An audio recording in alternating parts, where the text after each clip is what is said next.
Divine Comedy, Longfellow's translation, complete *******. The Divine Comedy of Dante Alighieri translated by Henry Wadsworth Longfellow. Contents: Inferno, Canto I. The Dark Forest.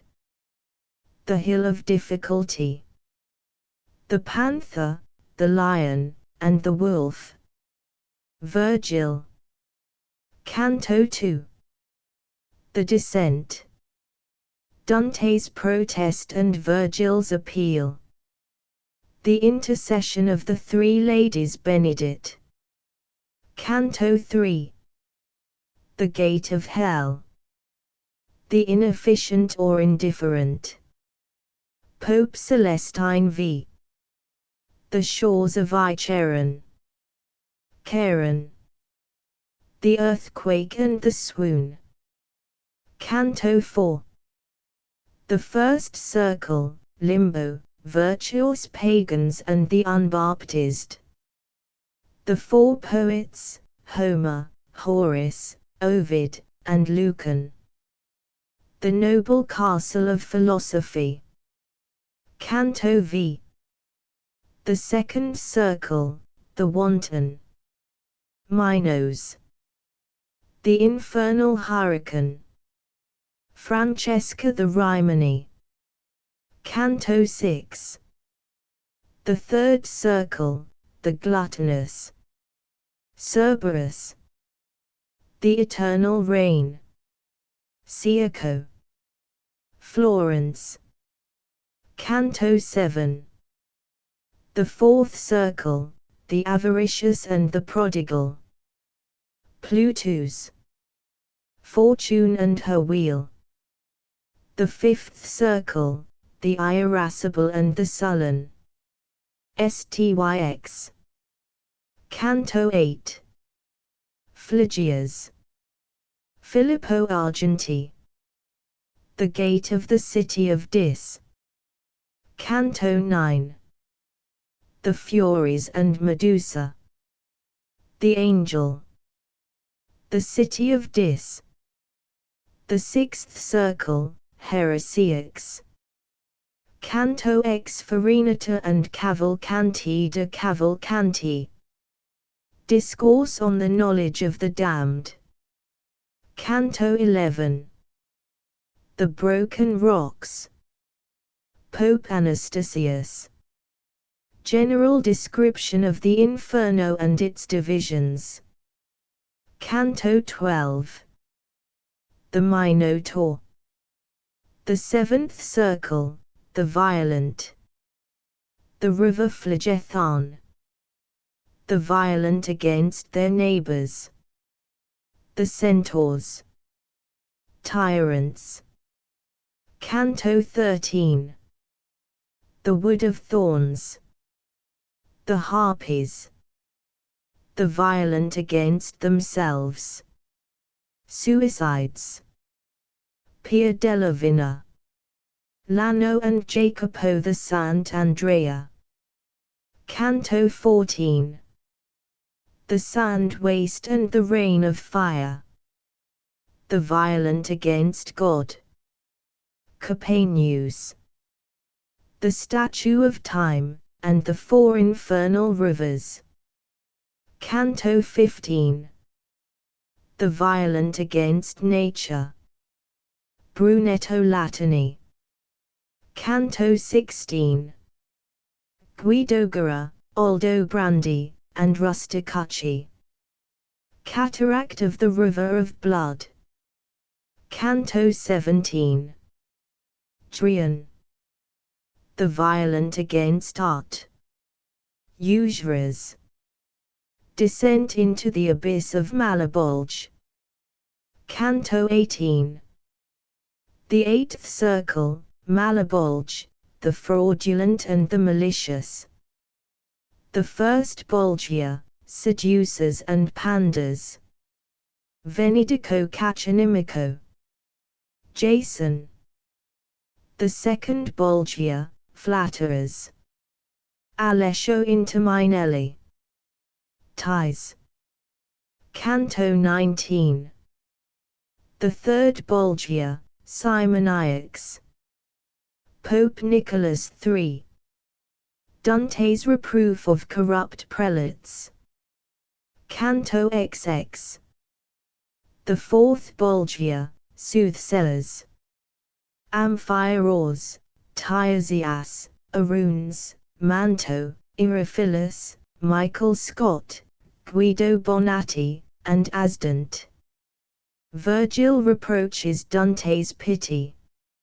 Mantua's foundation. Canto XXI. The fifth Bolgia, Peculators. The elder of Santa Zita. Malacoda and other devils. Canto XXII. Sium Polo, Friar Gomita, and Michael's Anch. The Malebranche Quarrel. Canto 23. Escape from the Malebranche. The sixth Bolgia, Hypocrites. Catalano and Lodorango. Carefers. Canto XV. The seventh Bolgia, Thieves. Vanni Fuxi. Serpents. Canto XXV. Vanni Fuxi's punishment. Agnello Brunelleschi, Bosso degli Abati, Pucciosi Cato, Ciunfa Donati, and Guercio Cavalcanti. Canto XXVI. The eighth Bolgia, Evil Counselors. Ulysses and Diomed. Ulysses' last voyage. Canto XVI. Guido the Montefeltro. His deception by Pope Boniface VIII. Canto XVIII. The ninth Bolgia, Schismatics. Mahomey and Ali. Pia the Medsina, Curio, Masca, and Bertrand de Born. Canto XVI. Jerry del Bello. The tenth Bolgia, Alchemists. Grifolino di Arezzo and Capocchino. Canto XXX. Other falsifiers or forgers. Gianni Schicchi, Maha, Adam of Brescia, Potiphar's wife, and Sinon of Troy. Canto XXXI. The giants, Nimrod, Ephialtes, and Antaeus. Descent to Cocytus. Canto XXI. The ninth circle, Traitors. The frozen lake of Cocytus. First division, Cana, traitors to their kindred. Commission de Pazzi. Second division, Antinora, traitors to their country. Dante questions Bocca degli Abati. Bosso the Dura. Canto XXXIII. Count Ugolino and the Archbishop Ruggieri. The death of Count Ugolino's sons. Third division of the ninth circle, Tolomeia, traitors to their friends. Friar Alberigo, Branco di Oria. Canto XXV. Fourth division of the ninth circle, the Judica, traitors to their lords and benefactors. Lucifer, Judas Iscariot, Brutus, and Cassius. The chasm of Lethe. The ascent. Purgatorio I. The shores of purgatory. The four stars. Cato of Utica. The rush. To the celestial pilot. Casella. The departure.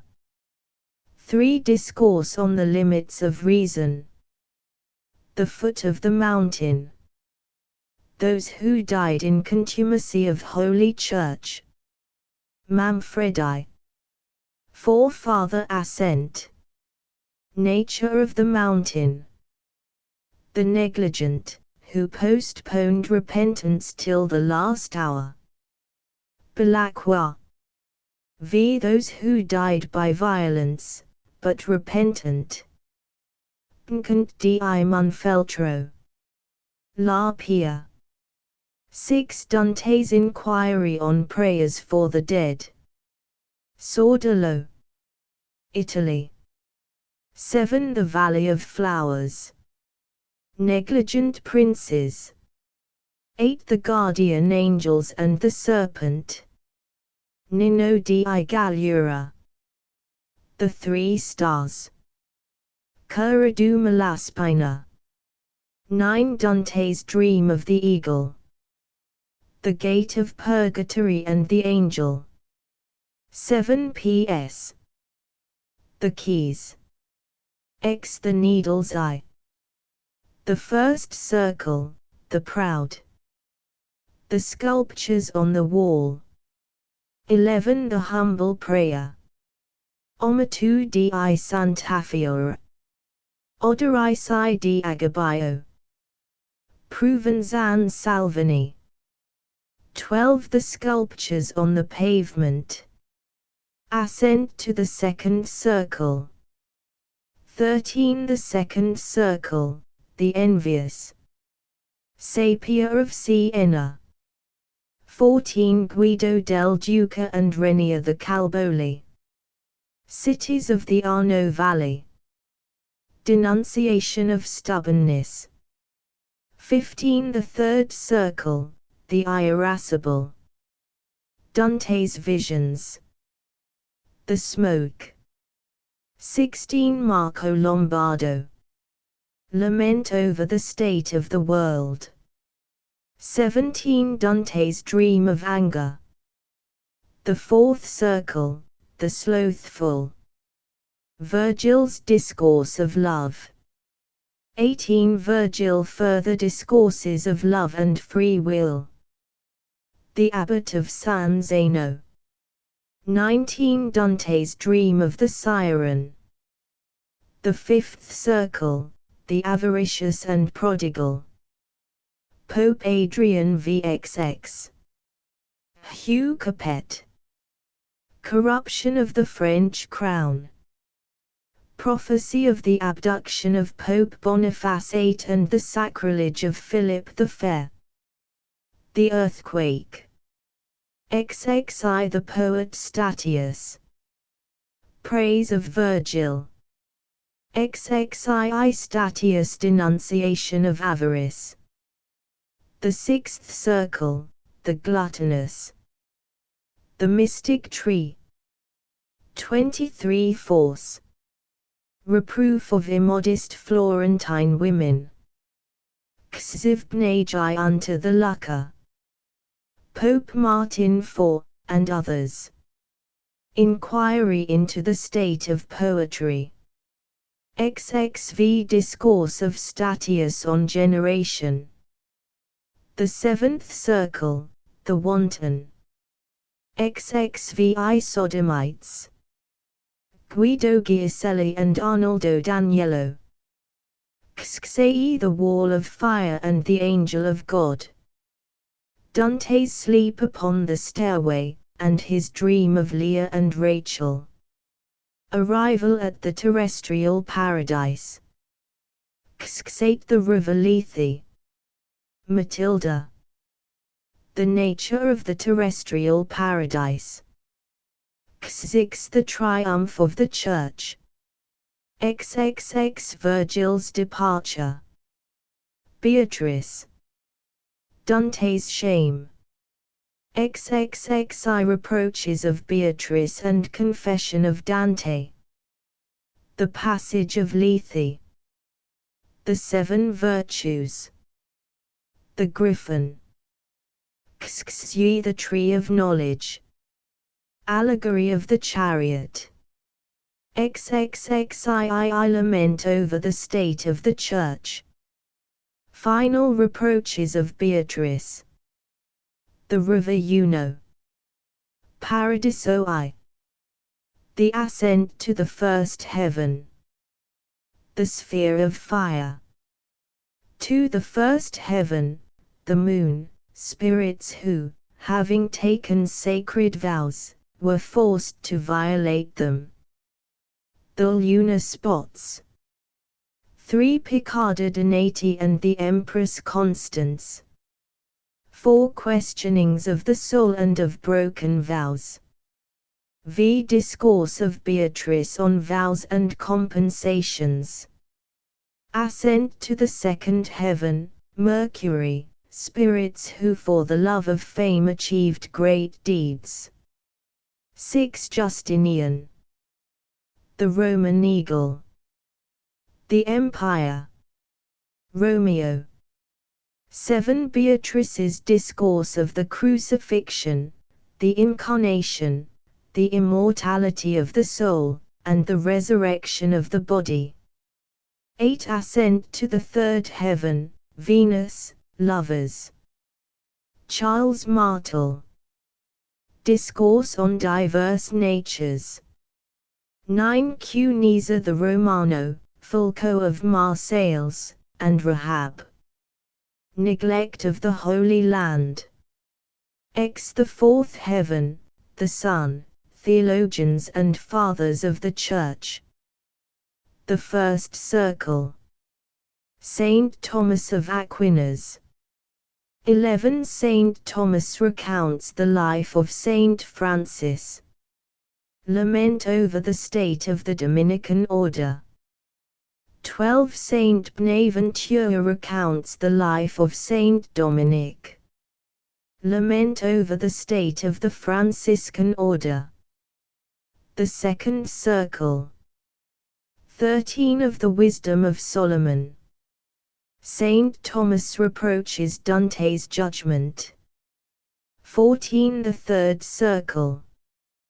Discourse on the resurrection of the flesh. The fifth heaven, Mars, martyrs and crusaders who died fighting for the true faith. The celestial cross. 15 Cacciagida. Florence in the olden time.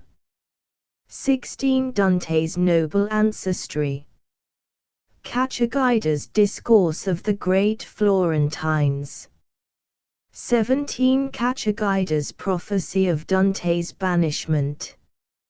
18 The sixth heaven, Jupiter, righteous kings and rulers. The celestial eagle. Dante's invectives against ecclesiastical avarice. 19 The eagle discourses of salvation, faith, and virtue. Condemnation of the vile kings of AD 1300. XX The eagle praises the righteous kings of old. Benevolence of the divine will. XXI The seventh heaven, Saturn, the contemplative. The celestial stairway. Saint Peter Damiano. His invectives against the luxury of the prelates. XXII Saint Benedict. His lamentation over the corruption of monks. The eighth heaven, the fixed stars.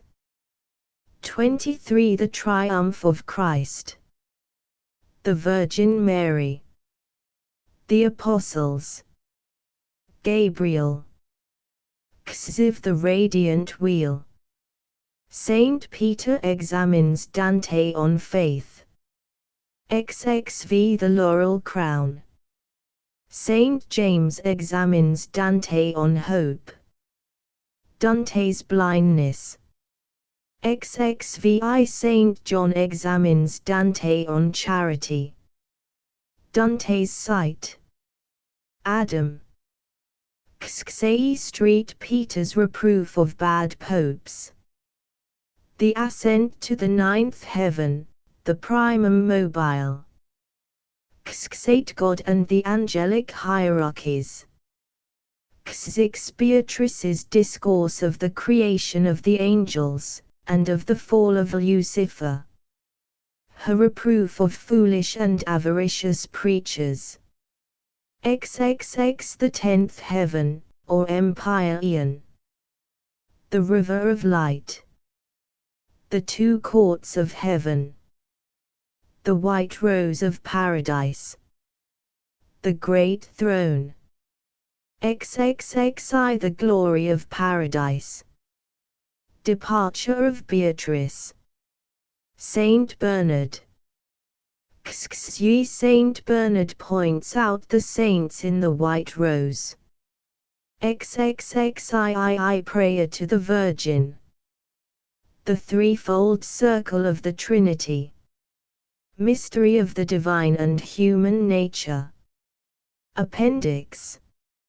Inferno Inferno, Canto I. Midway upon the journey of our life I found myself within a forest dark, for the straightforward pathway had been lost.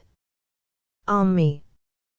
How hard a thing it is to say what was this forest savage, rough, and stern, which in the very thought renews the fear. So bitter is it, death is little more, but of the good to treat, which there I found, speak will I of the other things I saw there. I cannot well repeat how there I entered, so full was I of slumber at the moment in which I had abandoned the true way. But after I had reached a mountain's foot, at that point where the valley terminated, which had with consternation pierced my heart, upward I looked, and I beheld its shoulders, vested already with that planet's rays which leadeth others right by every road. Then was the fear a little quieted that in my heart's lake had endured throughout the night, which I had passed so piteously. And even as he, who, with distressful breath, forth issued from the sea upon the shore, turns to the water perilous and gazes, so did my soul, that still was fleeing onward, turn itself back to re-behold the pass which never yet a living person left.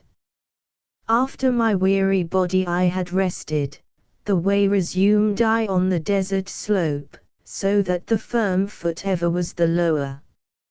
And lo! Almost where the ascent began, a panther light and swift exceedingly, which with a spotted skin was covered o'er. And never moved she from before my face, nay, rather did impede so much my way, that many times I to return had turned.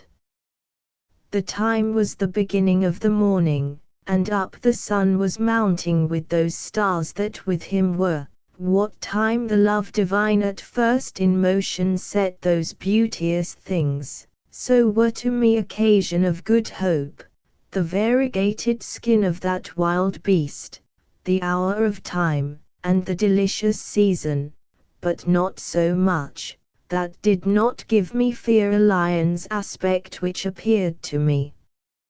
He seemed as if against me he were coming with head uplifted, and with ravenous hunger, so that it seemed the air was afraid of him, and a she-wolf, that with all hungering seemed to be laden in her meagerness, and many folk has caused to live forlorn.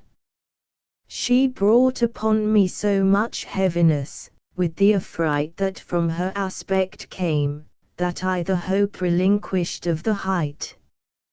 And as he is who willingly acquires, and the time comes that causes him to lose, who weeps in all his thoughts and is despondent, such made me that beast without end peace, which, coming on against me by degrees thrust me back thither where the sun is silent.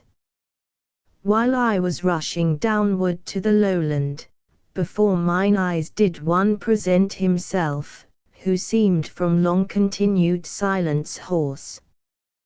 When I beheld him in the desert vast, have pity on me unto him I cried, whicher thou art, or shade or real man?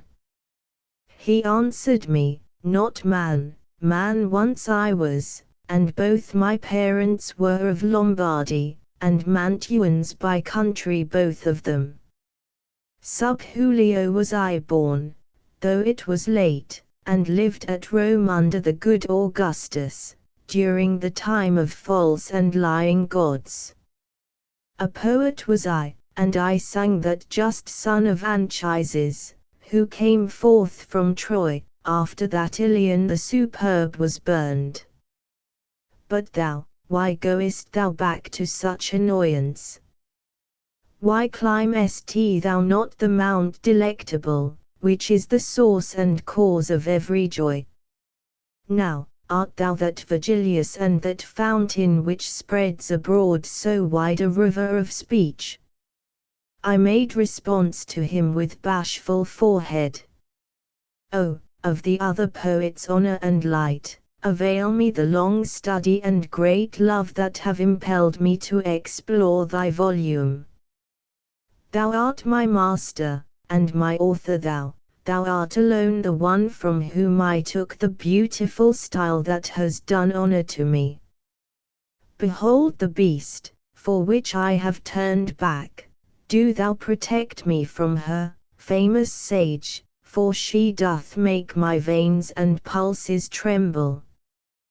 Thee it behoves to take another road, responded he, when he beheld me weeping, if from this savage place thou wouldst escape, because this beast, at which thou criest out, suffers not any one to pass her way, but so doth harass him, that she destroys him, and has a nature so malign and ruthless, that never doth she glut her greedy will, and after food is hungrier than before.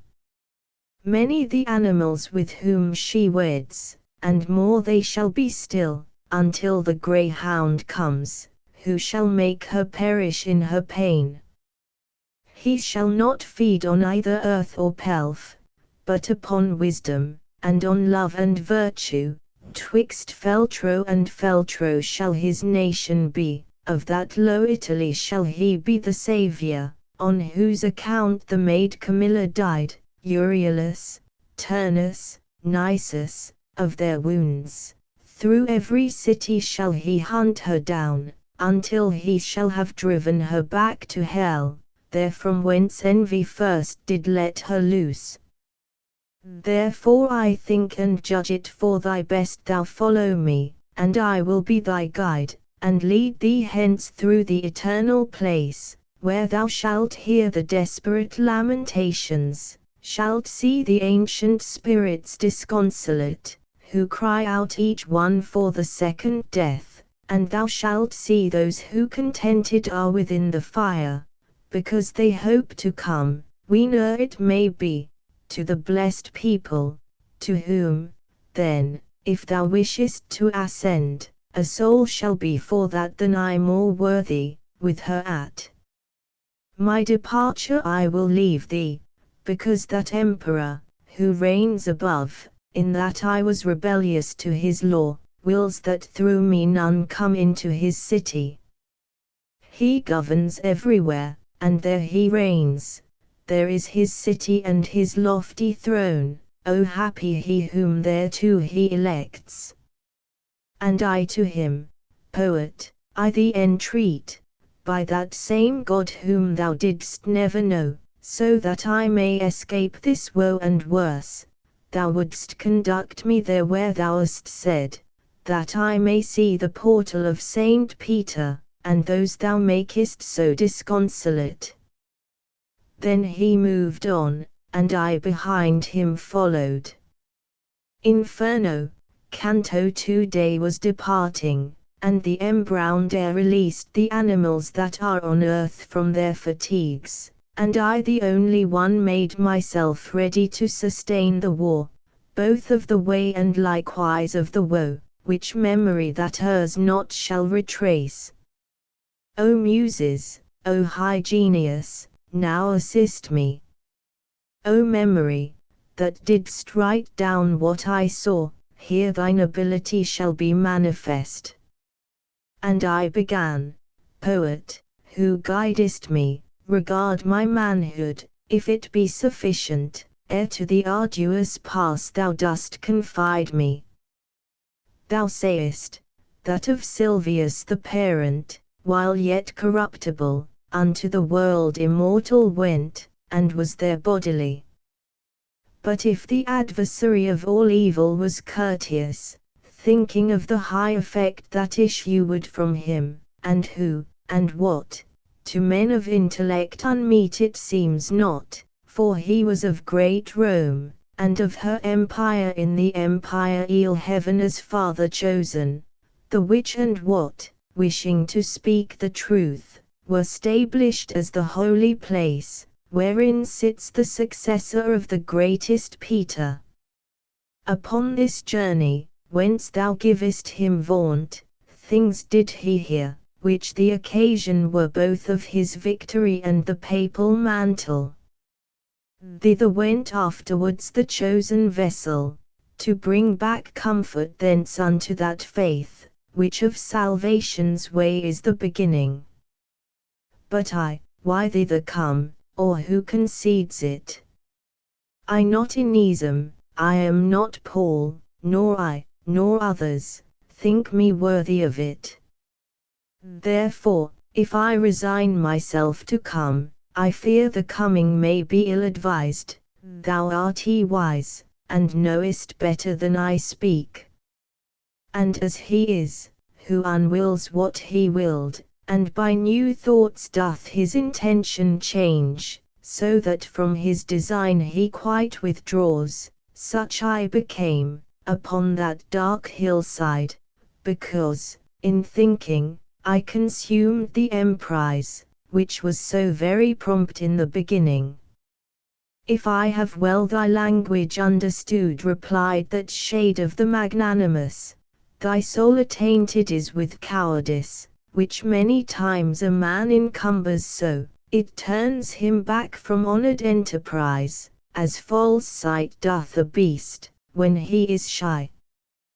That thou mayst free thee from this apprehension, I'll tell thee why I came, and what I heard at the first moment when I grieved for thee. Among those was I who are in suspense, and a fair, saintly lady called to me in such wise, I besought her to command me. Her eyes were shining brighter than the star, and she began to say, gentle and low, with voice angelical, in her own language, O spirit courteous of Mantua, of whom the fame still in the world endures, and shall endure, long-lasting as the world, a friend of mine, and not the friend of fortune, upon the desert slope is so impeded upon his way, that he has turned through terror, and may, I fear, already be so lost, that I too late have risen to his succor, from that which I have heard of him. In heaven. Bestir thee now, and with thy speech ornate, and with what needful is for his release, assist him so, that I may be consoled.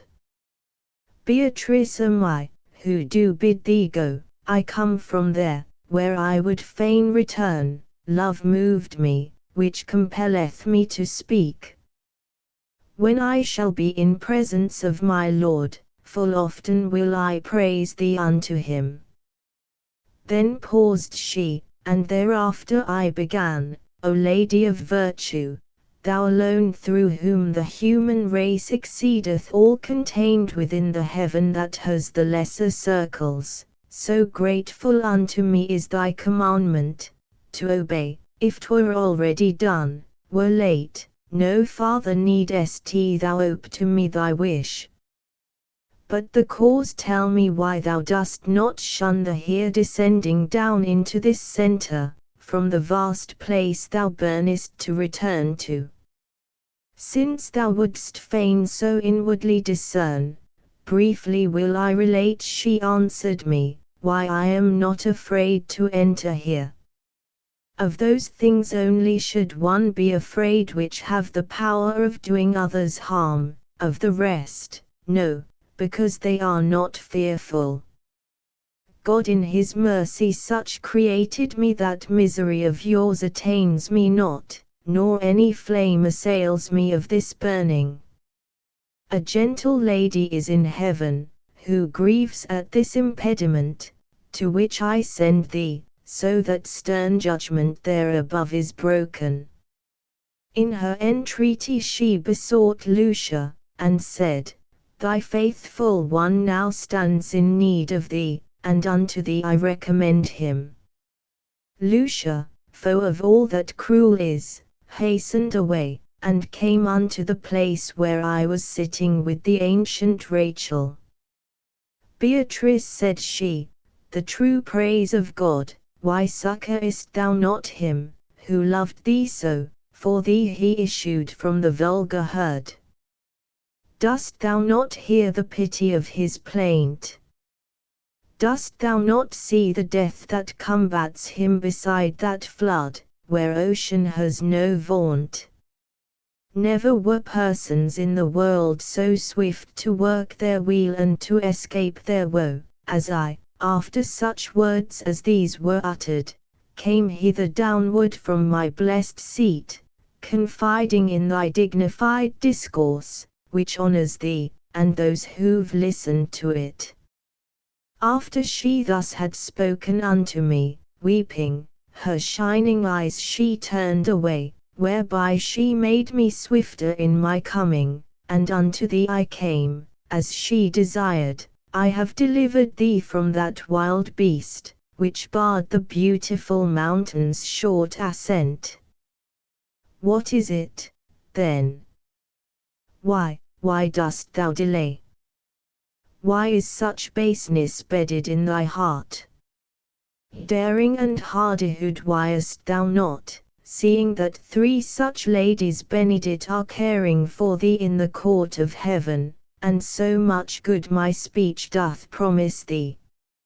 Even as the flowerets, by nocturnal chill, bowed down and closed, when the sun whitens them, uplift themselves all open on their stems, such I became with my exhausted strength, and such good courage to my heart there coursed, that I began, like an intrepid person, O she compassionate, who succored me, and courteous thou, who hast obeyed so soon the words of truth which she addressed to thee.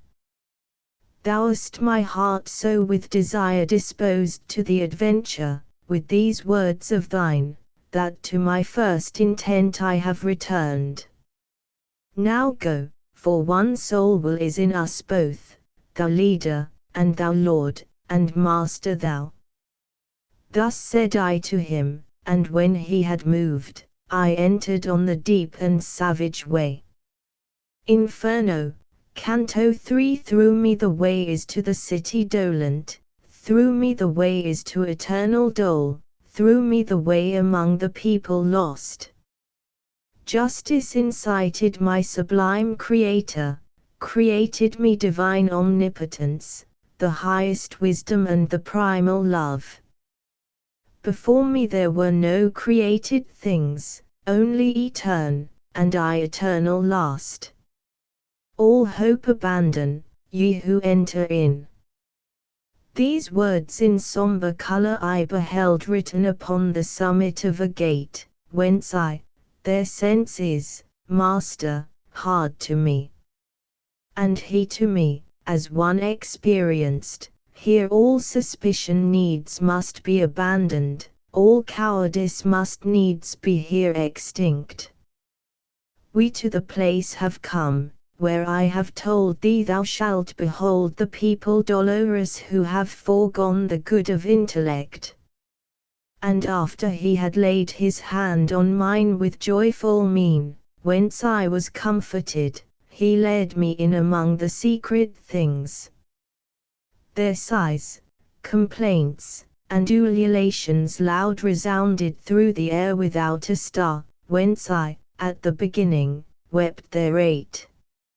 Languages diverse, horrible dialects, accents of anger, words of agony, and voices high and hoarse, with sound of hands, made up a tumult that goes whirling on forever in that air forever black, even as the sand doth, when the whirlwind breathes. And I, who had my head with horror bound, said, Master, what is this which now I hear? What folk is this, which seems by pains so vanquished? And he to me, this miserable mode maintain the melancholy souls of those who lived without any infamy or praise. Commingled are they with that caitiff choir of angels, who have not rebellious been, nor faithful were to God, but were for self.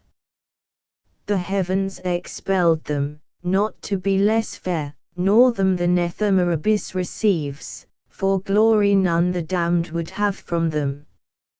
And I, O Master, what so grievous is to these, that maketh them lament so sore? He answered, I will tell thee very briefly. These have no longer any hope of death, and this blind life of theirs is so debased, they envious are of every other fate. No fame of them the world permits to be, misericord and justice both disdain them. Let us not speak of them, but look, and pass. And I, who looked again, beheld a banner, which, whirling round, ran on so rapidly, that of all pause it seemed to me indignant, and after it there came so long a train of people, that I ne'er would have believed that ever death so many had undone. When some among them I had recognized, I looked, and I beheld the shade of him who made through cowardice the great refusal. Forthwith I comprehended, and was certain, that this the sect was of the caitiff wretches hateful to God and to his enemies. These miscreants, who never were alive, were naked, and were stung exceedingly by gadflies and by hornets that were there. These did their faces irrigate with blood, which, with their tears commingled, at their feet by the disgusting worms was gathered up. And when to gazing farther I betook me, people I saw on a great river's bank, whence said I, Master, now vouchsafe to me, that I may know who these are, and what law makes them appear so ready to pass over, as I discern athwart the dusky light. And he to me, these things shall all be known to thee, as soon as we our footsteps stay upon the dismal shore of Icheron. Then with mine eyes ashamed and downward cast, fearing my words might irksome be to him, from speech refrained I till we reached the river. And lo! Towards us coming in a boat an old man, hoary with the hair of Eld, crying, Woe unto you, ye souls depraved! Hope never more to look upon the heavens, I come to lead you to the other shore, to the eternal shades in heat and frost. And thou, that yonder standest, living soul, withdraw thee from these people, who are dead. But when he saw that I did not withdraw, he said, By other ways, by other ports thou to the shore shalt come, not here, for passage, a lighter vessel needs must carry thee. And unto him the guide, Vex thee not, Charon, it is so willed there where is power to do that which is willed, and farther question not. Thereat were quieted the fleecy cheeks of him the ferryman of the livid fen, who round about his eyes had wheels of flame. But all those souls who weary were and naked their colour changed and gnashed their teeth together, as soon as they had heard those cruel words. God they blasphemed and their progenitors, the human race, the place, the time, the seed of their engendering and of their birth. Thereafter all together they drew back, bitterly weeping, to the accursed shore, which waiteth every man who fears not God. Charon the demon, with the eyes of Gleed, beckoning to them, collects them all together, beats with his oar whoever lags behind. As in the autumn time the leaves fall off, first one and then another, till the branch unto the earth surrenders all its spoils, in similar wise the evil seed of Adam throw themselves from that margin one by one, at signals, as a bird unto its lure. So they depart across the dusky wave, and ere upon the other side they land, again on this side a new troop assembles. My son, the courteous master said to me, all those who perish in the wrath of God here meet together out of every land, and ready are they to pass o'er the river, because celestial justice spurs them on, so that their fear is turned into desire. This way there never passes a good soul, and hence if Charon doth complain of thee, well mayst thou know now what his speech imports. This being finished, all the dusk champaign trembled so violently, that of that terror the recollection bathes me still with sweat. The land of tears gave forth a blast of wind, and fulminated of a million light, which overmastered in me every sense, and as a man whom sleepeth seized I fell. Inferno, Canto 4 broke the deep lethargy within my head a heavy thunder, so that I upstart, like to a person who by force is wakened, and round about I moved my rested eyes, uprisen erect, and steadfastly I gazed, to recognize the place wherein I was. True is it, that upon the verge I found me of the abysmal valley dolorous, that gathers thunder of infinite ululations. Obscure, profound it was, and nebulous, so that by fixing on its depths my sight nothing whatever I discerned therein. Let us descend now into the blind world, began the poet, pallid utterly, I will be first, and thou shalt second be. And I, who of his colour was aware, said, how shall I come, if thou art afraid, who art he wont to be a comfort to my fears? And he to me, the anguish of the people who are below here in my face depicts that pity which for terror thou hast taken. Let us go on, for the long way impels us. Thus he went in, and thus he made me enter the foremost circle that surrounds the abyss. There, as it seemed to me from listening, were lamentations none, but only sighs, that tremble made the everlasting air. And this arose from sorrow without torment, which the crowds had, that many were and great, of infants and of women and of men. To me the Master good, thou dost not ask what spirits these, which thou beholdest, are. Now will I have thee know, ere thou go farther, that they sinned not, and if they merit had, 'tis not enough, because they had not baptism which is the portal of the faith thou holdest, and if they were before Christianity, in the right manner they adored not God, and among such as these am I myself. For such defects, and not for other guilt, lost are we and are only so far punished, that without hope we live on in desire. Great grief seized on my heart when this I heard, because some people of much worthiness I knew, who in that limbo were suspended. Tell me, my master, tell me, thou my lord, began I, with desire of being certain of that faith which o'ercometh every error, came any one by his own merit hence, or by another's, who was blessed thereafter? And he, who understood my covert speech, replied, I was a novice in this state, when I saw hither come a mighty one, with sign of victory incoronate.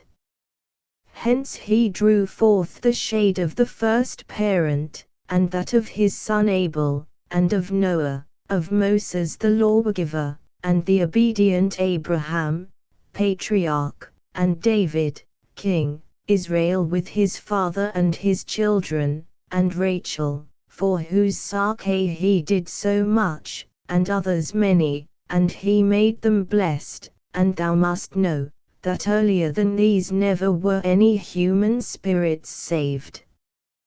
We ceased not to advance because he spake, but still were passing onward through the forest, say I, of thick crowded ghosts. Not very far as yet our way had gone this side the summit, when I saw a fire that overcame a hemisphere of darkness. We were a little distant from it still, but not so far that I in part discerned not that honorable people held that place. O thou who honorest every art and science, who may these be, which such great honor have, that from the fashion of the rest it parts them. And he to me, the honorable name, that sounds of them above there in thy life, wins grace in heaven, that so advances them. In the meantime a voice was heard by me, all honor be to the preeminent poet, his shade returns again, that was departed. After the voice had ceased and quiet was, 4 mighty shades I saw approaching us, semblance had they nor sorrowful nor glad. To say to me began my gracious master, him with that falchion in his hand behold, who comes before the 3, even as their lord. That one is Homer, poet sovereign, he who comes next is Horace, the satirist, the third is Ovid, and the last is Lucan. Because to each of these with me applies the name that solitary voice proclaimed, they do me honor, and in that do well. Thus I beheld assemble the fair school of that lord of the song preeminent, who o'er the others like an eagle soars. When they together had discoursed somewhat, they turned to me with signs of salutation, and on beholding this, my master smiled, and more of honor still, much more, they did me, in that they made me one of their own band, so that the 6th was I, mid so much wit. Thus we went on as far as to the light, things saying 'tis becoming to keep silent, as was the saying of them where I was. We came unto a noble castle's foot, 7 times encompassed with lofty walls, defended round by a fair rivulet. This we passed over even as firm ground. Through portals 7 I entered with these sages, we came into a meadow of fresh verdure. People were there with solemn eyes and slow, of great authority in their countenance, they spake but seldom, and with gentle voices. Thus we withdrew ourselves upon one side into an opening luminous and lofty, so that they all of them were visible. There opposite, upon the green enamel, were pointed out to me the mighty spirits, whom to have seen I feel myself exalted. I saw Electra with companions many, mongst whom I knew both Hector and Aeneas, Caesar in armor with gerfalcon eyes. I saw Camilla and Penthesilea on the other side, and saw the king Latinus, who with Lavinia his daughter sat. I saw that Brutus who drove Tarquin forth, Lucretia, Julia, Marcia, and Cornelia, and saw alone, apart, the Saladin. When I had lifted up my brows a little, the master I beheld of those who know, sit with his philosophic family. All gaze upon him, and all do him honor. There I beheld both Socrates and Plato, who nearer him before the others stand, Democritus, who puts the world on chance, Diogenes, Anaxagoras, and Thales, Zeno, Empedocles, and Heraclitus. Of qualities I saw the good collector, hight Dioscorides, and Orpheus saw I, Tully and Livy, and moral Seneca, Euclid, geometrician, and Ptolemy, Galen, Hippocrates, and Avicenna, Averroes, who the great comment made.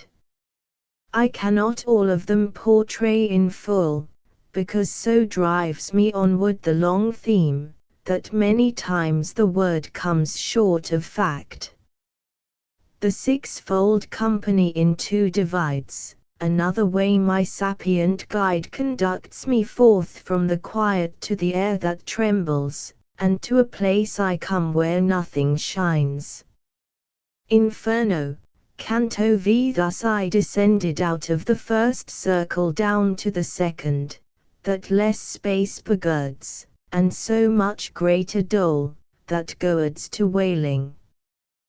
There standeth my nose horribly, and snarls, examines the transgressions at the entrance, judges, and sends according as he girds him.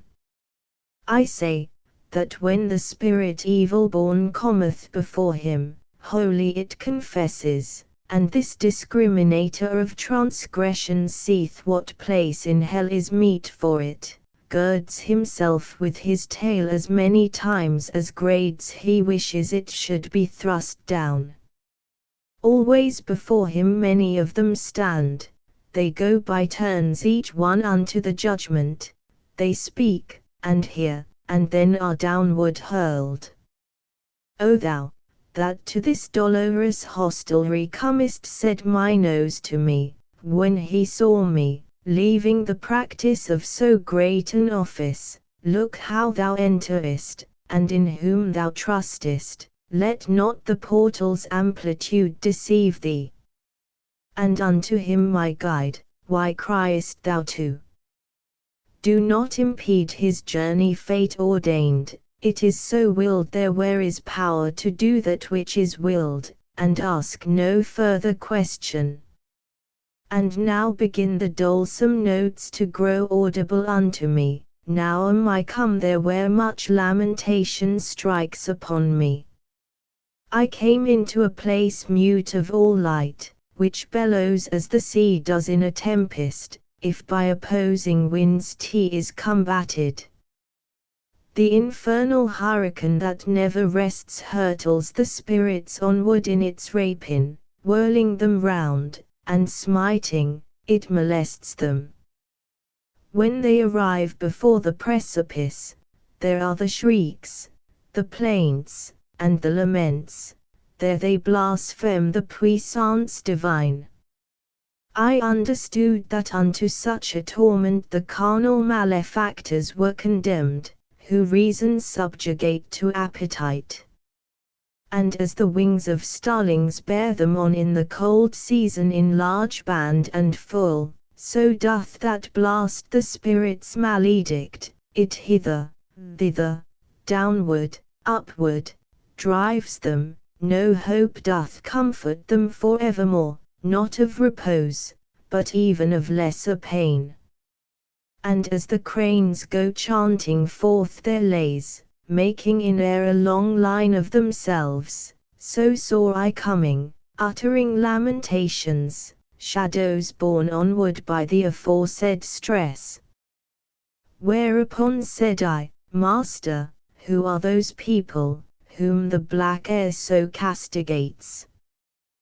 The first of those, of whom intelligence thou fain wouldst have, then said he unto me, the Empress was of many languages.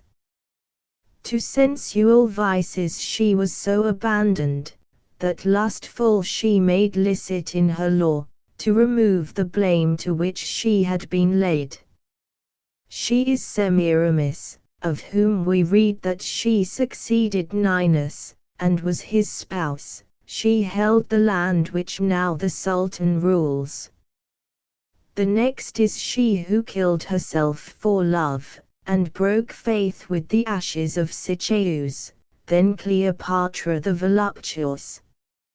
Helen I saw, for whom so many ruthless seasons revolved, and saw the great Achilles, who at the last hour combated with love. Paris I saw, Tristan, and more than 1,000 shades did he name and point out with his finger, whom love had separated from our life. After that I had listened to my teacher, naming the dames of Eld and cavaliers, pity prevailed, and I was nigh bewildered. And I began, O poet, willingly speak would I to those two, who go together, and seem upon the wind to be so light. And, he to me, thou Lt mark, when they shall be nearer to us, and then do thou implore them by love which leadeth them, and they will come. Soon as the wind in our direction sways them, my voice uplift I, O ye weary souls. Come speak to us, if no one interdicts it. As turtle doves, called onward by desire, with open and steady wings to the sweet nest fly through the air by their volition borne, so came they from the band where Dido is, approaching us athwart the air malign, so strong was the affectionate appeal.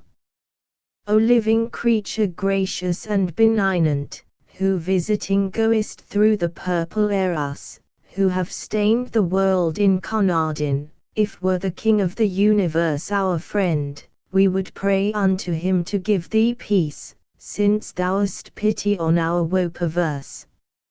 Of what it pleases thee to hear and speak, that will we hear, and we will speak to you, while silent is the wind, as it is now. Sitteth the city, wherein I was born, upon the seashore where the Po descends to rest in peace with all his retinue. Love, that on gentle heart doth swiftly seize, seized this man for the person beautiful that was ta'en from me, and still the mode offends me. Love, that exempts no one beloved from loving, seized me with pleasure of this man so strongly, that, as thou seest, it doth not yet desert me. Love has conducted us unto one death, Cain awaiteth him who quenched our life. These words were borne along from them to us. As soon as I had heard those souls tormented, I bowed my face, and so long held it down until the poet said to me, What thinkest? When I made answer, I began, Alas! How many pleasant thoughts, how much desire, conducted these unto the dolorous pass. Then unto them I turned me, and I spake, and I began, Thine agonies, Francesca, sad and compassionate to weeping make me. But tell me, at the time of those sweet sighs, by what and in what manner love conceded, that you should know your dubious desires. And she to me, there is no greater sorrow than to be mindful of the happy time in misery, and that thy teacher knows. But, if to recognize the earliest root of love in us thou hast so great desire, I will do even as he who weeps and speaks. One day we reading were for our delight of Launcelot, how love did him enthrall. Alone we were and without any fear. Full many a time our eyes together drew that reading, and drove the color from our faces, but one point only was it that o'ercame us. When as we read of the much longed for smile being by such a noble lover kissed, this one, who ne'er from me shall be divided, kissed me upon the mouth all palpitating. Galeotto was the book and he who wrote it. That day no farther did we read therein. And all the while one spirit uttered this, the other one did weep so, that, for pity, I swooned away as if I had been dying, and fell, even as a dead body falls. Inferno, Canto 6. At the return of consciousness, that closed before the pity of those two relations, which utterly with sadness had confused me, new torments I behold, and new tormented around me, whichsoever way I move, and whichsoever way I turn, and gaze. In the third circle am I of the rain eternal, maledict, and cold, and heavy, its law and quality are never new. Huge hail, and water sombre-hued, and snow, athwart the tenebrous air pour down amain, noisome the earth is, that receiveth this. Cerberus, monster cruel and uncouth, with his 3 gullets like a dog is barking over the people that are there submerged. Red eyes he has, and unctuous beard and black, and belly large, and armed with claws his hands, he rends the spirits, flays, and quarters them.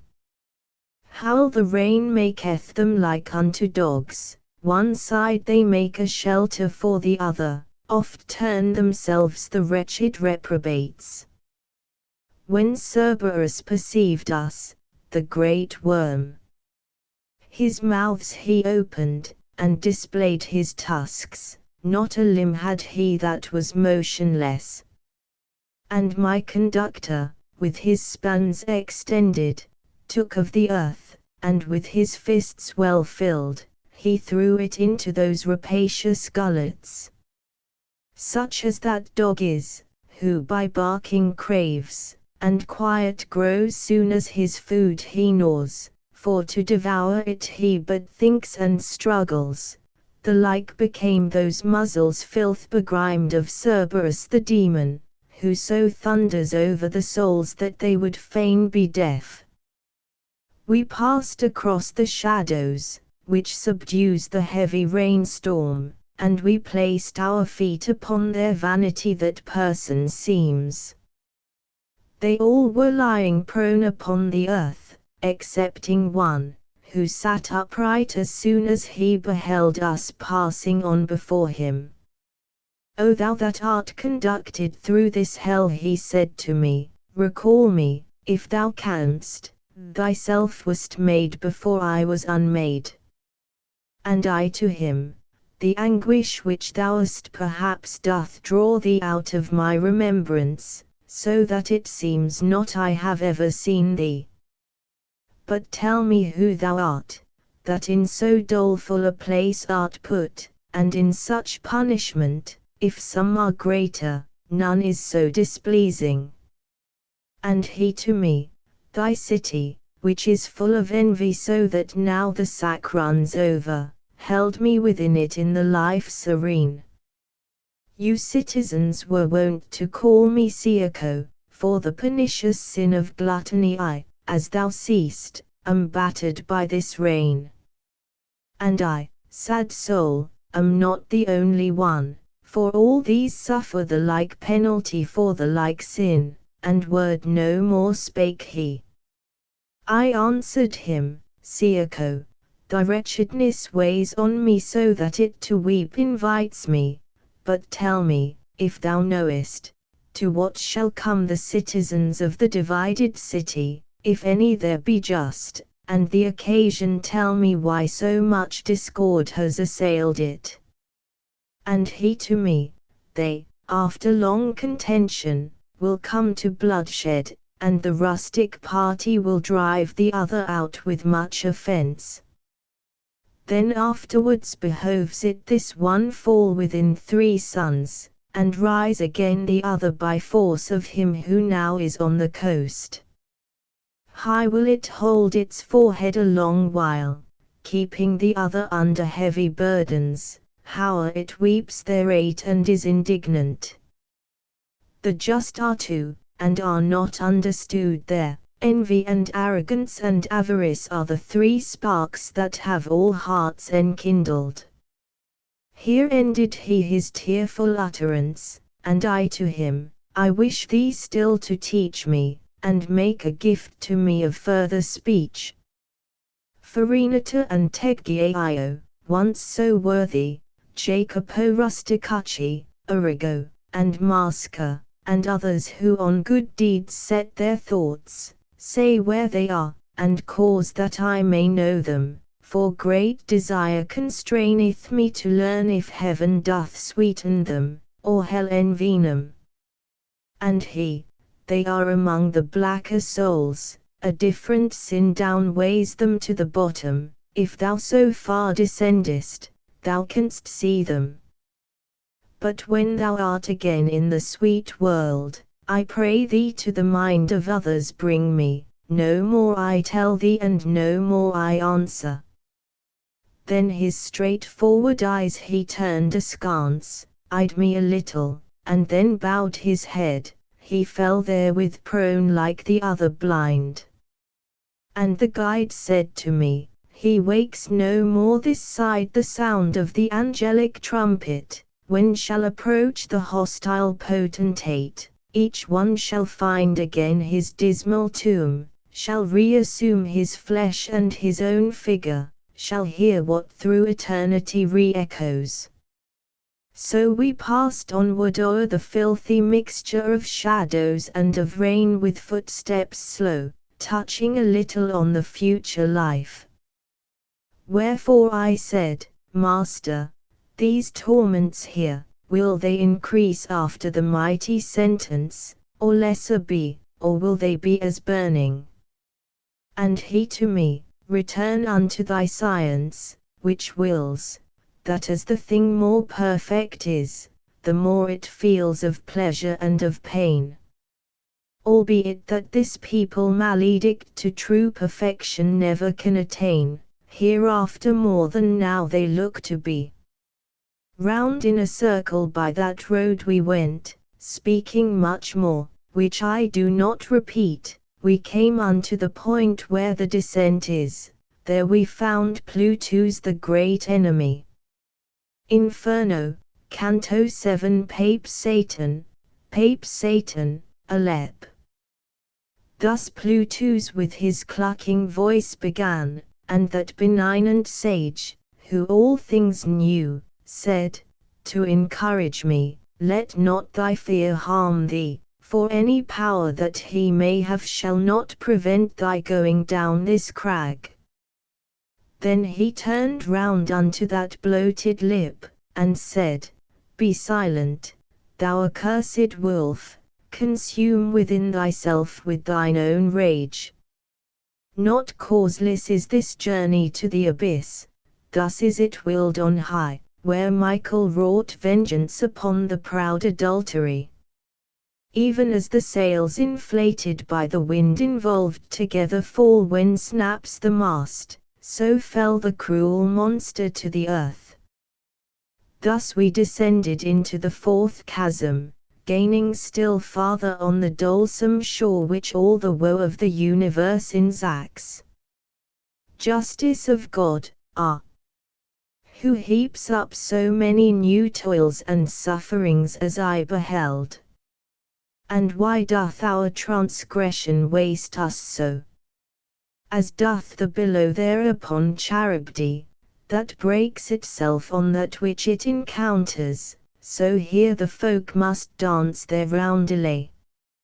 Here saw I people, more than elsewhere, many, on one side and the other, with great howls, rolling weights forward by main force of chest. They clashed together, and then at that point each one turned backward, rolling retrograde, crying, why keepest, and, why squanderest thou? Thus they returned along the lurid circle on either hand unto the opposite point, shouting their shameful metre evermore. Then each, when he arrived there, wheeled about through his half-circle to another joust, and I, who had my heart pierced as it were, exclaimed, "My master, now declare to me what people these are, and if all were clerks, these shaven crowns upon the left of us."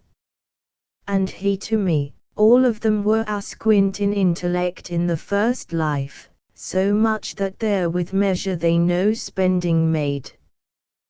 Clearly enough their voices bark it forth, whene'er they reach the 2 points of the circle, where sunders them the opposite defect. Clerks those were who no hairy covering have on the head, and popes and cardinals, in whom doth avarice practice its excess. And I, my master, among such as these I ought forsooth to recognize some few, who were infected with these maladies." And he to me, "Vain thought thou entertainest, the undiscerning life which made them sordid now makes them unto all discernment dim. Forever shall they come to these 2 buttings, these from the sepulchre shall rise again with the fist closed, and these with tresses shorn.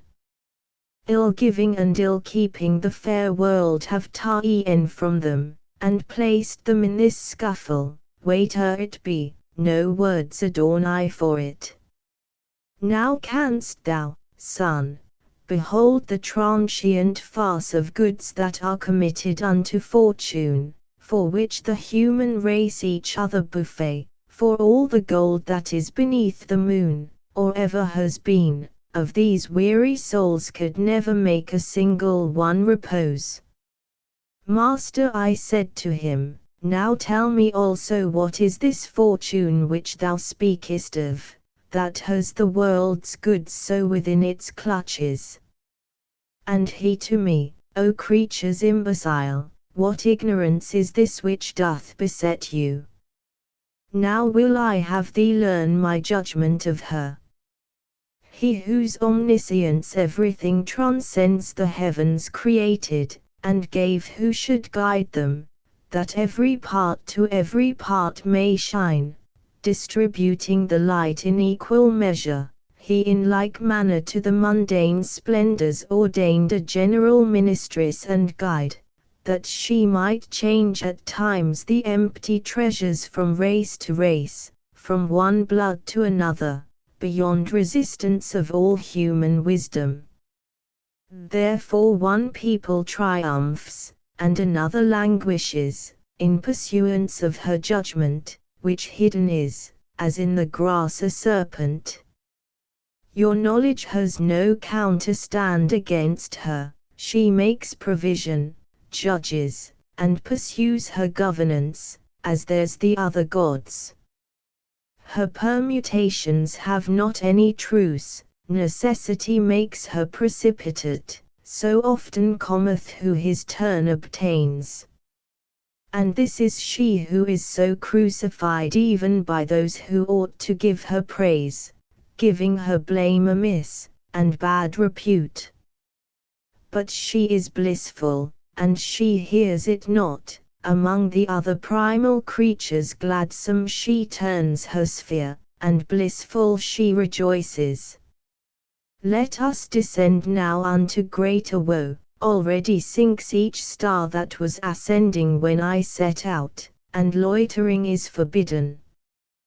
We crossed the circle to the other bank, near to a fount that boils, and pours itself along a gully that runs out of it. The water was more sombre far than Perse, and we, in company with the dusky waves, made entrance downward by a path uncouth. A marsh it makes, which has the name of Styx, this tristful brooklet, when it has descended down to the foot of the malign grey shores. And I, who stood intent upon beholding, saw people mud besprent in that lagoon, all of them naked and with angry look. They smote each other not alone with hands, but with the head and with the breast and feet, tearing each other piecemeal with their teeth.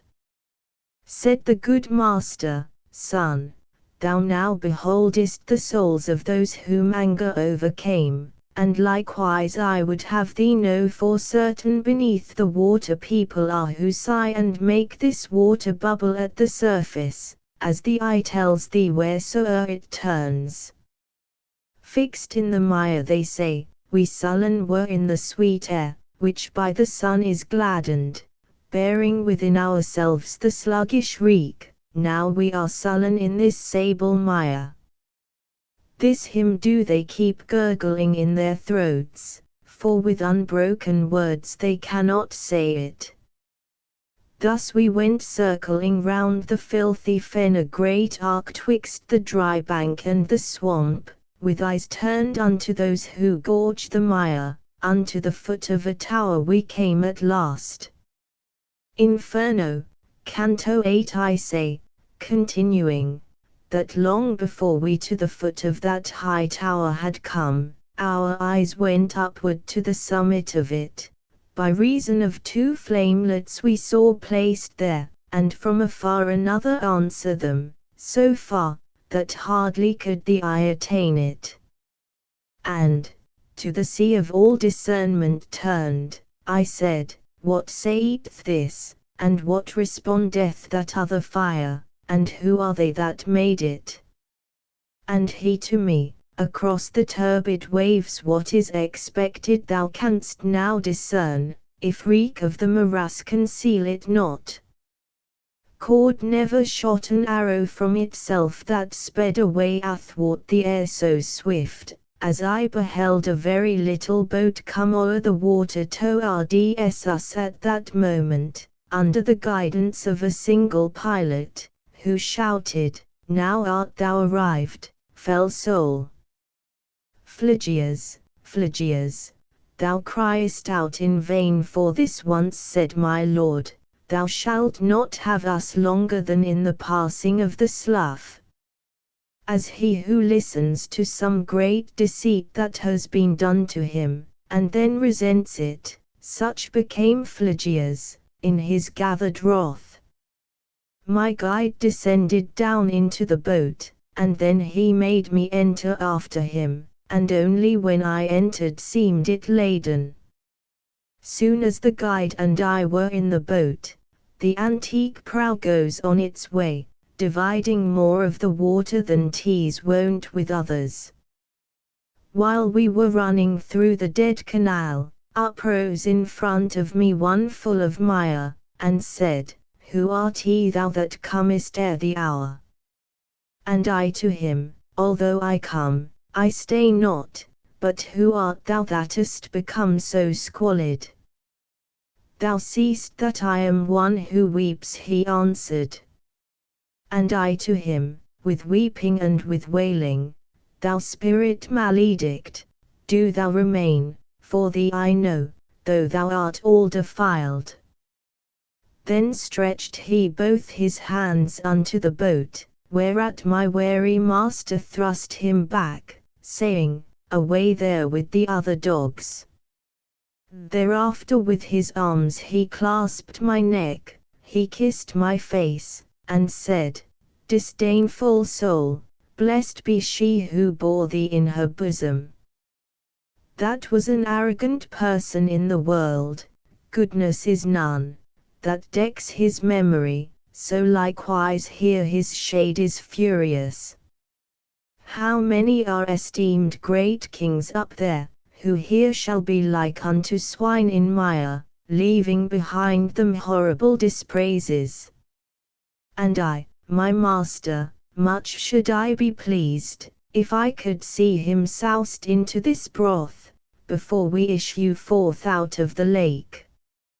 And he to me, ere unto thee the shore reveal itself, thou shalt be satisfied, such a desire 'tis meet thou shouldst enjoy. A little after that, I saw such havoc made of him by the people of the mire, that still I praise and thank my God for it. They all were shouting, at Filippo Argenti. And that exasperate spirit Florentine turned round upon himself with his own teeth. We left him there, and more of him I tell not, but on mine ears there smote a lamentation, whenceforward I intent unbalm mine eyes. And the good master said, Even now, my son, the city draweth near whose name is Dis, with the grave citizens, with the great throng. And its mosques already, master, clearly within there in the valley I discern vermilion, as if issuing from the fire they were. And he to me, the fire eternal that kindles them within makes them look red, as thou beholdest in this nether hell. Then we arrived within the moats profound, that circumvallate that disconsolate city. The walls appeared to me to be of iron. Not without making first a circuit wide, we came unto a place where loud the pilot cried out to us, Debark, here is the entrance. More than 1,000 at the gates I saw out of the heavens rained down, who angrily were saying, Who is this that without death goes through the kingdom of the people dead? And my sagacious master made a sign of wishing secretly to speak with them. A little then they quelled their great disdain, and said, Come thou alone, and he begone who has so boldly entered these dominions. Let him return alone by his mad road, try, if he can, for thou shalt here remain, who hast escorted him through such dark regions. Think, reader, if I was discomfited at utterance of the accursed words, for never to return here I believed. O my dear guide, who more than 7 times hast rendered me security, and drawn me from imminent peril that before me stood, do not desert me, said I, thus undone, and if the going farther be denied us, let us retrace our steps together swiftly.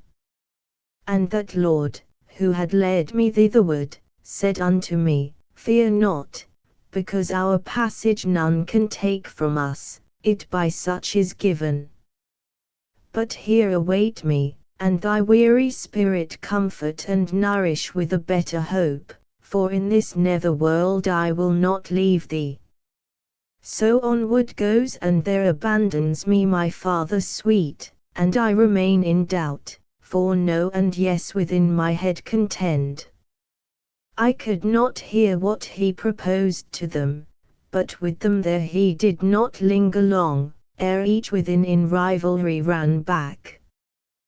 They closed the portals, those our adversaries, on my Lord's breast, who had remained without and turned to me with footsteps far between.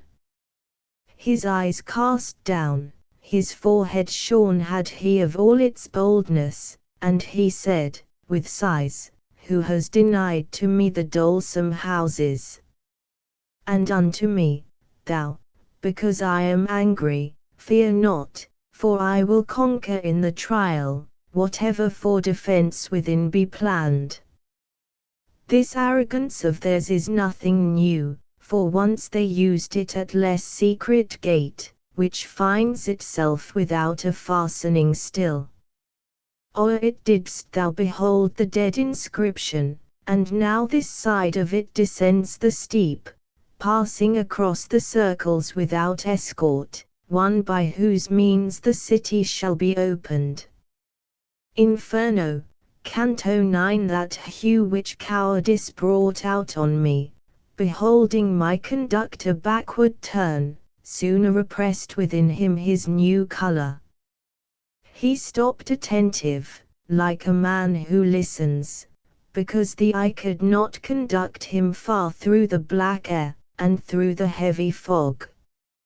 Still it behoveth us to win the fight, began he, else such offered us herself.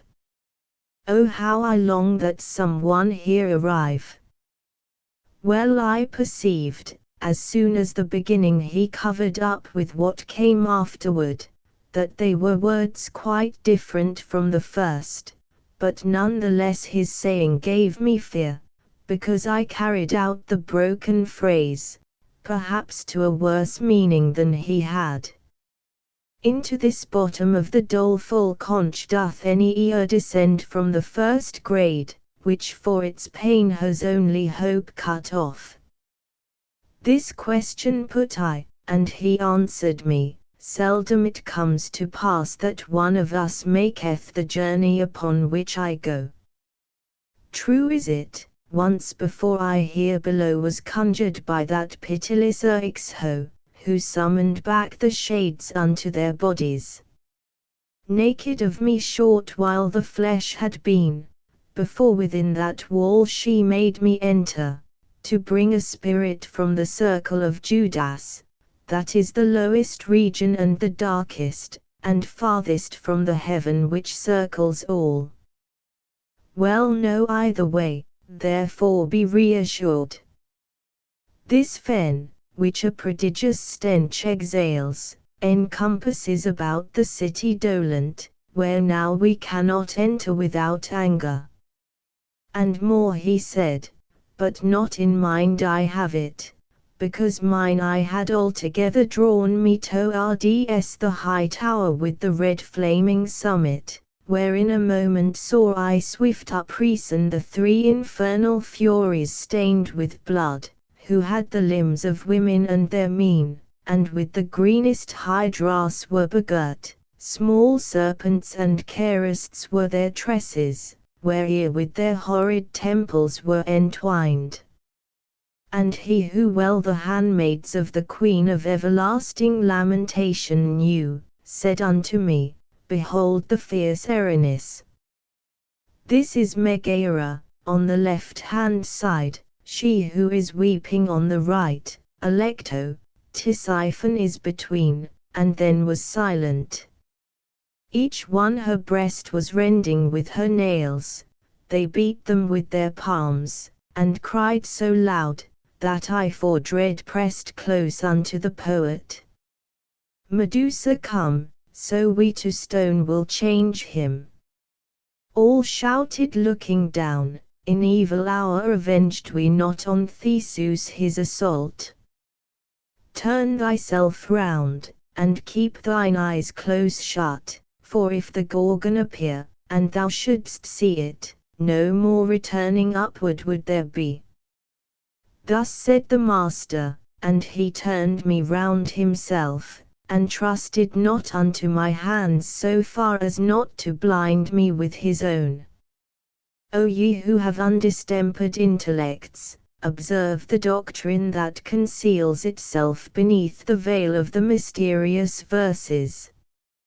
And now there came across the turbid waves the clangor of a sound with terror fraught, because of which both of the margins trembled. Not otherwise it was than of a wind impetuous on account of adverse heats, that smites the forest, and, without restraint, the branches rends, beats down, and bears away, right onward, laden with dust, it goes superb, and puts to flight the wild beasts and the shepherds.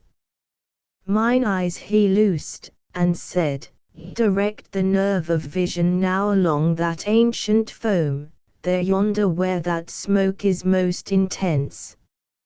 Even as the frogs before the hostile serpent across the water scatter all abroad, until each one is huddled in the earth. More than 1,000 ruined souls I saw, thus fleeing from before one who on foot was passing o'er the Styx with souls unwet. From off his face he fanned that unctuous air, waving his left hand oft in front of him, and only with that anguish seemed he weary. Well I perceived one sent from heaven was he, and to the master turned, and he made sign that I should quiet stand, and bow before him. Ah! How disdainful he appeared to me! He reached the gate, and with a little rod he opened it, for there was no resistance. O banished out of heaven, people despised! Thus he began upon the horrid threshold, whence is this arrogance within you couched? Wherefore recalcitrate against that will, from which the end can never be cut off, and which has many times increased your pain? What helpeth it to butt against the fates? Your Cerberus, if you remember well, for that still bears his chin and gullet peeled. Then he returned along the miry road, and spake no word to us, but had the look of one whom other care constrains and goads than that of him who in his presence is, and we our feet directed towards the city, after those holy words all confident. Within we entered without any contest, and I, who inclination had to see what the condition such a fortress holds, soon as I was within, cast round mine eye, and see on every hand an ample plain, full of distress and torment terrible. Even as at Arles, where stagnant grows the Rhone, even as at Pola near to the Quarnero, that shuts in Italy and bathes its borders, the sepulchres make all the place uneven, so likewise did they there on every side, saving that there the manner was more bitter, for flames between the sepulchres were scattered, by which they so intensely heated were, that iron more so asks not any art. All of their coverings uplifted were, and from them issued forth such dire laments, sooth seemed they of the wretched and tormented. And I, my master, what are all those people who, having sepulture within those tombs, make themselves audible by doleful sighs? And he to me, here are the heresiarchs, with their disciples of all sects, and much more than thou thinkest laden are the tombs. Here like together with its like is buried, and more and less the monuments are heated. And when he to the right had turned, we passed between the torments and high parapets. Inferno, Canto X now onward goes, along a narrow path between the torments and the city wall, my master, and I follow at his back. O power supreme, that through these impious circles turnest me, I began, as pleases thee, speak to me, and my longings satisfy. The people who are lying in these tombs, might they be seen, already are uplifted the covers all, and no one keepeth guard. And he to me, they all will be closed up when from Jehoshaphat they shall return here with the bodies they have left above. Their cemetery have upon this side with Epicurus all his followers, who with the body mortal make the soul, but in the question thou dost put to me, within here shalt thou soon be satisfied, and likewise in the wish thou keepest silent. And I, good leader, I but keep concealed from thee my heart, that I may speak the less, nor only knowest thou thereto disposed me. O Tuscan, thou who through the city of fire goest alive, thus speaking modestly, be pleased to stay thy footsteps in this place. Thy mode of speaking makes thee manifest a native of that noble fatherland, to which perhaps I too molestful was.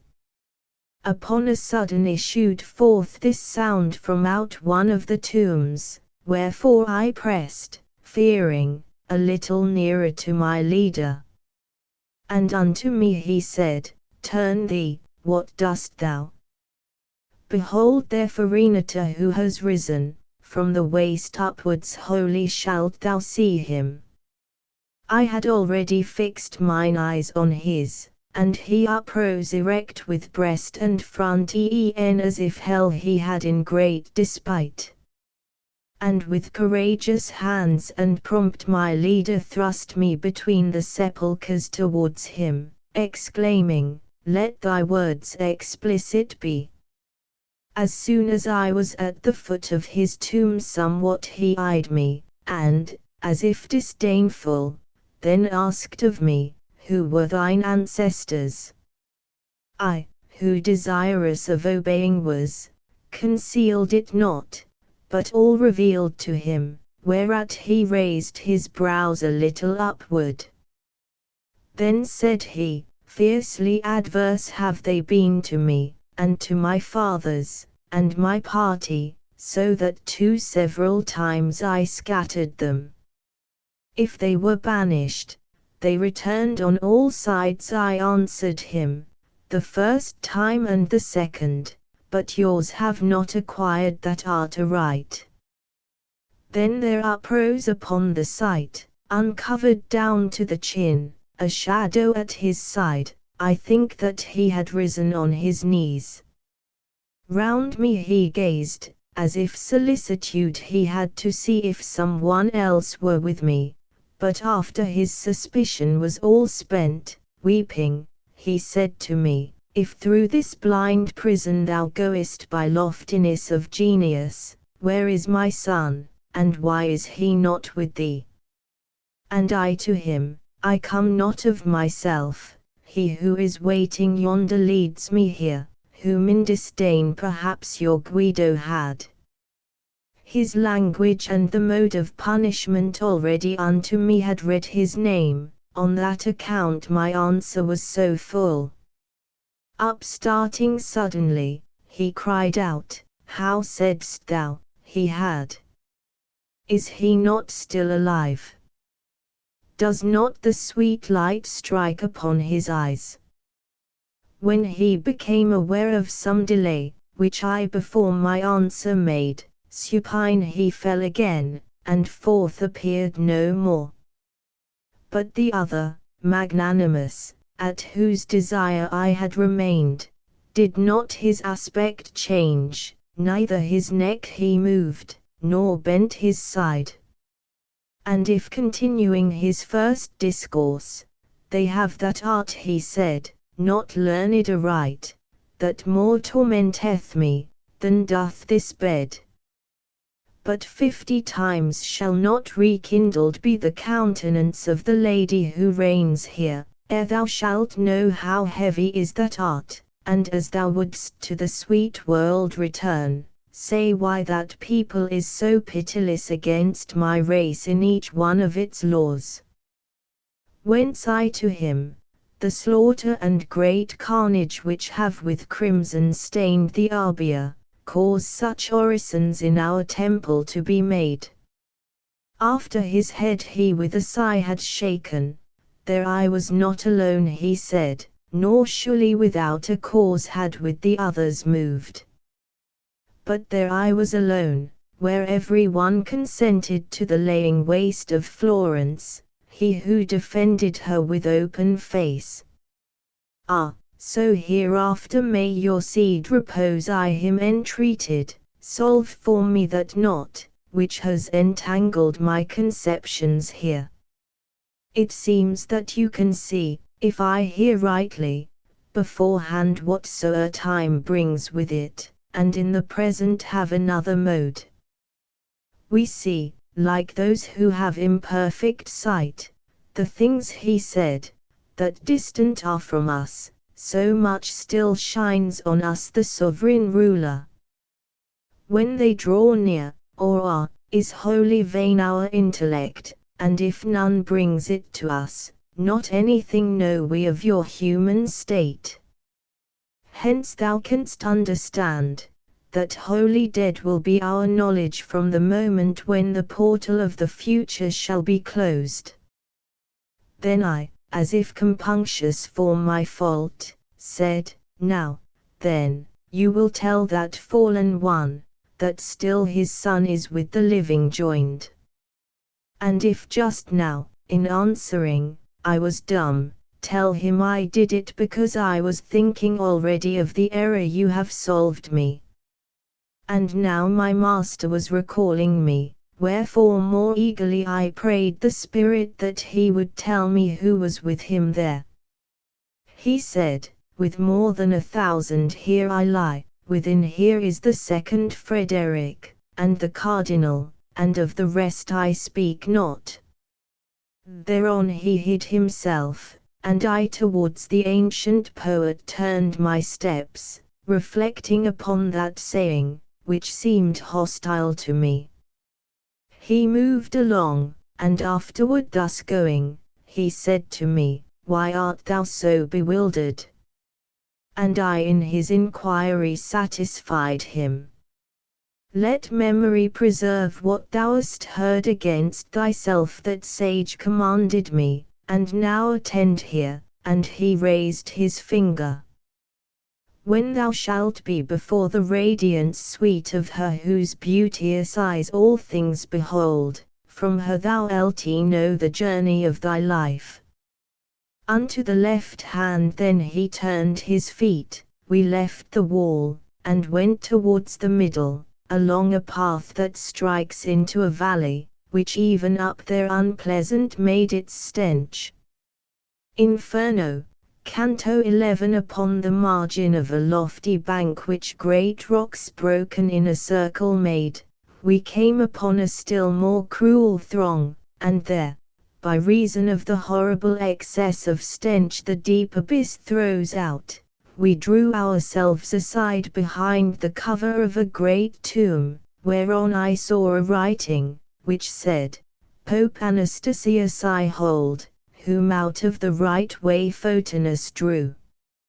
Slow it behoveth our descent to be, so that the sense be first a little used to the sad blast, and then we shall not heed it." The master thus, and unto him I said, "Some compensation find, that the time pass not idly," and he, "Thou seest I think of that. My son, upon the inside of these rocks," began he then to say, "are 3 small circles, from grade to grade, like those which thou art leaving. They all are full of spirits maledict, but that hereafter sight alone suffice thee, hear how and wherefore they are in constraint. Of every malice that wins hate in heaven, injury is the end, and all such end either by force or fraud afflicteth others. But because fraud is man's peculiar vice, more it displeases God, and so stand lowest the fraudulent, and greater dole assails them. All the first circle of the violent is, but since force may be used against 3 persons, in 3 rounds 'tis divided and constructed. To God, to ourselves, and to our neighbor can we use force, I say on them and on their things, as thou shalt hear with reason manifest. A death by violence, and painful wounds, are to our neighbor given, and in his substance ruin, and arson, and injurious levies, whence homicides, and he who smites unjustly, marauders, and freebooters. The first round tormenteth all in companies diverse. Man may lay violent hands upon himself and his own goods, and therefore in the second round must perforce without avail repent whoever of your world deprives himself, who games, and dissipates his property, and weepeth there, where he should jocund be. Violence can be done the deity, in heart denying and blaspheming him, and by disdaining nature and her bounty. And for this reason doth the smallest round seal with its signet Sodom and Cahors, and who, disdaining God, speaks from the heart. Fraud, wherewithal is every conscience stung, a man may practice upon him who trusts, and him who doth no confidence imburse. This latter mode, it would appear, deceivers only the bond of love which nature makes, wherefore within the second circle nestle hypocrisy, flattery, and who deals in magic, falsification, theft, and simony, panders, and barrators, and the like filth. By the other mode, forgotten is that love which nature makes, and what is after added, from which there is a special faith engendered. Hence in the smallest circle, where the point is of the universe, upon which this is seated, whoe'er betrays forever is consumed. And I, my master, clear enough proceeds thy reasoning, and full well distinguishes this cavern and the people who possess it. But tell me, those within the fat lagoon, whom the wind drives, and whom the rain doth beat, and who encounter with such bitter tongues, wherefore are they inside of the Red City not punished, if God has them in his wrath, and if he has not, wherefore in such fashion? And unto me he said, Why wanders so thine intellect from that which it is wont? Or, sooth, thy mind where is it elsewhere looking? Hast thou no recollection of those words with which thine ethics thoroughly discusses the dispositions 3, that heaven abides not, incontinence, and malice, and insane bestiality? And how incontinence less God offendeth, and less blame attracts? If thou regardest this conclusion well, and to thy mind recallest who they are that up outside are undergoing penance, clearly wilt thou perceive why from these felons they separated are, and why less wrath justice divine doth smite them with its hammer. O Son, that healest all distempered vision, thou dost content me so, when thou resolvest, that doubting pleases me no less than knowing. Once more a little backward turn thee, said I, there where thou sayest that usury offends goodness divine, and disengage the knot. Philosophy, he said, to him who heeds it, netteth, not only in one place alone, after what manner nature takes her course from intellect divine, and from its art, and if thy physics carefully thou notest, after not many pages shalt thou find, that this your art as far as possible follows, as the disciple doth the master, so that your art is, as it were, God's grandchild. From these two, if thou bringest to thy mind Genesis at the beginning, it behoves mankind to gain their life and to advance, and since the usurer takes another way, nature herself and in her follower disdains he, for elsewhere he puts his hope. But follow, now, as I would fain go on, for quivering are the fishes on the horizon, and the wane wholly over chorus lies, and far beyond there we descend the crag. Inferno, Canto 12. The place where to descend the bank we came was alpine, and from what was there, moreover, of such a kind that every eye would shun it.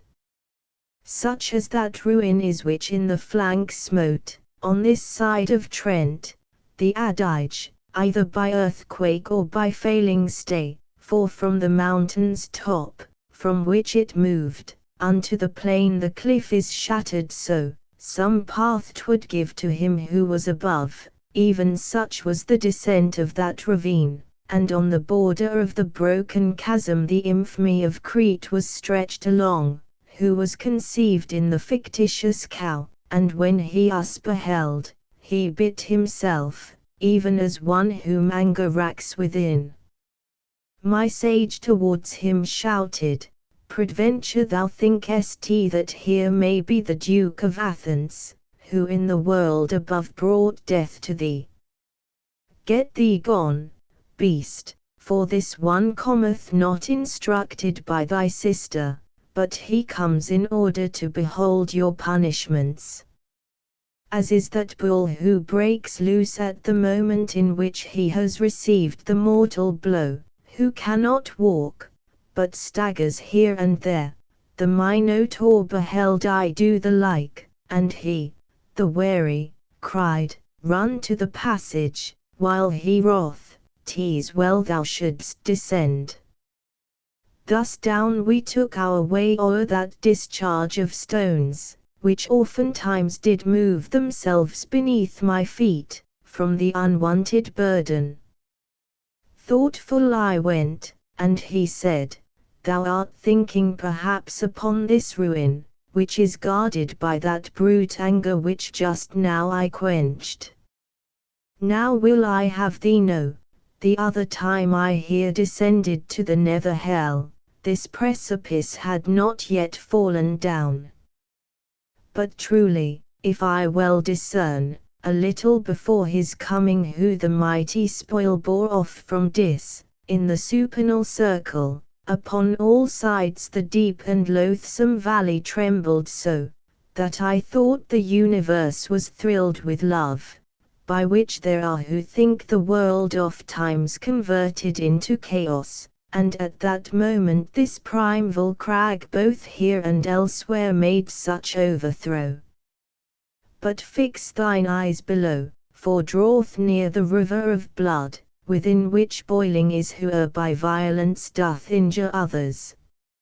O blind cupidity, O wrath insane, that spurs us onward so in our short life, and in the eternal then so badly steeps us. I saw an ample moat bent like a bow, as one which all the plain encompasses, conformable to what my guide had said. And between this and the embankment's foot centaurs in file were running, armed with arrows, as in the world they used the chase to follow.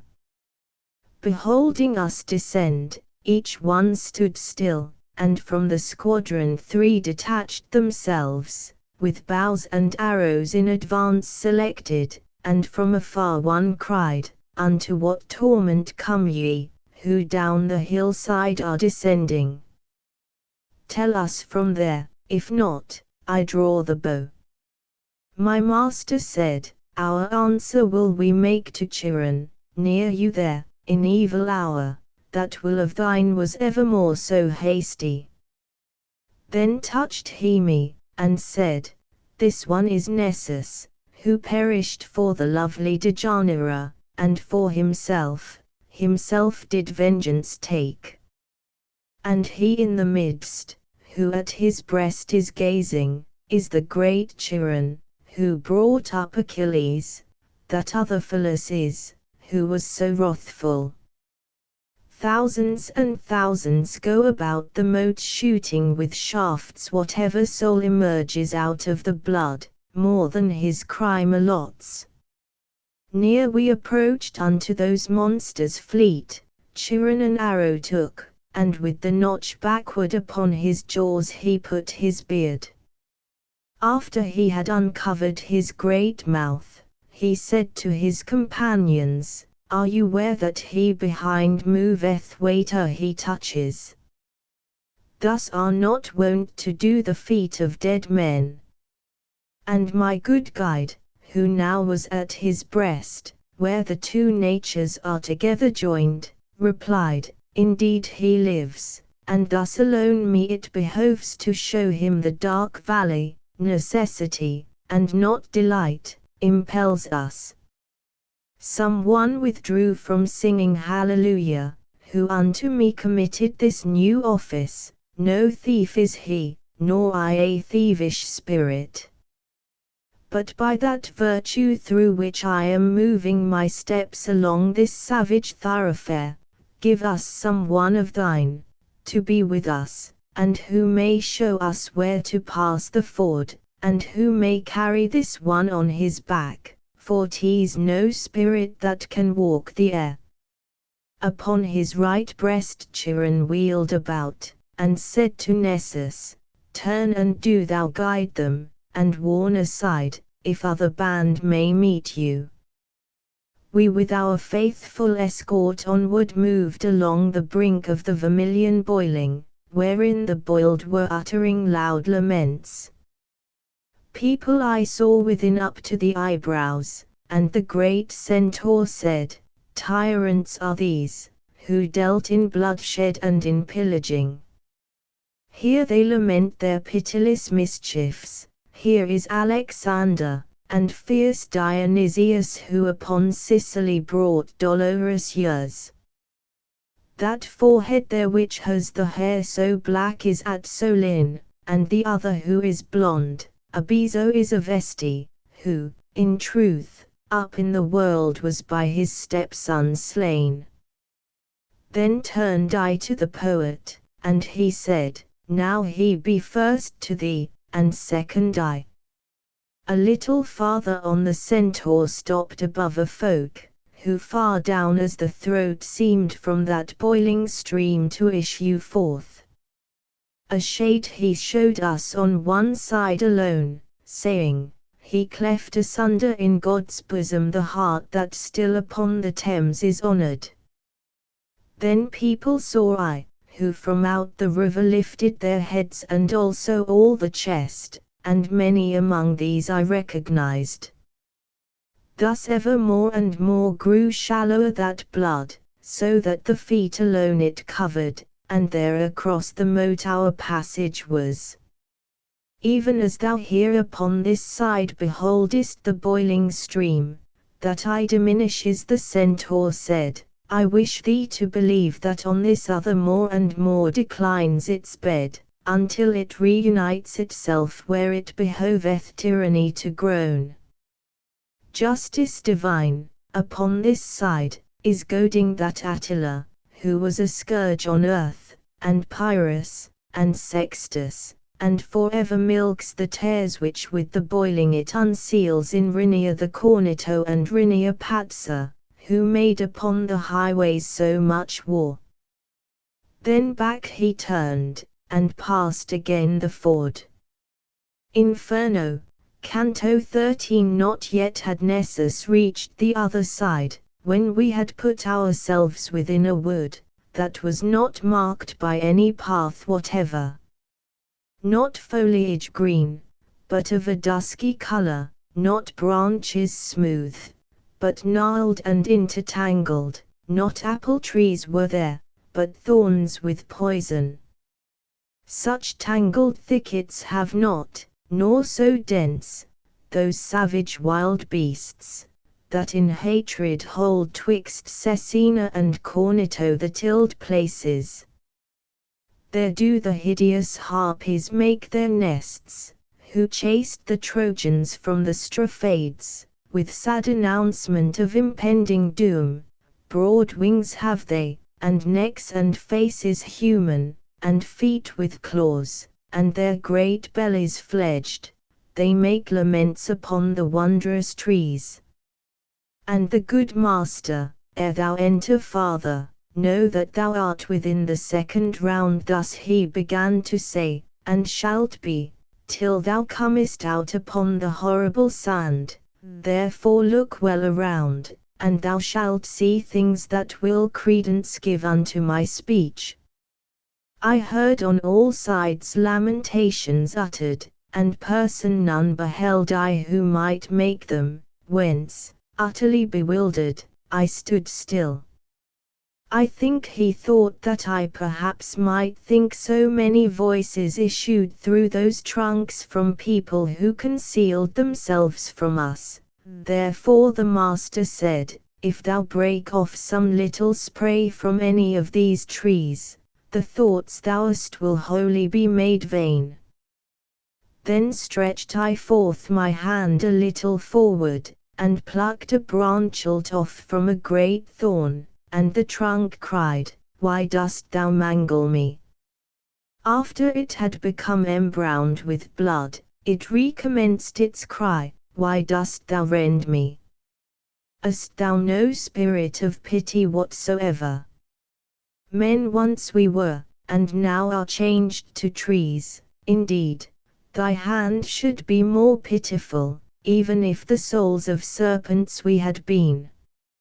As out of a green brand, that is on fire at one of the ends, and from the other drips and hisses with the wind that is escaping, so from that splinter issued forth together both words and blood, whereat I let the tip fall, and stood like a man who is afraid. Had he been able sooner to believe, my sage made answer, O thou wounded soul, what only in my verses he has seen, not upon thee had he stretched forth his hand, whereas the thing incredible has caused me to put him to an act which grieveth me. But tell him who thou wast, so that by way of some amends thy fame he may refresh up in the world, to which he can return. And the trunk said, So thy sweet words allure me, I cannot silent be, and you be vexed not, that I a little to discourse am tempted. I am the one who both keys had in keeping of Frederick's heart, and turned them to and fro so softly in unlocking and in locking, that from his secrets most men I withheld. Fidelity I bore the glorious office so great, I lost thereby my sleep and pulses. The courtesan who never from the dwelling of Caesar turned aside her strumpet eyes, death universal and the vice of courts, inflamed against me all the other minds, and they, inflamed, did so inflame Augustus, that my glad honours turned to dismal mournings. My spirit, in disdainful exultation, thinking by dying to escape disdain, made me unjust against myself, the just. I, by the roots unwanted of this wood, do swear to you that never broke I faith unto my Lord, who was so worthy of honour, and to the world if one of you return, let him my memory comfort, which is lying still prostrate from the blow that envy dealt it. Waited a while, and then, since he is silent, the poet said to me, Lose not the time, but speak, and question him, if more may please thee. Whence I to him, Do thou again inquire concerning what thou thinkst he will satisfy me, for I cannot, such pity is in my heart. Therefore he recommenced, So may the man do for thee freely what thy speech implores, spirit incarcerate, again be pleased to tell us in what way the soul is bound within these knots, and tell us, if thou canst, if any from such members ear is freed. Then blew the trunk amain, and afterward the wind was into such a voice converted, with brevity shall be replied to you. When the exasperated soul abandons the body whence it rent itself away, my nose consigns it to the seventh abyss. It falls into the forest, and no part is chosen for it, but where fortune hurls it, there like a grain of spelt it germinates. It springs a sapling, and a forest tree, the harpies, feeding then upon its leaves, do pain create, and for the pain an outlet. Like others for our spoils shall we return, but not that any one may them revest, for 'tis not just to have what one casts off. Here we shall drag them, and along the dismal forest our bodies shall suspended be, each to the thorn of his molested shade. We were attentive still unto the trunk, thinking that more it yet might wish to tell us, when by a tumult we were overtaken, in the same way as he is who perceives the boar and chase approaching to his stand, who hears the crashing of the beasts and branches, and to behold, upon our left-hand side, naked and scratched, fleeing so furiously, that of the forest, every fan they broke. He who was in advance, now help, death, help.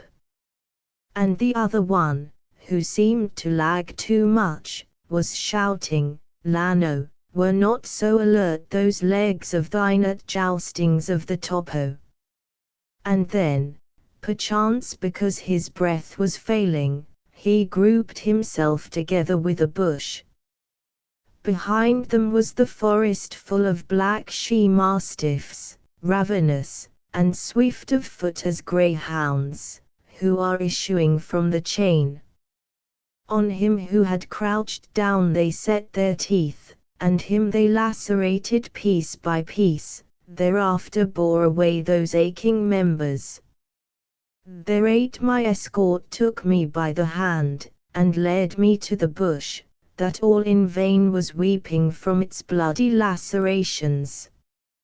O Jacob, it said, of Sant Andrea, what helped it thee of me to make a screen? What blame have I in thy nefarious life? When near him had the master stayed his steps, he said, Who wast thou, that through wounds so many art blowing out with blood thy dolorous speech? And he to us, O souls, that hither come to look upon the shameful massacre that has so rent away from me my leaves, gather them up beneath the dismal bush. I of that city was which to the Baptist changed its first patron, wherefore he for this forever with his art will make it sad. And were it not that on the pass of Arno some glimpses of him are remaining still, those citizens, who afterwards rebuilt it upon the ashes left by Attila, in vain had caused their labor to be done. Of my own house I made myself a gibbet. Inferno, Canto 14. Because the charity of my native place constrained me, gathered I the scattered leaves, and gave them back to him, who now was hoarse. Then came we to the confine, where disparted the second round is from the third, and where a horrible form of justice is beheld. Clearly to manifest these novel things, I say that we arrived upon a plain, which from its bed rejecteth every plant, the dolorous forest is a garland to it all round about, as the sad moat to that, there close upon the edge we stayed our feet. The soil was of an arid and thick sand, not of another fashion made than that which by the feet of Cato once was pressed. Vengeance of God, O how much oughtest thou by each one to be dreaded, who doth read that which was manifest unto mine eyes. Of naked souls beheld I many herds, who all were weeping very miserably, and over them seemed set a law diverse. Supine upon the ground some folk were lying, and some were sitting all drawn up together, and others went about continually. Those who were going round were far the more, and those were less who lay down to their torment, but had their tongues more loosed to lamentation. O'er all the sand waste, with a gradual fall, were raining down dilated flakes of fire, as of the snow on Alp without a wind. As Alexander, in those torrid parts of India, beheld upon his host flames fall unbroken till they reached the ground, whence he provided with his phalanxes to trample down the soil, because the vapor better extinguished was while it was single, thus was descending the eternal heat, whereby the sand was set on fire, like tinder beneath the steel, for doubling of the dole. Without repose forever was the dance of miserable hands, now there, now here, shaking away from off them the fresh gleeds. Master, began I, thou who overcomest all things except the demons dire, that issued against us at the entrance of the gate, who is that mighty one who seems to heed not the fire, and lieth lowering and disdainful, so that the rain seems not to ripen him? And he himself, who had become aware that I was questioning my guide about him, cried, such as I was living, am I dead? If Jove should weary out his smith, from whom he seized in anger the sharp thunderbolt, wherewith upon the last day I was smitten, and if he wearied out by turns the others in Mungibello at the swarthy forge, vociferating, "Help, good Vulcan, help!" even as he did there at the fight of Phlegra, and shot his bolts at me with all his might, he would not have thereby a joyous vengeance. Then did my leader speak with such great force, that I had never heard him speak so loud, "O Capaneus, in that is not extinguished thine arrogance, thou punished art the more, not any torment, saving thine own rage, would be unto thy fury pain complete." Then he turned round to me with better lip, saying, "One of the 7 kings was he who Thebes besieged, and held, and seems to hold God in disdain, and little seems to prize him, but, as I said to him, his own despites are for his breast the fittest ornaments. Now follow me, and mind thou do not place as yet thy feet upon the burning sand, but always keep them close unto the wood." Speaking no word, we came to where there gushes forth from the wood a little rivulet, whose redness makes my hair still stand on end. As from the Beulah came springs the brooklet, the sinful women later share among them, so downward through the sand it went its way. The bottom of it, and both sloping banks, were made of stone, and the margins at the side, whence I perceived that there the passage was. In all the rest which I have shown to thee since we have entered in within the gate whose threshold unto no one is denied, nothing has been discovered by thine eyes so notable as is the present river, which all the little flames above it quenches. These words were of my leader, whence I prayed him that he would give me larges of the food, for which he had given me larges of desire.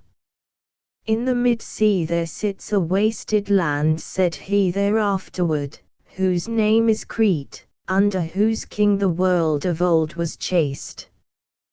There is a mountain there, that once was glad with waters and with leaves, which was called Ida, now 'tis deserted, as a thing worn out.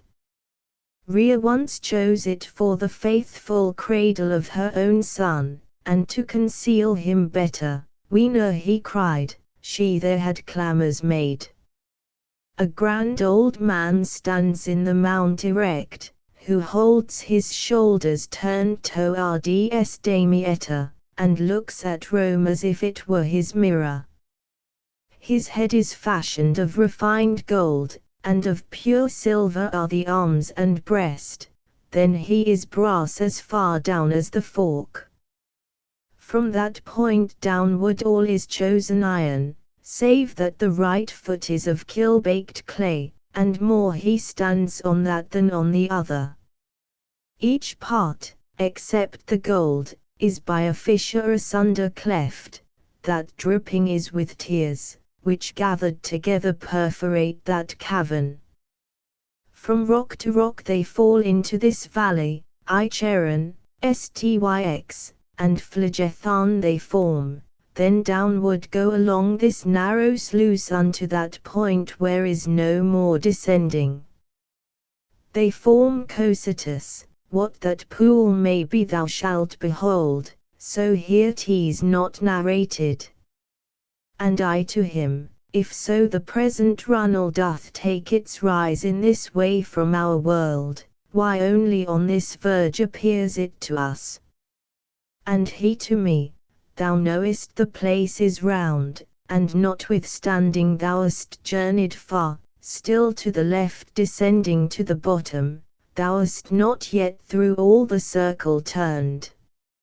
Therefore if something new appear to us, it should not bring amazement to thy face. And I again, Master, where shall be found Lethe and Phlegethon, for of one thou art silent, and sayest the other of this rain is made. In all thy questions truly thou dost please me, replied he, but the boiling of the red water might well solve one of them thou makest. Thou shalt see Lethe, but outside this moat, there where the souls repair to lave themselves, when sin repented of has been removed.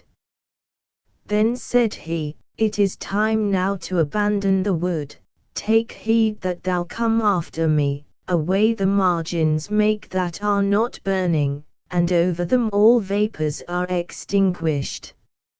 Inferno, Canto 15 now bears us onward one of the hard margins, and so the brooklet's mist o'ershadows it, from fire it saves the water and the dikes.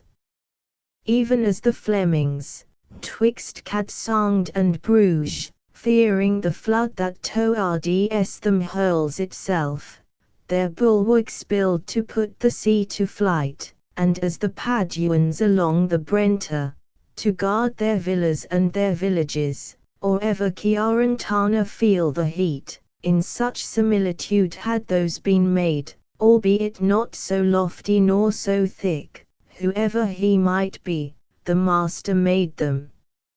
Now were we from the forest so remote, I could not have discovered where it was, even if backward I had turned myself, when we a company of souls encountered, who came beside the dike, and every one gazed at us, as at evening we are wont to eye each other under a new moon, and so towards us sharpened they their brows as an old tailor at the needle's eye. Thus scrutinized by such a family, by some one I was recognized, who seized my garment's hem, and cried out, what a marvel! And I, when he stretched forth his arm to me, on his baked aspect fastened so mine eyes, that the scorched countenance prevented not his recognition by my intellect, and bowing down my face unto his own, I made reply, are you here, Sir Brunetto? And he, may it not displease thee, O my son, if a brief space with thee Brunetto Latini backward return and let the trail go on. I said to him, with all my power I ask it, and if you wish me to sit down with you, I will, if he please, for I go with him. O son, he said, whoever of this herd a moment stops, lies then 100 years, nor finds himself when smitteth him the fire. Therefore go on, I at thy skirts will come, and afterward will I rejoin my band, which goes lamenting its eternal doom. I did not dare to go down from the road level to walk with him, but my head bowed I held as one who goeth reverently. And he began, what fortune or what fate before the last day leadeth thee down here? And who is this that showeth thee the way? Up there above us in the life serene, I answered him, I lost me in a valley, or ever yet my age had been completed. But yestermorn I turned my back upon it, this one appeared to me, returning thither, and homeward leadeth me along this road. And he to me, if thou thy star do follow, thou canst not fail thee of a glorious port, if well I judged in the life beautiful. And if I had not died so prematurely, seeing heaven thus benignant unto thee, I would have given thee comfort in the work. But that ungrateful and malignant people, which of old time from Fizol descended, and smacks still of the mountain and the granite, will make itself, for thy good deeds, thy foe, and it is right, for among crabbed sorbs it ill befits the sweet fig to bear fruit. Old rumour in the world proclaims them blind, a people avaricious, envious, proud, take heed that of their customs thou do cleanse thee. Thy fortune so much honour doth reserve thee, one party and the other shall be hungry for thee, but far from goats shall be the grass. Their litter let the beasts of Fizol make of themselves, nor let them touch the plant, if any still upon their dunghill rise, in which may yet revive the consecrated seed of those Romans, who remained there when the nest of such great malice it became. If my entreaty wholly were fulfilled, replied I to him, not yet would you be in banishment from human nature placed, for in my mind is fixed, and touches now my heart the dear and good paternal image of you, when in the world from hour to hour you taught me how a man becomes eternal, and how much I am grateful, while I live behoves that in my language be discerned.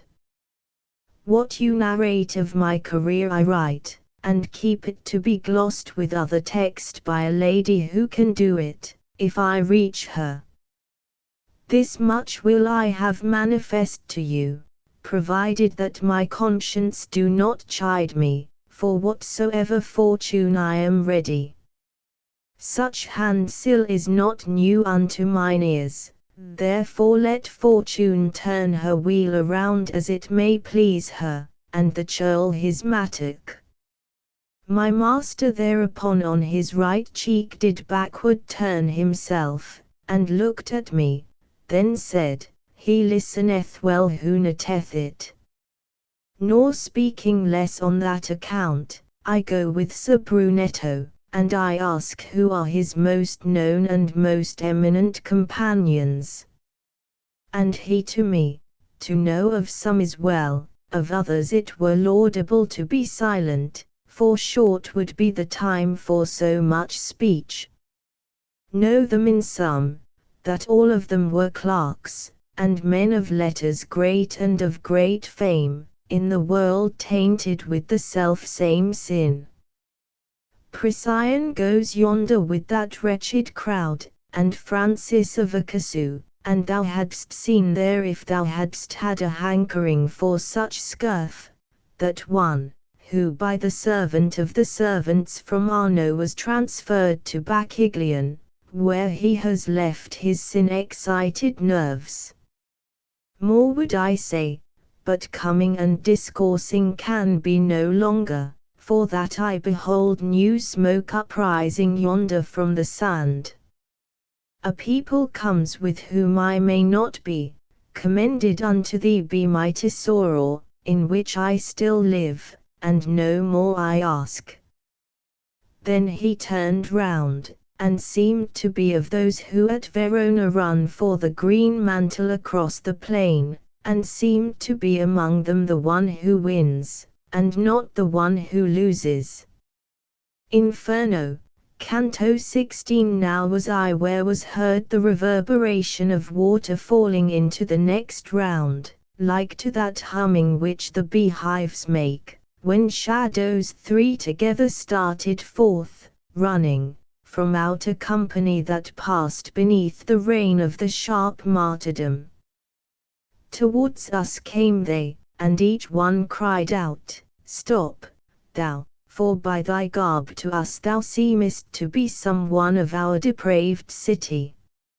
Ah me! What wounds I saw upon their limbs, recent and ancient by the flames burnt in. It pains me still but to remember it. Unto their cries my teacher paused attentive, he turned his face towards me, and now wait, he said, to these we should be courteous. And if it were not for the fire that darts the nature of this region, I should say that haste were more becoming thee than them. As soon as we stood still, they recommenced the old refrain, and when they overtook us, formed of themselves a wheel, all three of them. As champions stripped and oiled are wont to do, watching for their advantage and their hold, before they come to blows and thrusts between them, thus, wheeling round, did every one his visage direct to me, so that in opposite wise his neck and feet continual journey made. And, if the misery of this soft place bring in disdain ourselves and our entreaties began one, and our aspect black and blistered, let the renown of us thy mind incline to tell us who thou art, who thus securely thy living feet dost move along through hell. He in whose footprints thou dost see me treading, naked and skinless though he now may go, was of a greater rank than thou dost think. He was the grandson of the good Guildrada, his name was Guidogara, and in life much did he with his wisdom and his sword. The other, who close by me treads the sand, Teggio Aldobrandi is, whose fame above there in the world should welcome be. And I, who with them on the cross am placed, Jacopo Rusticaci was, and truly my savage wife, more than aught else, doth harm me. Could I have been protected from the fire, below I should have thrown myself among them, and think the teacher would have suffered it, but as I should have burned and baked myself, my terror overmastered my good will, which made me greedy of embracing them. Then I began, sorrow and not disdain did your condition fix within me so, that tardily it wholly is stripped off, as soon as this my Lord said unto me words, on account of which I thought within me that people such as you are were approaching. I of your citium, and evermore your labours and your honourable names I with affection have retraced and heard.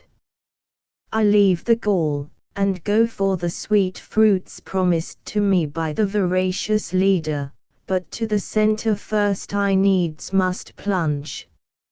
So may the soul for a long while conduct those limbs of thine did he make answer then, and so may thy renown shine after thee, valour and courtesy, say if they dwell within our city, as they used to do, or if they wholly have gone out of it, for Guglielmo Borgia, who is in torment with us of late, and goes there with his comrades, doth greatly mortify us with his words. The new inhabitants and the sudden gains, pride and extravagance have in thee engendered, Florence, so that thou weepest thereat already. In this wise I exclaimed with face uplifted, and the three, taking that for my reply, looked at each other, as one looks at truth. If other times so little it doth cost thee, replied they all, to satisfy another, happy art thou, thus speaking at thy will. Therefore, if thou escape from these dark places, and come to behold the beauteous stars, when it shall pleasure thee to say, I will see that thou speak of us unto the people. Then they broke up the wheel, and in their flight it seemed as if their agile legs were wings. Not an amen could possibly be said so rapidly as they had disappeared, wherefore the master deemed best to depart. I followed him, and little had we gone, before the sound of water was so near us, that speaking we should hardly have been heard. Even as that stream which holdeth its own course the first from Monteveso towards the east, upon the left-hand slope of Apennine, which is above called Aquachita, ere it down descendeth into its low bed, and at Forli is vacant of that name, reverberates there above San Benedetto from Alps, by falling at a single leap, wherefore 1,000 there were room enough. Thus downward from a bank precipitate, we found resounding that dark-tinted water, so that it soon the ear would have offended. I had a cord around about me girt, and therewithal I whilom had designed to take the panther with the painted skin. After I this had all from me unloosed, as my conductor had commanded me, I reached it to him, gathered up and coiled, whereat he turned himself to the right side, and at a little distance from the verge, he cast it down into that deep abyss. It must needs be some novelty, respond I said within myself, to the new signal the master with his eye is following so. Ah me! How very cautious men should be with those who not alone behold the act, but with their wisdom look into the thoughts. He said to me, soon there will upward come what I await, and what thy thought is dreaming must soon reveal itself unto thy sight. I to that truth which has the face of falsehood, a man should close his lips as far as may be, because without his fault it causes shame, but here I cannot, and, reader, by the notes of this my comedy to thee I swear, so may they not be void of lasting favour. Athwart that dense and darksome atmosphere I saw a figure swimming upward come, marvellous unto every steadfast heart, even as he returns who goeth down sometimes to clear an anchor, which has grappled reef, or aught else that in the sea is hidden, who upward stretches, and draws in his feet. Inferno, Canto 17. Behold the monster with the pointed tail, who cleaves the hills, and breaketh walls and weapons, behold him who infecteth all the world. Thus unto me my guide began to say, and beckoned him that he should come to shore, near to the confine of the trodden marble, and that uncleanly image of deceit came up and thrust ashore its head and bust, but on the border did not drag its tail. The face was as the face of a just man, its semblance outwardly was so benign, and of a serpent all the trunk beside. 2 paws it had, hairy unto the armpits, the back, and breast, and both the sides it had depicted o'er with nooses and with shields. With colours more, groundwork or broidery never in cloth did Tartars make nor Turks, nor were such tissues by Arachne laid. As sometimes wherries lie upon the shore, that part are in the water, part on land, and as among the guzzling Germans there, the beaver plants himself to wage his war, so that vile monster lay upon the border, which is of stone, and shutteth in the sand. His tail was wholly quivering in the void, contorting upwards the envenomed fork, that in the guise of scorpion armed its point. The guide said, now perforce must turn aside our way a little, even to that beast malevolent, that yonder coucheth him. We therefore on the right side descended, and made 10 steps upon the outer verge, completely to avoid the sand and flame, and after we are come to him, I see a little farther off upon the sand a people sitting near the hollow place. Then said to me the master, so that full experience of this round thou bear away, now go and see what their condition is. There let thy conversation be concise, till thou returnest I will speak with him, that he concede to us his stalwart shoulders. Thus farther still upon the outermost head of that 7th circle all alone I went, where sat the melancholy folk. Out of their eyes was gushing forth their woe, this way, that way, they helped them with their hands now from the flames and now from the hot soil. Not otherwise in summer do the dogs, now with the foot, now with the muzzle, when by fleas, or flies, or gadflies, they are bitten. When I had turned mine eyes upon the faces of some, on whom the dolorous fire is falling, not one of them I knew, but I perceived that from the neck of each there hung a pouch, which certain colour had, and certain blazon, and thereupon it seems their eyes are feeding. And as I gazing round me come among them, upon a yellow pouch I azure saw that had the face and posture of a lion. Proceeding then the current of my sight, another of them saw I, red as blood, display a goose more white than butter is. And one, who with an azure sow and gravid emblazoned had his little pouch of white, said unto me, What dost thou in this mote? Now get thee gone, and since thou art still alive, know that a neighbour of mine, Vitaliano, will have his seat here on my left-hand side. A Paduan am I with these Florentines, full many a time they thunder in mine ears, exclaiming, Come the sovereign cavalier, he who shall bring the satchel with 3 goats. Then twisted he his mouth, and forth he thrust his tongue, like to an ox that licks its nose. And fearing lest my longer stay might vex him who had warned me not to tarry long, backward I turned me from those weary souls. I found my guide, who had already mounted upon the back of that wild animal, and said to me, Now be both strong and bold.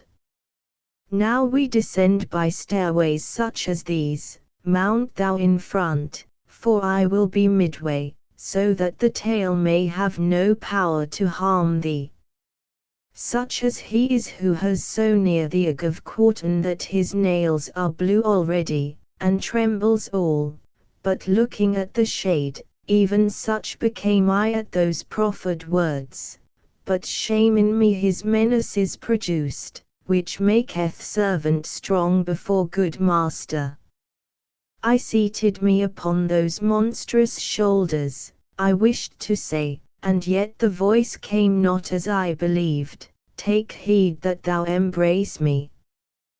But he, who other times had rescued me in other peril, soon as I had mounted, within his arms encircled and sustained me, and said, Now, Trian, bestir thyself, the circle's large, and the descent be little, think of the novel burden which thou hast.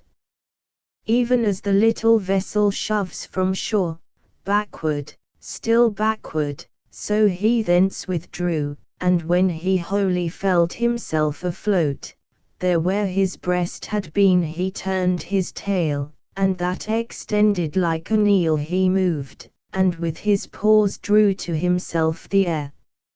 A greater fear I do not think there was what time abandoned Phaeton the reins, whereby the heavens, as still appears, were scorched, nor when the wretched Icarus his flanks felt stripped of feathers by the melting wax, his father crying, An ill way thou takest. Than was my own, when I perceived myself on all sides in the air, and saw extinguished the sight of everything but of the monster. Onward he goeth, swimming slowly, slowly, wheels and descends, but I perceive it only by wind upon my face and from below. I heard already on the right the whirlpool making a horrible crashing under us, whence I thrust out my head with eyes cast downward. Then was I still more fearful of the abyss, because I fires beheld, and heard laments, whereat I, trembling, all the closer cling. I saw then, for before I had not seen it, the turning and descending, by great horrors that were approaching upon divers sides. As falcon who has long been on the wing, who, without seeing either lure or bird, maketh the falconer say, Ah me, thou stoopest descendeth weary, whence he started swiftly, thorough 100 circles, and alights far from his master, sullen and disdainful, even thus did Trian place us on the bottom, close to the bases of the rough-hewn rock, and being disencumbered of our persons, he sped away as arrow from the string. Inferno, Canto 18. There is a place in hell called Malabulge, wholly of stone and of an iron color, as is the circle that around it turns. Right in the middle of the field malign there yawns a well exceeding wide and deep, of which its place the structure will recount. Round, then, is that enclosure which remains between the well and foot of the high, hard bank, and has distinct in valleys 10 its bottom. As wherefore the protection of the walls many and many moats surround the castles, the part in which they are a figure forms, just such an image those presented there, and as about such strongholds from their gates unto the outer bank are little bridges, so from the precipice's base did crags project, which intersected dikes and moats, unto the well that truncates and collects them. Within this place, down shaken from the back of Drian, we found us, and the poet held to the left, and I moved on behind. Upon my right hand I beheld new anguish, new torments, and new wielders of the lash, where'er with the foremost Bulgia was replete. Down at the bottom were the sinners naked, this side the middle came they facing us, beyond it, with us, but with greater steps, even as the Romans, for the mighty host, the year of Jubilee, upon the bridge, have chosen a mode to pass the people over, for all upon one side towards the castle their faces have, and go unto Street Peters, on the other side they go towards the mountain. This side and that, along the livid stone beheld I horned demons with great scourges, who cruelly were beating them behind. Me, how they did make them lift their legs at the first blows! And sooth not any one the second waited for, nor for the third. While I was going on, mine eyes by one encountered were, and straight I said, already with sight of this one I am not unfed. Therefore I stayed my feet to make him out, and with me the sweet guide came to a stand, and to my going somewhat back assented, and he, the scourged one, thought to hide himself, lowering his face, but little it availed him, for said I, thou that castest down thine eyes, if false are not the features which thou bearest, thou art venidico cachinimico, but what doth bring thee to such pungent sources? And he to me, unwillingly I tell it, but forces me thine utterance distinct, which makes me recollect the ancient world. I was the one who the fair Gisola induced to grant the wishes of the Marquise, how the shameless story may be told. Not the sole Bolognese am I who weeps here, nay, rather is this place so full of them, that not so many tongues today are taught twixt Reno and Savona to say Sapa, and if thereof thou wishest pledge or proof, bring to thy mind our avaricious heart. While speaking in this manner, with his scourge a demon smote him, and said, Get thee gone Panda, there are no women here for coin. I joined myself again unto mine escort, thereafterward with footsteps few we came to where a crag projected from the bank. This very easily did we ascend, and turning to the right along its ridge, from those eternal circles we departed. When we were there, where it is hollowed out beneath, to give a passage to the scourged, the guide said, Wait, and see that on thee strike the vision of those others evil born, of whom thou hast not yet beheld the faces, because together with us they have gone. From the old bridge we looked upon the train which towards us came upon the other border, and which the scourges in like manner smite. And the good master, without my inquiring, said to me, See that tall one who is coming, and for his pain seems not to shed a tear, still what a royal aspect he retains. That Jason is, who by his heart and cunning the Colchians of the ram made destitute.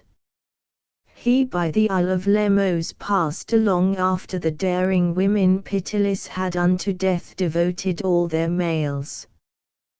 There with his tokens and with ornate words did he deceive Hypsipyle, the maiden who first, herself, had all the rest deceived. There did he leave her pregnant and forlorn. Such sin unto such punishment condemns him, and also for Mede is vengeance done. With him go those who in such wise deceive, and this sufficient be of the first valley to know, and those that in its jaws it holds. We were already where the narrow path crosses athwart the second dike, and forms of that a buttress for another arch. Thence we heard people, who are making moan in the next bolgia, snorting with their muzzles, and with their palms beating upon themselves. The margins were encrusted with a mould by exhalation from below, that sticks there, and with the eyes and nostrils wages war. The bottom is so deep, no place suffices to give us sight of it, without ascending the arch's back, where most the crag impends. Thither we came, and thence down in the moat I saw a people smothered in a filth that out of human privies seemed to flow, and whilst below there with mine eye I search, I saw one with his head so foul with ordure, it was not clear if he were clerk or layman. He screamed to me, Wherefore art thou so eager to look at me more than the other foul ones? And I to him, Because, if I remember, I have already seen thee with dry hair, and thou art a lesho into my knee of lucre, therefore I eye thee more than all the others. And he thereon, belabouring his pumpkin, the flatteries have submerged me here below, where with my tongue was never surfeited. Then said to me the guide, See that thou thrust thy visage somewhat farther in advance, that with thine eyes thou well the face attain of that uncleanly and dishevelled drab, who there doth scratch herself with filthy nails, and crouches now, and now on foot is standing. 'Tis the harlot is it, who replied unto her paramour, when he said, Have I great gratitude from thee? Nay, marvellous, and herewith let our sight be satisfied. Inferno, Canto 19. O Simon Magus, O forlorn disciples, ye who the things of God, which ought to be the brides of holiness, rapaciously for silver and for gold do prostitute, now it behoves for you the trumpet sound, because in this third bolgia ye abide. We had already on the following tomb ascended to that portion of the crag which o'er the middle of the moat hangs plumb. Wisdom supreme, O how great art thou showest in heaven, in earth, and in the evil world, and with what justice doth thy power distribute. I saw upon the sides and on the bottom the livid stone with perforations filled, all of one size, and every one was round. To me less ample seemed they not, nor greater than those that in my beautiful Saint John are fashioned for the place of the baptizers, and one of which, not many years ago, I broke for some one, who was drowning in it.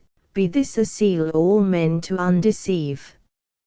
Out of the mouth of each one there protruded the feet of a transgressor, and the legs up to the calf, the rest within remained. In all of them the souls were both on fire, wherefore the joints so violently quivered, they would have snapped asunder withes and bands. Even as the flame of unctuous things is wont to move upon the outer surface only, so likewise was it there from heel to point. Master, who is that one who writhes himself, more than his other comrades quivering? I said, and whom a redder flame is sucking. And he to me, if thou wilt have me bear thee down there along that bank which lowest lies, from him thou'lt know his errors and himself. And I, what pleases thee, to me is pleasing, thou art my Lord, and knowest that I depart not from thy desire, and knowest what is not spoken. Straightway upon the fourth dyke we arrived, we turned, and on the left-hand side descended down to the bottom full of holes and narrow. And the good master yet from off his haunch deposed me not, till to the hole he brought me of him who so lamented with his shanks. Whoe'er thou art, that standest upside down, O doleful soul, implanted like a stake, to say began I, if thou canst, speak out. I stood even as the friar who is confessing the false assassin, who, when he is fixed, recalls him, so that death may be delayed. And he cried out, Dost thou stand there already? Dost thou stand there already, Boniface? By many years the record lied to me. Art thou so early satiate with that wealth, for which thou didst not fear to take by fraud the beautiful lady, and then work her woe?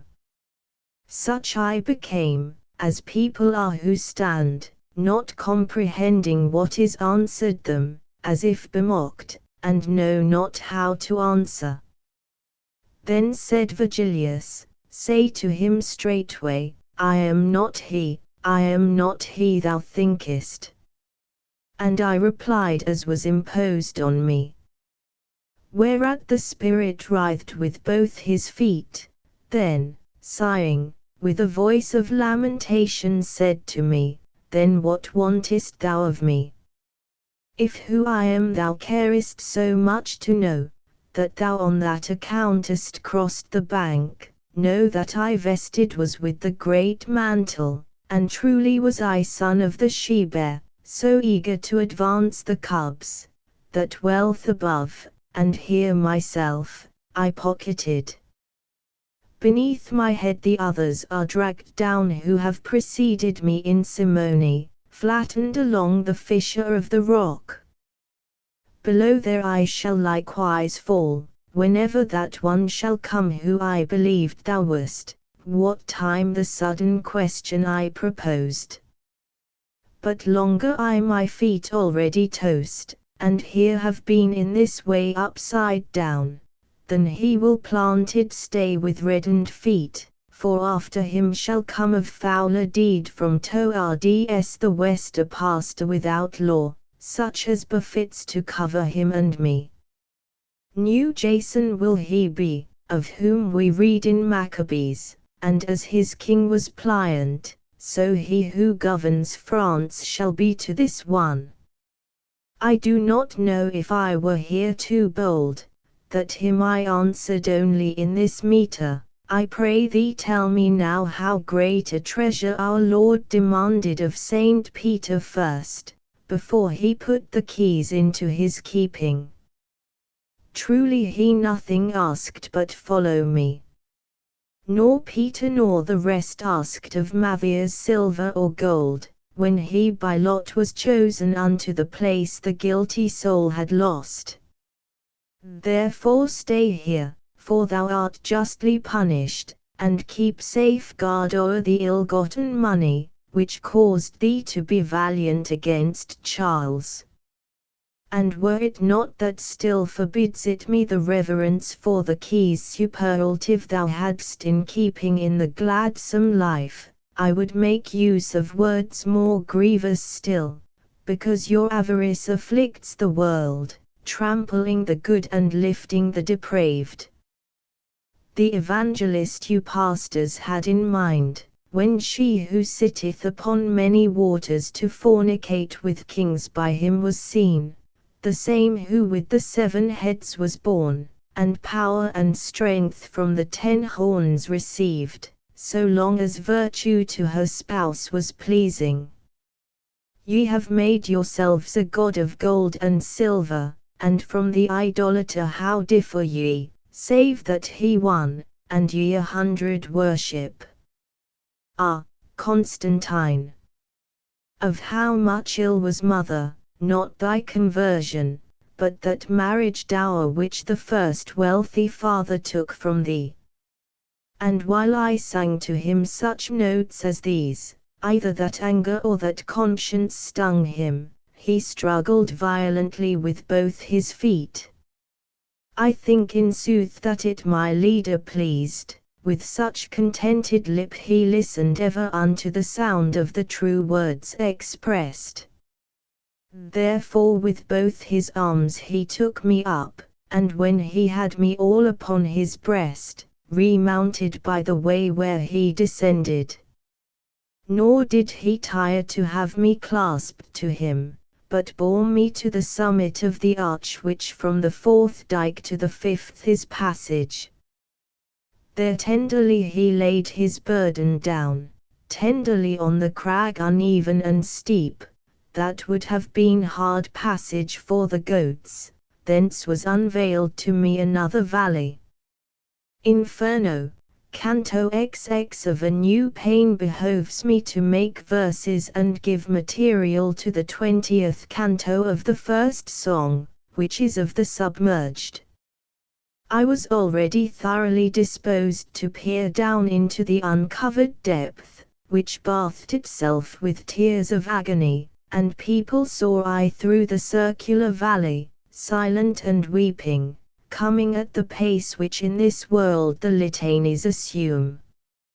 As lower down my sight descended on them, wondrously each one seemed to be distorted from chin to the beginning of the chest, for towards the reins the countenance was turned, and backward it behoved them to advance, as to look forward had been taken from them. Perchance indeed by violence of palsy some one has been thus wholly turned awry, but I ne'er saw it, nor believe it can be. As God may let thee, reader, gather fruit from this thy reading, think now for thyself how I could ever keep my face unmoistened, when our own image near me I beheld distorted so, the weeping of the eyes along the fissure bathed the hinder parts. Truly I wept, leaning upon a peak of the hard crag, so that my escort said to me, Art thou, too, of the other fools? Here pity lives when it is wholly dead, who is a greater reprobate than he who feels compassion at the doom divine. Lift up thy head, and see for whom opened the earth before the Theban's eyes, wherefore they all cried, Whither rushest thou, Amphiaraus? Why dost leave the war? And downward ceased he not to fall amain as far as Minos, who lays hold on all. See, he has made a bosom of his shoulders.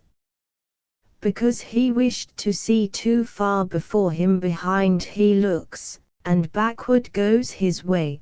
Behold Tiresias, who his semblance changed, when from a male a female he became, his members being all of them transformed, and afterwards was forced to strike once more the 2 entangled serpents with his rod, ere he could have again his manly plumes. That Aruns is, who backs the other's belly, who in the hills of Luni, there where grubs the Cararies who houses underneath, among the marbles white a cavern had for his abode, whence to behold the stars and see, the view was not cut off from him. And she there, who is covering up her breasts, which thou beholdest not, with loosened tresses, and on that side has all the hairy skin, was Manto, who made quest through many lands, afterwards tarried there where I was born, whereof I would thou list to me a little. After her father had from life departed, and the city of Bacchus had become enslaved, she a long season wandered through the world. Above in beauteous Italy lies a lake at the Alps' foot that shuts in Germany over Tyrol, and has the name Benaco. By 1,000 springs, I think, and more, is bathed, twixt Garda and Val Camonica, Pennino, with water that grows stagnant in that lake. Midway a place is where the Trentine pastor, and he of Brescia, and the Veronese might give his blessing, if he passed that way. Sitteth Peschiera, fortress fair and strong, to front the Brescians and the Bergamasques, where round about the bank descendeth lowest. There of necessity must fall whatever in bosom of Benaco cannot stay, and grows a river down through verdant pastures. Soon as the water doth begin to run, no more Benaco is it called, but Mincio, far as Govno, where it falls in Po. Not far it runs before it finds a plain in which it spreads itself, and makes it marshy, and oft teas wont in summer to be sickly.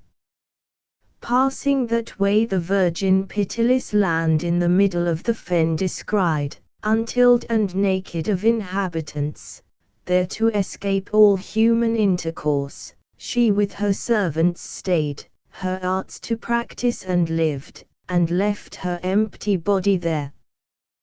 The men, thereafter, who were scattered round, collected in that place, which was made strong by the lagoon it had on every side. They built their city over those dead bones, and, after her who first the place selected, Mantua named it, without other omen. Its people once within more crowded were, ere the stupidity of Cassalidi from Pienamunt had received deceit. Therefore I caution thee, if ere thou hearest originate my city otherwise, no falsehood may the verity defraud. And I, my master, thy discourses are to me so certain, and so take my faith, that unto me the rest would be spent coals.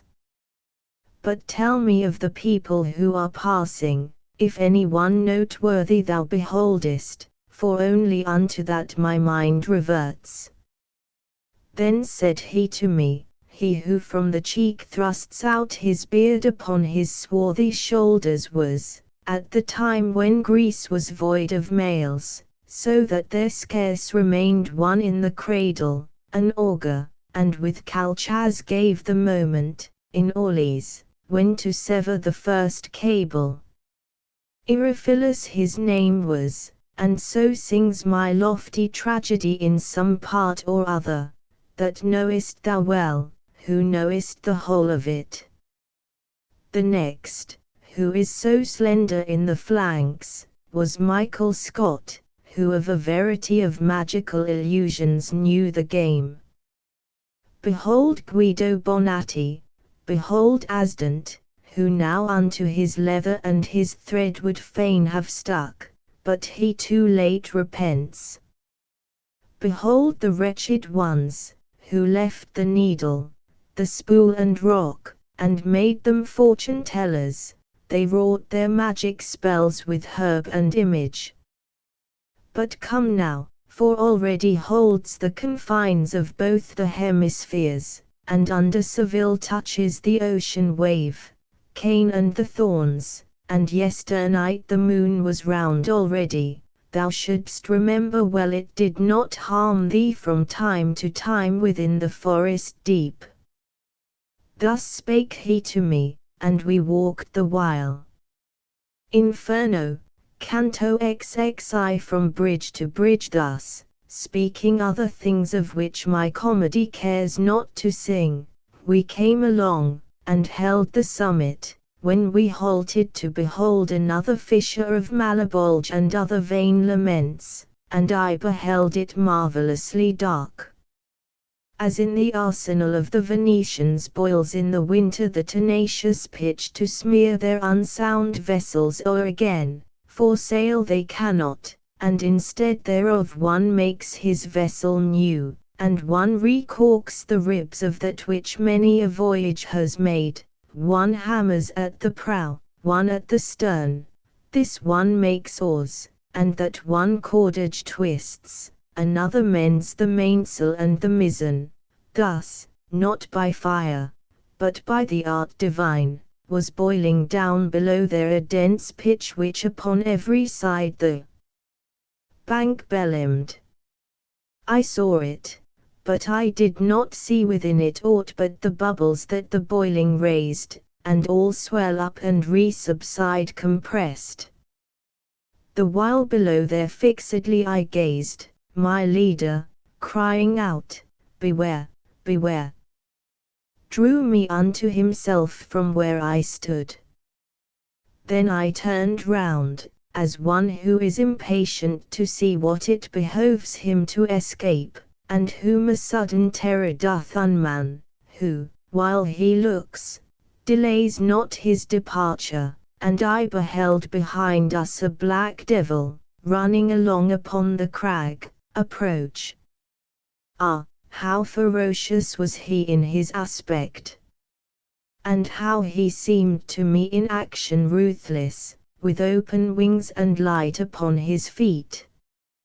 His shoulders, which sharp-pointed were and high, a sinner did encumber with both haunches, and he held clutched the sinews of the feet. From off our bridge, he said, O Malebranche, behold one of the elders of Saint Zita, plunge him beneath, for I return for others unto that town, which is well furnished with them. All there are barrators, except Bonturo, no into yes for money there is changed. He hurled him down, and over the hard crag turned round, and never was a mastiff loosened in so much hurry to pursue a thief.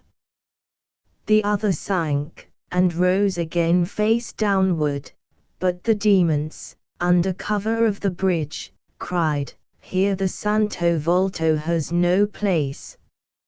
Here swims one otherwise than in the Serchio, therefore, if for our gaffs thou wishest not, do not uplift thyself above the pitch." They seized him then with more than 100 rakes. They said, "It here behoves thee to dance covered, that, if thou canst, thou secretly mayest pilfer. Not otherwise the cooks their scullions make immerse into the middle of the cauldron the meat with hooks, so that it may not float." Said the good master to me, "That it be not apparent thou art here, crouch thyself down behind a jag, that thou mayest have some screen, and for no outrage that is done to me be thou afraid, because these things I know, for once before was I in such a scuffle." Then he passed on beyond the bridge's head, and as upon the 6th bank he arrived, need was for him to have a steadfast front. With the same fury, and the same uproar, as dogs leap out upon a mendicant, who on a sudden begs, where'er he stops, they issued from beneath the little bridge, and turned against him all their grappling irons. But he cried out, "Be none of you malignant. Before those hooks of yours lay hold of me, let one of you step forward, who may hear me, and then take counsel as to grappling me." They all cried out, "Let Malacoda go," whereat one started, and the rest stood still, and he came to him, saying, "What avails it? Thinkest thou, Malacoda, to behold me advanced into this place. My master said, safe hitherto from all your skill of fence, without the will divine, and fate auspicious. Let me go on, for it in heaven is willed that I another show this savage road. Then was his arrogance so humbled in him, that he let fall his grapnel at his feet, and to the others said, now strike him not. And unto me my guide, O thou, who sittest among the splinters of the bridge crouched down, securely now return to me again. Wherefore I started and came swiftly to him, and all the devils forward thrust themselves, so that I feared they would not keep their compact. And thus beheld I once afraid the soldiers who issued under safeguard from Caprina, seeing themselves among so many foes. Close did I press myself with all my person beside my leader, and turned not mine eyes from off their countenance, which was not good. They lowered their rakes, and wilt thou have me hit him, they said to one another, on the rump.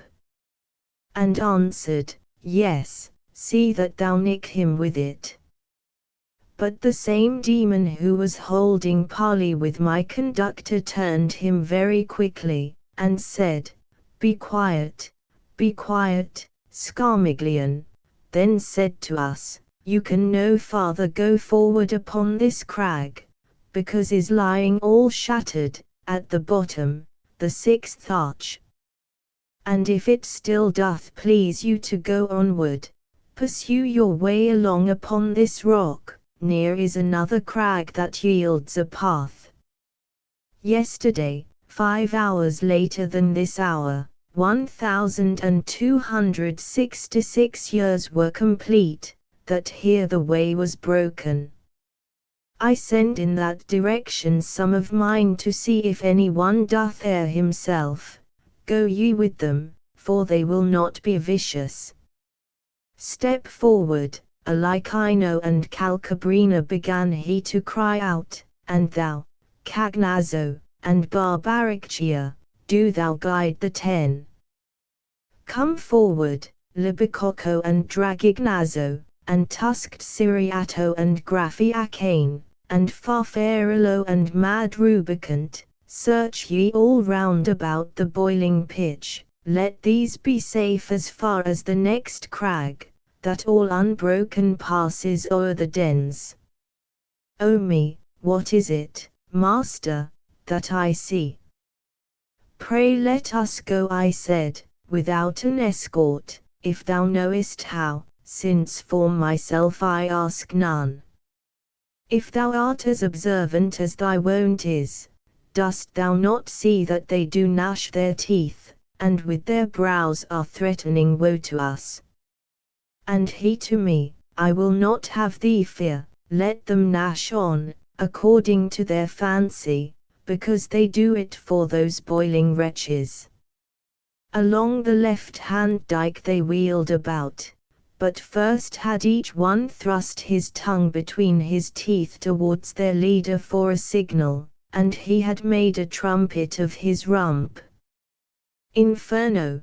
Canto XXII. I have erewhile seen horsemen moving camp, begin the storming, and their muster make, and sometimes starting off for their escape. Vaunt couriers have I seen upon your land, O Artines, and foragers go forth, tournaments stricken, and the joustings run, sometimes with trumpets and sometimes with bells, with kettle drums, and signals of the castles, and with our own, and with outlandish things, but never yet with bagpipe so uncouth did I see horsemen move, nor infantry, nor ship by any sign of land or star.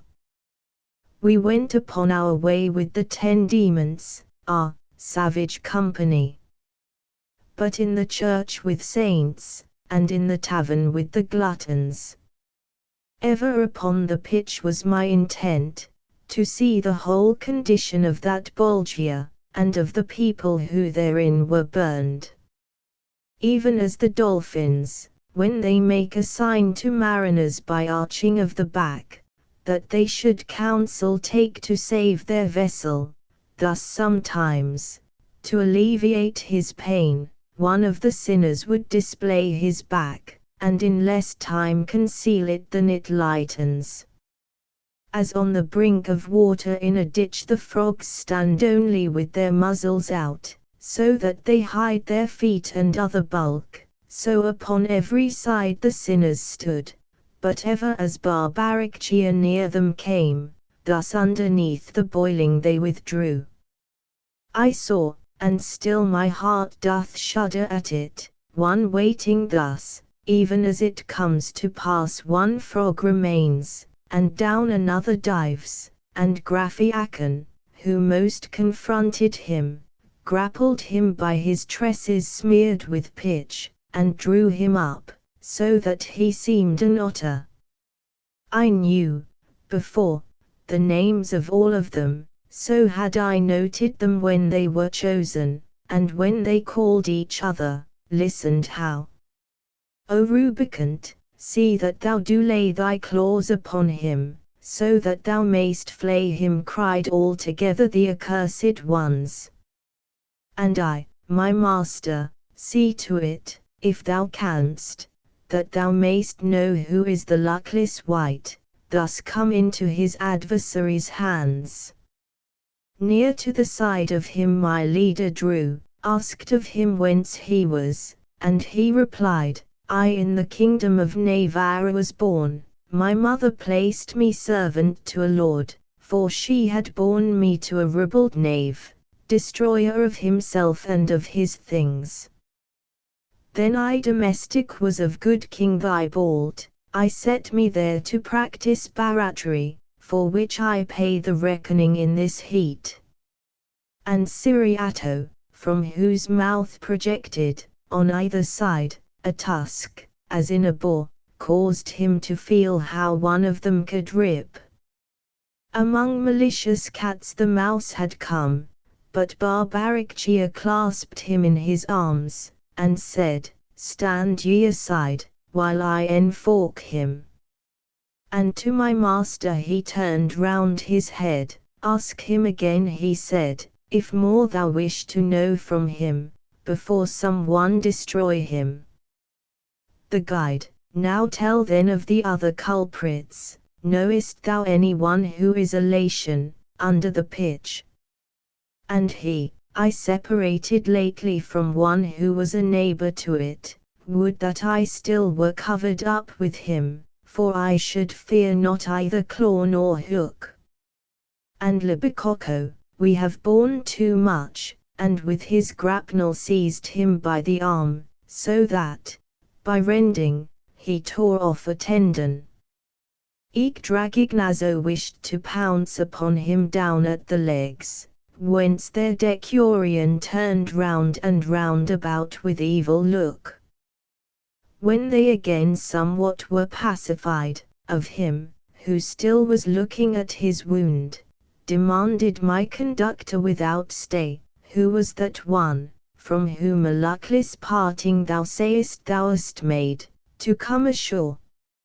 And he replied, it was the friar Gomitar, he of Gallura, vessel of all fraud, who had the enemies of his lord in hand, and dealt so with them each exalts their rate, money he took, and let them smoothly off, as he says, and in other offices a barrator was he, not mean but sovereign.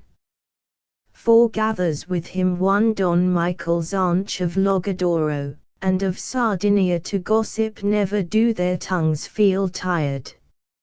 O me! See that one, how he grinds his teeth, still farther would I speak, but am afraid lest he to scratch my itch be making ready. And the Grand Provost, turned to Farfarello, who rolled his eyes about as if to strike, said, Stand aside there, thou malicious bird. If you desire either to see or hear the terror-stricken recommenced thereon, Tuscans or Lombards, I will make them come. But let the malebranche cease a little, so that these may not their revenge fear, and I, down sitting in this very place, for one that I am will make 7 come, when I shall whistle, as our custom is to do whenever one of us comes out. Cagnazzo at these words his muzzle lifted, shaking his head, and said, just hear the trick which he has thought of, down to throw himself. Whence he, who snares in great abundance had, responded, I by far too cunning when I procure for mine a greater sadness. Alike in held not in, but running counter unto the rest, said to him, if thou dive, I will not follow thee upon the gallop, but I will beat my wings above the pitch, the height be left, and be the bank a shield to see if thou alone dost countervail us. O thou who reddest, thou shalt hear new sport. Each to the other side his eyes averted, he first, who most reluctant was to do it. The Navares selected well his time, planted his feet on land, and in a moment leaped, and released himself from their design. Whereat each one was suddenly stung with shame, but he most who was cause of the defeat, therefore he moved, and cried, thou art o'ertaken. But little it availed, for wings could not outstrip the fear. The other one went under, and, flying, upward he his breast directed, not otherwise the duck upon a sudden dives under, when the falcon is approaching, and upward he returneth cross and weary. Infuriate at the mockery, Calcabrina flying behind him followed close, desirous the other should escape, to have a quarrel. And when the barrator had disappeared, he turned his talons upon his companion, and grappled with him right above the moat. But sooth the other was a doughty spark to clap a claw him well, and both of them fell in the middle of the boiling pond. A sudden intercessor was the heat, but any the less of rising there was naught, to such degree they had their wings belimmed. Lamenting with the others, Barbariccia made 4 of them fly to the other side with all their gaffs, and very speedily this side and that they to their posts descended, they stretched their hooks towards the pitch ensnared, who were already baked within the crust, and in this manner busied did we leave them. Inferno, Canto 23 silent, alone, and without company we went, the one in front, the other after, as go the minor friars along their way. Upon the fable of Aesop was directed my thought, by reason of the present quarrel, where he has spoken of the frog and mouse, for Mo and Issa are not more alike than this one is to that, if well we couple end and beginning with a steadfast mind. And even as one thought from another springs, so afterward from that was born another, which the first fear within me double made. Thus did I ponder, these on our account are laughed to scorn, with injury and scoff so great, that much I think it must annoy them. If anger be engrafted on ill will, they will come after us more merciless than dog upon the leveret which he seizes. I felt my hair stand all on end already with terror, and stood backwardly intent, when said I, Master, if thou hidest not thyself and me forthwith, of Malebranche I am in dread, we have them now behind us, I so imagine them, I already feel them. And he, if I were made of leaded glass, thine outward image I should not attract sooner to me than I imprint the inner. Just now thy thoughts came in among my own, with similar attitude and similar face, so that of both one counsel soul I made. If peradventure the right bank so slope that we to the next Bolgia can descend, we shall escape from the imagined chase. Not yet he finished rendering such opinion, when I beheld them come with outstretched wings, not far remote, with will to seize upon us. My leader on a sudden seized me up, even as a mother who by noise is wakened, and close beside her sees the enkindled flames, who takes her son, and flies, and does not stop, having more care of him than of herself, so that she clothes her only with a shift, and downward from the top of the hard bank supine he gave him to the pendant rock, that one side of the other Bolgia walls. Ne'er ran so swiftly water through a sluice to turn the wheel of any land-built mill, when nearest to the paddles it approaches, as did my master down along that border, bearing me with him on his breast away, as his own son, and not as a companion. Hardly the bed of the ravine below his feet had reached, ere they had reached the hill right over us, but he was not afraid, for the high providence, which had ordained to place them ministers of the fifth mote, the power of thence departing took from all. A painted people there below we found, who went about with footsteps very slow, weeping and in their semblance tired and vanquished. They had on mantles with the hoods low down before their eyes, and fashioned of the cut that in Cologne they for the monks are made. Without, they gilded are so that it dazzles, but inwardly all leaden and so heavy that Frederick used to put them on of straw. O everlastingly fatiguing mantle! Again we turned us, still to the left hand along with them, intent on their sad plaint, but owing to the weight, that weary folk came on so tardily, that we were new in company at each motion of the haunch. Whence I unto my leader, see thou find some one who may by deed or name be known, and thus in going move thine eye about. And one, who understood the Tuscan speech, cried to us from behind, Stay ye your feet, ye, who so run athwart the dusky air. Perhaps thou lt have from me what thou demandest. Whereat the leader turned him, and said, Wait, and then according to his pace proceed. I stopped, and too beheld I show great haste of spirit, in their faces, to be with me, but the burden and the narrow way delayed them. When they came up, long with an eye askance they scanned me without uttering a word. Then to each other turned, and said together, He by the action of his throat seems living, and if they dead are, by what privilege go they uncovered by the heavy stole?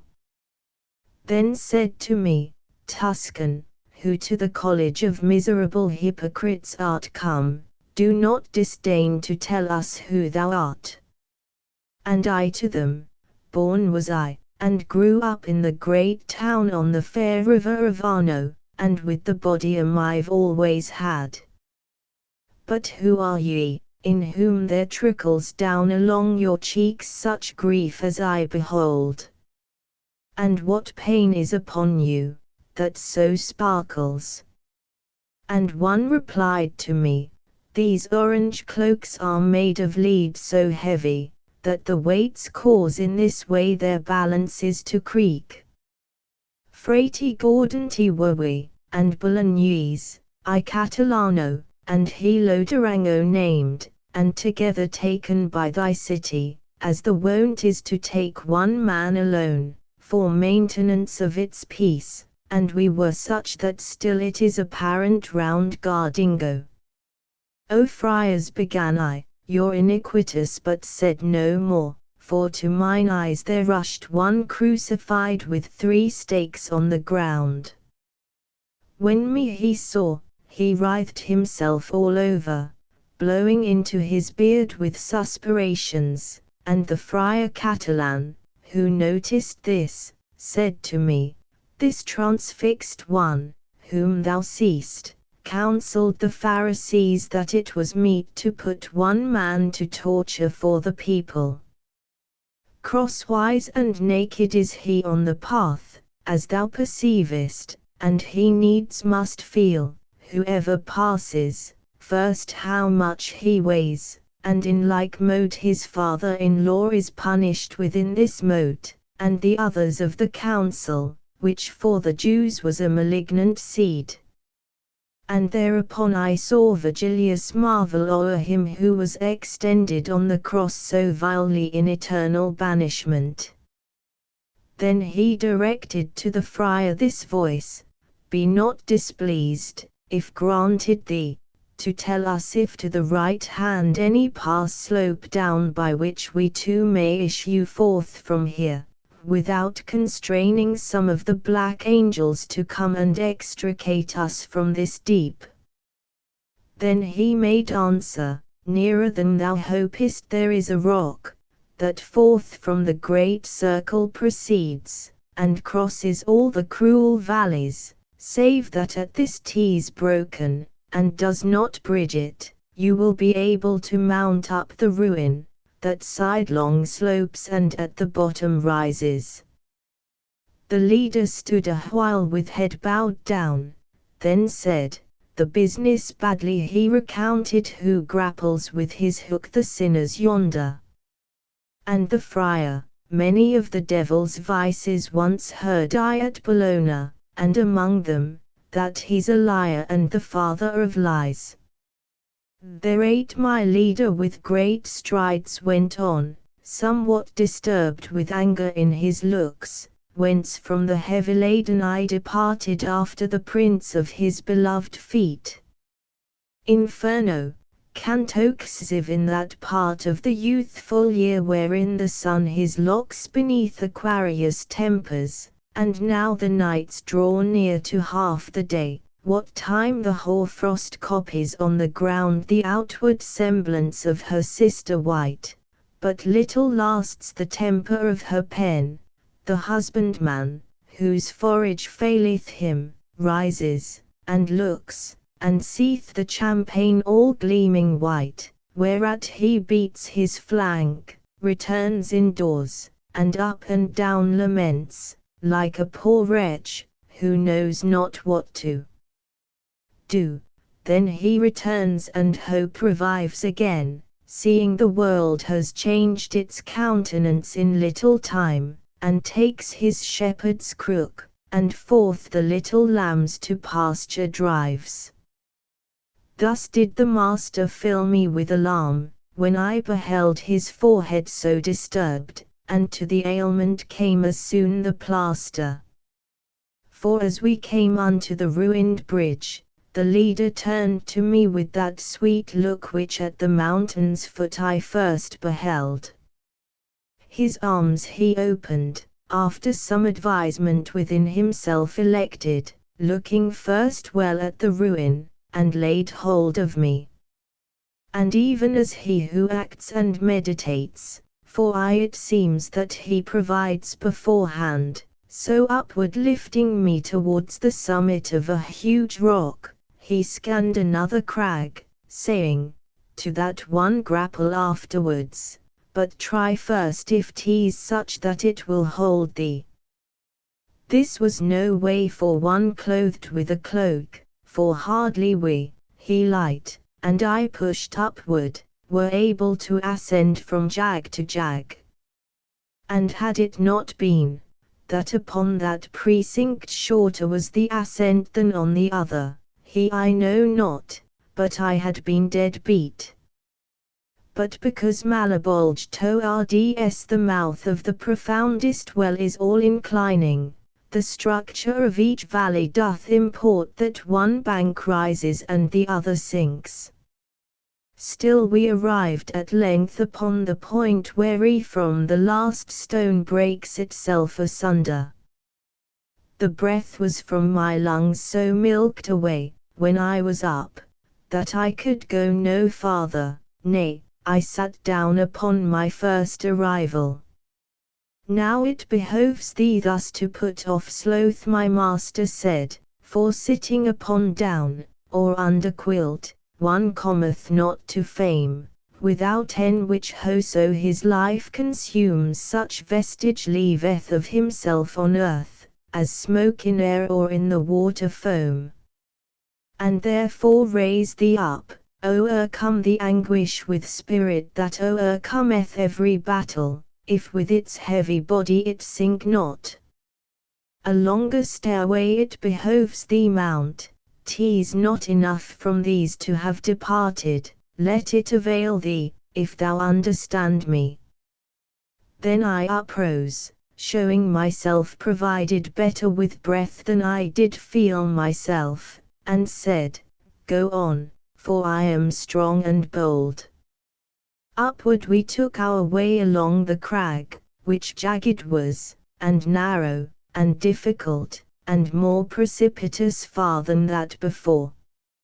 Speaking I went, not to appear exhausted, whereat a voice from the next moat came forth, not well adapted to articulate words. I know not what it said, though o'er the back I now was of the arch that passes there, but he seemed moved to anger who was speaking. I was bent downward, but my living eyes could not attain the bottom, for the dark, wherefore I, Master, see that thou arrive at the next round, and let us descend the wall, for as from hence I hear and understand not, so I look down and nothing I distinguish. Other response he said, I make thee not, except the doing, for the modest asking ought to be followed by the deed in silence. We from the bridge descended at its head, where it connects itself with the 8th bank, and then was manifest to me the Bolgia, and I beheld therein a terrible throng of serpents, and of such a monstrous kind, that the remembrance still congeals my blood. Let Libya boast no longer with her sand, for if Cheladri, Chaculi, and fair are she breeds, with Century and with Amphisbaena, neither so many plagues nor so malignant ear showed she with all Ethiopia, nor with whatever on the Red Sea is. Among this cruel and most dismal throng people were running naked and affrighted, without the hope of hole or heliotrope.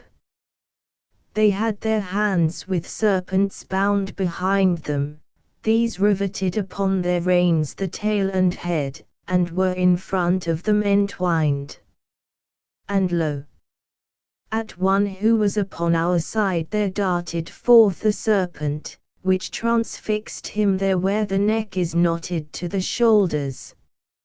Nor so quickly nor I was written, as he took fire, and burned, and ashes wholly behoved it that in falling he became. And when he on the ground was thus destroyed, the ashes drew together, and of themselves into himself they instantly returned.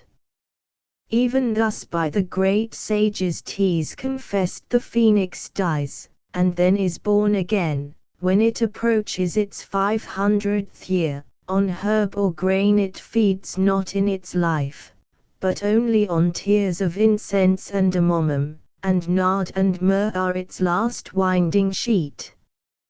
And as he is who falls, and knows not how, by force of demons who to earth down drag him, or other operation that binds man, when he arises and around him looks, wholly bewildered by the mighty anguish which he has suffered, and in looking sighs, such was that sinner after he had risen.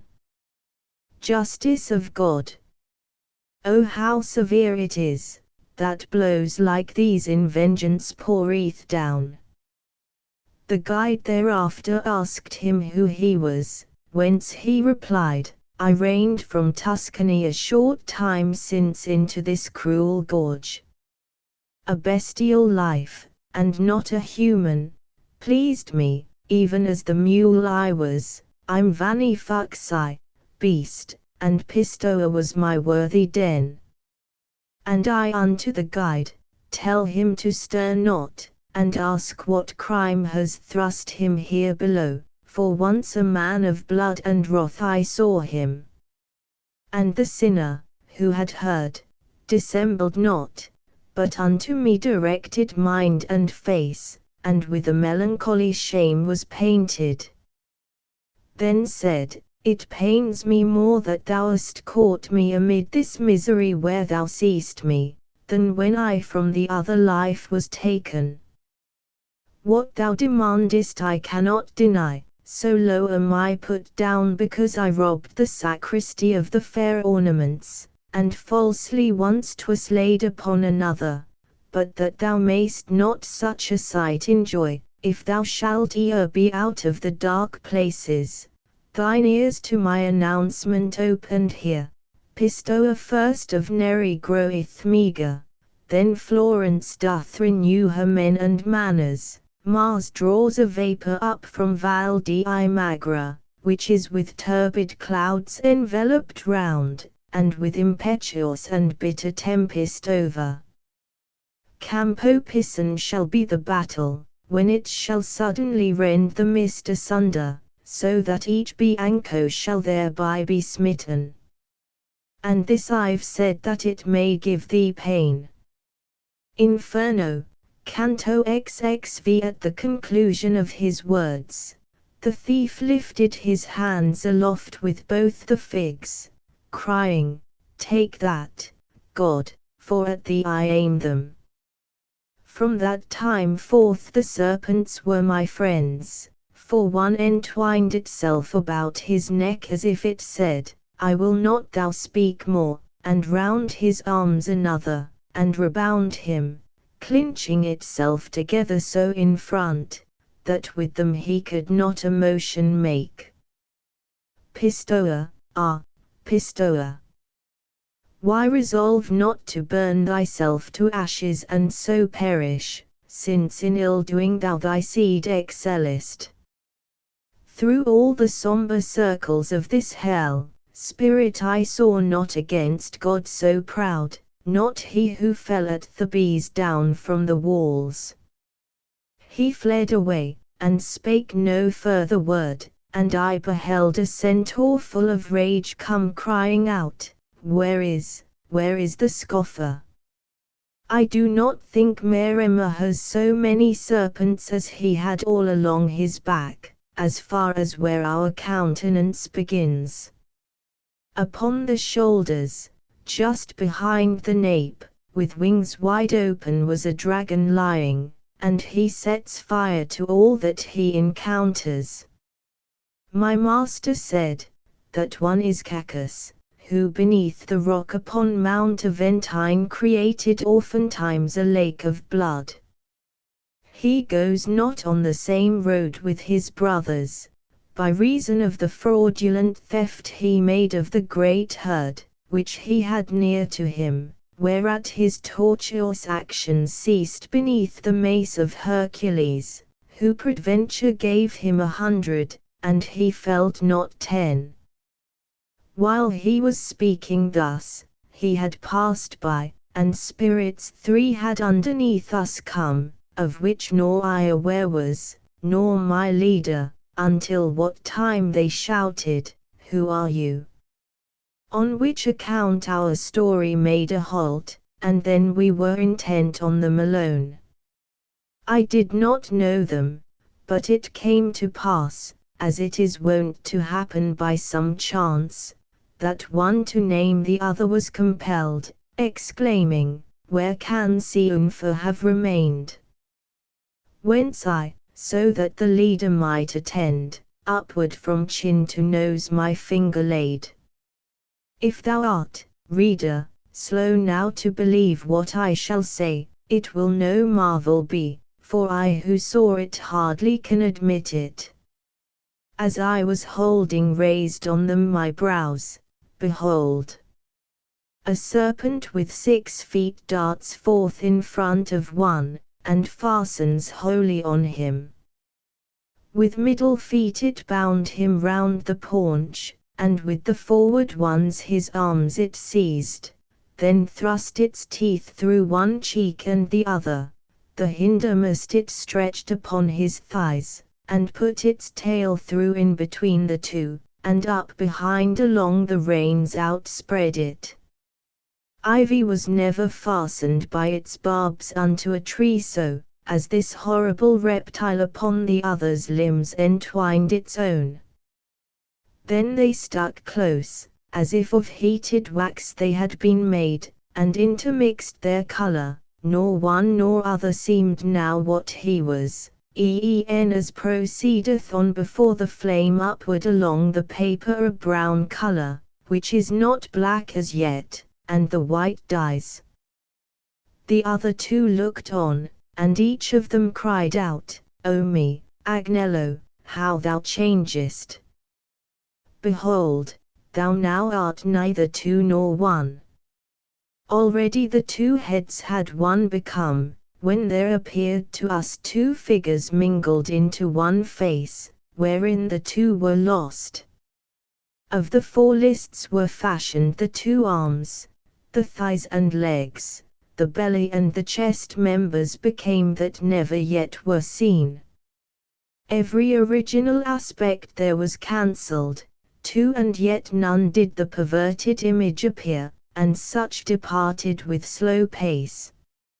Even as a lizard, under the great scourge of day's canicula, exchanging hedge, lightning appeareth if the road it cross, thus did appear, coming towards the bellies of the 2 others, a small fiery serpent, livid and black as is a peppercorn. And in that part whereat is first received our aliment, it one of them transfixed, then downward fell in front of him extended. The one transfixed looked at it, but said naught, nay, rather with feet motionless he yawned, just as if sleep or fever had assailed him. He at the serpent gazed, and it at him, one through the wound, the other through the mouth smoked violently, and the smoke commingled. Henceforth be silent, Lucan, where he mentions wretched Sabelus and Nasidius, and wait to hear what now shall be shot forth. Be silent, Ovid, of Ctmus and Arethusa, for if him to a snake, her to fountain, converts he fabling, that I grudge him not, because 2 natures never front to front has he transmuted, so that both the forms to interchange their matter ready were. Together they responded in such wise, that to a fork the serpent cleft his tail, and eke the wounded drew his feet together.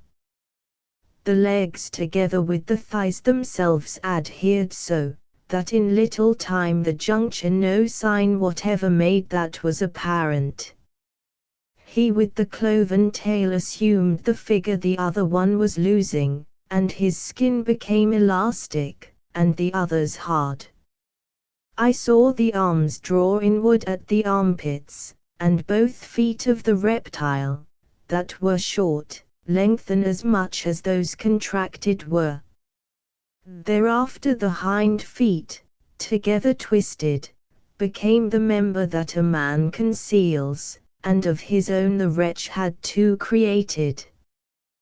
While both of them the exhalation veils with a new colour, and engenders hair on one of them and depilates the other, the one uprose and down the other fell, though turning not away their impious lamps, underneath which each one his muzzle changed.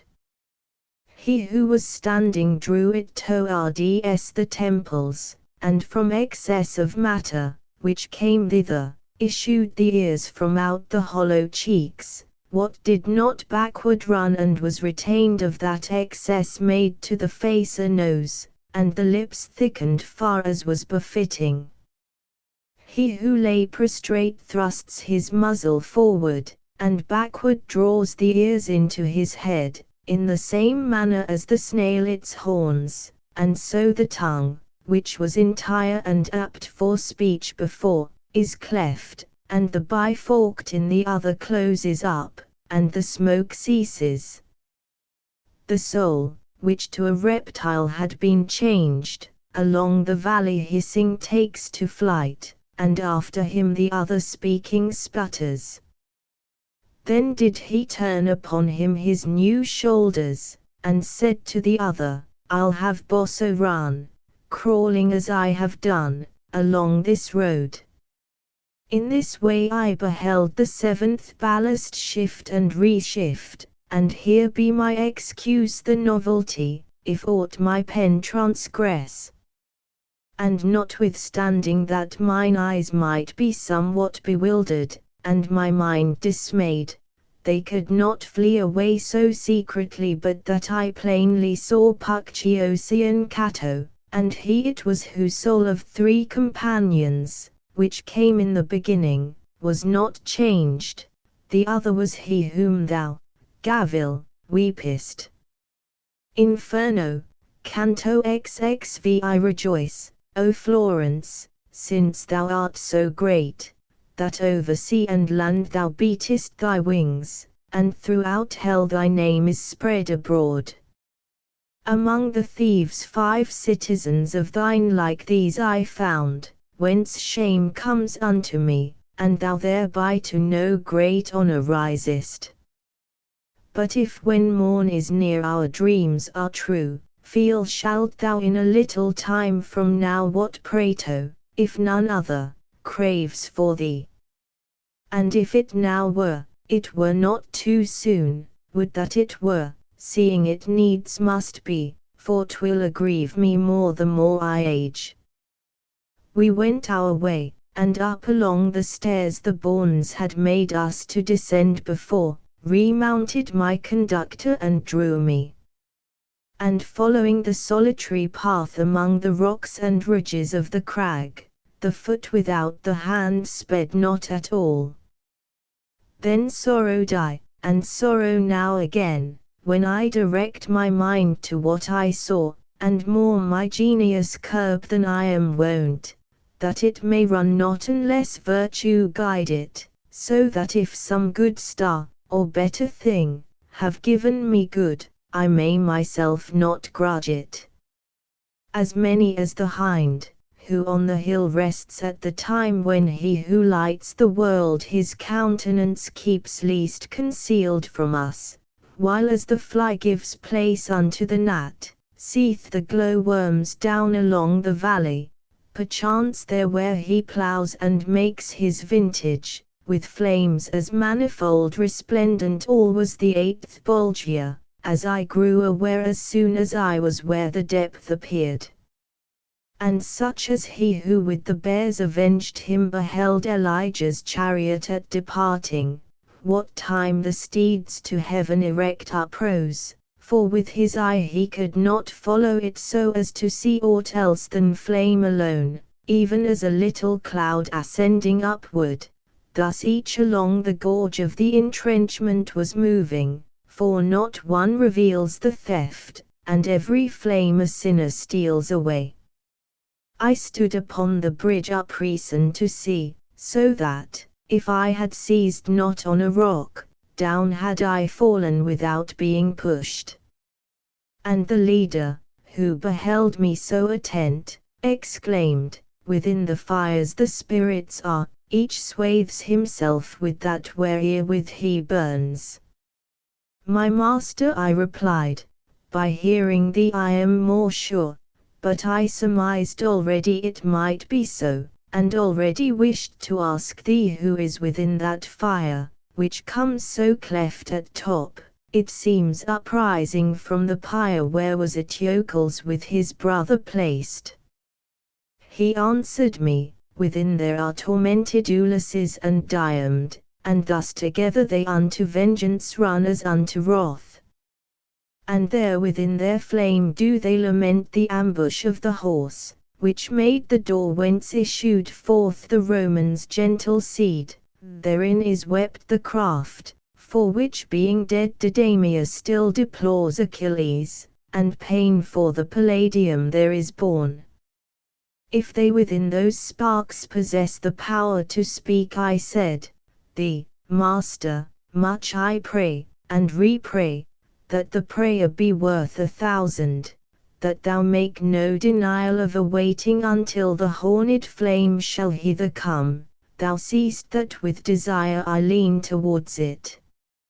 And he to me, worthy is thy entreaty of much applause, and therefore I accept it, but take heed that thy tongue restrain itself. Leave me to speak, because I have conceived that which thou wishest, for they might disdain perchance, since they were Greeks, discourse of thine. When now the flame had come unto that point, where to my leader it seemed time and place, after this fashion did I hear him speak, O ye, who are twofold within one fire, if I deserved of you, while I was living, if I deserved of you or much or little when in the world I wrote the lofty verses, do not move on, but one of you declare whither, being lost, he went away to die.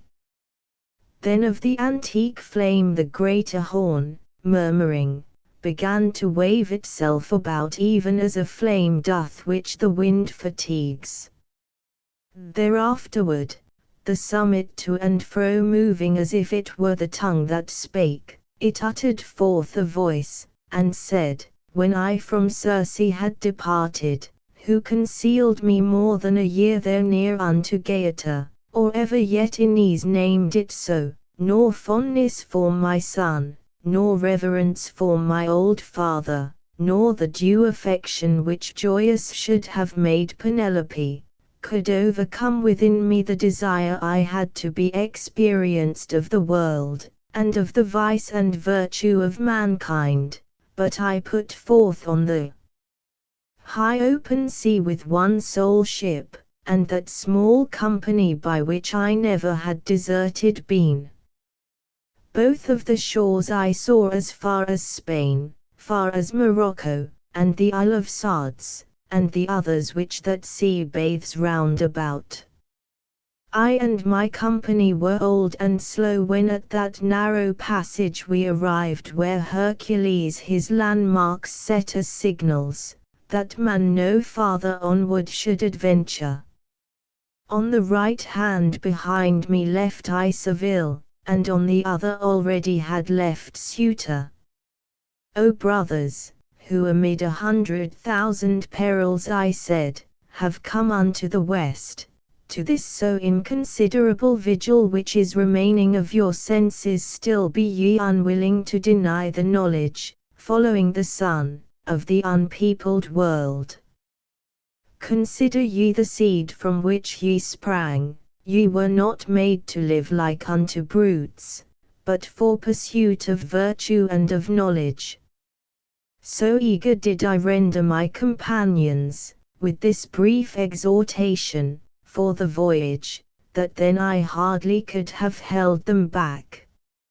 And having turned our stern unto the morning, we of the oars made wings for our mad flight, evermore gaining on the larboard side. Already all the stars of the other pole the night beheld, and ours so very low it did not rise above the ocean floor. 5 times rekindled and as many quenched had been the splendor underneath the moon, since we had entered into the deep pass, when there appeared to us a mountain, dim from distance, and it seemed to me so high as I had never any one beheld. Joyful were we, and soon it turned to weeping, for out of the new land a whirlwind rose, and smote upon the forepart of the ship. 3 times it made her whirl with all the waters, At the fourth time it made the stern uplift, and the prow downward go, as pleased another, until the sea above us closed again.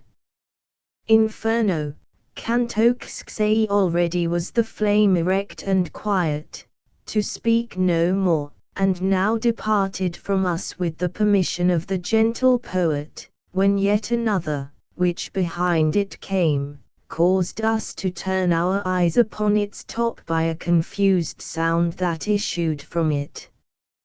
As the Sicilian bull, that bellowed first with the lament of him, and that was right, who with his file had modulated it, bellowed so with the voice of the afflicted, that, notwithstanding it was made of brass, still it appeared with agony transfixed, thus, by not having any way or issue at first from out the fire, to its own language converted were the melancholy words.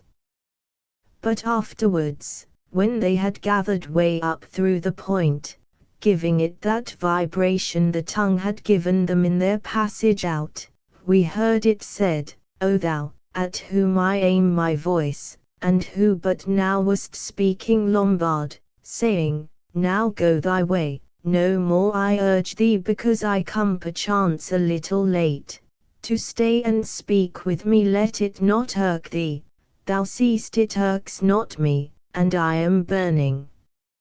If thou but lately into this blind world hast fallen down from that sweet Latian land, wherefrom I bring the whole of my transgression, say, if the Romagnules have peace or war, for I was from the mountains there between Urbino and the yoke whence Tiber bursts. I still was downward bent and listening, when my conductor touched me on the side, saying, Speak thou, this one elation is. And I, who had beforehand my reply in readiness, forthwith began to speak, O soul, that down below there art concealed, Romagna thine is not and never has been without war in the bosom of its tyrants, but open war I none have left there now. Ravenna stands as it long years has stood, the eagle of Polenta there is brooding, so that she covers Servia with her vans. The city which once made the long resistance, and of the French a sanguinary heap, beneath the green paws finds itself again, Verruccio's ancient mastiff and the new, who made such bad disposal of Montagna, where they are wont make wimbles of their teeth. The cities of Lamon and Santano governs the lion cell of the White Lair, who changes sides twixt summer time and winter, and that of which the Savio bathes the flank, even as it lies between the plain and mountain, lives between tyranny and a free state. Now I entreat thee, tell us who thou art, be not more stubborn than the rest have been, so may thy name hold front there in the world. After the fire a little more had roared in its own fashion, the sharp point it moved this way and that, and then gave forth such breath, if I believed that my reply were made to one who to the world would ere return, this flame without more flickering would stand still, but inasmuch as never from this depth did any one return, if I hear true, without the fear of infamy I answer, I was a man of arms. Then Cordelia, believing thus begirt to make amends, and truly my belief had been fulfilled. But for the high priest, whom may ill betide, who put me back into my former sins, and how and wherefore I will have thee hear. While I was still the form of bone and pulp my mother gave to me, the deeds I did were not those of a lion, but a fox. The machinations and the covert ways I knew them all, and practiced so their craft, that to the ends of earth the sound went forth. When now unto that portion of mine age I saw myself arrived, when each one ought to lower the sails, and coil away the ropes. That which before had pleased me then displeased me, and penitent and confessing I surrendered, woe is me. And it would have bested me, the leader of the modern Pharisees, having a war near unto Latran, and not with Saracens nor with the Jews, for each one of his enemies was Christian, and none of them had been to conquer Acre, nor merchandising in the Sultan's land, nor the high office, nor the sacred orders, in him regarded, nor in me that cord which used to make those girt with it more meagre. But even as Constantine sought out Sylvester to cure his leprosy, within Siract, so this one sought me out as an adept to cure him of the fever of his pride. Counsel he asked of me, and I was silent, because his words appeared inebriate. And then he said, Be not thy heart afraid, henceforth I thee absolve, and thou instruct me how to raise Palestrina to the ground. Heaven have I power to lock and to unlock, as thou dost know, therefore the keys are two, the which my predecessor held not dear. Then urged me on his weighty arguments there, where my silence was the worst advice, and said I, Father, since thou washest me of that sin into which I now must fall, the promise long with the fulfillment short will make thee triumph in thy lofty seat. Francis came afterward, when I was dead, for me, but one of the black cherubim said to him, Take him not, do me no wrong, he must come down among my servitors, because he gave the fraudulent advice from which time forth I have been at his hair, for who repents not cannot be absolved, nor can one both repent and will at once, because of the contradiction which consents not. O miserable me! How I did shudder when he seized on me, saying, Peradventure thou didst not think that I was a logician. He bore me unto my nose, who entwined 8 times his tail about his stubborn back, and after he had bitten it in great rage, said, Of the thievish fire a culprit this, wherefore, here where thou seest, am I lost, and vested thus in going I bemoan me. When it had thus completed its recital, the flame departed uttering lamentations, writhing and flapping its sharp-pointed horn. Onward we passed, both I and my conductor, up o'er the crag above another arch, which the moat covers, where is paid the fee by those who, sowing discord, win their burden. Inferno, canto xxviii. Whoever could, with untrammeled words, tell of the blood and of the wounds in full which now I saw, by many times narrating. Each tongue would for a certainty fall short by reason of our speech and memory, that have small room to comprehend so much.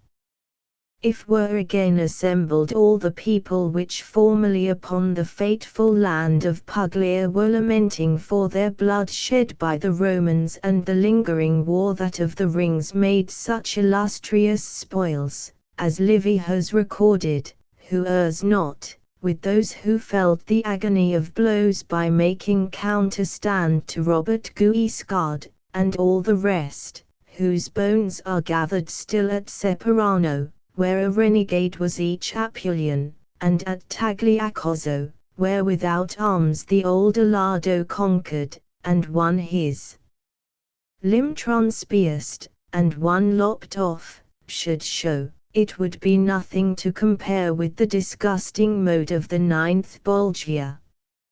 A cask by losing centerpiece or cant was never shattered so, as I saw one rent from the chin to where one breaketh wind.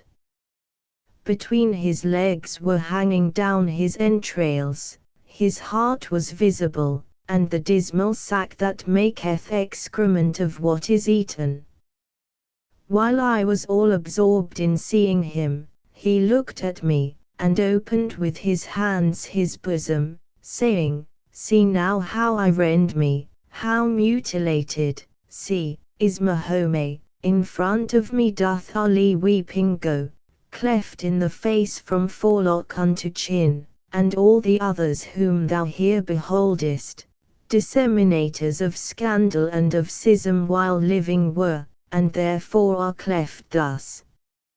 A devil is behind here, who doth cleave us thus cruelly, unto the falchion's edge, putting again each one of all this ream, when we have gone around the doleful road, by reason that our wounds are closed again ere any one in front of him repass. But who art thou, that musest on the crag, perchance to postpone going to the pain that is adjudged upon thine accusations? Nor death hath reached him yet, nor guilt doth bring him, my master made reply, to be tormented, but to procure him full experience. Me, who am dead, behoves it to conduct him down here through hell, from circle unto circle, and this is true as that I speak to thee. More than 100 were there when they heard him, who in the moat stood still to look at me, through wonderment oblivious of their torture. Now say to Fridolino, then, to arm him, thou, who perhaps wilt shortly see the sun, if soon he wish not here to follow me, so with provisions, that no stress of snow may give the victory to the novice, which otherwise to gain would not be easy. After 1 foot to go away he lifted, this word did Mahome say unto me, then to depart upon the ground he stretched it. Another one, who had his throat pierced through, and nose cut off close underneath the brows, and had no longer but a single ear, staying to look in wonder with the others, before the others did his gullet open, which outwardly was red in every part, and said, O thou, whom guilt doth not condemn, and whom I once saw up in Latian land, unless too great similitude deceive me, call to remembrance Pia the Medicina, if e'er thou see again the lovely plain that from Versley slopes to Marcabo, and make it known to the best two of Fano, to Messer Guido and Angiolello likewise, that if foreseeing here be not in vain, cast over from their vessel shall they be, and drowned near unto the Catholica, by the betrayal of a tyrant fell. Between the Isles of Cyprus and Majorca Neptune ne'er yet beheld so great a crime, neither of pirates nor Argolic people. That traitor, who sees only with one eye, and holds the land, which some one here with me would fain be fasting from the vision of, will make them come unto a parley with him, then will do so, that to Phocara's wind they will not stand in need of vow or prayer.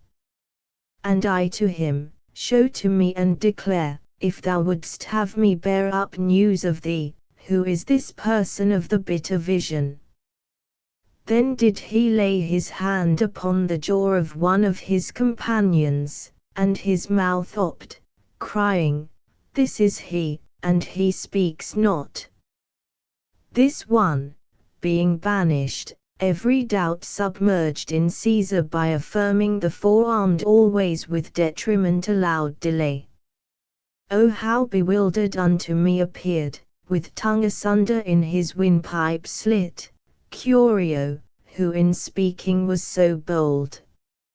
And one, who both his hands deceived had, the stumps uplifting through the murky air, so that the blood made horrible his face, cried out, Thou shalt remember Masca also, who said, Alas!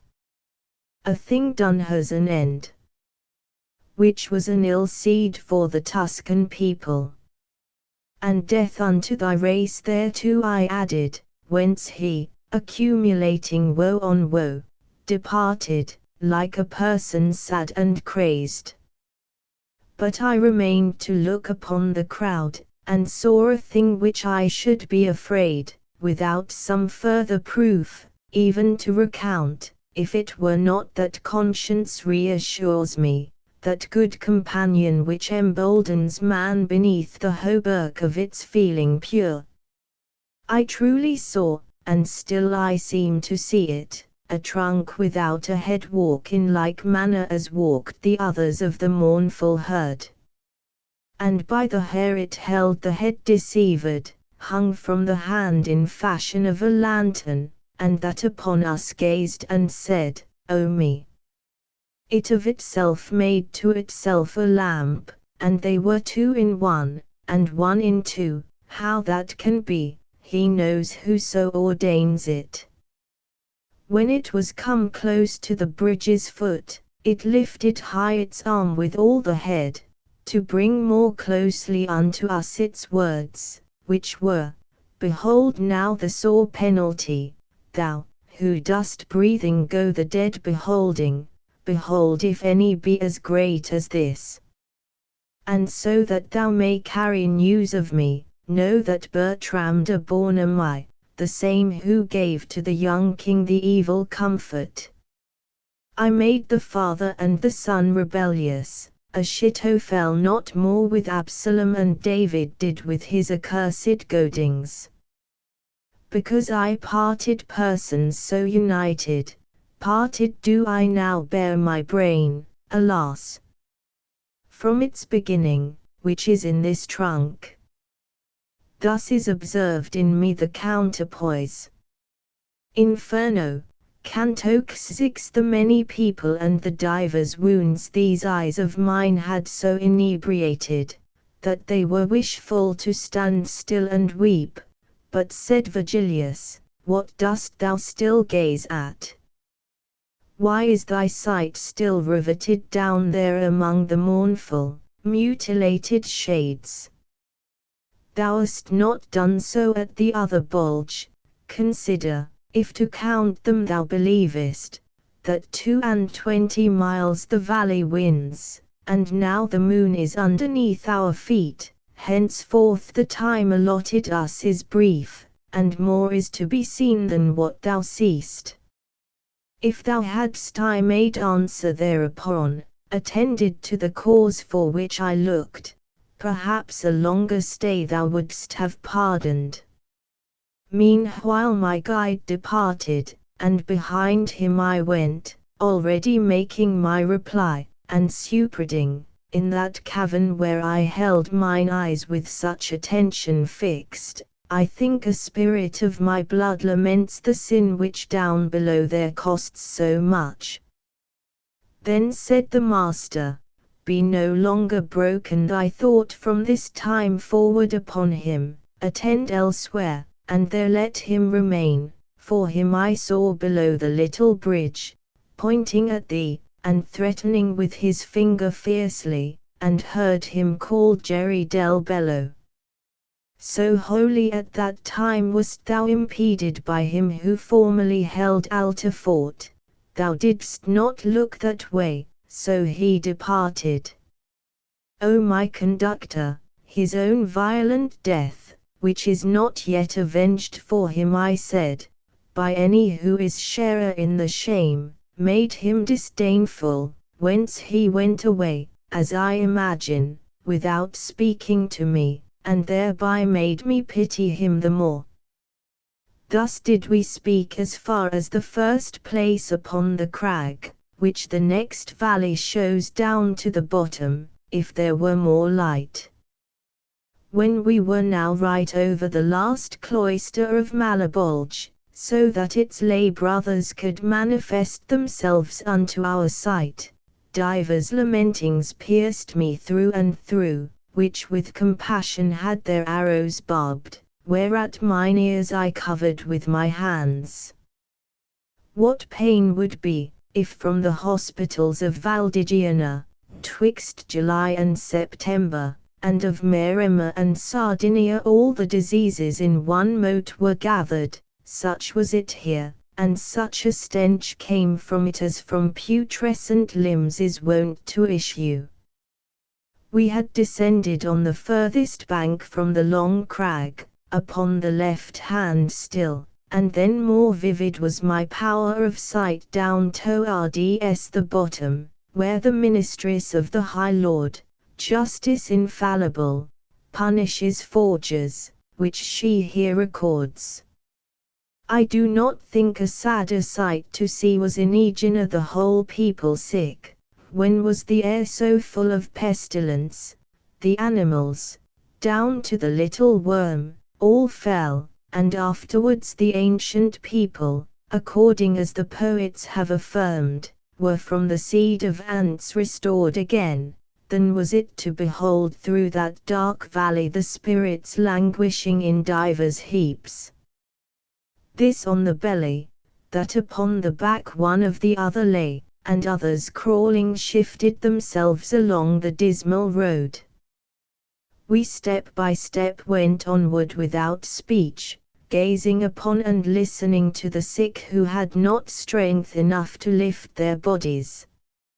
I saw two sitting leaned against each other, as leans in heating platter against platter, from head to foot bespotted o'er with scabs, and never saw I plied a currycomb by stable boy for whom his master waits, or him who keeps awake unwillingly, as every one was plying fast the bite of nails upon himself, for the great rage of itching which no other succour had.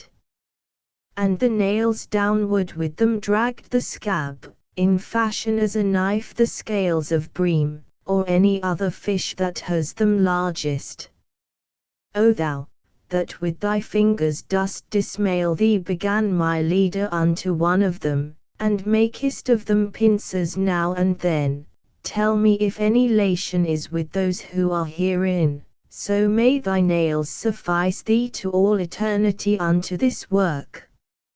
Lations are we, whom thou so wasted seest, both of us here, one weeping made reply, but who art thou, that questionest about us? And said the guide, one am I who descends down with this living man from cliff to cliff, and I intend to show hell unto him. Then broken was their mutual support, and trembling each one turned himself to me, with others who had heard him by rebound. Wholly to me did the good master gather, saying, Say unto them waiter thou wishest.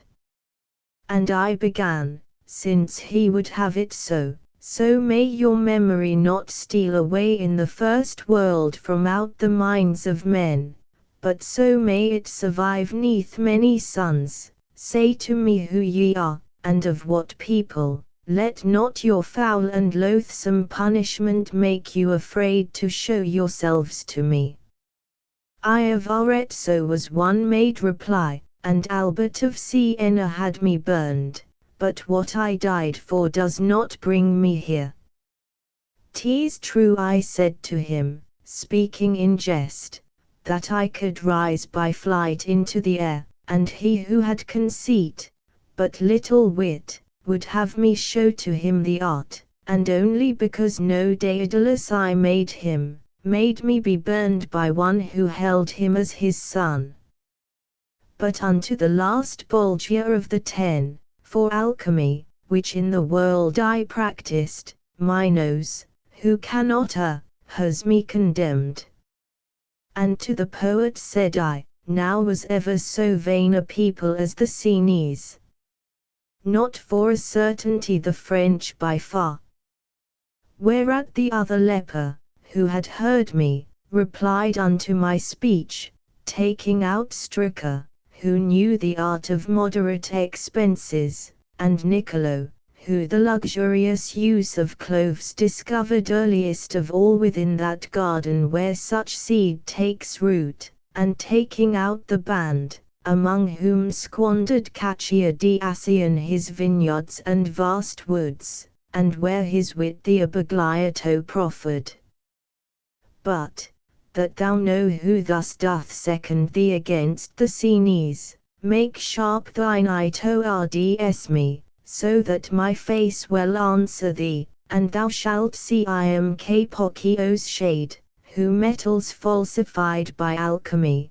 Thou must remember, if I well descry thee, how I a skilful ape of nature was.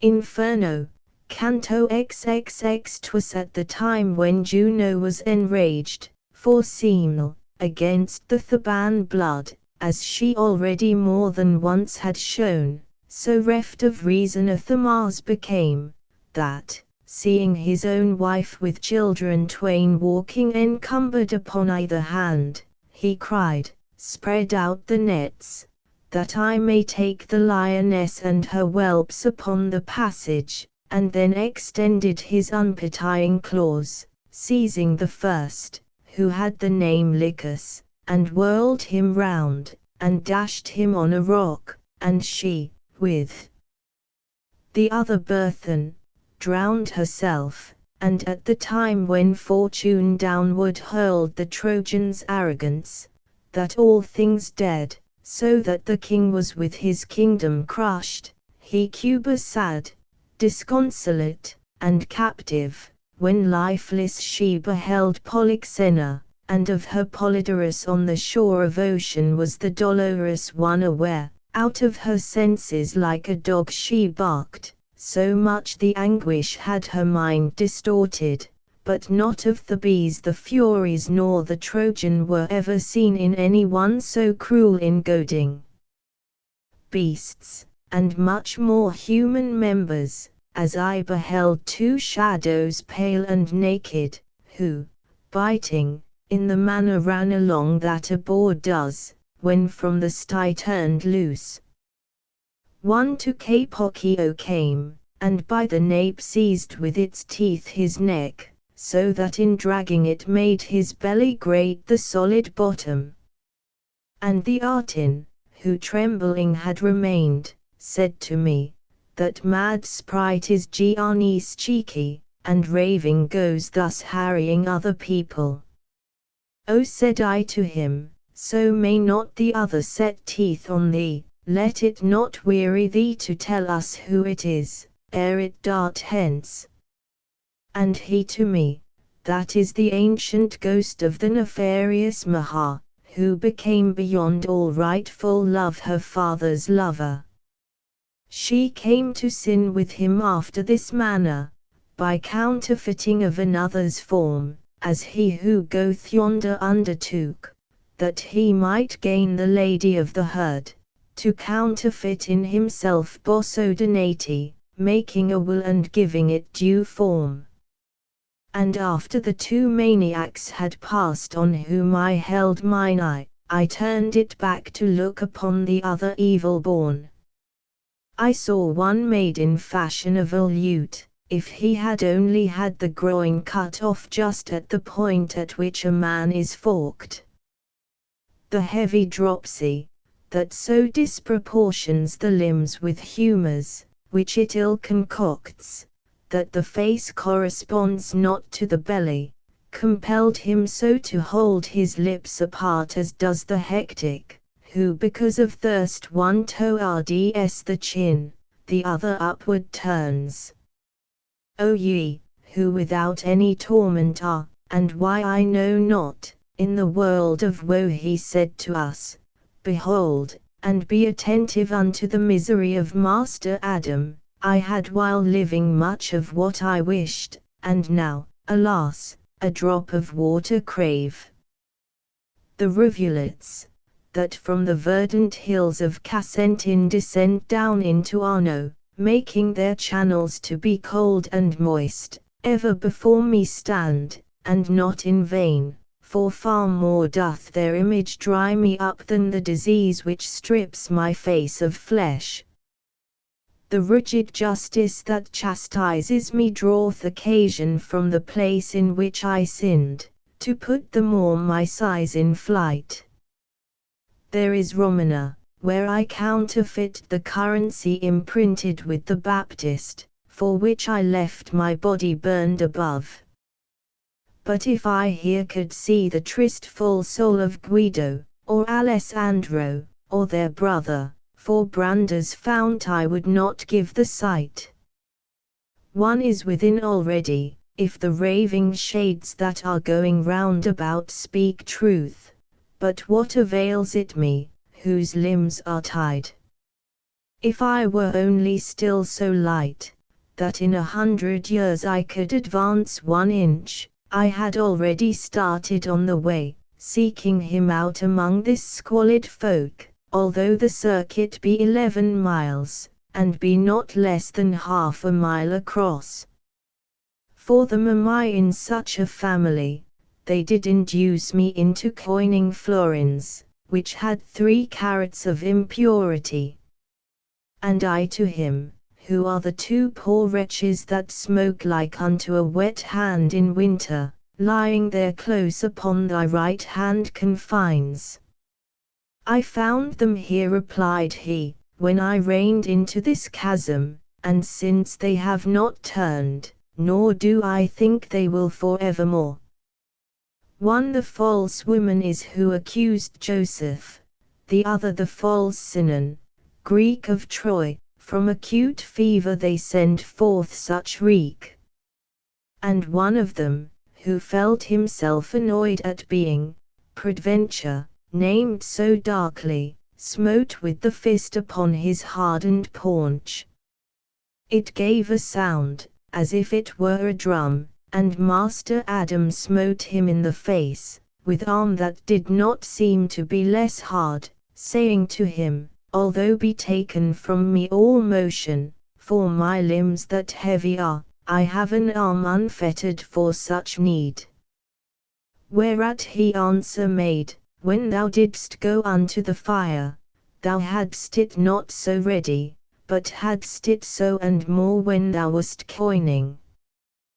The dropsicle, thou sayest true in that, but thou wast not so true a witness there, where thou wast questioned of the truth at Troy.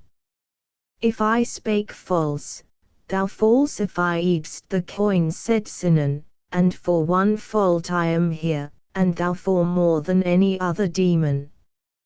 Remember, perjurer, about the horse he made reply who had the swollen belly, and rueful be it thee the whole world knows it. Rueful to thee the thirst be where with cracks thy tongue, the Greek said, and the putrid water that hedges so thy paunch before thine eyes. Then the false coiner, so is gaping wide thy mouth for speaking evil, as tease won't, because if I have thirst, and humour stuff me thou'st the burning and the head that aches. And to lick up the mirror of Narcissus thou wouldst not want words many to invite thee. In listening to them was I wholly fixed, when said the master to me, now just look, for little wants it that I quarrel with thee. When him I heard in anger speak to me, I turned me round towards him with such shame that still it eddies through my memory.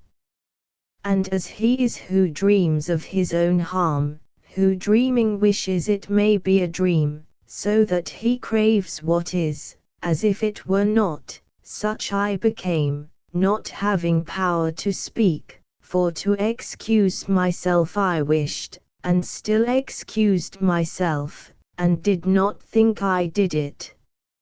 Less shame doth wash away a greater fault, the master said, than this of thine has been, therefore thyself disburden of all sadness, and make account that I am beside thee, if e'er it come to pass that fortune bring thee where there are people in a like dispute, for a base wish it is to wish to hear it. Inferno, Canto XXXI. And the self same tongue first wounded me, so that it tinged the one cheek and the other, and then held out to me the medicine. Thus do I hear that once Achilles' spear, his and his father's, used to be the cause first of a sad and then a gracious boon. We turned our backs upon the wretched valley, upon the bank that girds it round about, going across it without any speech. There it was less than night, and less than day, so that my sight went little in advance, but I could hear the blare of a loud horn, so loud it would have made each thunder faint, which, counter to it following its way, mine eyes directed wholly to one place. After the dolorous discomfiture when Charlemagne the Holy Emprise lost, so terribly Orlando sounded not. Short while my head turned thitherward I held when many lofty towers I seemed to see, whereat I, Master, say, what town is this? And he to me, because thou peerest forth athwart the darkness at too great a distance, it happens that thou errest in thy fancy. Well shalt thou see, if thou arrivest there, how much the sense deceives itself by distance, therefore a little faster spur thee on. Then tenderly he took me by the hand, and said, before we farther have advanced, that the reality may seem to thee less strange, know that these are not towers, but giants, and they are in the well, around the bank, from navel downward, one and all of them. As, when the fog is vanishing away, little by little doth the sight refigure waiter the mist that crowds the air conceals, so, piercing through the dense and darksome air, more and more near approaching toward the verge, my error fled, and fear came over me, because as on its circular parapets Monteregion crowns itself with towers, thus the margin which surrounds the well with one half of their bodies turreted the horrible giants, whom Jove menaces now from out the heavens when he thunders. And I of one already saw the face, shoulders, and breast, and great part of the belly, and down along his sides both of the arms. Certainly nature, when she left the making of animals like these, did well indeed, by taking such executors from Mars, and if of elephants and whales she doth not repent her, whosoever looketh subtly more just and more discreet will hold her for it. For where the argument of intellect is added unto evil will and power, no rampart can the people make against it. His face appeared to me as long and large as is at Rome the pine cone of St. Peter's, and in proportion were the other bones, so that the margin, which an apron was down from the middle, showed so much of him above it, that to reach up to his hair 3 Frieslanders in vain had vaunted them, for I beheld 30 great palms of him down from the place where man his mantle buckles. Raphael Maiamachisa be all me began to clamour the ferocious mouth, to which were not befitting sweeter psalms. And unto him my guide, soul idiotic, keep to thy horn, and vent thyself with that, when wrath or other passion touches thee. Search round thy neck, and thou wilt find the belt which keeps it fastened, O bewildered soul, and see it, where it bars thy mighty breast. Then said to me, he doth himself accuse, this one is Nimrod, by whose evil thought one language in the world is not still used. Here let us leave him and not speak in vain, for even such to him is every language as his to others, which to none is known. Therefore a longer journey did we make, turned to the left, and a crossbow shot oft we found another far more fierce and large.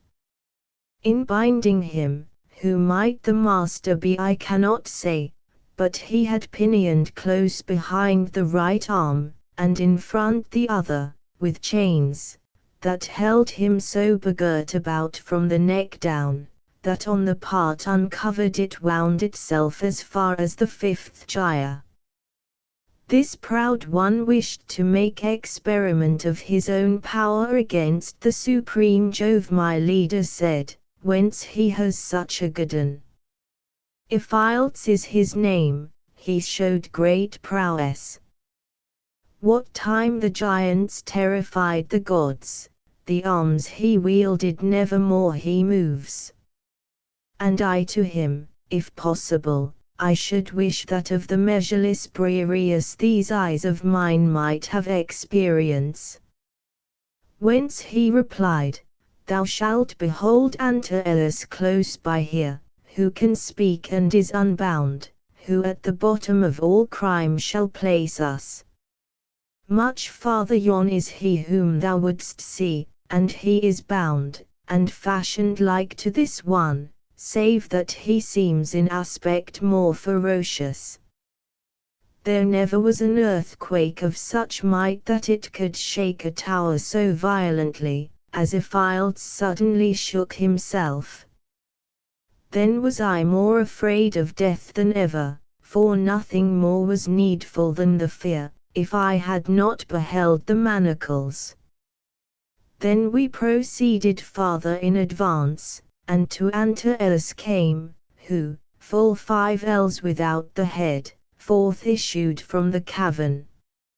O thou, who in the valley fortunate, which Scipio the heir of glory made, when Hannibal turned back with all his hosts, once brought 1,000 lions for thy prey, and who, hadst thou been at the mighty war among thy brothers, some it seems still think the sons of earth the victory would have gained, place us below, nor be disdainful of it, there where the cold doth lock Cocytus up. Make us not go to Titius nor Typhus, this one can give of that which here is longed for, therefore stoop down, and do not curl thy lip. Still in the world can he restore thy fame, because he lives, and still expects long life, if to itself grace call him not untimely.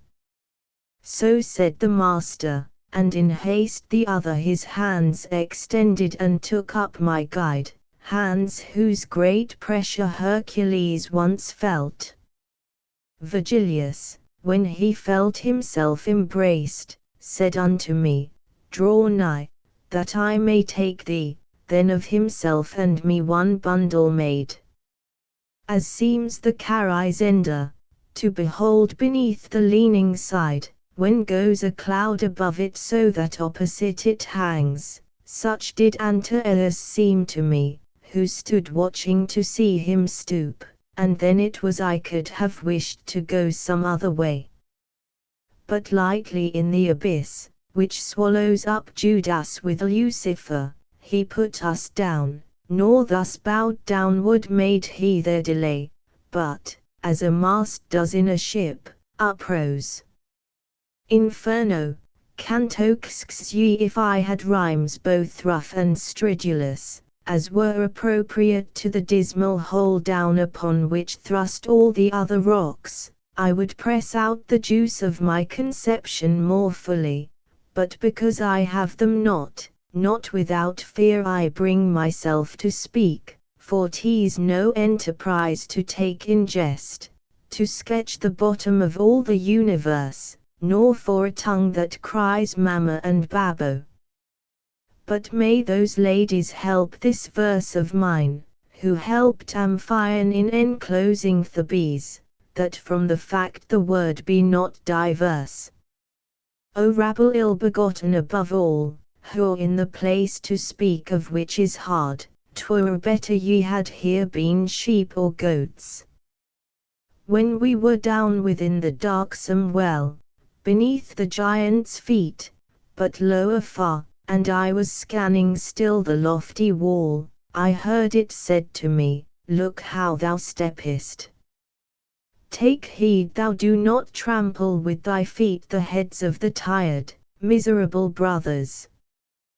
Whereat I turned me round, and saw before me and underfoot a lake, that from the frost the semblance had of glass, and not of water.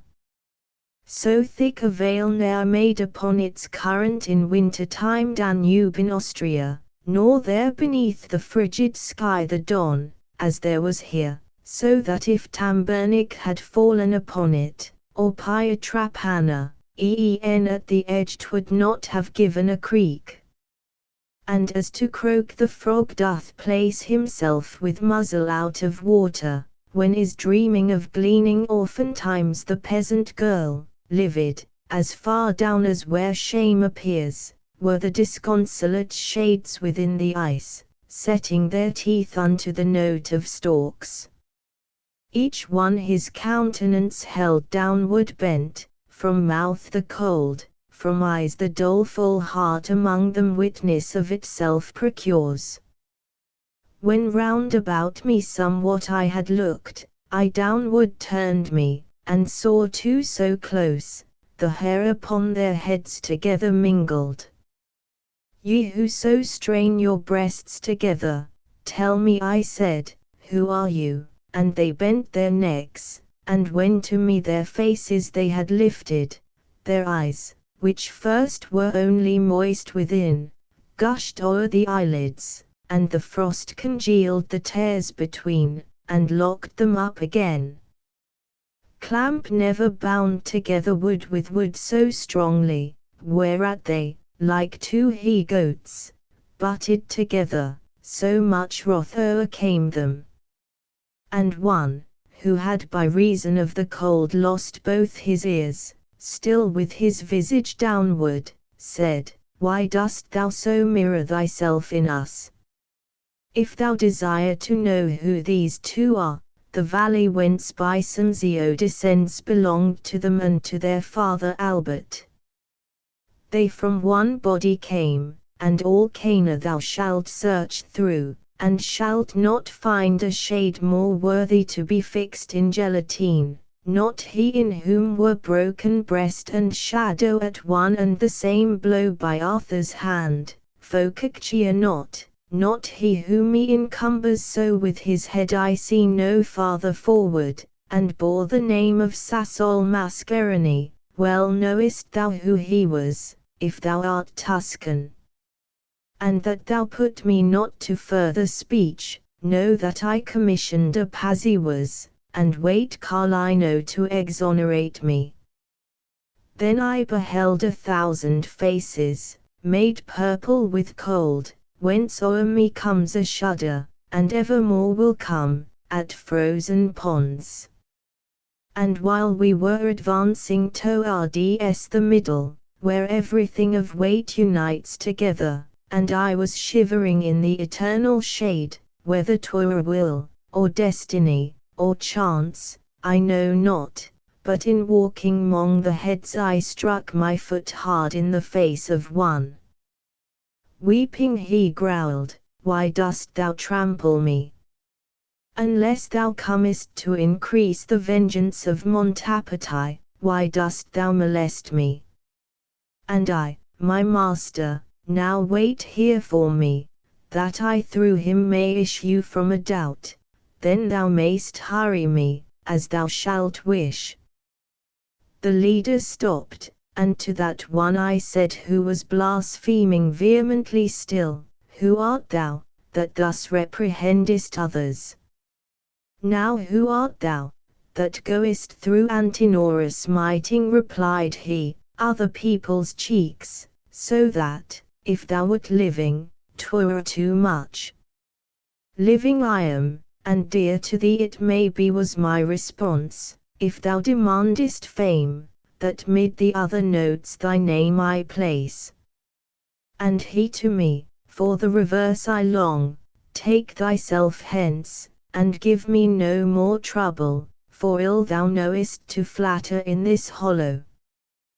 Then by the scalp behind I seized upon him, and said, It must needs be thou name thyself, or not a hair remain upon thee here. Whence he to me, though thou strip off my hair, I will not tell thee who I am, nor show thee, if on my head 1,000 times thou fall. I had his hair in hand already twisted, and more than one shock of it had pulled out, he barking, with his eyes held firmly down, when cried another, What doth ail thee, Bocca? Is 't not enough to clatter with thy jaws, but thou must bark? What devil touches thee? Now said I care not to have thee speak, accursed traitor, for unto thy shame I will report of thee veracious news.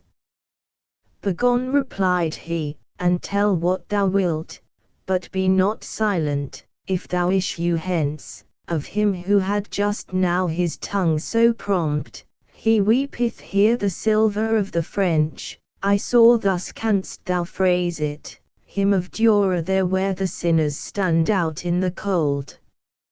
If thou shouldst questioned be who else was there, thou'st beside thee him of Beccaria, of whom the gorget Florence slit asunder, Gianni del Soldania, I think, may be yonder with Gainean, and Tebaldolo who opt Fienza when the people slip.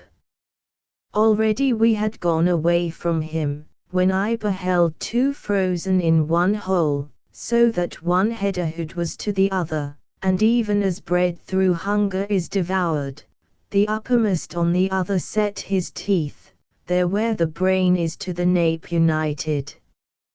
Not in another fashion Tydeus gnawed the temples of Menelaus in disdain, than that one did the skull and the other things.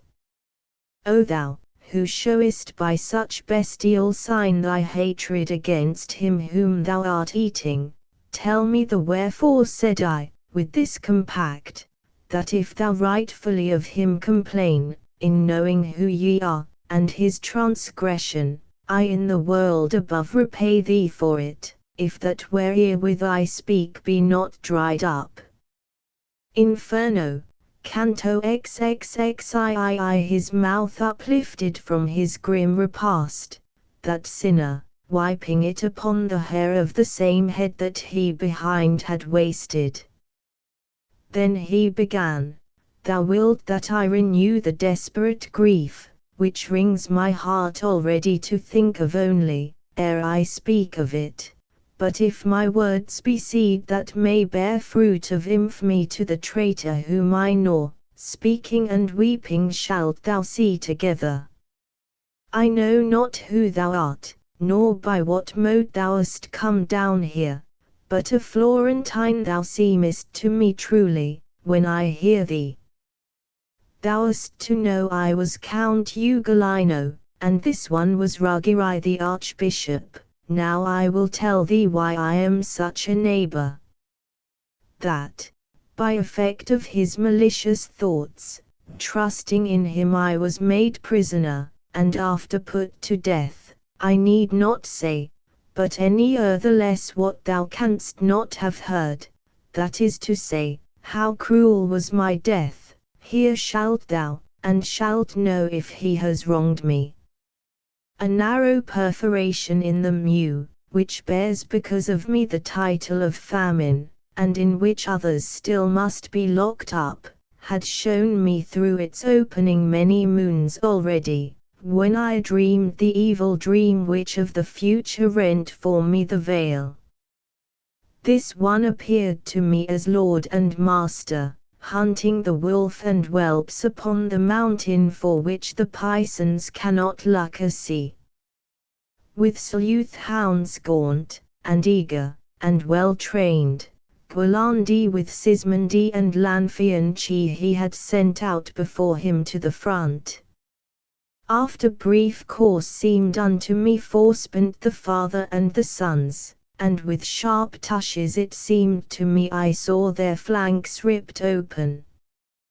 When I before the morrow was awake, moaning amid their sleep I heard my sons who with me were, and asking after bread.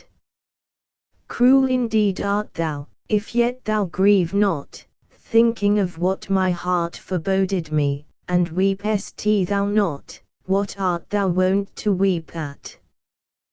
They were awake now, and the hour drew nigh at which our food used to be brought to us, and through his dream was each one apprehensive, and I heard locking up the under door of the horrible tower, whereat without a word I gazed into the faces of my sons. I wept not, I within so turned to stone, they wept, and darling little Anselm mine said, Thou dost gaze so, father, what doth ail thee? Still not a tear I shed, nor answer made all of that day, nor yet the night thereafter, until another sun rose on the world.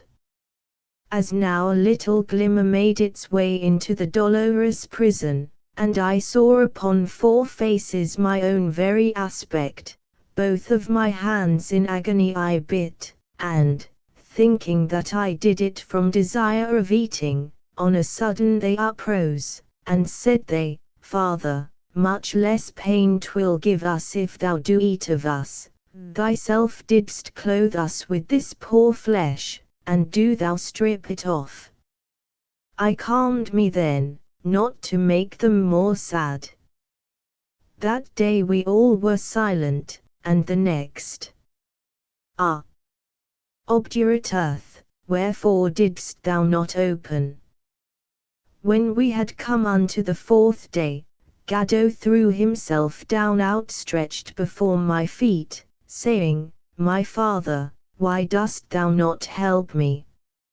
And there he died, and, as thou seest me, I saw the 3 fall, one by one, between the 5th day and the 6th, whence I betook me, already blind, to groping over each, and 3 days called them after they were dead, then hunger did what sorrow could not do. When he had said this, with his eyes distorted, the wretched skull resumed he with his teeth, which, as a dog's, upon the bone were strong. Ah! Pisa, thou opprobrium of the people of the fair land there where the sigh doth sound, since slow to punish thee thy neighbours are, let the Capra and Gorgona move, and make a hedge across the mouth of Arno that every person in thee it may drown. For if Count Ugolino had the fame of having in thy castles thee betrayed, thou shouldst not on such cross have put his sons. Guiltless of any crime, thou modern Thebes. Their youth made Ugachan and Brigate, and the other 2 my song doth name above.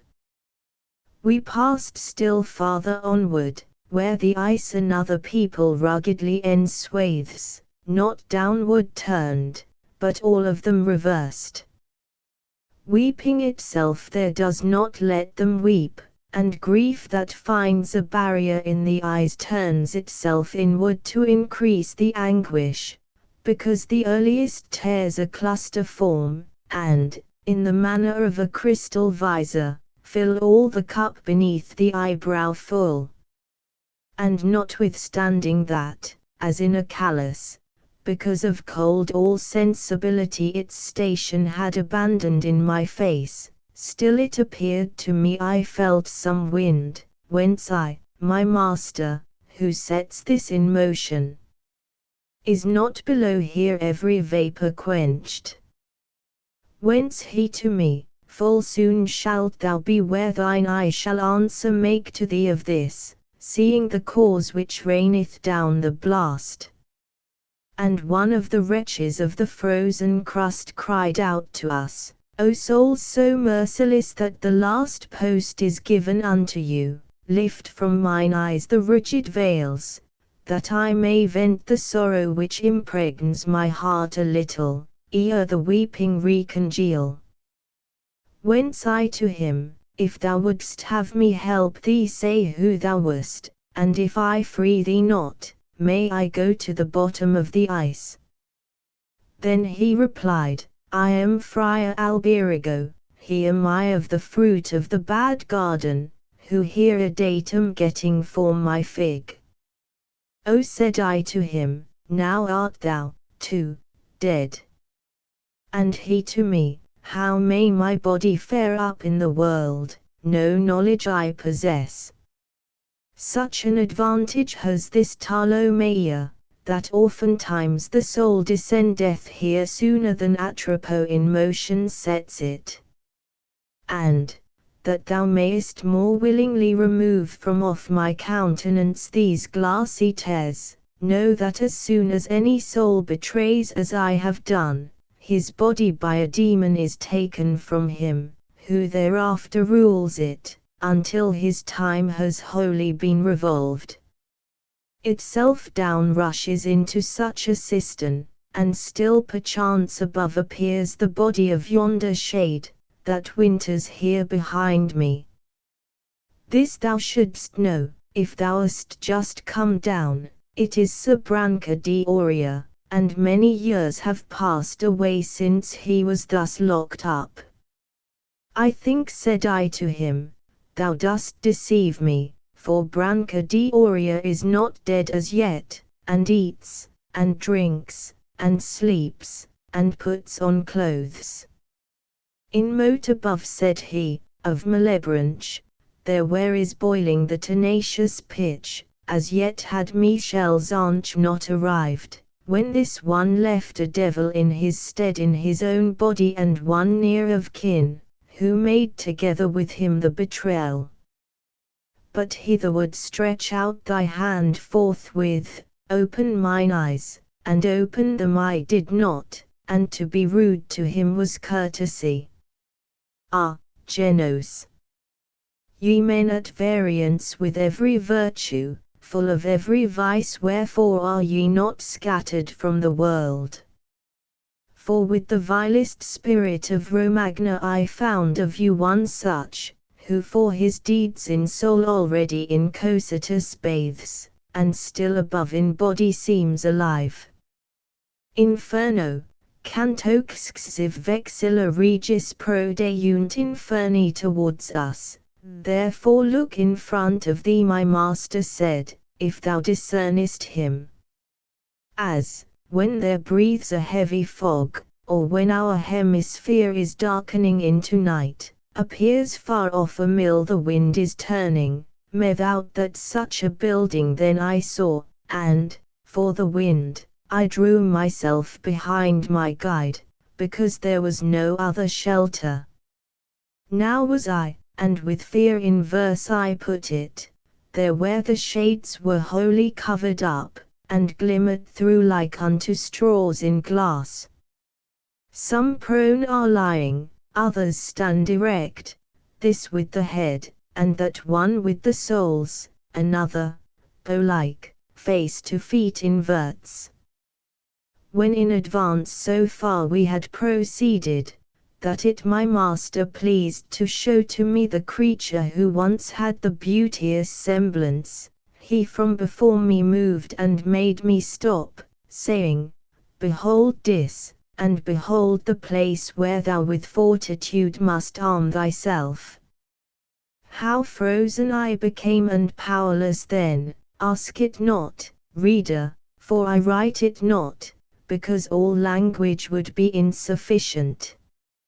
I did not die, and I alive remained not. Think for thyself now, as thou ought of wit, what I became, being of both deprived. The emperor of the kingdom Dolorous from his mid-breast forth issued from the ice, and better with a giant I compare than do the giants with those arms of his. Consider now how great must be that whole, which unto such a part conforms itself.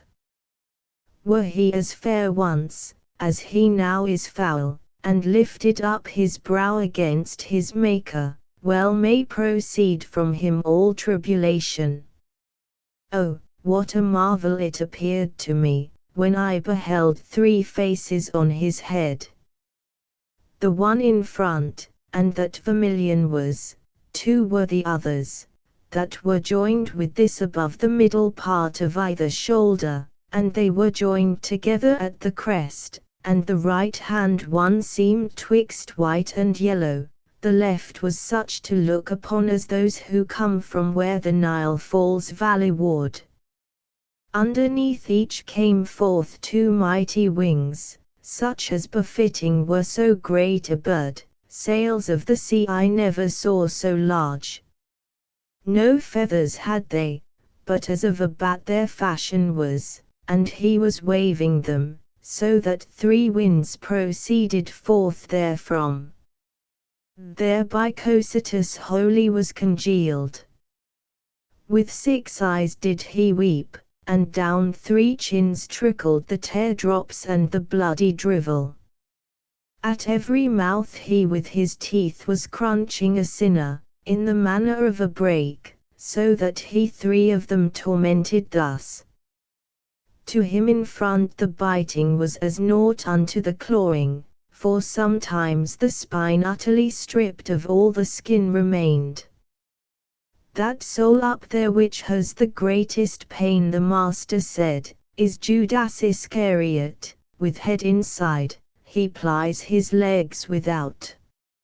Of the 2 others, who head downward are, the one who hangs from the black jowl is Brutus, see how he writhes himself, and speaks no word. And the other, who so stalwart seems, is Cassius. But night is reascending, and 'tis time that we depart, for we have seen the whole. As seemed him good, I clasped him round the neck, and he the vantage seized of time and place, and when the wings were opened wide apart, he laid fast hold upon the shaggy sides, from fell to fell descended downward, then between the thick hair and the frozen crust. When we were come to where the thigh revolves exactly on the thickness of the haunch, the guide, with labor and with hard-drawn breath, turned round his head where he had had his legs, and grappled to the hair, as one who mounts, so that to hell I thought we were returning. Keep fast thy hold, for by such stairs as these the master said, panting as one fatigued, must we perforce depart from so much evil. Then through the opening of a rock he issued, and down upon the margin seated me, then towards me he outstretched his weary step. I lifted up mine eyes and thought to see Lucifer in the same way I had left him, and I beheld him upward hold his legs. And if I then became disquieted, let stolid people think who do not see what the point is beyond which I had passed.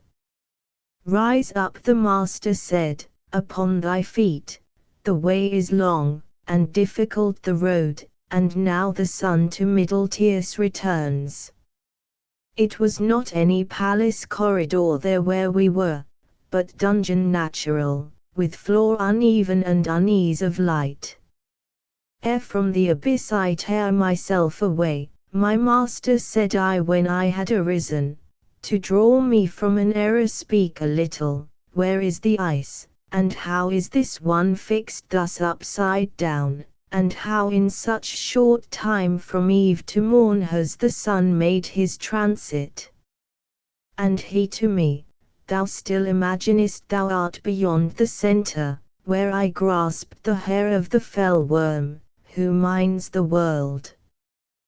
That side thou wast, so long as I descended, when round I turned me, thou didst pass the point to which things heavy draw from every side, and now beneath the hemisphere art come opposite that which overhangs the vast dry land, and neath whose cope was put to death the man who without sin was born and lived. Thou hast thy feet upon the little sphere which makes the other face of the Judica. Here it is morn when it is evening there, and he who with his hair a stairway made us still fixed remaineth as he was before. Upon this side he fell down out of heaven, and all the land, that whilom here emerged, for fear of him made of the sea a veil, and came to our hemisphere, and peradventure to flee from him, what on this side appears left the place vacant here, and back recoiled. A place there is below, from Beelzebub as far receding as the tomb extends, which not by sight is known, but by the sound of a small rivulet, that there descendeth through chasm within the stone, which it has gnawed with course that winds about and slightly falls. The guide and I into that hidden road now entered, to return to the bright world, and without care of having any rest we mounted up, he first and I the second, till I beheld through a round aperture some of the beauteous things that heaven doth bear. Thence we came forth to behold the stars. Purgatorio, Purgatorio, canto I to run o'er better waters hoists its sail the little vessel of my genius now, that leaves behind itself a sea so cruel, and of that second kingdom will I sing wherein the human spirit doth purge itself, and to ascend to heaven becometh worthy. But let dead Poesy here rise again, O holy muses, since that I am yours, and hear Calliope somewhat ascend, my song accompanying with that sound, of which the miserable magpies felt the blow so great, that they despaired of pardon. Sweet colour of the oriental sapphire, that was upgathered in the cloudless aspect of the pure air, as far as the first circle, unto mine eyes did recommence delight soon as I issued forth from the dead air, which had with sadness filled mine eyes and breast. The beauteous planet, that to love incites, was making all the Orient to laugh, veiling the fishes that were in her escort. To the right hand I turned, and fixed my mind upon the other pole, and saw 4 stars ne'er seen before save by the primal people. Rejoicing in their flamelets seemed the heaven. O thou septentrional and widowed sight, because thou art deprived of seeing these. When from regarding them I had withdrawn, turning a little to the other pole, there where the wane had disappeared already, I saw beside me an old man alone, worthy of so much reverence in his look, that more owes not to father any son. A long beard and with white hair intermingled he wore, in semblance like unto the tresses, of which a double list fell on his breast. The rays of the 4 consecrated stars did so adorn his countenance with light, that him I saw as were the sun before him. Who are you, ye who, counter the blind river, have fled away from the eternal prison? Moving those venerable plumes, he said, who guided you, or who has been your lamp in issuing forth out of the night profound, that ever black makes the infernal valley? The laws of the abyss, are they thus broken? Or is there changed in heaven some counsel new, that being damned ye come unto my crags? Then did my leader lay his grasp upon me, and with his words, and with his hands and signs, reverent he made in me my knees and brow, then answered him, I came not of myself, a lady from heaven descended, at whose prayers I aided this one with my company. But since it is thy will more be unfolded of our condition, how it truly is, mine cannot be that this should be denied thee. This one has never his last evening seen, but by his folly was so near to it that very little time was there to turn. As I have said, I unto him was sent to rescue him, and other way was none than this to which I have myself betaken. I've shown him all the people of perdition, And now those spirits I intend to show who purge themselves beneath thy guardianship. How I have brought him would be long to tell thee. Virtue descendeth from on high that aids me to lead him to behold thee and to hear thee. Now may it please thee to vouchsafe his coming. He seeketh liberty, which is so dear, as knoweth he who life for her refuses. Thou knowest it, since, for her, to thee not bitter was death in Utica, where thou didst leave the vesture, that will shine so, the great day. By us the eternal edicts are not broken, since this one lives, and my nose binds not me, but of that circle where are the chaste eyes of thy Marcia, who in looks still praise thee, O holy breast, to hold her as thine own, for her love, then, incline thyself to us. Permit us through thy sevenfold realm to go, I will take back this grace from thee to her, if to be mentioned there below thou deignest. Marcia so pleasing was unto mine eyes while I was on the other side. Then said he, that every grace she wished of me I granted. Now that she dwells beyond the evil river, she can no longer move me, by that law which, when I issued forth from there, was made. But if a lady of heaven do move and rule thee, as thou dost say, no flattery is needful. Let it suffice thee that for her thou ask me. Go, then, and see thou gird this one about with a smooth rush, and that thou wash his face, so that thou cleanse away all stain therefrom, for 'twere not fitting that the eye o'ercast by any mist should go before the first angel, who is of those of paradise. This little island round about its base below there, yonder, where the billow beats it, doth rushes bear upon its washy ooze, no other plant that putteth forth the leaf, or that doth indurate, can there have life, because it yieldeth not unto the shocks. Thereafter be not this way your return, the sun, which now is rising, will direct you to take the mount by easier ascent. With this he vanished, and I raised me up without a word, and wholly drew myself unto my guide, and turned mine eyes to him.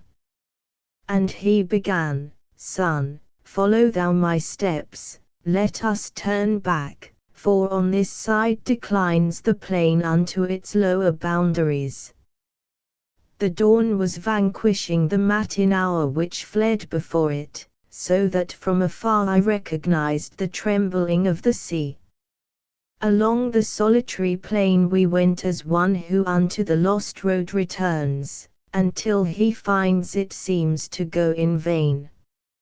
As soon as we were come to where the dew fights with the sun, and, being in a part where shadow falls, little evaporates, both of his hands upon the grass outspread in gentle manner did my master place, whence I, who of his action was aware, extended unto him my tearful cheeks. There did he make in me uncovered wholly that hue which hell had covered up in me. Then came we down upon the desert shore which never yet saw navigate its waters any that afterward had known return. There he begirt me as the other pleased, O marvelous! For even as he culled the humble plant, such it sprang up again suddenly there where he uprooted it. Purgatorio, Canto 2. Already had the sun the horizon reached whose circle of meridian covers o'er Jerusalem with its most lofty point, and night that opposite to him revolves was issuing forth from Ganges with the scales that fall from out her hand when she exceedeth, so that the white and the vermilion cheeks of beautiful Aurora, where I was, by too great age were changing into orange. We still were on the border of the sea, like people who are thinking of their road, who go in heart and with the body stay, and lo! As when, upon the approach of morning, through the gross vapors Mars grows fiery red down in the west upon the ocean floor, appeared to me, may I again behold it, a light along the sea so swiftly coming, its motion by no flight of wing is equalled, from which when I a little had withdrawn mine eyes, that I might question my conductor, again I saw it brighter grown and larger. Then on each side of it appeared to me I knew not what of white, and underneath it little by little there came forth another. My master yet had uttered not a word while the first whiteness into wings unfolded, but when he clearly recognized the pilot, he cried, make haste to bow the knee. Behold the angel of God. Fold thou thy hands. Henceforward shalt thou see such officers. See how he scorneth human arguments, so that nor all he wants, nor other sail than his own wings, between so distant shores. See how he holds them pointed up to heaven, fanning the air with the eternal pinions, that do not mold themselves like mortal hair. Then as still nearer and more near us came the bird divine, more radiant he appeared, so that near by the eye could not endure him, but down I cast it, and he came to shore with a small vessel, very swift and light, so that the water swallowed naught thereof. Upon the stern stood the celestial pilot, beatitude seemed written in his face, and more than 100 spirits sat within. In exitu Israel de Egypto. They chanted all together in one voice, with whatso in that psalm is after written. Then made he sign of holy rood upon them, whereat all cast themselves upon the shore, and he departed swiftly as he came. The throng which still remained there unfamiliar seemed with the place, all round about them gazing, as one who in new matters makes essay. On every side was darting forth the day. The sun, who had with his resplendent shafts from the mid-heaven chased forth the Capricorn, when the new people lifted up their faces towards us, saying to us, if ye know, show us the way to go unto the mountain. And answer made Virgilius, ye believe perchance that we have knowledge of this place, but we are strangers even as yourselves. Just now we came, a little while before you, another way, which was so rough and steep, that mounting will henceforth seem sport to us. The souls who had, from seeing me draw breath, become aware that I was still alive, pallid in their astonishment became, and as to messenger who bears the olive the people throng to listen to the news, and no one shows himself afraid of crowding, so at the sight of me stood motionless those fortunate spirits, all of them, as if oblivious to go and make them fair. One from among them saw I coming forward, as to embrace me, with such great affection, that it incited me to do the like. O empty shadows, save in aspect only! 3 times behind it did I clasp my hands, as oft returned with them to my own breast. I think with wonder I depicted me, whereat the shadow smiled and backward drew, and I, pursuing it, pressed farther forward. Gently it said that I should stay my steps, then knew I who it was, and I entreated that it would stop a while to speak with me. It made reply to me, even as I loved thee in mortal body, so I love thee free, Therefore I stop, but wherefore goest thou? My own Casella, to return once more there where I am, I make this journey, said I, but how from thee has so much time betaken? And he to me, no outrage has been done me, if he who takes both when and whom he pleases has many times denied to me this passage, for of a righteous will his own is made. He, sooth to say, for 3 months past has taken whoever wished to enter with all peace, whence I, who now had turned unto that shore where salt the waters of the Tiber grow, benignantly by him have been received. Unto that outlet now his wing is pointed, because for evermore assemble there those who towards Charon do not descend. And I, if some new law take not from thee memory or practice of the song of love, which used to quiet in me all my longings, thee may it please to comfort therewithal somewhat this soul of mine, that with its body hitherward coming is so much distressed. Love, that within my mind discourses with me forthwith began he so melodiously, the melody within me still is sounding. My master, and myself, and all that people which with him were, appeared as satisfied as if naught else might touch the mind of any.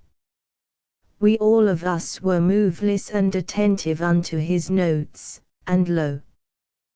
The grave old man, exclaiming, What is this, ye laggard spirits? What negligence, what standing still is this? Run to the mountain to strip off the slough, that lets not God be manifest to you. Even as when, collecting grain or tares, the doves, together at their pasture met, quiet, nor showing their accustomed pride, if aught appear of which they are afraid, upon a sudden leave their food alone, because they are assailed by greater care. So that fresh company did I behold the song relinquish, and go towards the hill, as one who goes, and knows not whitherward, nor was our own departure less in haste. Purgatorio, Canto 3. Inasmuch as the instantaneous flight had scattered them asunder o'er the plain, turned to the mountain with a reason spurs us, I pressed me close unto my faithful comrade, and how without him had I kept my course? Who would have led me up along the mountain? He seemed to me within himself remorseful, O noble conscience, and without a stain. How sharp a sting is trivial fault to thee!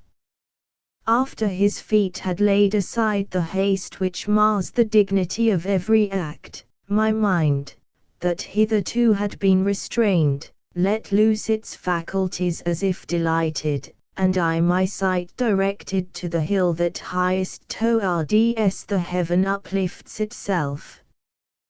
The sun, that in our rear was flaming red, was broken in front of me into the figure which had in me the stoppage of its rays. Unto one side I turned me, with the fear of being left alone, when I beheld only in front of me the ground obscured.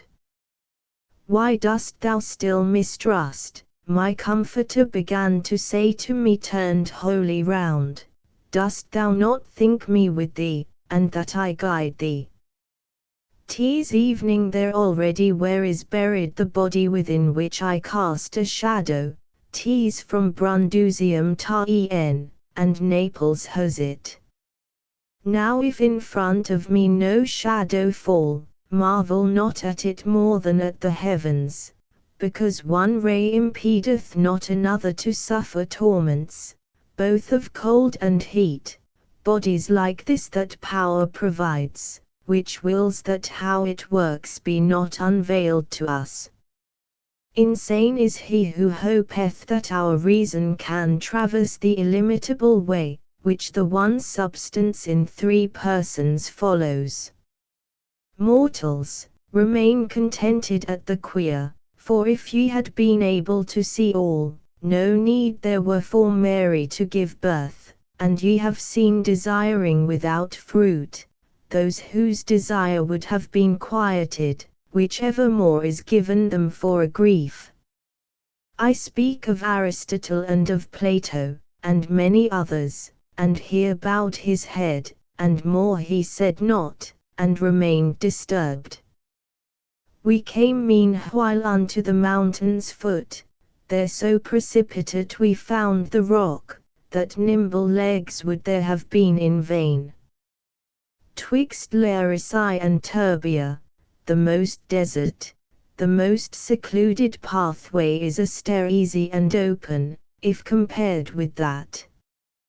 Who knoweth now upon which hand the hill slopes down? My master said, his footsteps staying, so that who goeth without wings may mount. And while he held his eyes upon the ground examining the nature of the path, and I was looking up around the rock, on the left hand appeared to me a throng of souls, that moved their feet in our direction, and did not seem to move, they came so slowly. Lift up thine eyes, I to the master said, behold, on this side, who will give us counsel, if thou of thine own self can have it not. Then he looked at me, and with frank expression replied, let us go there, for they come slowly, and thou be steadfast in thy hope, sweet son. Still was that people as far off from us, after 1,000 steps of ours I say, as a good thrower with his hand would reach, when they all crowded unto the hard masses of the high bank, and motionless stood and close, as he stands still to look who goes in doubt. O happy dead! O spirits elect already! Virgilius made beginning, by that peace which I believe is waiting for you all, tell us upon what side the mountain slopes, so that the going up be possible, for to lose time irks him most who most knows.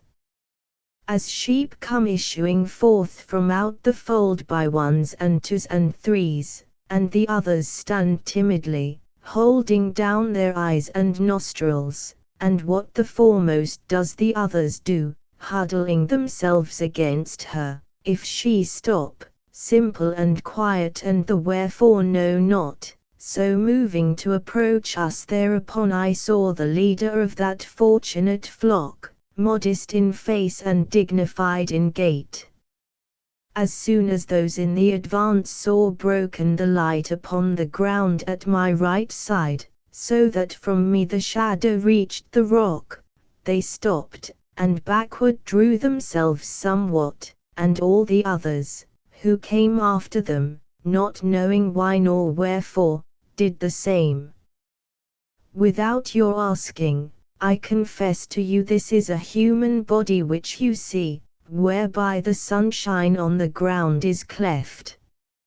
Marvel ye not thereat, but be persuaded that not without a power which comes from heaven doth he endeavor to surmount this wall. The master thus, and said those worthy people, return ye then, and enter in before us, making a signal with the back o' the hand, and one of them began, whoe'er thou art, thus going turn thine eyes, consider well if e'er thou saw me in the other world. I turned me towards him, and looked at him closely. Blond was he, beautiful, and of noble aspect, but one of his eyebrows had a blow divided. When with humility I had disclaimed having seen him, now behold, he said, and showed me high upon his breast a wound. Then said he with a smile, I am Manfredi, the grandson of the Empress Costanza, therefore, when thou returnest, I beseech thee go to my daughter beautiful, the mother of Sicily's honor and of Aragon's, and the truth tell her, if aught else be told. After I had my body lacerated by these 2 mortal stabs, I gave myself weeping to him, who willingly doth pardon. Horrible my iniquities had been, but infinite goodness hath such ample arms, that it receives whatever turns to it. Had but Cosenza's pastor, who in chase of me was sent by Clement at that time, in God read understandingly this page, the bones of my dead body still would be at the bridge head, near unto Benevento, under the safeguard of the heavy cairn. Now the rain bathes and moveth them the wind, beyond the realm, almost beside the Verdi, where he transported them with tapers quenched. By malison of theirs is not so lost eternal love, that it cannot return, so long as hope has anything of green. True is it, who in contumacy dies of Holy Church, though penitent at last, must wait upon the outside this bank 30 times told the time that he has been in his presumption, unless such decree shorter by means of righteous prayers become. See now if thou hast power to make me happy, by making known unto my good Costanza how thou hast seen me, and this ban beside, for those on earth can much advance us here. Purgatorio, Canto 4. Whenever by delight or else by pain, that seizes any faculty of ours, wholly to that the soul collects itself, it seemeth that no other power it heeds, and this against that error is which thinks one soul above another kindles in us. And hence, whenever aught is heard or seen which keeps the soul intently bent upon it, time passes on, and we perceive it not, because one faculty is that which listens, and other that which the soul keeps entire. This is as if in bonds, and that is free. Of this I had experience positive in hearing and in gazing at that spirit, for 50 full degrees upreason was the sun, and I had not perceived it, when we came to where those souls with one accord cried out unto us, Here is what you ask. A greater opening oft times hedges up with but a little fork full of his thorns the villager, what time the grape embrowns, than was the passageway through which ascended only my leader and myself behind him, after that company departed from us.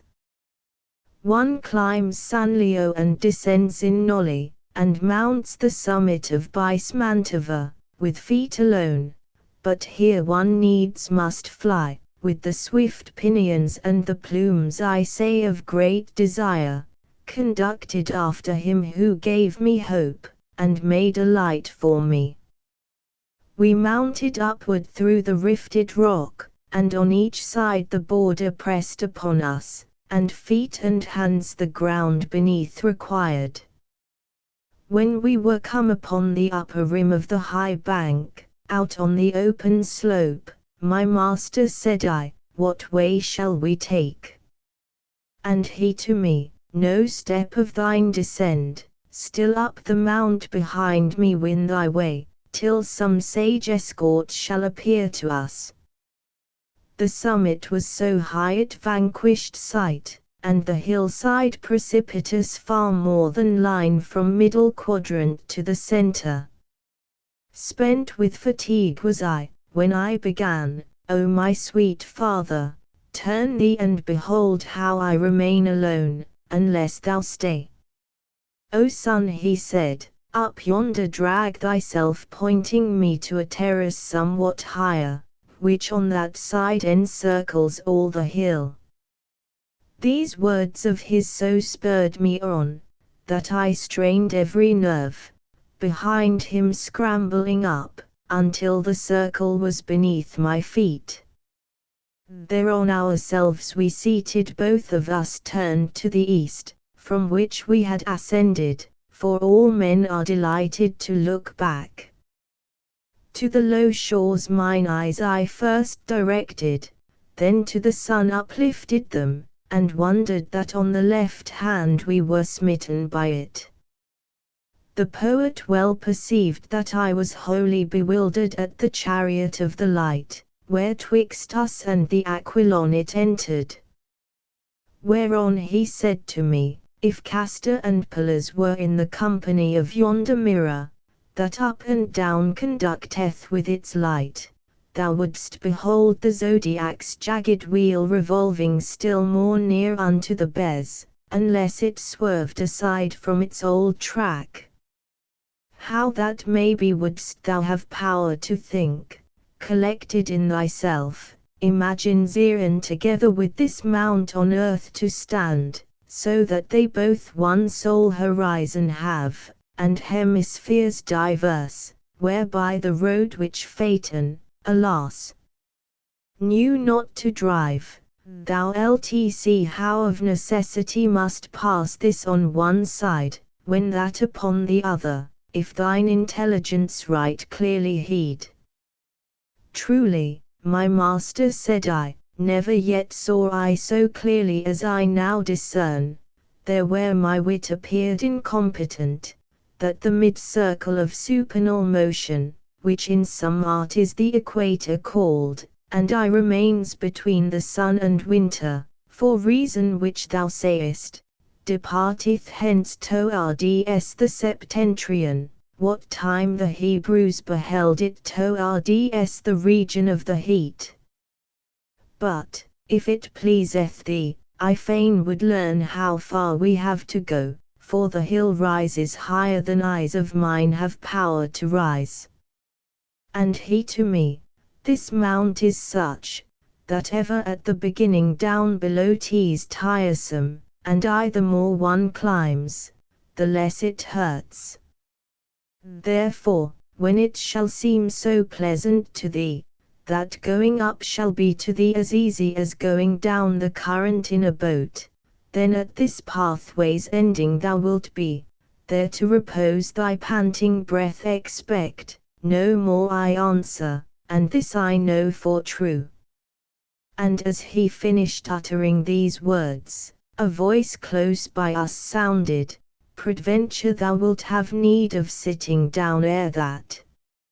At sound thereof each one of us turned round, and saw upon the left hand a great rock, which neither I nor he before had noticed. Thither we drew, and there were persons there who in the shadow stood behind the rock, as one through indolence is wont to stand. And one of them, who seemed to me fatigued, was sitting down, and both his knees embraced, holding his face low down between them bowed. O my sweet Lord, I said, do turn thine eye on him who shows himself more negligent than even Sloth herself his sister were. Then he turned round to us, and he gave heed, just lifting up his eyes above his thigh, and said, now go thou up, for thou art valiant. Then knew I who he was, and the distress, that still a little did my breathing quicken. My going to him hindered not, and after I came to him he hardly raised his head, saying, hast thou seen clearly how the sun o'er thy left shoulder drives his chariot? His sluggish attitude and his curt words a little unto laughter moved my lips. Then I began, Belacqua, I grieve not for thee henceforth, but tell me, wherefore seated in this place art thou? Waitest thou an escort? Or has thy usual habit seized upon thee? And he, O brother, what's the use of climbing? Since to my torment would not let me go the angel of God, who sitteth at the gate. First heaven must needs so long revolve me round outside thereof, as in my life it did, since the good sighs I to the end postponed, unless, ere that, some prayer may bring me aid which rises from a heart that lives in grace. What profit others that in heaven are heard not? Meanwhile the poet was before me mounting, and saying, Come now, see the sun has touched meridian, and from the shore the night covers already with her foot Morocco.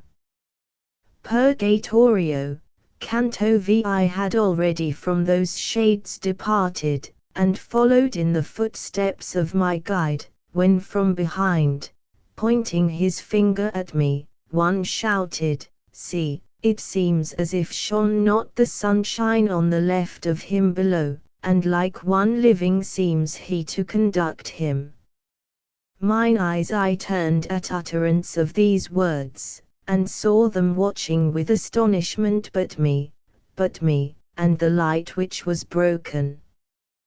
Why doth thy mind so occupy itself, the Master said, that thou thy pace dost slacken? What matters it to thee what here is whispered? Come after me, and let the people talk. Stand like a steadfast tower, that never wags its top for all the blowing of the winds, for evermore the man in whom is springing thought upon thought, removes from him the mark, because the force of one the other weakens. What could I say in answer but I come? I said it somewhat with that colour tinged which makes a man of pardon sometimes worthy. Meanwhile along the mountain side across came people in advance of us a little, singing the Miserere verse by verse. When they became aware I gave no place for passage of the sunshine through my body, they changed their song into a long, hoarse O.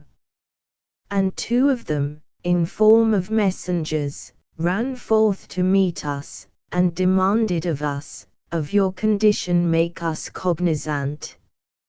And said my master, Ye can go your way and carry back again to those who sent you, that this one's body is of very flesh.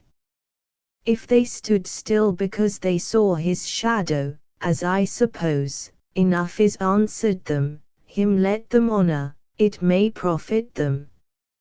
Vapors enkindled saw I ne'er so swiftly at early nightfall cleave the air serene, nor, at the set of sun, the clouds of August, but upward they returned in briefer time, and, on arriving, with the others wheeled towards us, like troops that run without a rein. This folk that presses unto us is great, and cometh to implore thee, said the poet, so still go onward, and in going listen. O soul that goest to beatitude with the same members wherewith thou wast born, shouting they came, a little stay thy steps, look, if thou erst any of us seen, so that o'er yonder thou bear news of him. Ah, why dost thou go on? Ah, why not stay? Long since we all were slain by violence, and sinners even to the latest hour, then did a light from heaven admonish us, so that, both penitent and pardoning, forth from life we issued reconciled to God, who with desire to see him stirs our hearts. And I, although I gaze into your faces, no one I recognize, but if may please you aught I have power to do, ye well-born spirits, speak ye, and I will do it, by that peace which, following the feet of such a guide, from world to world makes itself sought by me. And one began, each one has confidence in thy good offices without an oath, unless the eye cannot cut off the eye will, whence I, who speak alone before the others, pray thee, if ever thou dost see the land that twixt Romagna lies and that of Charles, thou be so courteous to me of thy prayers in Fano, that they pray for me devoutly, that I may purge away my grave offences. From thence was I, but the deep wounds, through which issued the blood wherein I had my seat, were dealt me in bosom of the Antinori, there where I thought to be the most secure. 'Twas he of Est had it done, who held me in hatred far beyond what justice willed. But if towards the Myra I had fled, when I was overtaken at Auriaco, I still should be o'er yonder where men breathe. I ran to the lagoon, and reeds and mire did so entangle me I fell, and saw there a lake made from my veins upon the ground. Then said another, Ah, be that desire fulfilled that draws thee to the lofty mountain, as thou with pious pity aidest mine. I was of Montefeltro, and am vacant, Giovanna, nor none other cares for me, hence among these I go with downcast front. And I to him, what violence or what chance led thee astray so far from Campaldino, that never has thy sepulture been known? Oh, he replied, at Casentino's foot a river crosses named Argiano, born above the hermitage in Apennine. There where the name thereof becometh void did I arrive, pierced through and through the throat, fleeing on foot, and bloodying the plain, there my sight lost I, and my utterance ceased in the name of Mary, and thereat I fell, and tenantless my flesh remained.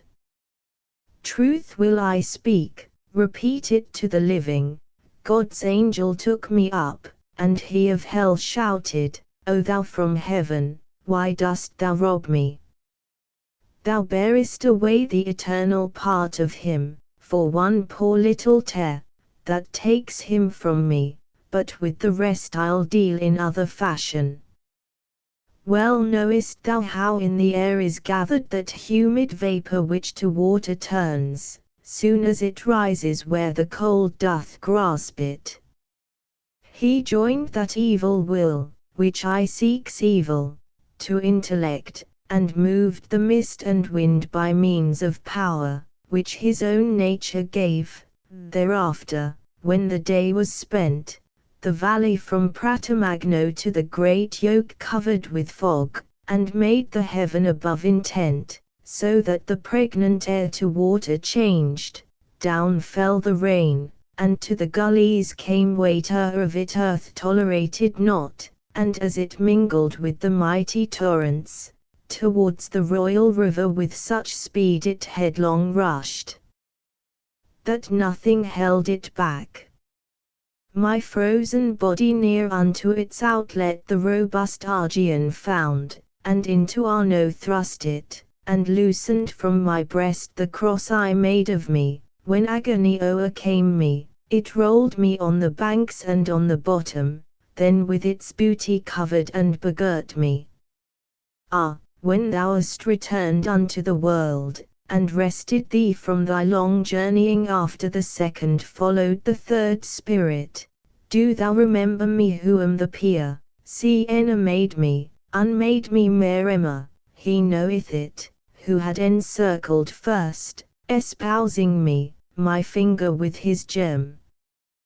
Purgatorio, Canto 6 Wiener is broken up the game of Zara, he who has lost remains behind despondent, the throes repeating, and in sadness learns.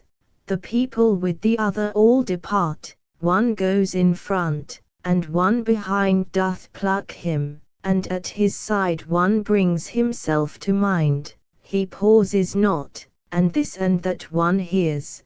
They crowd no more to whom his hand he stretches, and from the throng he thus defends himself. Even such was I in that dense multitude, turning to them this way and that my face, and, promising, I freed myself therefrom. There was the Artin, who from the arms untamed of Gindi Itaco had his death, and he who fleeing from pursuit was drowned. There was imploring with his hands outstretched Frederick Novello, and that one of Pisa who made the good Marzucco seem so strong. I saw Count also, and the soul divided by hatred and by envy from its body, as it declared, and not for crime committed. Pierre de la Brosse I say, and here provide while still on earth the Lady of Brabant, so that for this she be of no worse flock. As soon as I was free from all those shades who only prayed that some one else may pray, so as to hasten their becoming holy, began I, it appears that thou deniest, O light of mine, expressly in some text, that orison can bend decree of heaven, and any other less these people pray for this. Might then their expectation bootless be? Or is to me thy saying not quite clear? And he to me, my writing is explicit, and not fallacious is the hope of these, if with sane intellect 'tis well regarded, for top of judgment doth not veil itself, because the fire of love fulfills at once what he must satisfy who here installs him. And there, where I affirmed that proposition, defect was not amended by a prayer, because the prayer from God was separate.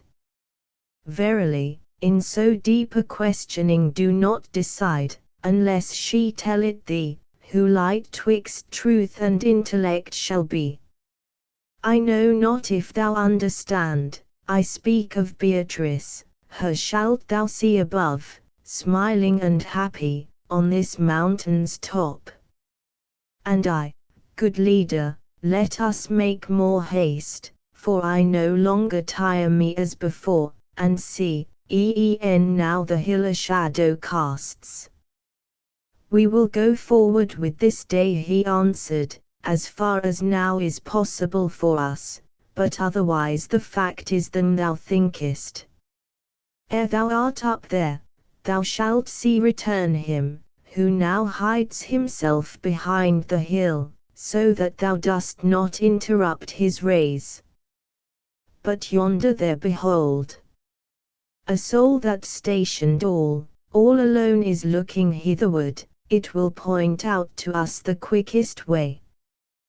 We came up unto it, O Lombard soul, how lofty and disdainful thou didst bear thee, and grand and slow in moving of thine eyes. Nothing whatever did it say to us, but let us go our way, eyeing us only after the manner of a couchant lion.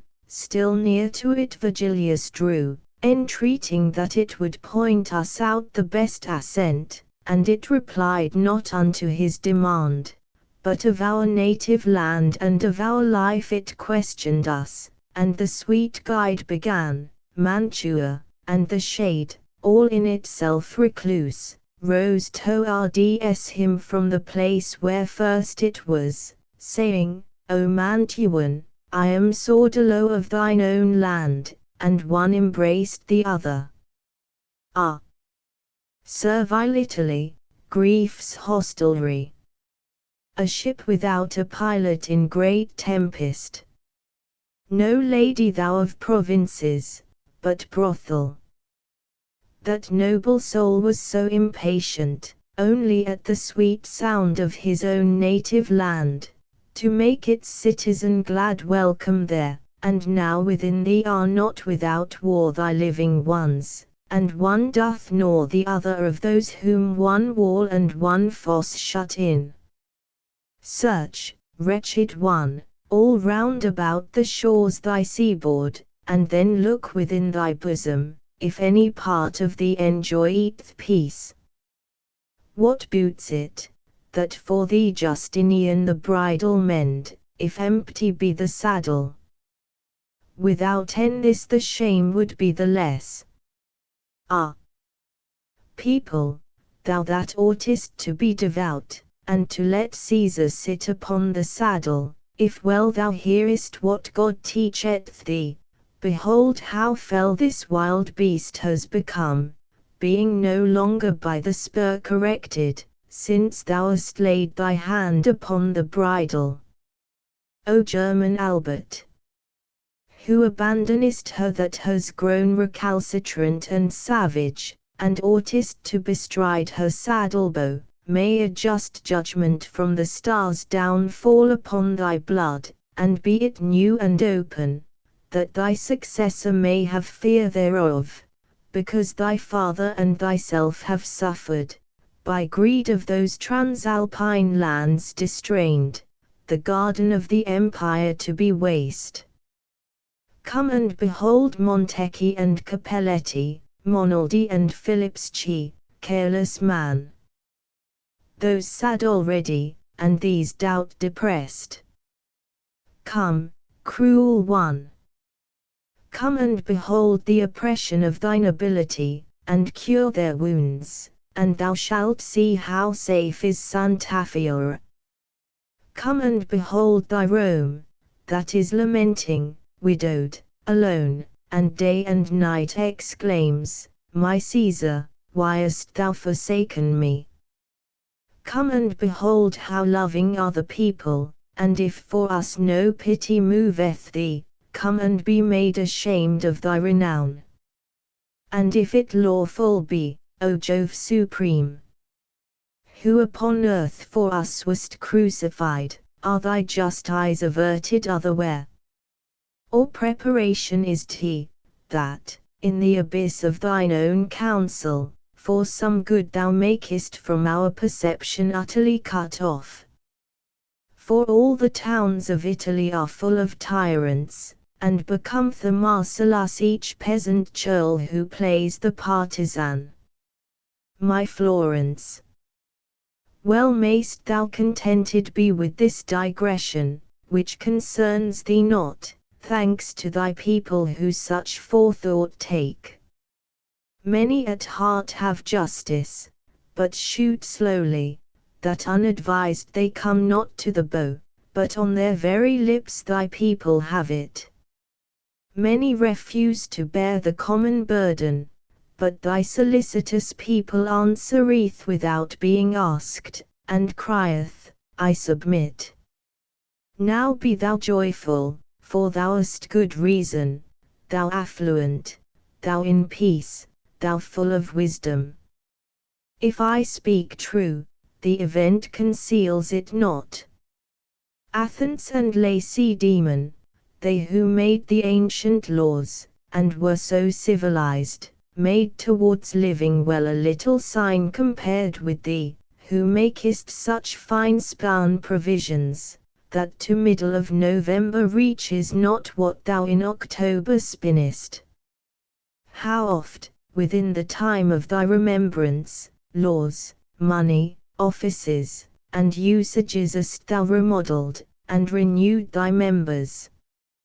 And if thou mind thee well, and see the light, thou shalt behold thyself like a sick woman, who cannot find repose upon her down, but by her tossing wardeth off her pain. Purgatorio, Canto 7. After the gracious and glad salutations had 3 and 4 times been reiterated, Sordello backward drew and said, Who are you? Or ever to this mountain were directed the souls deserving to ascend to God, my bones were buried by Octavian. I am Virgilius, and for no crime else did I lose heaven, than for not having faith. In this wise then my leader made reply, as one who suddenly before him sees something whereat he marvels, who believes and yet does not, saying, it is not. So he appeared, and then bowed down his brow, and with humility returned towards him, and, where inferiors embraced him. O glory of the Latians, thou he said, through whom our language showed what it could do. O pride eternal of the place I came from, what merit or what grace to me reveals thee? If I to hear thy words be worthy, tell me if thou dost come from hell, and from what cloister? Through all the circles of the doleful realm responded he, have I come hitherward, heaven's power impelled me, and with that I come. I by not doing, not by doing, lost the sight of that high sun which thou desirest, and which too late by me was recognized. A place there is below not sad with torments, but darkness only, where the lamentations have not the sound of wailing, but are sighs. There dwell I with the little innocents snatched by the teeth of death, or ever they were from our human sinfulness exempt. There dwell I among those who the three saintly virtues did not put on, and without vice the others knew and followed all of them. But if thou know and can, some indication give us by which we may the sooner come where purgatory has its right beginning. He answered, no fixed place has been assigned us, 'tis lawful for me to go up and round, so far as I can go, as guide I join thee. But see already how the day declines, and to go up by night we are not able, therefore 'tis well to think of some fair sojourn. Souls are there on the right hand here withdrawn, if thou permit me I will lead thee to them, and thou shalt know them not without delight. How is this, was the answer, should one wish to mount by night would he prevented be by others, or mayhap would not have power. And on the ground the good Sordello drew his finger, saying, see, this line alone thou couldst not pass after the sun is gone, not that aught else would hindrance give, however, to going up, save the nocturnal darkness, this with the want of power the will perplexes. We might indeed therewith return below, and, wandering, walk the hillside round about, while the horizon holds the day imprisoned. Thereon my lord, as if in wonder, said, do thou conduct us thither, where thou sayest that we can take delight in tarrying. Little had we withdrawn us from that place, when I perceived the mount was hollowed out in fashion as the valleys here are hollowed. Thitherward said that shade, will we repair, where of itself the hillside makes a lap, and therefore the new day will we await. Twixt hill and plain there was a winding path which led us to the margin of that dell, where dies the border more than half away. Gold and fine silver, and scarlet and pearl white, the Indian wood resplendent and serene, fresh emerald the moment it is broken, by herbage and by flowers within that hollow planted, each one in color would be vanquished, as by its greater vanquished is the less. Nor in that place had nature painted only, but of the sweetness of 1,000 odors made there a mingled fragrance and unknown. Salve Regina on the green and flowers there seated, singing, spirits I beheld, which were not visible outside the valley. Before the scanty sun now seeks his nest began the Mantuan who had led us thither, among them do not wish me to conduct you. Better from off this ledge the acts and faces of all of them will you discriminate, than in the plain below received among them. He who sits highest, and the semblance bears of having what he should have done neglected, and to the others song moves not his lips, Rudolph the Emperor was, who had the power to heal the wounds that Italy have slain, so that through others slowly she revives. The other, who in look doth comfort him, governed the region where the water springs, the Moldau bears the Elbe, and Elbe the sea. His name was Ottokar, and in swaddling clothes far better he than bearded Wenceslaus his son, who feeds in luxury and ease. And the small-nosed, who close in counsel seems with him that has an aspect so benign, died fleeing and disflowering the lily, look there, how he is beating at his breast. Behold the other one, who for his cheek sighing has made of his own palm a bed, father and father-in-law of France's pest are they, and know his vicious life and lewd, and hence proceeds the grief that so doth pierce them. He who appears so stalwart, and chimes in, singing, with that one of the manly nose, the cord of every valour war begot, and if as king had after him remained the stripling who in rear of him is sitting, well had the valour passed from vase to vase, which cannot of the other heirs be said. Frederick and Giacomo possess the realms, but none the better heritage possesses. Not oftentimes upreaseth through the branches the property of man, and this he wills who gives it, so that we may ask of him. Eke to the large-nosed reach my words, no less than to the other, Pierre, who with him sings, whence Provence and Apulia grieve already the plant is as inferior to its seed, as more than Beatrice and Margaret Costanza boasteth of her husband still. Behold the monarch of the simple life, Harry of England, sitting there alone, he in his branches has a better issue. He who the lowest on the ground among them sits looking upward, is the Marquis William, for whose sake Alessandria and her war make Montferrat and Caneves weep. Purgatorio, Canto 8. 'Twas now the hour that turneth back desire in those who sail the sea, and melts the heart, the day they've said to their sweet friends farewell, and the new pilgrim penetrates with love, if he doth hear from far away a bell that seemeth to deplore the dying day, when I began to make of no avail my hearing, and to watch one of the souls uprisen, that begged attention with its hand. It joined and lifted upward both its palms, fixing its eyes upon the Orient, as if it said to God, naught else I care for. Terluce's ante so devoutly issued forth from its mouth, and with such dulcet notes, it made me issue forth from my own mind.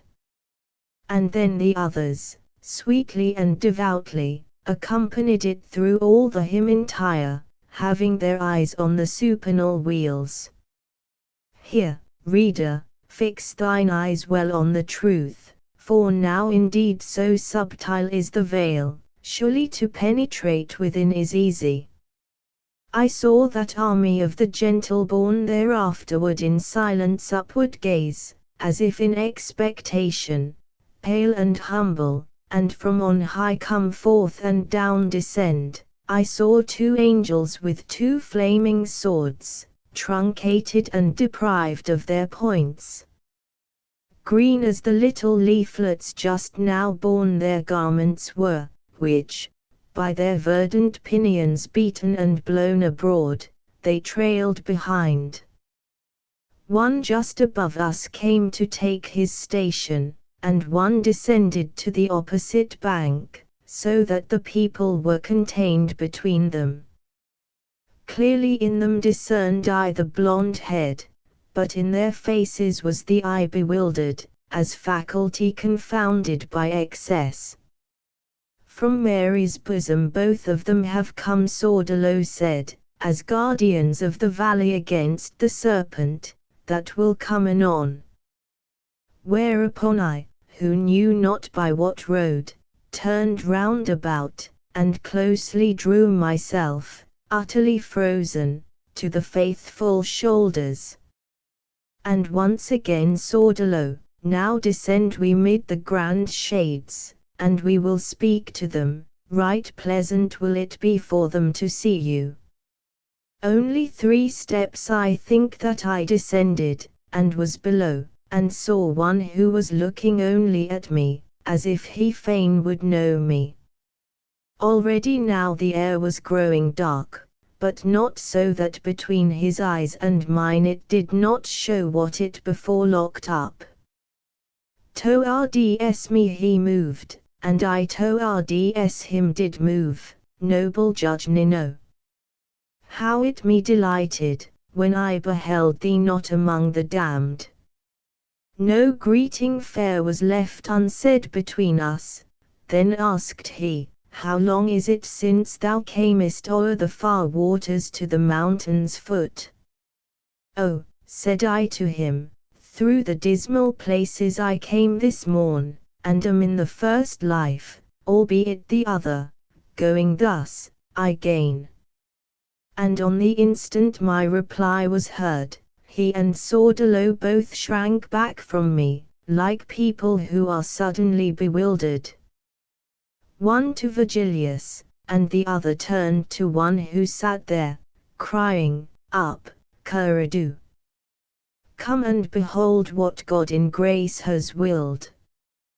Then, turned to me, By that especial grace thou owest unto him, who so conceals his own first wherefore, that it has no ford, when thou shalt be beyond the waters wide, tell my Giovanna that she pray for me, where answer to the innocent is made.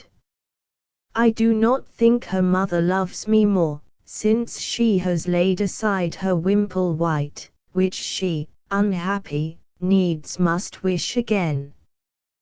Through her full easily is comprehended how long in woman lasts the fire of love, if eye or touch do not relight it often. So fair a hatchment will not make for her the viper marshalling the Milanese field, as would have made Galliura's cock. In this wise spake he, with the stamp impressed upon his aspect of that righteous zeal which measurably burneth in the heart. My greedy eyes still wandered up to heaven, still to that point where slowest are the stars, even as a wheel the nearest to its axle. And my conductor, Son, what dost thou gaze at up there? And I to him, at those 3 torches with which this hither pole is all on fire. And he to me, the 4 resplendent stars thou sawest this morning are down yonder low, and these have mounted up to where those were. As he was speaking, to himself Sordello drew him, and said, Lo there our adversary. And pointed with his finger to look thither. Upon the side on which the little valley no barriereth, a serpent was, perchance the same which gave to Eve the bitter food. Twixt grass and flowers came on the evil streak, turning at times its head about, and licking its back like to a beast that smooths itself. I did not see, and therefore cannot say how the celestial falcons 'gan to move, but well I saw that they were both in motion. Hearing the air cleft by their verdant wings, the serpent fled, and round the angels wheeled, up to their stations flying back alike. The shade that to the judge had near approached when he had called, throughout that whole assault had not a moment loosed its gaze on me. So may the light that leadeth thee on high find in thine own free will as much of wax as needful is up to the highest azure began it, if some true intelligence of Valdemagra or its neighborhood thou knowest, tell it me, who once was great there. Caredu Malaspina was I called, I'm not the elder, but from him descended, to mine I bore the love which here refineth. O said I unto him, through your domains I never passed, but where is there a dwelling throughout all Europe, where they are not known? That fame, which doth honor to your house, proclaims its seniors and proclaims its land, so that he knows of them who ne'er was there. And, as I hope for heaven, I swear to you your honored family in naught abates the glory of the purse and of the sword. It is so privileged by use and nature, that though a guilty head misguide the world, soul it goes right, and scorns the evil way. And he, now go, for the sun shall not lie 7 times upon the pillow which the ram with all his 4 feet covers and bestrides, before that such a courteous opinion shall in the middle of thy head be nailed with greater nails than of another's speech, unless the course of justice standeth still. Purgatorio, Canto 9. The concubine of old Tithonus now gleamed white upon the eastern balcony, forth from the arms of her sweet paramour, with gems her forehead all relucent was, set in the shape of that cold animal which with its tail doth smite amain the nations, and of the steps, with which she mounts. The knight had taken 2 in that place where we were, and now the 3rd was bending down its wings, when I, who something had of Adam in me, vanquished by sleep, upon the grass reclined. There were all 5 of us already sat. Just at the hour when her sad lay begins the little swallow, near unto the morning, perchance in memory of her former woes, and when the mind of man, a wanderer more from the flesh, and less by thought imprisoned, almost prophetic in its visions is, in dreams it seemed to me I saw suspended an eagle in the sky, with plumes of gold, with wings wide open, and intent to stoop, and this, it seemed to me, was where had been by Ganymede his kith and kin abandoned, when to the high consistory he was wrapped. I thought within myself, perchance he strikes from habit only here, and from elsewhere disdains to bear up any in his feet. Then wheeling somewhat more, it seemed to me, terrible as the lightning he descended, and snatched me upward even to the fire. Therein it seemed that he and I were burning, and the imagined fire did scorch me so, that of necessity my sleep was broken. Not otherwise Achilles started up, around him turning his awakened eyes, and knowing not the place in which he was, what time from Chiron stealthily his mother carried him sleeping in her arms to Ceos, where he from the Greeks withdrew him afterwards, then I upstart, when from off my face sleep fled away, and pallid I became, as doth the man who freezes with affright. Only my comforter was at my side, and now the sun was more than 2 hours high, and turned towards the seashore was my face. Be not intimidated, said my lord, be reassured, for all is well with us, do not restrain, but put forth all thy strength. Thou hast at length arrived at purgatory, see there the cliff that closes it around, see there the entrance, where it seems disjoined. Whilom at dawn, which doth precede the day, when inwardly thy spirit was asleep upon the flowers that deck the land below, there came a lady and said, I am Lucia, let me take this one up, who is asleep, so will I make his journey easier for him.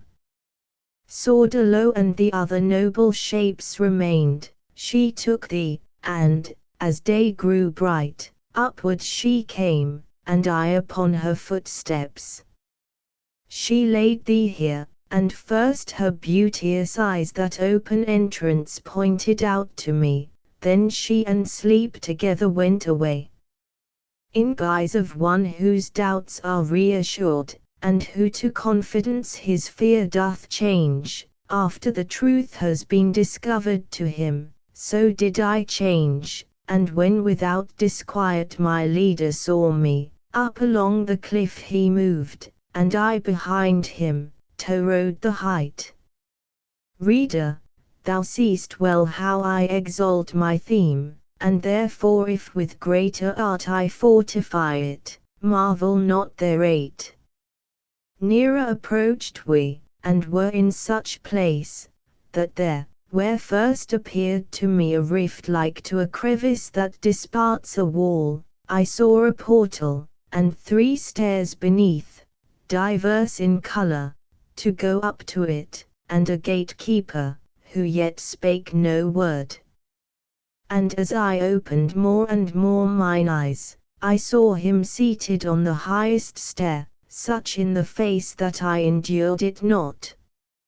And in his hand he had a naked sword, which so reflected back the sunbeams towards us, that oft in vain I lifted up mine eyes. Tell it from where you are, what is't you wish? Began he to exclaim, where is the escort? Take heed your coming hither harm you not.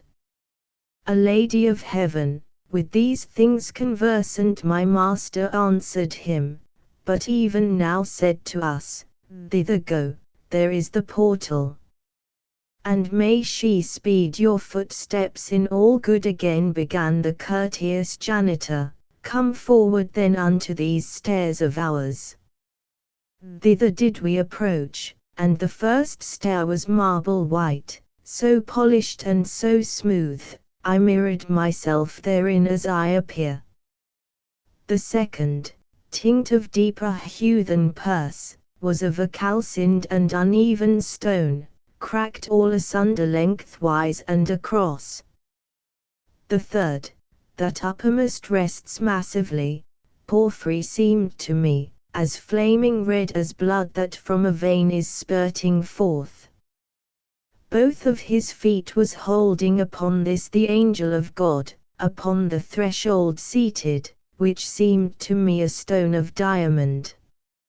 Along the 3 stairs upward with good will did my conductor draw me, saying, ask humbly that he the fastening may undo. Devoutly at the holy feet I cast me, for mercy's sake besought that he would open, but first upon my breast 3 times I smote. 7 PS upon my forehead he described with the sword's point, and, take heed that thou wash these wounds, when thou shalt be within, he said. Ashes, or earth that dry is excavated, of the same colour were with his attire, and from beneath it he drew forth 2 keys. One was of gold, and the other was of silver, first with the white, and after with the yellow, plied he the door, so that I was content. Whenever faileth either of these keys so that it turn not rightly in the lock, he said to us, this entrance doth not open. More precious one is, but the other needs more art and intellect ere it unlock, for it is that which doth the knot unloose. From Peter I have them, and he bade me err rather in opening than in keeping shut, if people but fall down before my feet. Then pushed the portals of the sacred door, exclaiming, enter, but I give you warning that forth returns whoever looks behind. And when upon their hinges were turned round the swivels of that consecrated gate, which are of metal, massive and sonorous, roared not so loud, nor so discordant seemed tarpi when was ta'en from it the good Metellus, wherefore meagre it remained. At the first thunder peal I turned attentive, and Te Deum laudamus seemed to hear in voices mingled with sweet melody. Exactly such an image rendered me that which I heard, as we are wont to catch, when people singing with the organ stand, for now we hear, and now hear not, the words. Purgatorio, Canto X. When we had crossed the threshold of the door which the perverted love of souls disuses, because it makes the crooked way seem straight, Re-echoing I heard it closed again, and if I had turned back mine eyes upon it, what for my failing had been fit excuse.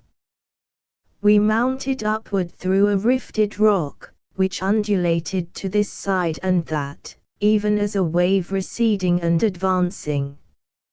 Here it behoves us use a little art, began my leader, to adapt ourselves now here, now there, to the receding side. And this our footsteps so infrequent made, that sooner had the moon's decreasing disk regained its bed to sink again to rest, than we were forth from out that needle's eye. But when we free and in the open were, there where the mountain backward piles itself, I wearied out, and both of us uncertain about our way, we stopped upon a plain more desolate than roads across the deserts.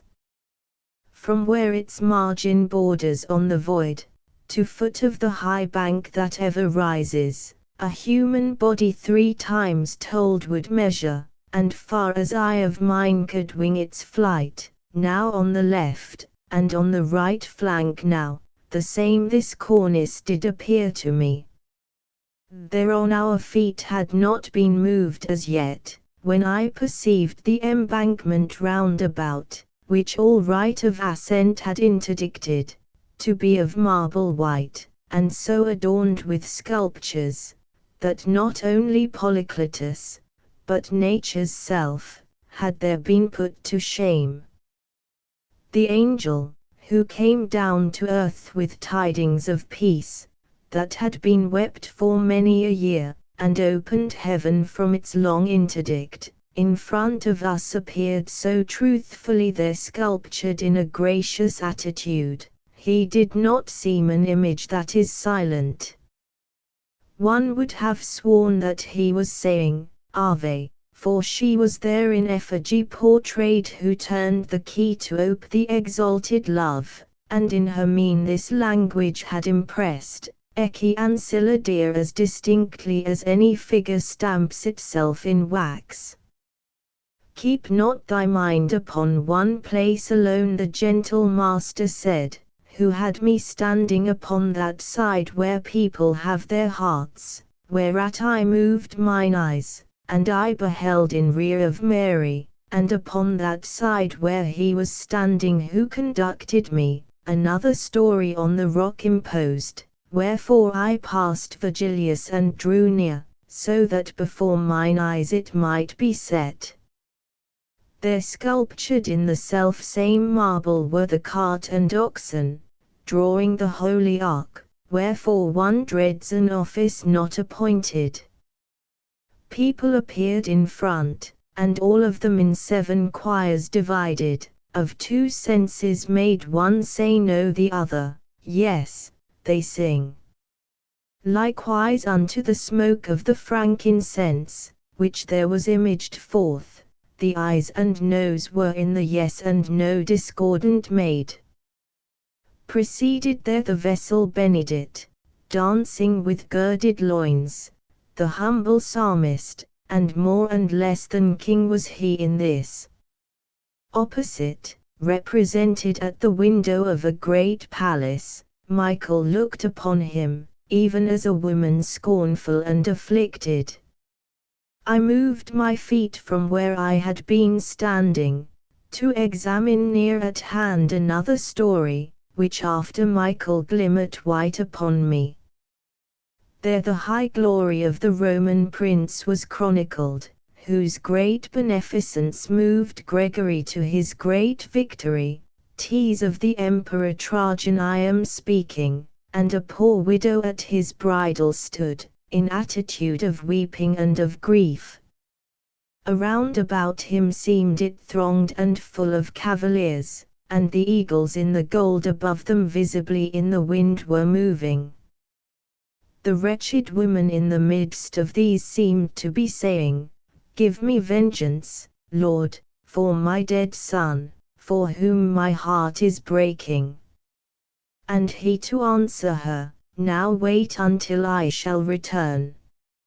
And she, my lord, like one in whom grief is impatient, shouldst thou not return? And he, who shall be where I am, will give it thee. And she, good deed of others, what boots it thee, if thou neglect thine own? Whence he, now comfort thee, for it behoves me that I discharge my duty ere I move. Justice so wills, and pity doth retain me. He who on no new thing has ever looked was the creator of this visible language, novel to us, for here it is not found. While I delighted me in contemplating the images of such humility, and dear to look on for their maker's sake, behold, upon this side, but where they make their steps, the poet murmured, many people, these will direct us to the lofty stairs. Mine eyes, that in beholding were intent to see new things, of which they curious are, in turning round towards him were not slow. But still I wish not, reader, thou shouldst swerve from thy good purposes, because thou hearest how God ordaineth that the debt be paid. Attend not to the fashion of the torment, think of what follows, think that at the worst it cannot reach beyond the mighty sentence.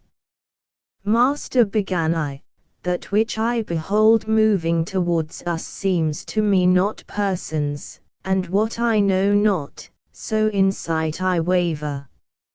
And he to me, the grievous quality of this their torment bows them so to earth, that my own eyes at first contended with it, but look there fixedly, and disentangle by sight what cometh underneath those stones. Already canst thou see how each is stricken.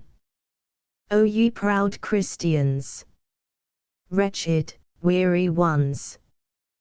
Who, in the vision of the mind in firm confidence have in your backsliding steps, do ye not comprehend that we are worms, born to bring forth the angelic butterfly that flieth unto judgment without screen? Why floats aloft your spirit high in air? Like are ye unto insects undeveloped, even as the worm in whom formation fails.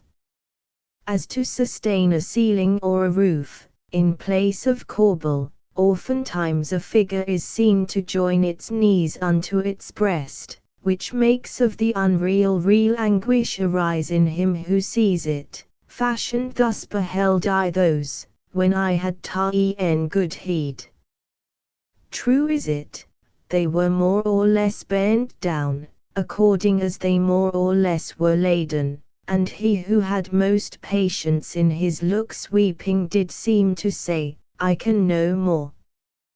Purgatorio, Canto 11. Our Father, thou who dwellest in the heavens, not circumscribed, but from the greater love thou bearest to the first effects on high, praised be thy name and thine omnipotence by every creature, as befitting is to render thanks to thy sweet effluence. Come unto us the peace of thy dominion, for unto it we cannot of ourselves, if it come not, with all our intellect. Even as thine own angels of their will make sacrifice to thee, Hosanna singing, so may all men make sacrifice of theirs. Give unto us this day our daily manna, without end which in this rough wilderness backward goes he who toils most to advance. And even as we the trespass we have suffered, pardon in one another, pardon thou benignly, and regard not our desert. Our virtue, which is easily o'ercome, put not to proof with the old adversary, but thou from him who spurs it so, deliver. This last petition verily, dear Lord, not for ourselves is made, who need it not, but for their sake who have remained behind us. Thus for themselves and us good furtherance those shades imploring, went beneath a weight like unto that of which we sometimes dream, unequally in anguish round and weary all, upon that foremost cornice, purging away the smoke stains of the world. If their good words are always said for us, what may not here be said and done for them, by those who have a good root to their will? Well may we help them wash away the marks that hence they carried, so that clean and light they may ascend unto the starry wheels.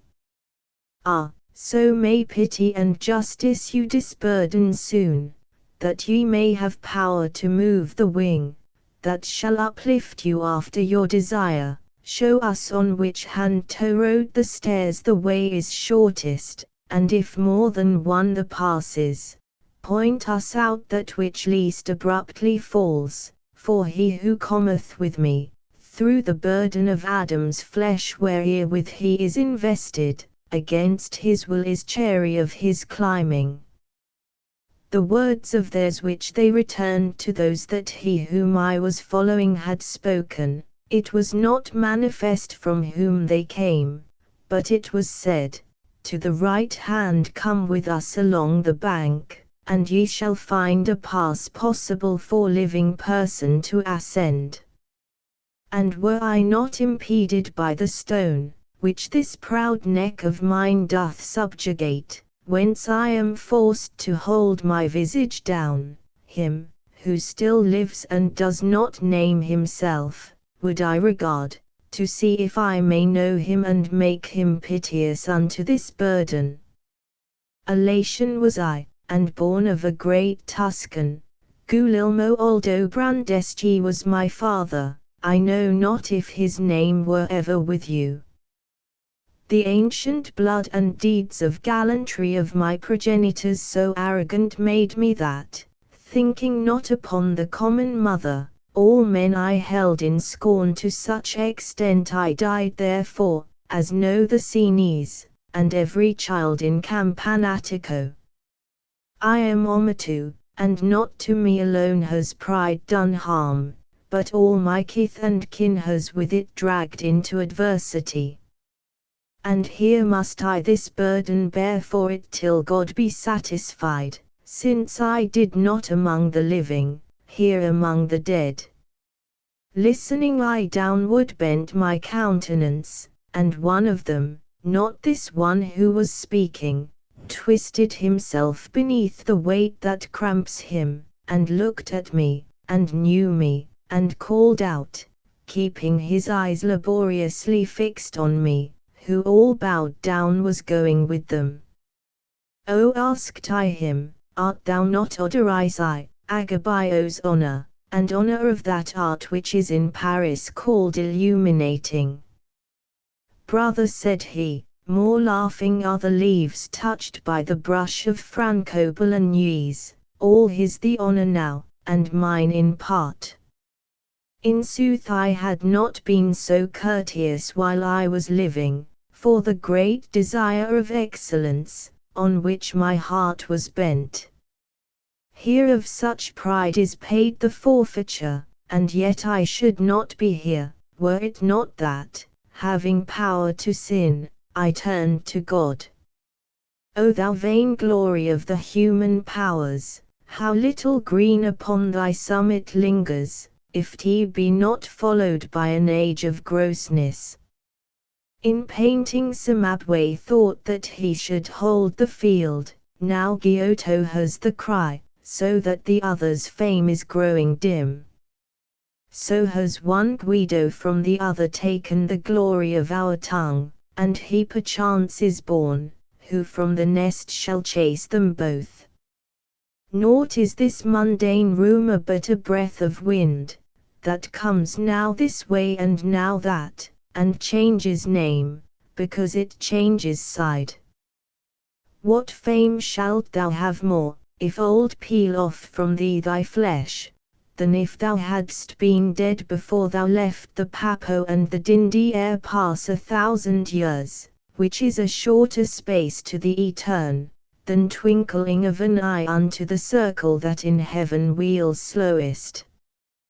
With him, who takes so little of the road in front of me, all Tuscany resounded, and now he scarce is lisped of in Siena, where he was lord, what time was overthrown the Florentine delirium, that superb was at that day as now 'tis prostitute. Your reputation is the colour of grass which comes and goes, and that discolours it by which it issues green from out the earth. And thy true speech fills my heart with good humility, and great tumour thou assuagest. But who is he, of whom just now thou spakest? That he replied, is Provenzan Salvini, and he is here because he had presumed to bring Siena all into his hands. He has gone thus, and goeth without rest e'er since he died. Such money renders back in payment he who is on earth too daring. And if every spirit who awaits the verge of life before that he repent, remains below there and ascends not hither, unless good orison shall him bested, until as much time as he lived be past, how was the coming granted him in larges?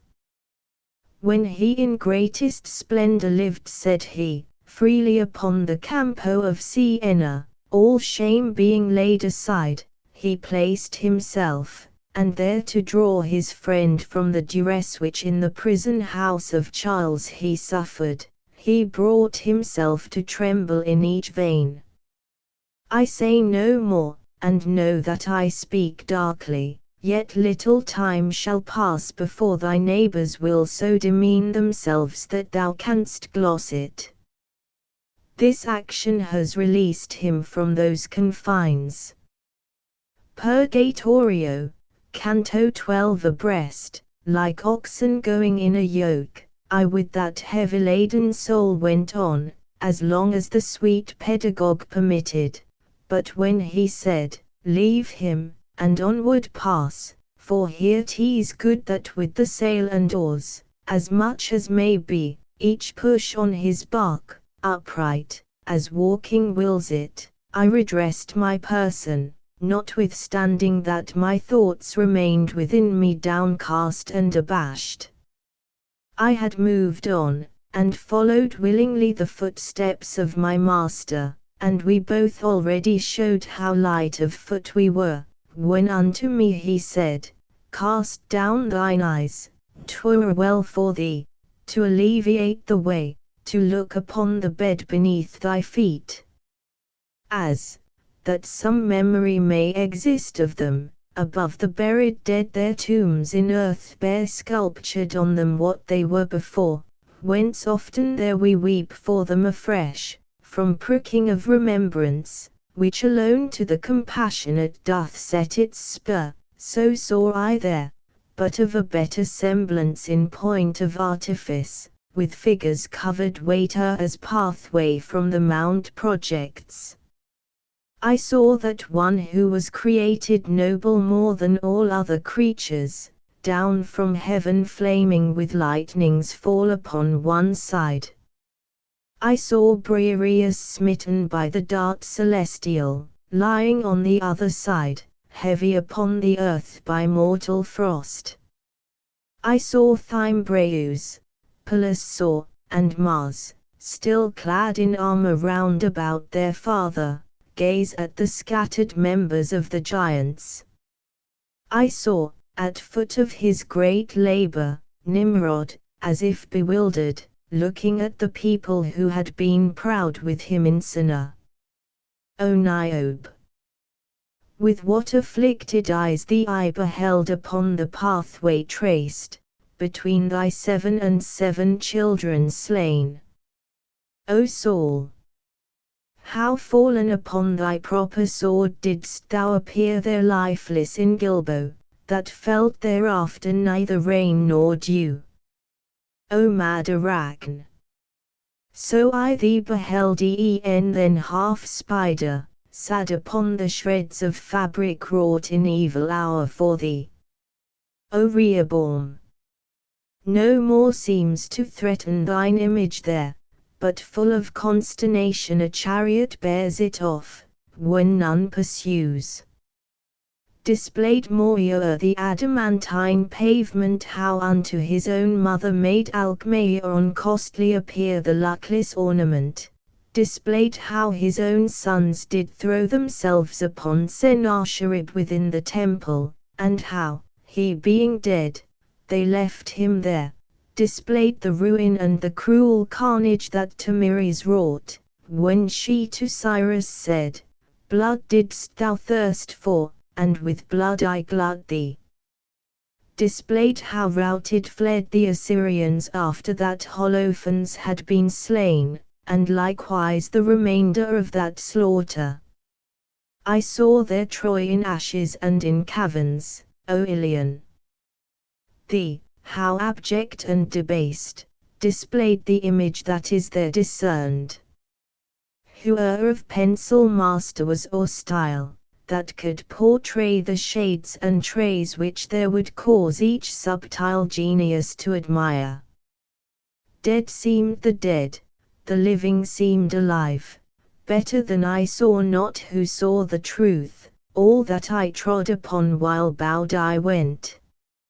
Now wax ye proud, and on with looks uplifted, ye sons of Eve, and bow not down your faces so that ye may behold your evil ways.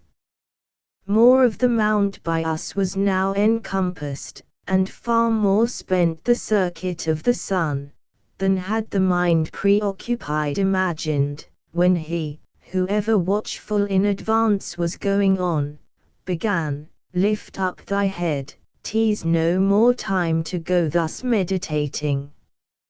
Lo, there an angel who is making haste to come towards us, lo, returning is from service of the day the sixth handmaiden.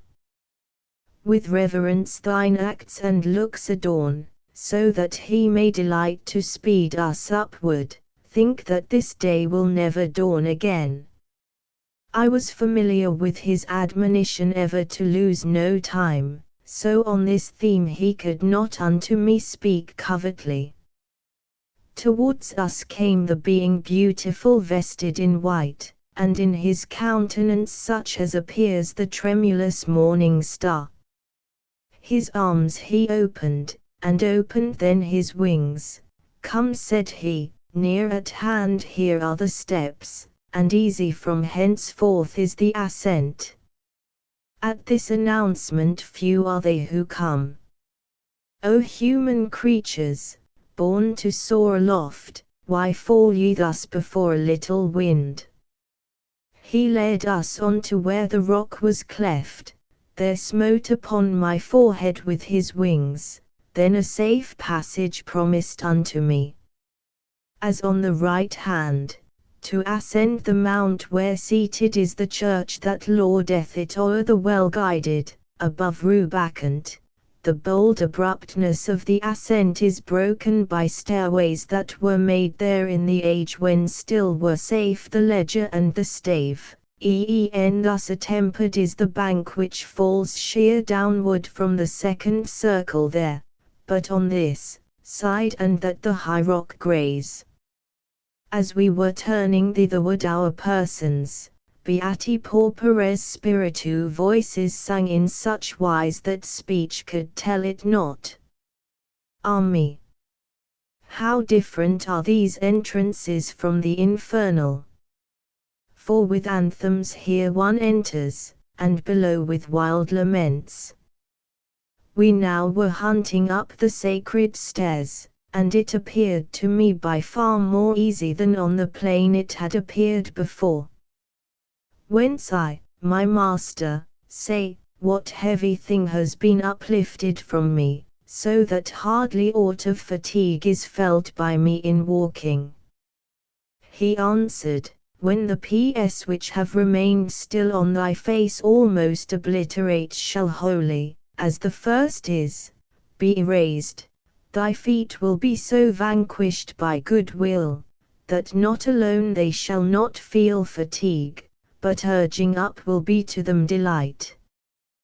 Then did I even as they do who are going with something on the head to them unknown, unless the signs of others make them doubt, wherefore the hand to ascertain is helpful, and seeks and finds, and doth fulfill the office which cannot be accomplished by the sight. And with the fingers of the right hand spread I found but 6 the letters, that had carved upon my temples he who bore the keys, upon beholding which my leaders smiled.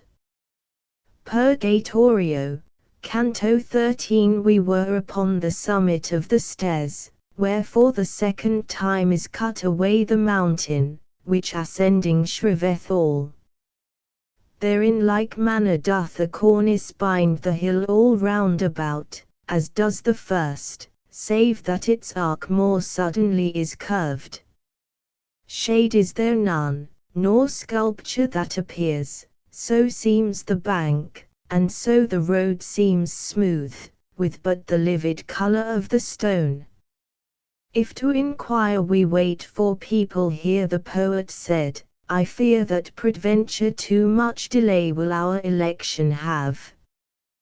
Then steadfast on the sun his eyes he fixed, made his right side the centre of his motion, and turned the left part of himself about.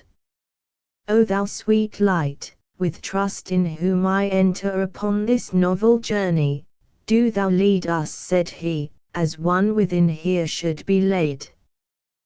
Thou warmest the world, thou shinest over it, if other reason prompt not otherwise, thy rays should evermore our leaders be.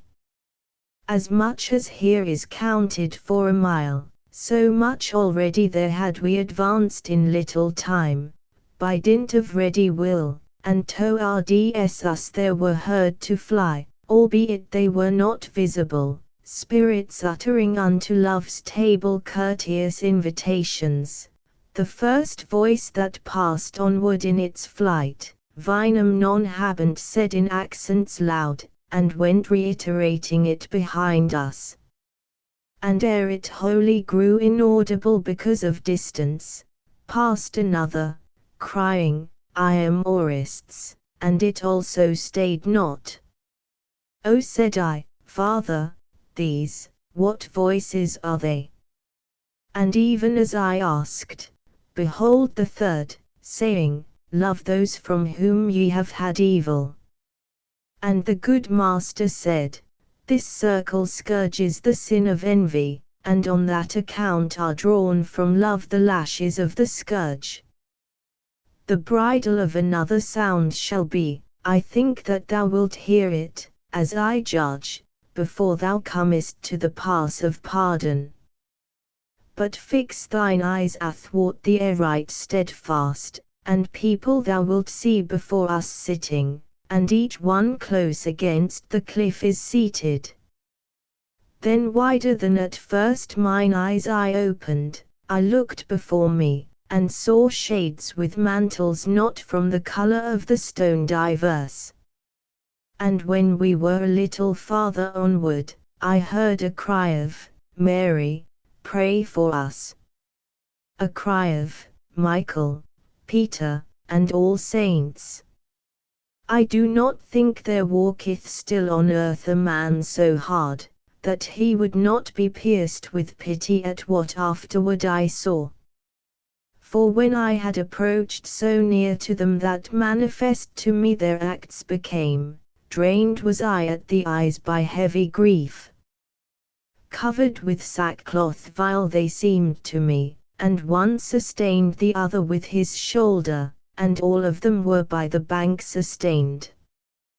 Thus do the blind, in want of livelihood, stand at the doors of churches asking alms, and one upon another leans his head, so that in others pity soon may rise, not only at the accent of their words, but at their aspect, which no less implores.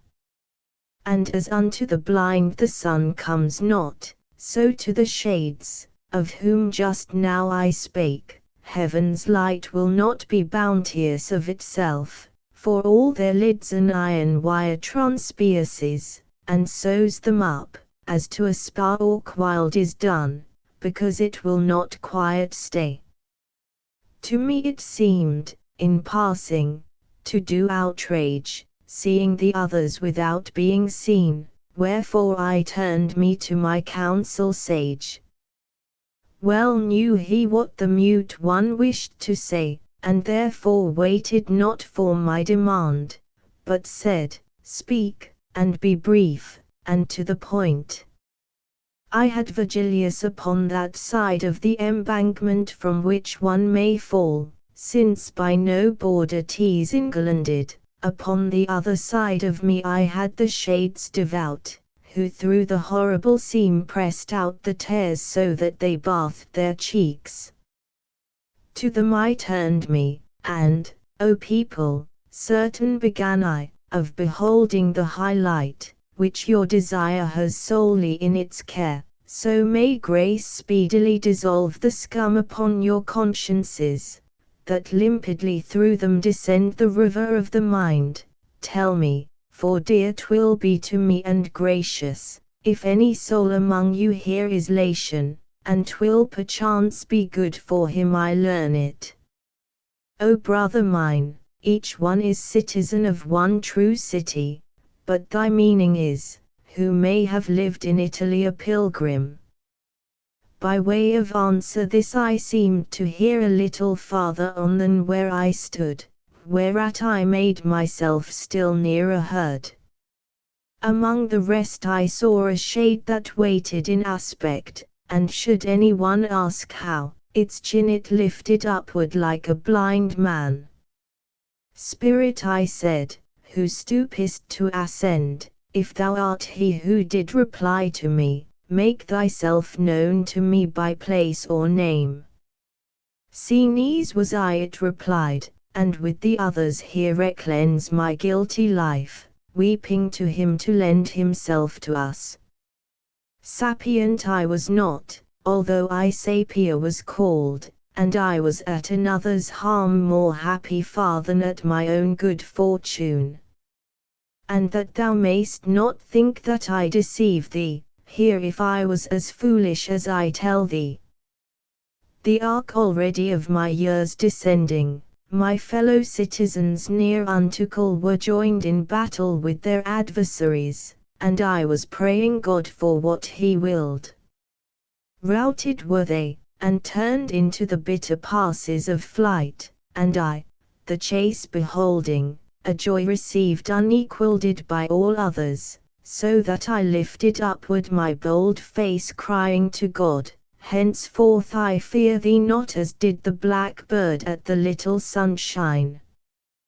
Peace I desired with God at the extreme of my existence, and as yet would not my debt have been by penitence discharged, had it not been that in remembrance held me Pier Petignano in his holy prayers, who out of charity was grieved for me.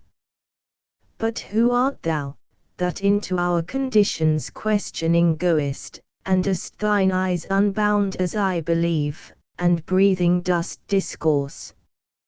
Mine eyes, I said, will yet be here ta'en from me, but for short space, for small is the offence committed by their being turned with envy.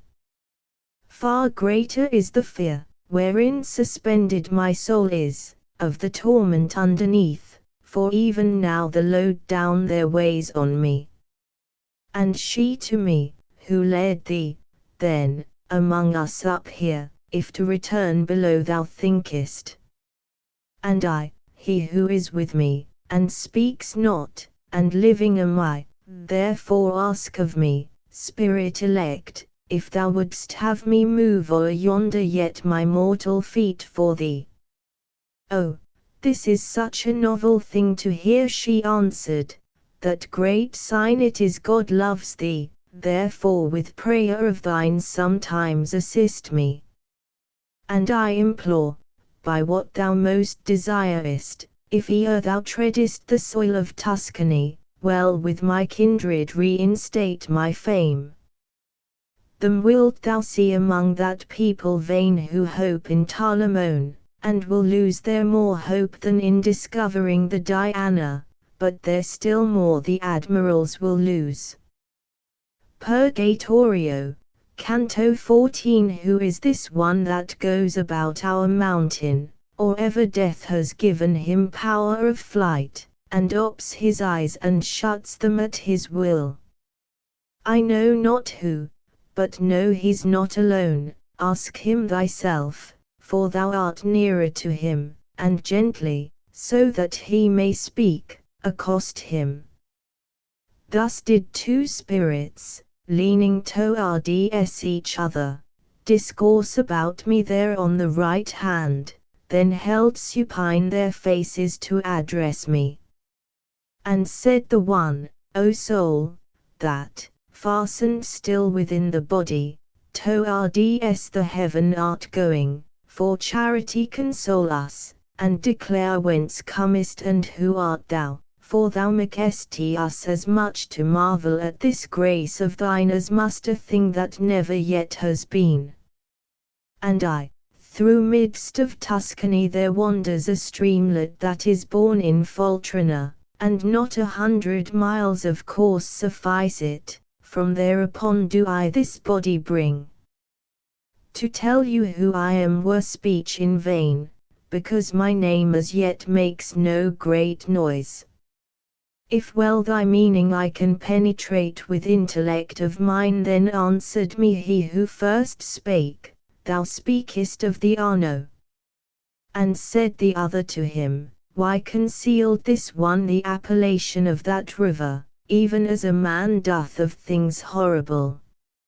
And thus the shade that questioned was of this himself acquitted, I know not, but truly 'tis fit the name of such a valley perish, for from its fountain head, where is so pregnant the Alpine mountain whence is cleft Pellow that in few places it that mark surpasses, to where it yields itself in restoration of what the heaven doth of the sea dry up, whence have the rivers that which goes with them. Virtue is like an enemy avoided by all, as is a serpent, through misfortune of place, or through bad habit that impels them, on which account have so transformed their nature the dwellers in that miserable valley. It seems that Circe had them in her pasture.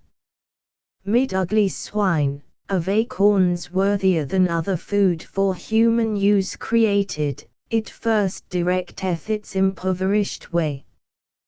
Curs findeth it thereafter, coming downward, more snarling than their puissance demands, and turns from them disdainfully its muzzle. It goes on falling, and the more it grows, the more it finds the dogs becoming wolves, this maledict and misadventurous ditch. Descended then through many a hollow gulf, it finds the foxes so replete with fraud, they fear no cunning that may master them. Nor will I cease because another hears me, and well 'twill be for him, if still he mind him of what a truthful spirit to me unravels. Thy grandson I behold, who doth become a hunter of those wolves upon the bank of the wild stream, and terrifies them all. He sells their flesh, it being yet alive, thereafter slaughters them like ancient beeves, many of life, himself of praise, deprives. Blood-stained he issues from the dismal forest, he leaves it such, 1,000 years from now in its primeval state 'tis not rewooded. As at the announcement of impending ills the face of him who listens is disturbed, from weight aside the peril seize upon him, so I beheld that other soul, which stood turned round to listen, grow disturbed and sad, when it had gathered to itself the word. The speech of one and aspect of the other had me desirous made to know their names, and question mixed with prayers I made thereof, whereat the spirit which first spake to me began again, Thou wishest I should bring me to do for thee what thou wilt not do for me, But since God willeth that in thee shine forth such grace of his, I'll not be chary with thee, no, then, that I Guido del Duca am. My blood was so with envy set on fire, that if I had beheld a man make merry, thou wouldst have seen me sprinkled o'er with pallor. From my own sowing such the straw I reap. O human race! Why dost thou set thy heart where interdict of partnership must be? This is Renia, this is the boast and honor of the house of Calboli, where no one since has made himself the heir of his desert. And not alone his blood is made devoid, twixt Po and Mount, and seashore and the Reno, of good required for truth and for diversion, for all within these boundaries is full of venomous roots, so that too tardily by cultivation now would they diminish. Where is good Lizio, and Arrigo Manardi, Pietraversero, and Guido di Carpigna, O Romagnuoli into bastards turned? When in Bologna will a Fabro rise? When in Faenza a Bernardin di Fosco, the noble scion of ignoble seed? Be not astonished, Tuscan, if I weep, when I remember, with Guido the Praetor, Ugolin di Azzo, who was living with us, Frederick Tignoso and his company, the house of Traversera, and Th Anastagi, and one race and the other is extinct, the dames and cavaliers, the toils and ease that filled our souls with love and courtesy, there where the hearts have so malicious grown. O Bretinoro! Why dost thou not flee, seeing that all thy family is gone, and many people, not to be corrupted? Bagnacaval does well in not begetting, and ill does Castro Caro, and Conyo worse, in taking trouble to beget such counts. Will do well the Pagani, when their devil shall have departed, but not therefore pure will testimony of the mere remain. O Ugolinda Fantoli, secure thy name is, since no longer is awaited one who, degenerating, can obscure it. But go now, Tuscan, for it now delights me to weep far better than it does to speak, so much has our discourse my mind distressed. We were aware that those beloved souls heard us depart, therefore, by keeping silent, they made us of our pathway confident. When we became alone by going onward, thunder, when it doth cleave the air, appeared a voice, that counter to us came, exclaiming, shall slay me whosoever findeth me. And fled as the reverberation dies if suddenly the cloud asunder bursts. As soon as hearing had a truce from this, behold another, with so great a crash, that it resembled thunderings following fast, I am Aglaurus, who became a stone.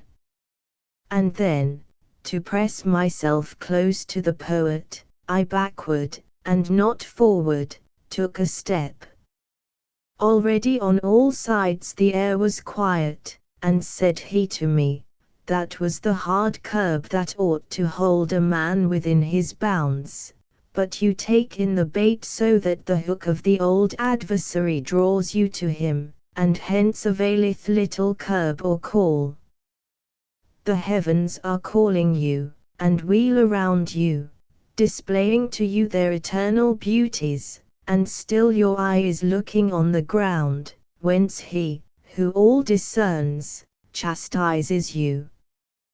Purgatorio, Canto 15. As much as twixt the close of the third hour and dawn of day appeareth of that sphere which I in fashion of a child is playing, so much it now appeared, towards the night, was of his course remaining to the sun, there it was evening, and 'twas midnight here, and the rays smote the middle of our faces, because by us the mount was so encircled, that straight towards the west we now were going, when I perceived my forehead overpowered beneath the splendor far more than at first, and stupor were to me the things unknown, whereat towards the summit of my brow I raised my hands, and made myself the visor which the excessive glare diminishes.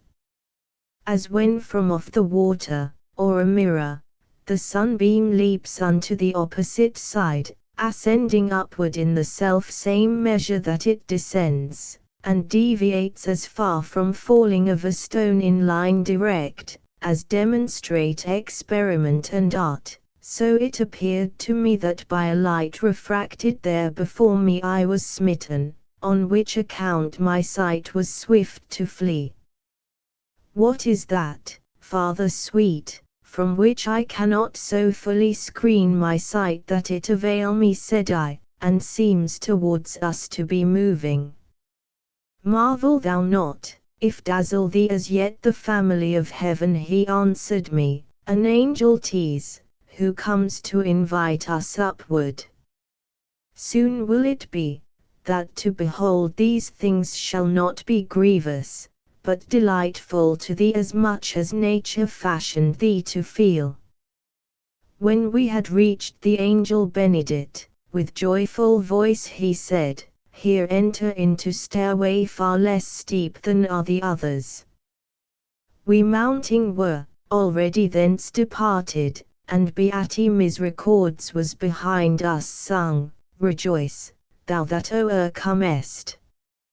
My master and myself, we two alone were going upward, and I thought, in going, some profit to acquire from words of his, and I to him directed me, thus asking, what did the spirit of Romagna mean, mentioning interdict and partnership? Whence he to me, of his own greatest failing he knows the harm, and therefore wonder not if he reprove us, that we less may rue it.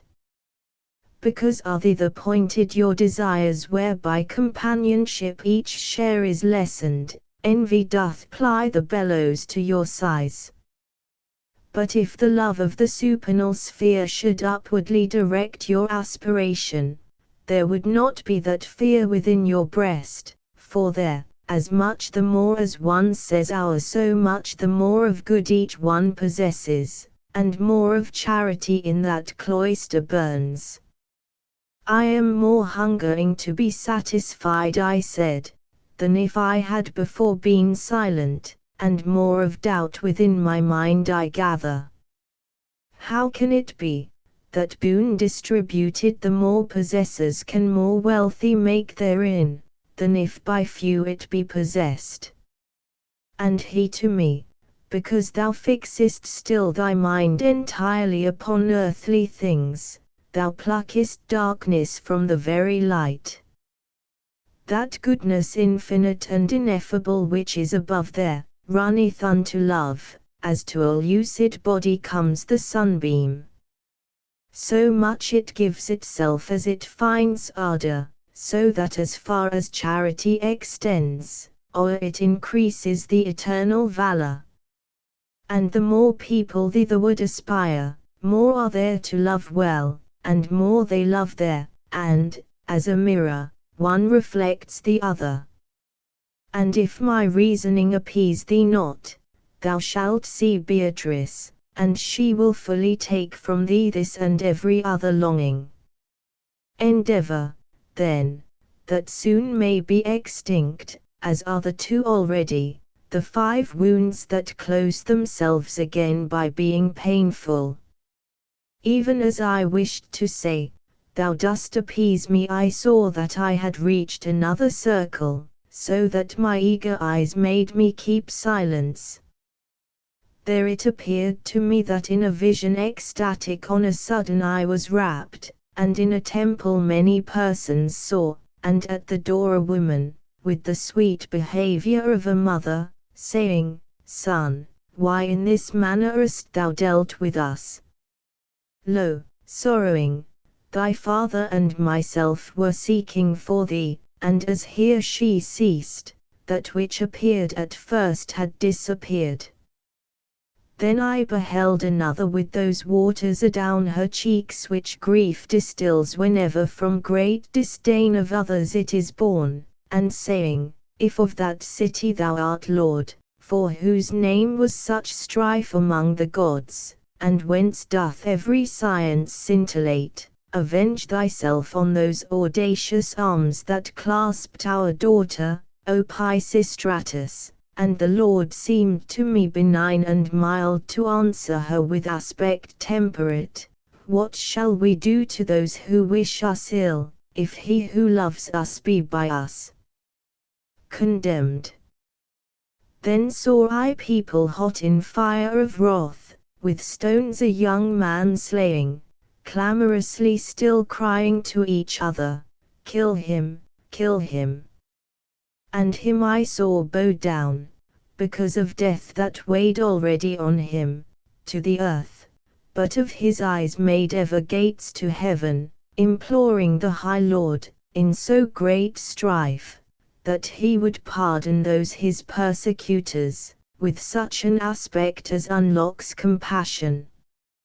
Soon as my soul had outwardly returned to things external to it which are true, did I my not false errors recognize. My leader, who could see me bear myself like to a man that rouses him from sleep, exclaimed, what ails thee, that thou canst not stand? But hast been coming more than half a league veiling thine eyes, and with thy legs entangled, in guise of one whom wine or sleep subdues. O my sweet father, if thou listen to me, I'll tell thee, said I, what appeared to me, when thus from me my legs were ta'en away. And he, if thou shouldst have 100 masks upon thy face, from me would not be shut thy cogitations, howsoever small. What thou hast seen was that thou mayst not fail to ope thy heart unto the waters of peace, which from the eternal fountain are diffused. I did not ask, what ails thee, as he does who only looketh with the eyes that see not when of the soul bereft the body lies, but asked it to give vigor to thy feet. Thus must we needs urge on the sluggards, slow to use their wakefulness when it returns. We passed along, athwart the twilight, peering forward as far as ever I could stretch against the sunbeams serotin and lucent, and lo! By slow degrees a smoke approached in our direction, sombre as the night, nor was there place to hide one's self therefrom. This of our eyes and the pure air bereft us. Purgatorio, Canto 16. Darkness of hell, and of a night deprived of every planet under a poor sky, as much as may be tenebrous with cloud, ne'er made unto my sight so thick a veil, as did that smoke which there enveloped us, nor to the feeling of so rough a texture, for not an eye it suffered to stay open, whereat mine escort, faithful and sagacious, drew near to me and offered me his shoulder. E'en as a blind man goes behind his guide, lest he should wander, or should strike against aught that may harm or peradventure kill him, so went I through the bitter and foul air, listening unto my leader, who said only, look that from me thou be not separated. Voices I heard, and every one appeared to supplicate for peace and misericord the Lamb of God who takes away our sins. Still Agnus dear their exordium was, one word there was in all, and meter one, so that all harmony appeared among them. Master, I said, are spirits those I hear? And he to me, thou apprehendest truly, and they the knot of anger go unloosing. Now who art thou, that cleavest through our smoke and art discoursing of us even as though thou didst by calends still divide the time. After this manner by a voice was spoken, whereon my master said, Do thou reply, and ask if on this side the way go upward. And I, O creature that dost cleanse thyself to return beautiful to him who made thee, thou shalt hear marvels if thou follow me. Thee will I follow far as is allowed me, he answered, and if smoke prevent our seeing, hearing shall keep us joined instead thereof. Thereon began I, with that swathing band which doth unwindeth am I going upward, and hither came I through the infernal anguish. And if God in his grace has me enfolded, so that he wills that I behold his court by method wholly out of modern usage, conceal not from me who ere death thou wast, but tell it me, and tell me if I go right for the pass, and be thy words our escort. Lombard was I, and I was Marco called. The world I knew, and loved that excellence, at which has each one now unbent his bow. For mounting upward, thou art going right. Thus he made answer, and subjoined, I pray thee to pray for me when thou shalt be above. And I to him, my faith I pledge to thee to do what thou dost ask me, but am bursting inly with doubt, unless I rid me of it. First it was simple, and is now made double by thy opinion, which makes certain to me, here and elsewhere, that which I couple with it. The world forsooth is utterly deserted by every virtue, as thou tellest me, and with iniquity is big and covered, but I beseech thee point me out the cause, that I may see it, and to others show it, for one in the heavens, and here below one puts it. A sigh profound, that grief forced into Uri. He first sent forth, and then began he, Brother, the world is blind, and sooth thou comest from it. Ye who are living every cause refer still upward to the heavens, as if all things they of necessity moved with themselves. If this were so, in you would be destroyed free will, nor any justice would there be in having joy for good, or grief for evil. The heavens your movements do initiate, I say not all, but granting that I say it, light has been given you for good and evil, and free volition, which, if some fatigue in the first battles with the heavens it suffers, afterwards conquers all, if well teased nurtured. To greater force and to a better nature, though free, ye subject are, and that creates the mind in you the heavens have not in charge. Hence, if the present world doth go astray, in you the cause is, be it sought in you, and I therein will now be thy true spy.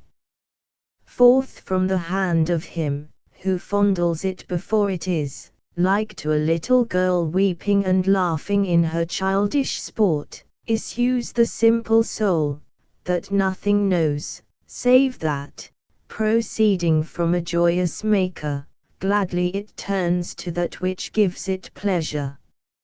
Of trivial good at first it tastes the savor, is cheated by it, and runs after it, if guide or rein turn not aside its love. Hence it behoved laws for a reign to place, behoved a king to have, who at the least of the true city should discern the tower. The laws exist, but who sets hand to them? No one, because the shepherd who precedes can ruminate, but cleaveth not the hoof, wherefore the people that perceives its guide strike only at the good for which it hankers, feeds upon that, and farther seeketh not. clearly canst thou perceive that evil guidance the cause is that has made the world depraved, and not that nature is corrupt in you. Rome, that reformed the world, accustomed was two sons to have, which one rode and the other, of God and of the world, made manifest. One has the other quenched, and to the crosier the sword is joined, and ill beseemeth it that by main force one with the other go, because, being joined, one feareth not the other. If thou believe not, think upon the grain, for by its seed each herb is recognized. In the land laved by Po and Adige, valor and courtesy used to be found. Before that Frederick had his controversy, now insecurity can pass that way whoever will abstain, through sense of shame, from speaking with the good, or drawing near them.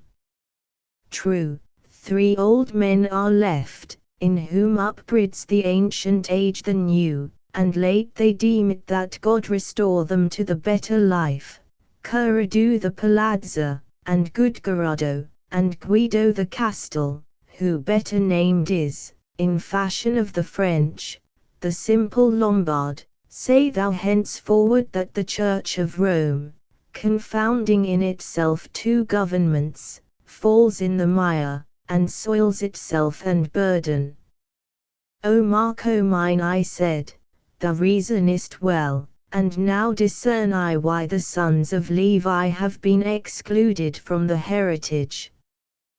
But what Garado is it, who, as sample of a lost race, thou sayest has remained in reprobation of the barbarous age? Either thy speech deceives me, or it tempts me. He answered me, for speaking Tuscan to me, it seems of good Garado naught thou knowest. By other surname do I know him not, unless I take it from his daughter Gaia. May God be with you, for I come no farther.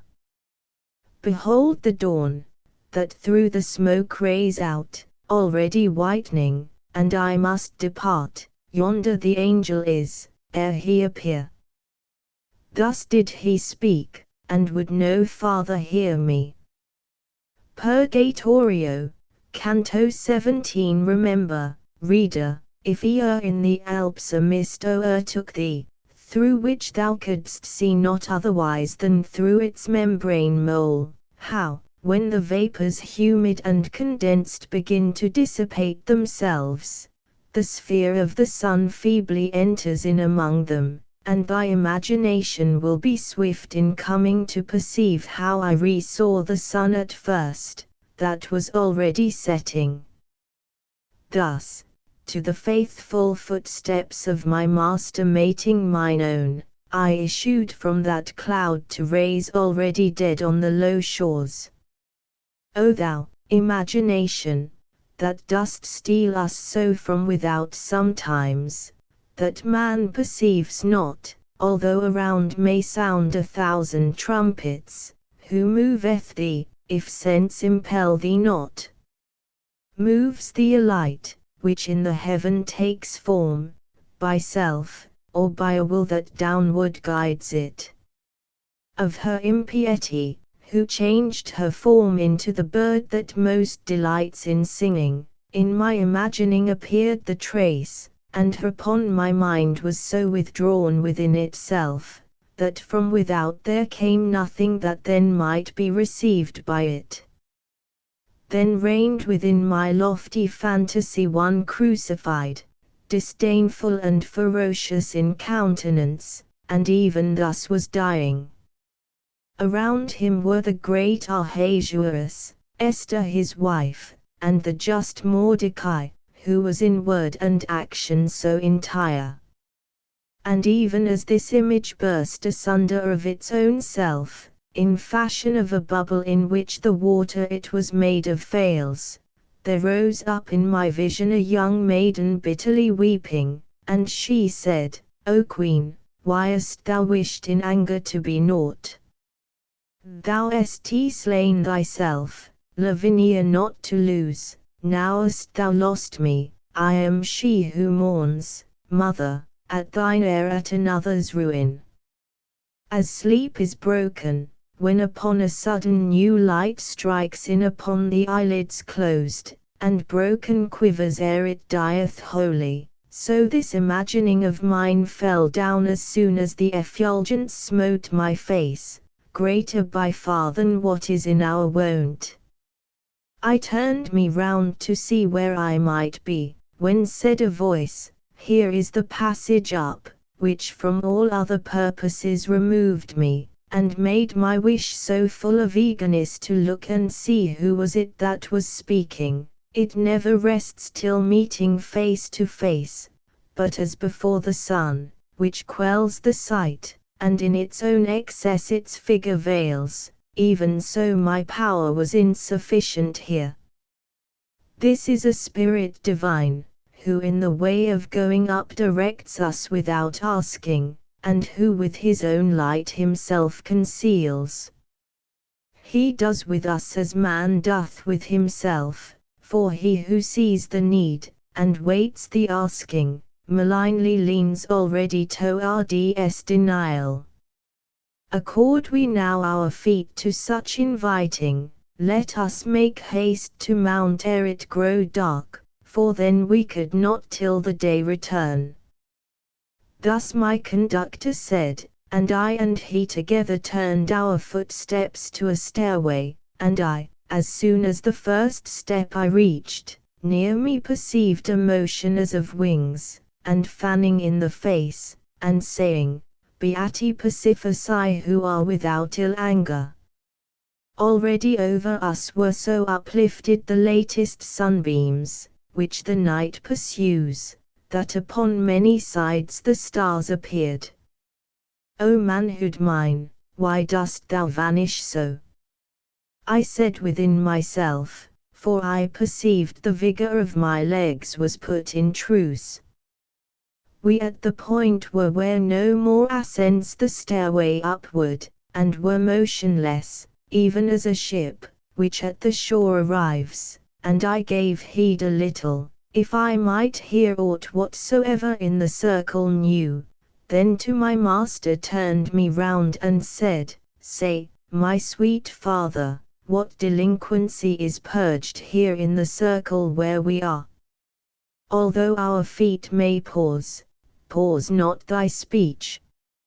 And he to me, the love of good, remiss in what it should have done, is here restored, here plied again the ill-belated oar, but still more openly to understand, turn unto me thy mind, and thou shalt gather some profitable fruit from our delay. Neither creator nor a creature ever, son he began, was destitute of love natural or spiritual, and thou knowest it. The natural was ever without error, but the other may by evil object, or by too much, or by too little vigor. While in the first it well directed is, and in the second moderates itself, it cannot be the cause of sinful pleasure, but when to ill it turns, and, with more care or lesser than it ought, runs after good, gainst the Creator works his own creation. Hence thou mayst comprehend that love must be the seed within yourselves of every virtue, and every act that merits punishment. Now inasmuch as never from the welfare of its own subject can love turn its sight, from their own hatred all things are secure, and since we cannot think of any being standing alone, nor from the first divided, of hating him is all desire cut off. Hence if, discriminating, I judge well, the evil that one loves is of one's neighbor, and this is born in three modes in your clay. There are, who, by abasement of their neighbor, hope to excel, and therefore only long that from his greatness he may be cast down. There are, who power, grace, honor, and renown fear they may lose because another rises. thence are so sad that the reverse they love, and there are those whom injury seems to chafe, so that it makes them greedy for revenge, and such must needs shape out another's harm. This threefold love is wept for down below, now of the other will I have thee here, that runneth after good with measure faulty. Each one confusedly a good conceives wherein the mind may rest, and longeth for it, therefore to overtake it each one strives. If languid love to look on this attract you, or in attaining unto it, this cornice, after just penitence, torments you for it. There's other good that does not make man happy, 'tis not felicity, 'tis not the good essence, of every good the fruit and root. The love that yields itself too much to this above us is lamented in three circles, but how tripartite it may be described, I say not, that thou seek it for thyself. Purgatorio, Canto 18. An end had put unto his reasoning the lofty teacher, and attent was looking into my face, if I appeared content, and I, whom a new thirst still goaded on, without was mute, and said within, perchance the too much questioning I make annoys him. But that true Father, who had comprehended the timid wish, that opened not itself, by speaking gave me hardihood to speak. Whence my sight is, Master, vivified so in thy light, that clearly I discern whate'er thy speech importeth or describes. Therefore I thee entreat, sweet Father dear, to teach me love, to which thou dost refer every good action and its contrary. Direct, he said, towards me the keen eyes of intellect, and clear will be to thee the error of the blind, who would be leaders. The soul, which is created apt to love, is mobile unto everything that pleases, soon as by pleasure she is waked to action. Your apprehension from some real thing an image draws, and in yourselves displays it so that it makes the soul turn unto it.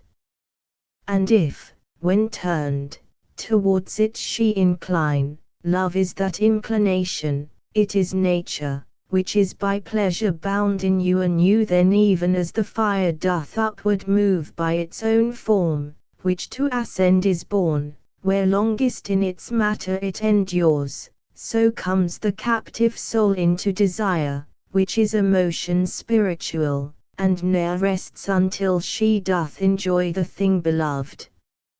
Now may apparent be to thee how hidden the truth is from those people, who aver all love is in itself a laudable thing, because its matter may perchance appear to be good, but yet not each impression is good, albeit good may be the wax. Thy words, and my sequentious intellect, I answered him, have love revealed to me, but that has made me more impregned with doubt, for if love from without be offered us, and with another foot the soul go not, if right or wrong she go, 'tis not her merit. And he to me, what reason seeth here, myself can tell thee, beyond that await for Beatrice, since 'tis a work of faith. Every substantial form, that segregate from matter is, and with it is united, specific power has in itself collected, which without act is not perceptible, nor shows itself except by its effect, as life does in a plant by the green leaves. But still, whence cometh the intelligence of the first notions, man is ignorant, and the affection for the first allurements, which are in you as instinct in the bee to make its honey, and this first desire merit of praise or blame containeth not. Now, that to this all others may be gathered, innate within you is the power that counsels, and it should keep the threshold of ascent. This is the principle, from which is taken occasion of desert in you, according as good and guilty loves it takes and winnows. Those who, in reasoning, to the bottom went, were of this innate liberty aware, therefore bequeathed they ethics to the world. Supposing, then, that from necessity springs every love that is within you kindled, within yourselves the power is to restrain it. The noble virtue Beatrice understands by the free will, and therefore see that thou bear it in mind, if she should speak of it. The moon, belated almost unto midnight, now made the stars appear to us more rare, formed like a bucket, that is all ablaze, and counter to the heavens ran through those paths which the sun sets aflame, when he of Rome sees it twixt Sardes and Corsicans go down, and that patrician shade, for whom is named Pietola more than any Mantuan town, had laid aside the burden of my lading, whence I, who reason manifest and plain in answer to my questions had received, stood like a man in drowsy reverie. But taken from me was this drowsiness suddenly by a people, that behind our backs already had come round to us. And as, of old, Ismenus and Asopus beside them saw at night the rush and throng, if but the Thebans were in need of Bacchus, so they along that circle curve their step, from what I saw of those approaching us, who by goodwill and righteous love are ridden. Full soon they were upon us, because running moved onward all that mighty multitude, and two in the advance cried out, lamenting, Mary in haste unto the mountain ran, and Caesar, that he might subdue Iliada, thrust at Marseilles, and then ran into Spain. Quick, quick, so that the time may not be lost by little love, forthwith the others cried, for ardour in well-doing freshens grace.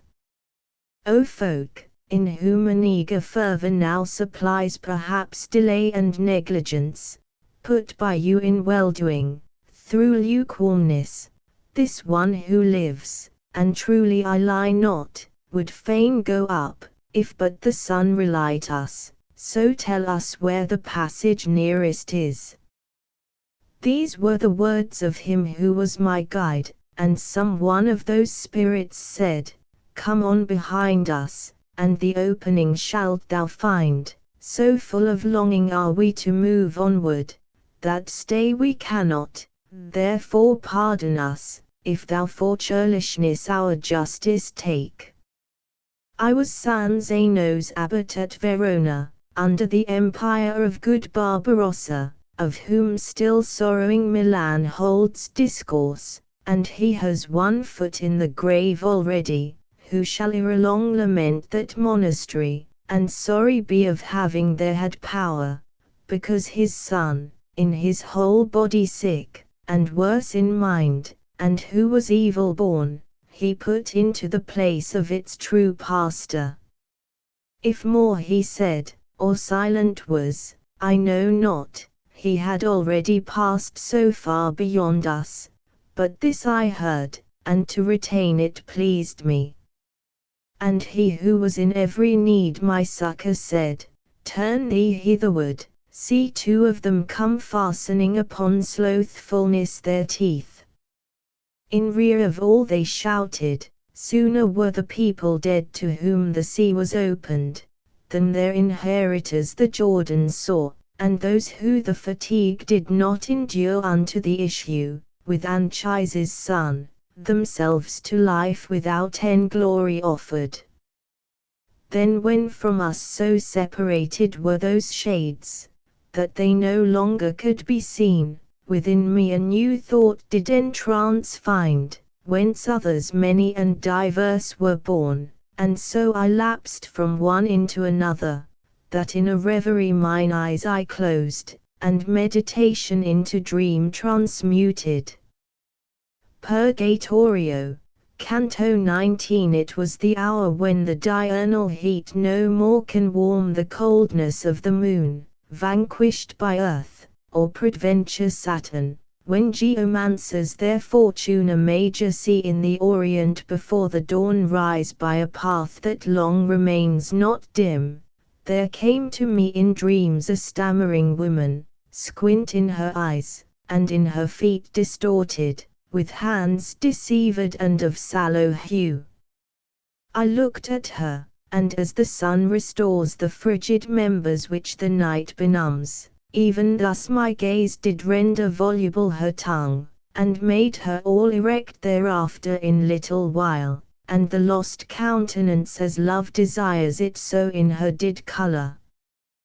When in this wise she had her speech unloosed, she 'gan to sing so, that with difficulty could I have turned my thoughts away from her.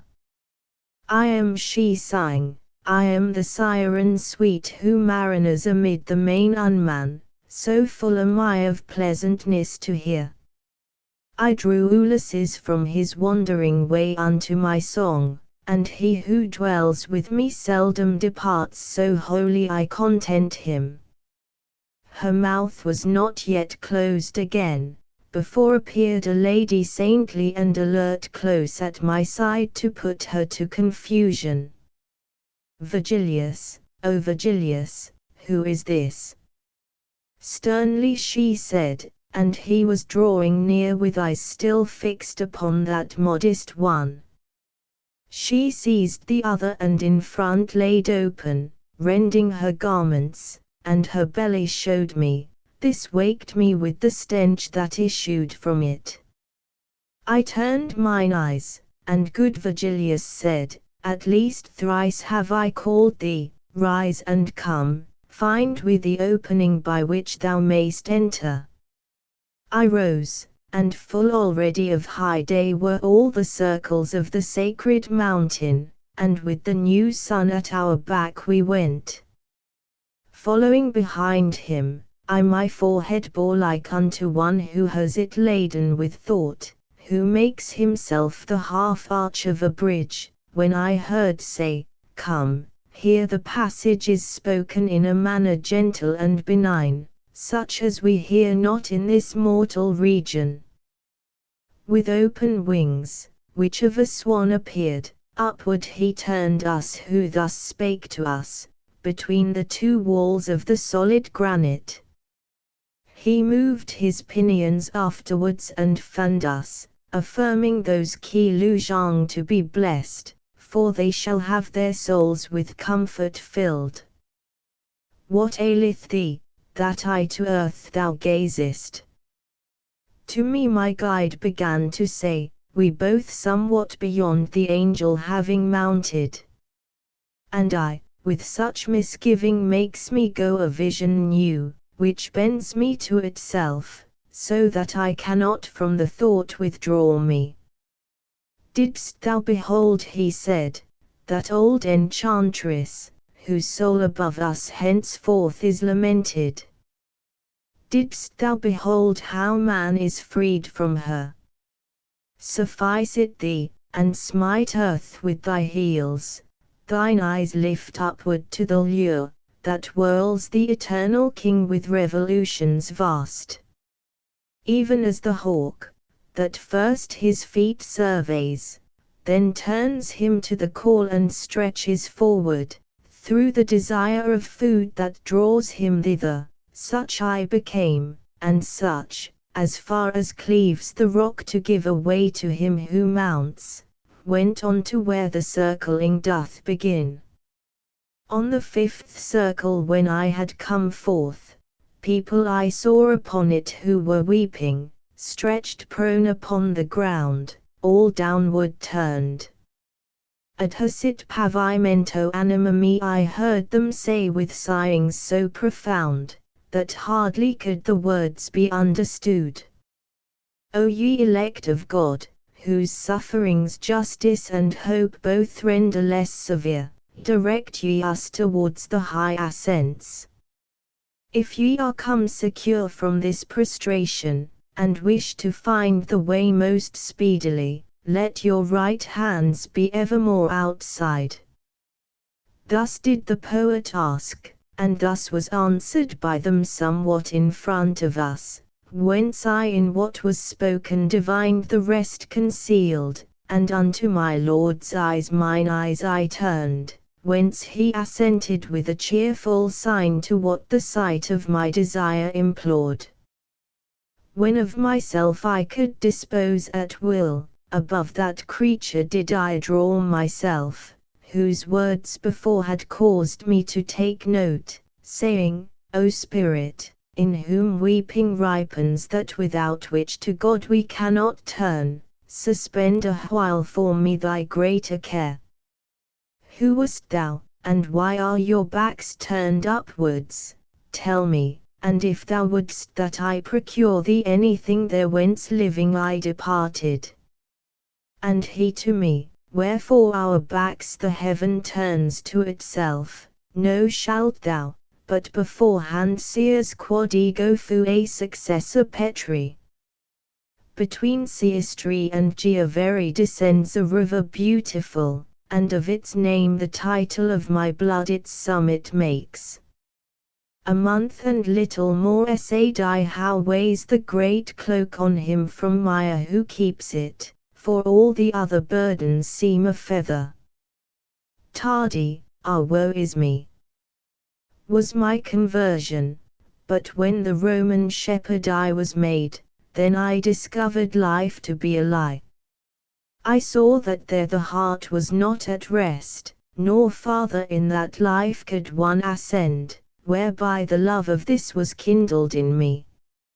Until that time a wretched soul and parted from God was I, and wholly avaricious. Now, as thou seest, I here am punished for it.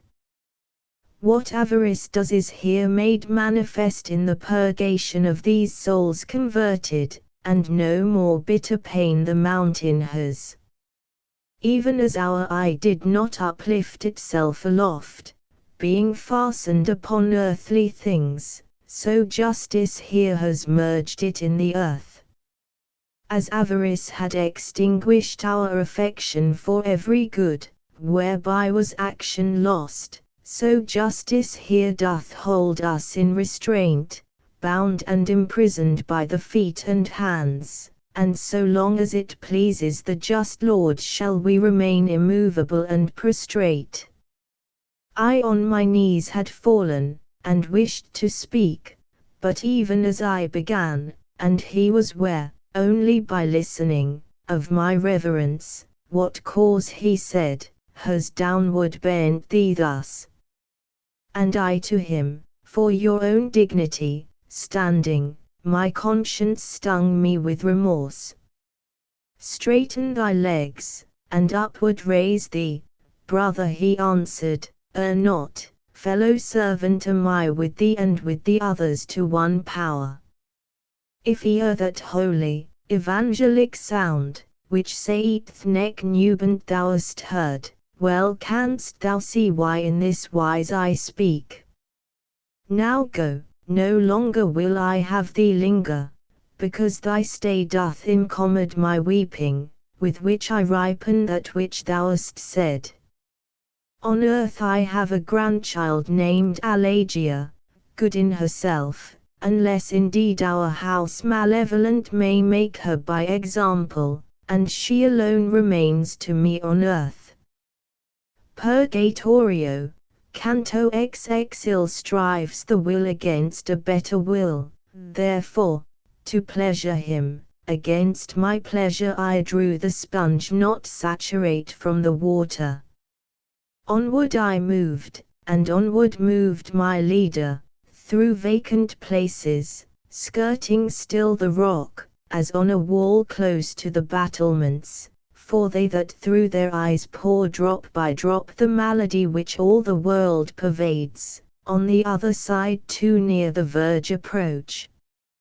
Accursed mayst thou be, thou old she-wolf, that more than all the other beasts'st prey, because of hunger infinitely hollow. O heaven, in whose gyrations some appear to think conditions here below are changed, when will he come through whom she shall depart? Onward we went with footsteps slow and scarce, and I attentive to the shades I heard piteously weeping and bemoaning them, and I by peradventure heard sweet Mary uttered in front of us amid the weeping, even as a woman does who is in childbirth, and in continuance. How poor thou wast is manifested by that hostelry where thou didst lay thy sacred burden down. Thereafterward I heard, O good Fabricius, virtue with poverty didst thou prefer to the possession of great wealth with vice. So pleasurable were these words to me that I drew farther onward to have knowledge touching that spirit whence they seemed to come. He furthermore was speaking of the larges which Nicholas unto the maidens gave, in order to conduct their youth to honor. O soul that dost so excellently speak, tell me who wast thou, said I, and why only thou dost renew these praises well deserved. Not without recompense shall be thy word, if I return to finish the short journey of that life which is flying to its end. And he, I'll tell thee, not for any comfort I may expect from earth, but that so much grace shines in thee or ever thou art dead. I was the root of that malignant plant which overshadows all the Christian world, so that good fruit is seldom gathered from it. But if Douay and Ghent, and Lille and Bruges had power, soon vengeance would be taken on it, and this I pray of him who judges all. Hugh Capet was I called upon the earth, from me were born the Louises and Philips, by whom in later days has France been governed. I was the son of a Parisian butcher, what time the ancient kings had perished all, excepting one, contrite in cloth of grey. I found me grasping in my hands the rein of the realm's government, and so great power of new equest, and so with friends abounding, that to the widowed diadem promoted the head of mine own offspring was, from whom the consecrated bones of these began. So long as the great dowry of Provence out of my blood took not the sense of shame, 'twas little worth, but still it did no harm. Then it began with falsehood and with force its rapine, and thereafter, for amends, took Ponthia, Normandy, and Gascony. Charles came to Italy, and for amends a victim made of Conradin, and then thrust Thomas back to heaven, for amends. A time I see, not very distant now, which draweth forth another Charles from France, the better to make known both him and his. Unarmed he goes, and only with the lance that Judas jousted with, and that he thrusts so that he makes the paunch of Florence burst. He thence not land, but sin and infamy, shall gain, so much more grievous to himself as the more light such damage he accounts. The other, now gone forth, ta'en in his ship, see I his daughter sell, and chaffer for her as corsairs do with other female slaves. What more, O avarice, canst thou do to us, since thou my blood so to thyself hast drawn, it careth not for its own proper flesh? That less may seem the future ill and past, I see the flower de Lusalagna enter, and Christ in his own vicar captive made. I see him yet another time derided, I see renewed the vinegar and gall, and between living thieves I see him slain. I see the modern Pilate so relentless, this does not sate him, but without decretal he to the temple bears his sordid sails.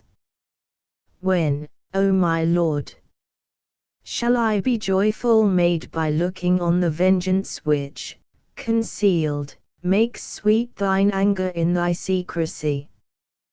What I was saying of that only bride of the Holy Ghost, and which occasioned thee to turn towards me for some commentary, so long has been ordained to all our prayers as the day lasts, but when the night comes on, contrary sound we take instead thereof. At that time we repeat Pygmalion, of whom a traitor, thief, and parricide made his insatiable desire of gold, and the misery of avaricious Midas, that followed his inordinate demand, at which forevermore one needs but laugh. The foolish Achan each one then records, and how he stole the spoils, so that the wrath of Joshua still appears to sting him here.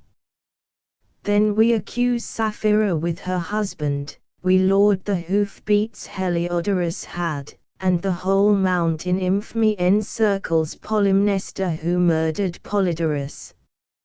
Here finally is cried, O Crassus, tell us, for thou dost know, what is the taste of gold. Sometimes we speak, one loud, another low, according to desire of speech, that spurs us to greater now and now to lesser pace.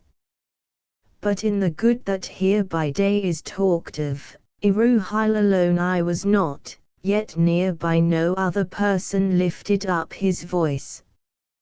From him already we departed were, and made endeavor to o'ercome the road as much as was permitted to our power, when I perceived, like something that is falling, the mountain tremble, whence a chill seized on me, as seizes him who to his death is going. Certes so violently shook not Delos, before Latona made her nest therein to give birth to the two eyes of the heaven.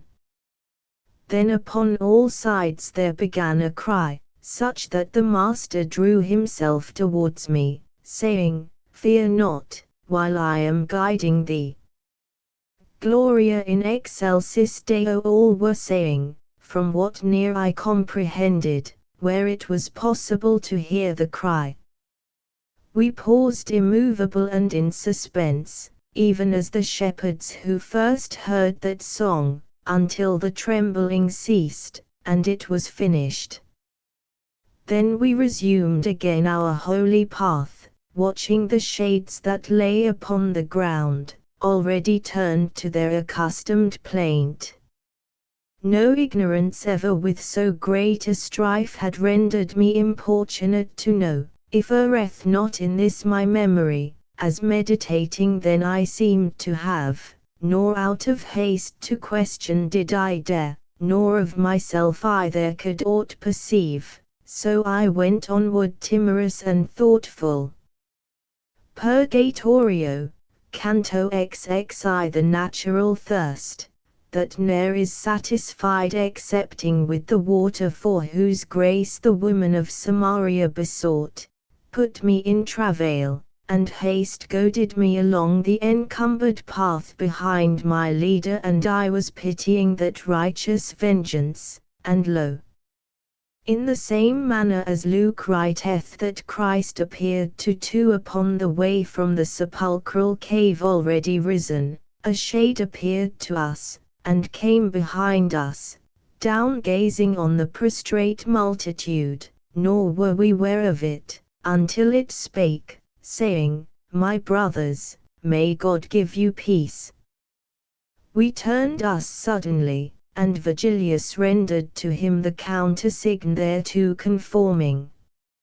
Thereon began he, in the blessed counsel, Thee may the court veracious place in peace, that me doth banish in eternal exile.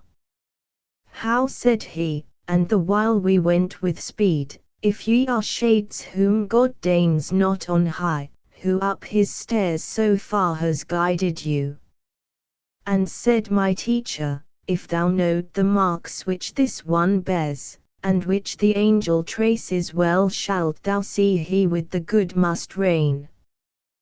But because she who spinneth day and night for him had not yet drawn the distaff off, which Clotho lays for each one and compacts, his soul, which is thy sister and my own, in coming upwards could not come alone, by reason that it sees not in our fashion. Whence I was drawn from out the ample throat of hell to be his guide, and I shall guide him as far on as my school has power to lead. But tell us, if thou knowest, why such a shudder Iruhile the mountain gave, and why together all seemed to cry, as far as its moist feet. In asking he so hit the very eye of my desire, that merely with the hope my thirst became the less unsatisfied. Naught is there, he began, that without order may the religion of the mountain feel, nor aught that may be foreign to its custom.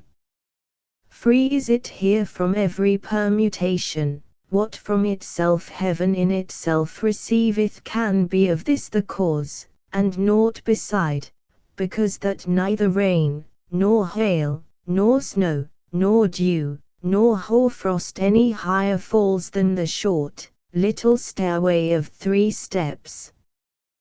Dense clouds do not appear, nor rarefied, nor coruscation, nor the daughter of Thaumas, that often upon earth her region shifts, no arid vapor any farther rises than to the top of the 3 steps I spake of, whereon the vicar of Peter has his feet. Lower down perchance it trembles less or more, but, for the wind that in the earth is hidden I know not how, up here it never trembled. It trembles here, whenever any soul feels itself pure, so that it soars, or moves to mount aloft, and such a cry attends it. Of purity the will alone gives proof, which, being wholly free to change its convent, takes by surprise the soul, and helps it fly. First it wills well, but the desire permits not, which divine justice with the self-same will there was to sin, upon the torment sets. And I, who have been lying in this pain 500 years and more, but just now felt a free volition for a better seat. Therefore thou heardst the earthquake, and the pious spirits along the mountain rendering praise unto the Lord, that soon he speed them upwards. So said he to him, and since we enjoy as much in drinking as the thirst is great, I could not say how much it did me good. And the wise leader, now I see the net that snares you here, and how ye are set free, why the earth quakes, and wherefore ye rejoice. Now who thou wast be pleased that I may know, and why so many centuries thou hast here been lying, let me gather from thy words. In days when the good Titus, with the aid of the supremest king, avenged the wounds whence issued forth the blood by Judas sold, under the name that most endures and honors, was I on earth that spirit made reply, greatly renowned, but not with faith as yet. My vocal spirit was so sweet, that Rome me, a Thelusian, drew unto herself, where I deserved to deck my brows with myrtle. Statius the people name me still on earth, I sang of Thebes, and then of great Achilles, but on the way fell with my second burden. The seeds unto my ardor were the sparks of that celestial flame which heated me, whereby more than 1,000 have been fired, of the Aeneid speak I, which to me a mother was, and was my nurse in song. Without this weighed I not a drachma's weight. And to have lived upon the earth what time Virgilius lived, I would accept one son more than I must ere issuing from my ban. These words towards me made Virgilius turn with looks that in their silence said, Be silent. But yet the power that wills cannot do all things, for tears and laughter are such pursuivants unto the passion from which each springs forth, in the most truthful least the will they follow.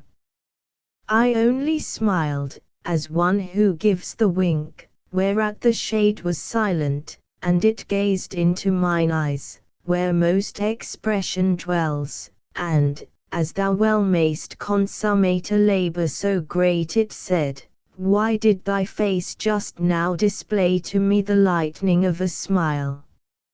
Now am I caught on this side and on that, one keeps me silent, one to speak conjures me, wherefore I sigh, and I am understood. Speak, said my master, and be not afraid of speaking, but speak out, and say to him what he demands with such solicitude.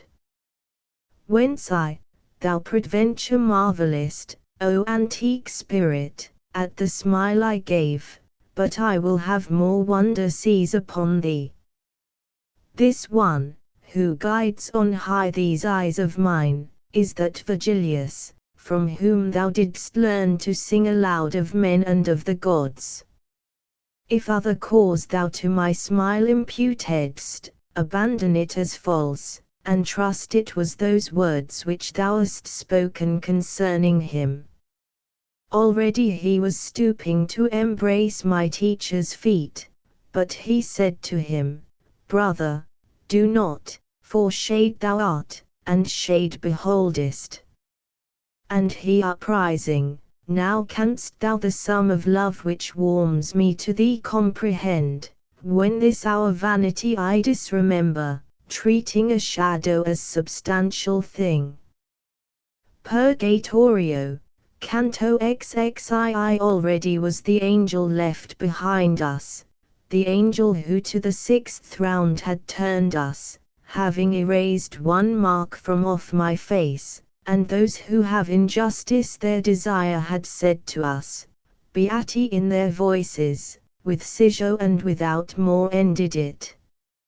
And I, more light than through the other passes, went onward so, that without any labour I followed upward the swift-footed spirits, when thus Virgilius began, the love kindled by virtue I another kindles, provided outwardly its flame appear. Hence from the hour that Juvenal descended among us into the infernal limbo, who made apparent to me thy affection, my kindliness towards thee was as great as ever bound one to an unseen person, so that these stairs will now seem short to me. But tell me, and forgive me as a friend, if too great confidence let loose the rein, and as a friend now hold discourse with me, how was it possible within thy breast for avarice to find place, mid so much wisdom as thou wast filled with by thy diligence? These words excited Statius at first somewhat to laughter, afterward he answered, Each word of thine is love's dear sign to me. Verily oftentimes do things appear which give fallacious matter to our doubts, instead of the true causes which are hidden. Thy question shows me thy belief to be that I was niggard in the other life, it may be from the circle where I was, therefore know thou, that avarice was removed too far from me, and this extravagance thousands of lunar periods have punished. And were it not that I my thoughts uplifted, when I the passage heard where thou exclaimest, as if indignant, unto human nature, to what impellest thou not, O cursed hunger of gold, the appetite of mortal men? Revolving I should feel the dismal joustings.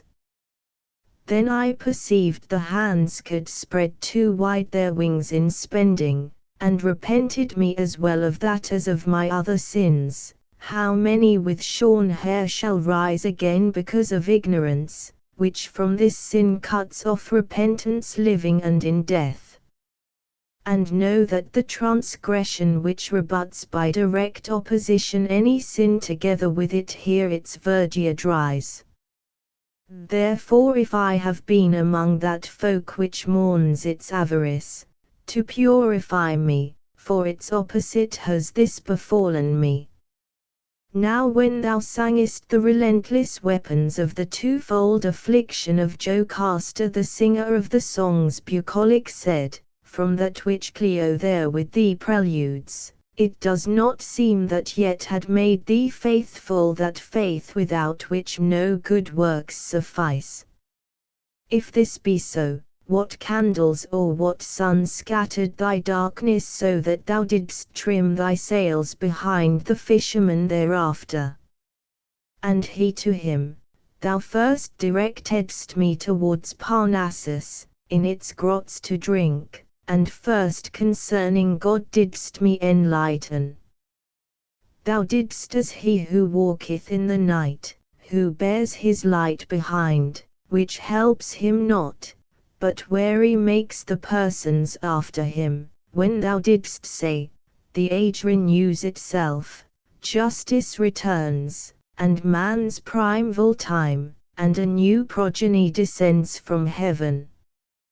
Through thee I poet was, through thee a Christian, but that thou better see what I design, to colour it will I extend my hand.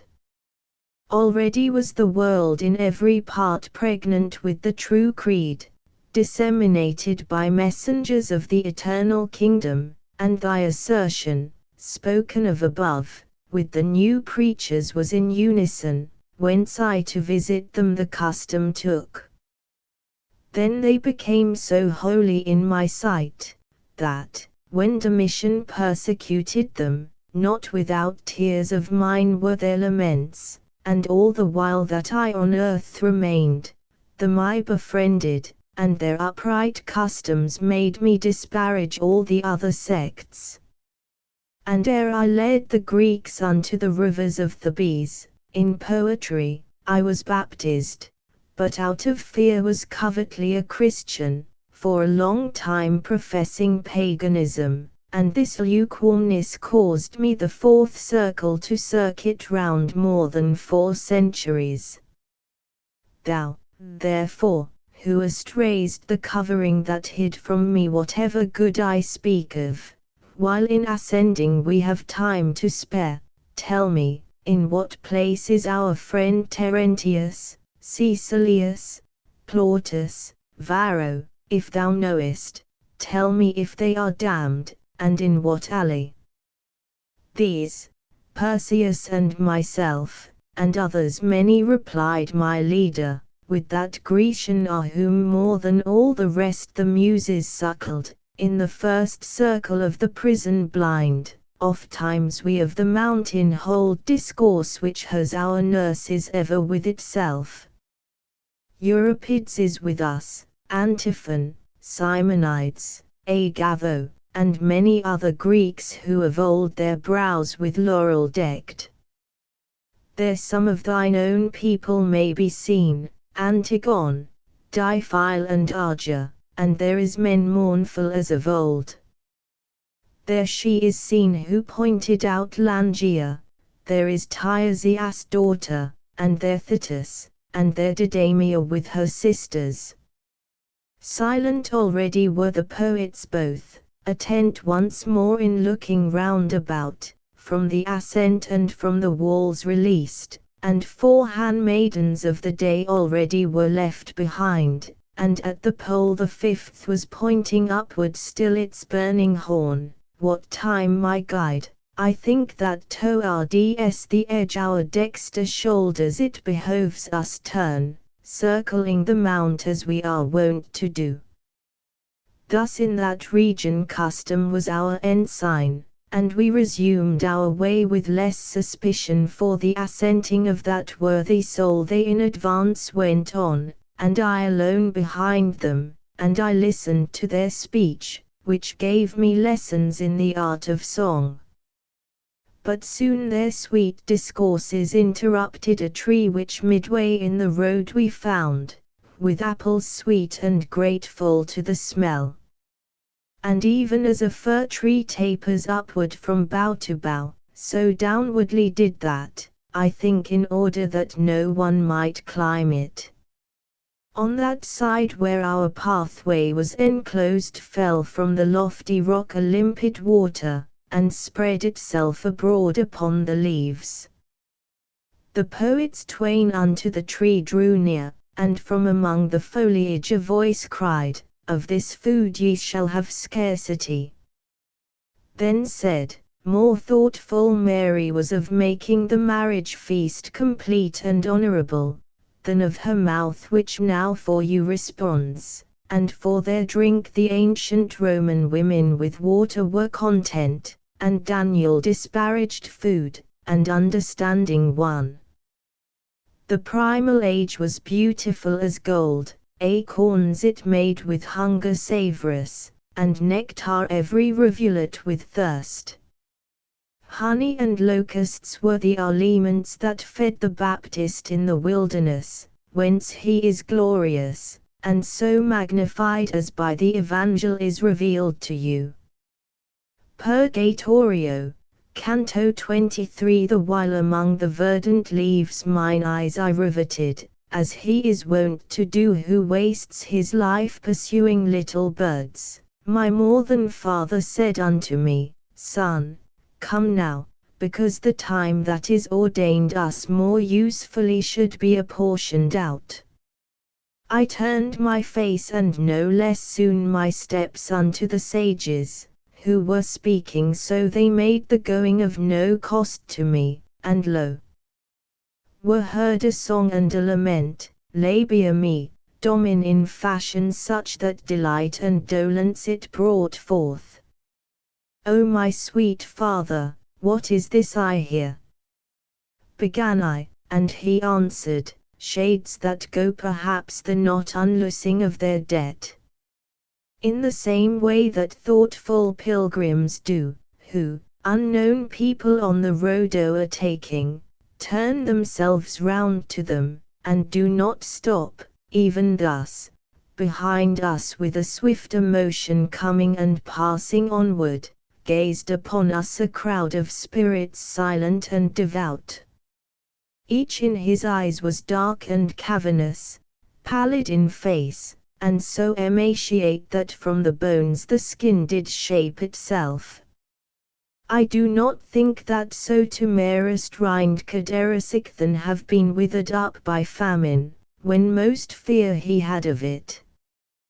Thinking within myself I said, Behold, this is the folk who lost Jerusalem, when Mary made a prey of her own son. Their sockets were like rings without the gems. Whoever in the face of men reads Omo might well in these have recognized the M.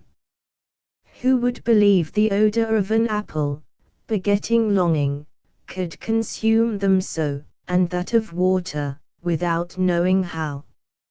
I still was wondering what so famished them, for the occasion not yet manifest of their emaciation and sad squalor, and lo! From out the hollow of his head his eyes a shade turned on me, and looked keenly, then cried aloud, What grace to me is this! Never should I have known him by his look, but in his voice was evident to me that which his aspect had suppressed within it. This spark within me wholly re-enkindled my recognition of his altered face, and I recalled the features of force. Ah, do not look at this dry leprosy, entreated he, which doth my skin discolor, nor at default of flesh that I may have, but tell me truth of thee, and who are those two souls, that yonder make for thee an escort? Do not delay in speaking unto me.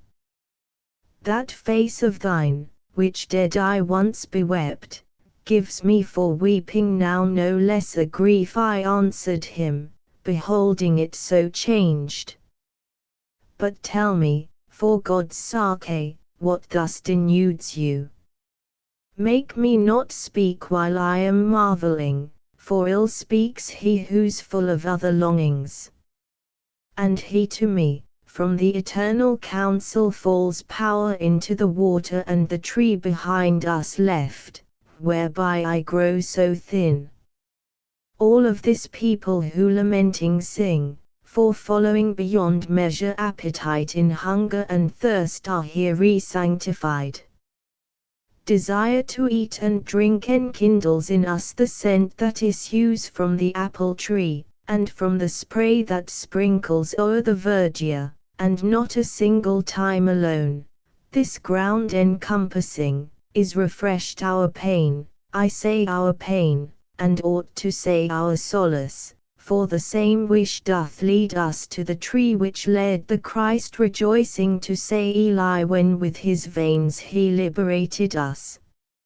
And I to him, force, from that day when for a better life thou changedst worlds, up to this time 5 years have not rolled round.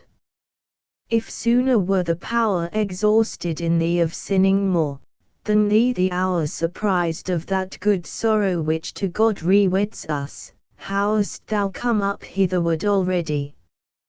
I thought to find thee down there underneath, where time for time doth restitution make.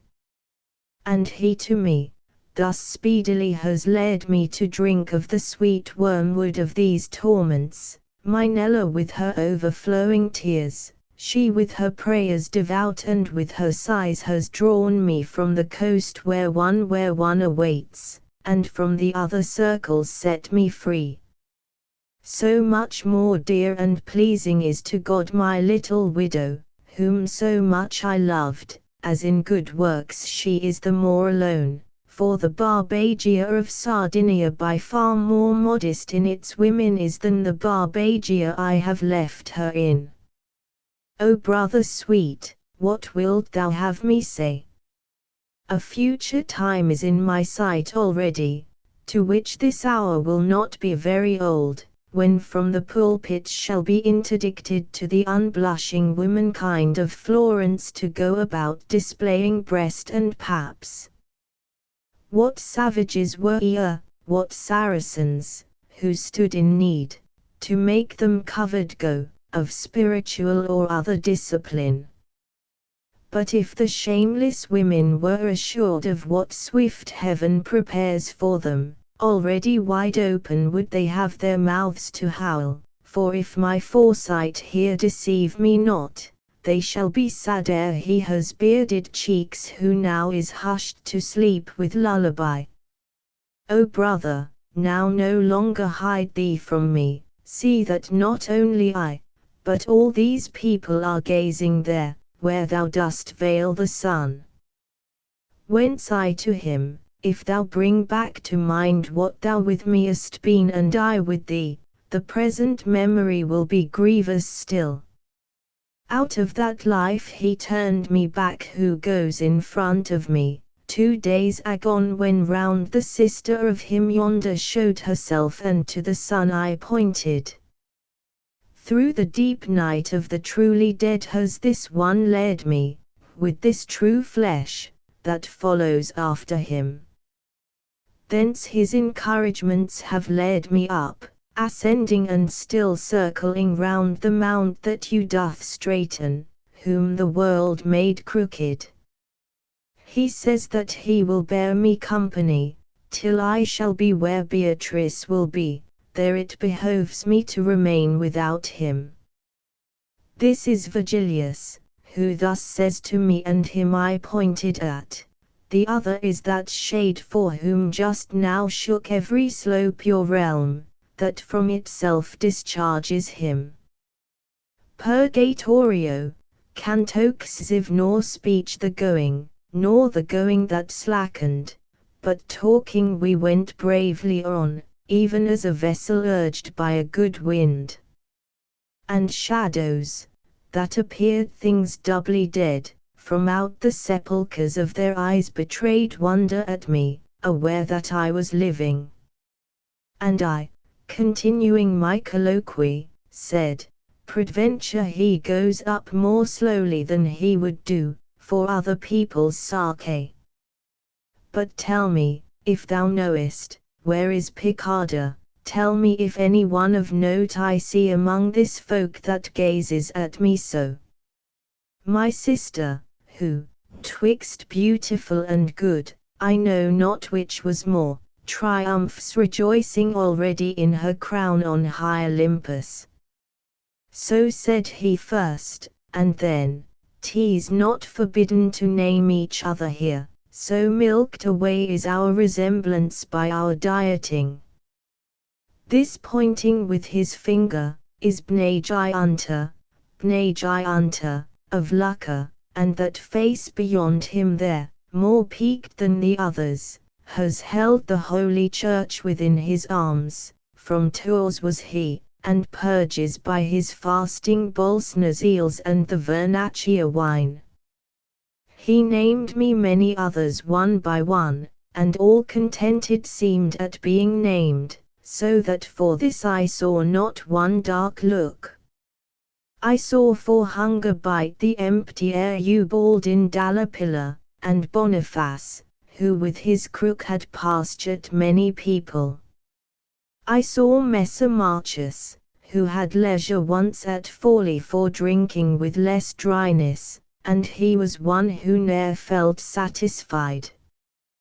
But as he does who scans, and then doth prize one more than others, did I him of Lucca, who seemed to take most cognizance of me. He murmured, and I know not what genchucker from that place heard I, where he felt the wound of justice, that doth macerate them so.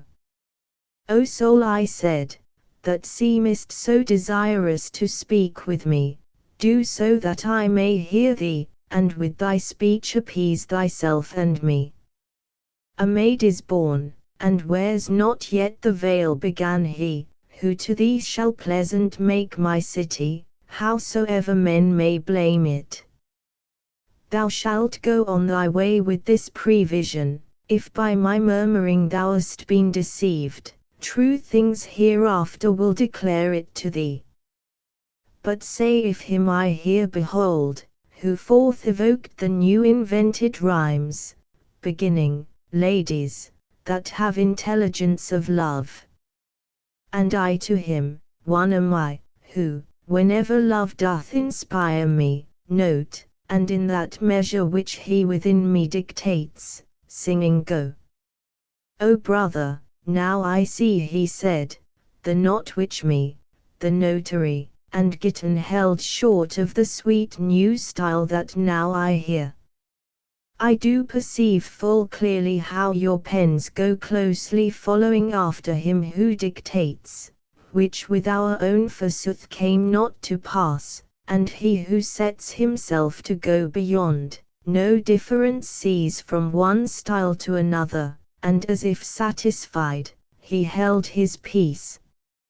Even as the birds, that winter towards the Nile, sometimes into a phalanx form themselves, then fly in greater haste, and go in file, in such wise all the people who were there, turning their faces, hurried on their steps, both by their leanness and their wishes light. And as a man, who weary is with trotting, lets his companions onward go, and walks, until he vents the panting of his chest, so did force let the holy flock pass by, and came with me behind it, saying, "When will it be that I again shall see thee?" How long, I answered, I may live, I know not, yet my return will not so speedy be, but I shall sooner in desire arrive, because the place where I was set to live from day to day of good is more depleted, and unto dismal ruin seems ordained. Now go, he said, for him most guilty of it at a beast's tail behold I dragged along towards the valley where is no repentance. Faster at every step the beast is going, increasing evermore until it smites him, and leaves the body vilely mutilated. Not long those wheels shall turn, and he uplifted his eyes to heaven, ere shall be clear to thee that which my speech no farther can declare. Now stay behind, because the time so precious is in this kingdom, that I lose too much by coming onward thus abreast with thee. As sometimes issues forth upon a gallop a cavalier from out a troop that ride, and seeks the honor of the first encounter, so he with greater strides departed from us, and on the road remained I with those two, who were such mighty marshals of the world. And when before us he had gone so far, mine eyes became to him such pursuivants as was my understanding to his words, appeared to me with laden and living boughs another apple tree, and not far distant, from having but just then turned thitherward. People I saw beneath it lift their hands, and cry I know not what towards the leaves, like little children eager and deluded, who pray, and he they pray to doth not answer, but, to make very keen their appetite, holds their desire aloft, and hides it not. Then they departed as if undeceived, and now we came unto the mighty tree which prayers and tears so manifold refuses. Pass farther onward without drawing near, the tree of which evet is higher up, and out of that one has this tree been raised. Thus said I know not who among the branches, whereat Virgilius, Statius, and myself went crowding forward on the side that rises. Be mindful, said he, of the accursed ones formed of the cloud rack, who inebriate combated Theseus with their double breasts, and of the Jews who showed them soft in drinking, whence Gideon would not have them for companions when he towards Midian the hills descended. Thus, closely pressed to one of the two borders, on passed we, hearing sins of gluttony, followed forsooth by miserable gains, then set at large upon the lonely road, 1,000 steps and more we onward went, in contemplation, each without a word. What go ye thinking thus, ye three alone? Said suddenly a voice, whereat I started as terrified and timid beasts are wont. I raised my head to see who this might be, and never in a furnace was there seen metals or glass so lucent and so red as one I saw, who said, If it may please you to mount aloft, here it behoves you turn, this way goes he who goeth after peace. His aspect had bereft me of my sight, so that I turned me back unto my teachers, like one who goeth as his hearing guides him. And as, the harbinger of early dawn, the air of May doth move and breathe out fragrance, impregnate all with herbage and with flowers, so did I feel a breeze strike in the midst my front, and felt the moving of the plumes that breathed around an odor of ambrosia, and heard it said, Blessed are they whom grace so much illumines, that the love of taste excites not in their breasts too great desire, hungering at all times so far as is just. Purgatorio, Canto XXV. Now was it the ascent no hindrance brooked, because the sun had his meridian circle to Taurus left, and night to Scorpio. Wherefore as doth a man who tarries not, but goes his way, waiter to him appear, if of necessity the sting transfix him, in this wise did we enter through the gap, taking the stairway, one before the other, which by its narrowness divides the climbers. And as the little stork that lifts its wing with a desire to fly, and does not venture to leave the nest, and lets it downward droop, even such was I, with the desire of asking kindled and quenched, unto the motion coming he makes who doth address himself to speak. Not for our pace, though rapid it might be, my father sweet forbore, but said, let fly the bow of speech thou to the barb hast drawn. With confidence I opened then my mouth, and I began, how can one meagre grow there where the need of nutriment applies not? If thou wouldst call to mind how Meleager was wasted by the wasting of a brand, this would not, said he, be to thee so sour, and wouldst thou think how at each tremulous motion trembles within a mirror your own image, that which seems hard would mellow seem to thee. But that thou mayst content thee in thy wish, lo Statius here, and him I call and pray he now will be the healer of thy wounds. If I unfold to him the eternal vengeance, responded Statius, where thou present art, be my excuse that I can naught deny thee. Then he began, Son, if these words of mine thy mind doth contemplate and doth receive, they'll be thy light unto the how thou sayest. The perfect blood, which never is drunk up into the thirsty veins, and which remaineth like food that from the table thou removest, takes in the heart for all the human members virtue informative, as being that which to be changed to them goes through the veins again digest, descends it where 'tis better silent to be than say, and then drops thence upon another's blood in natural vase.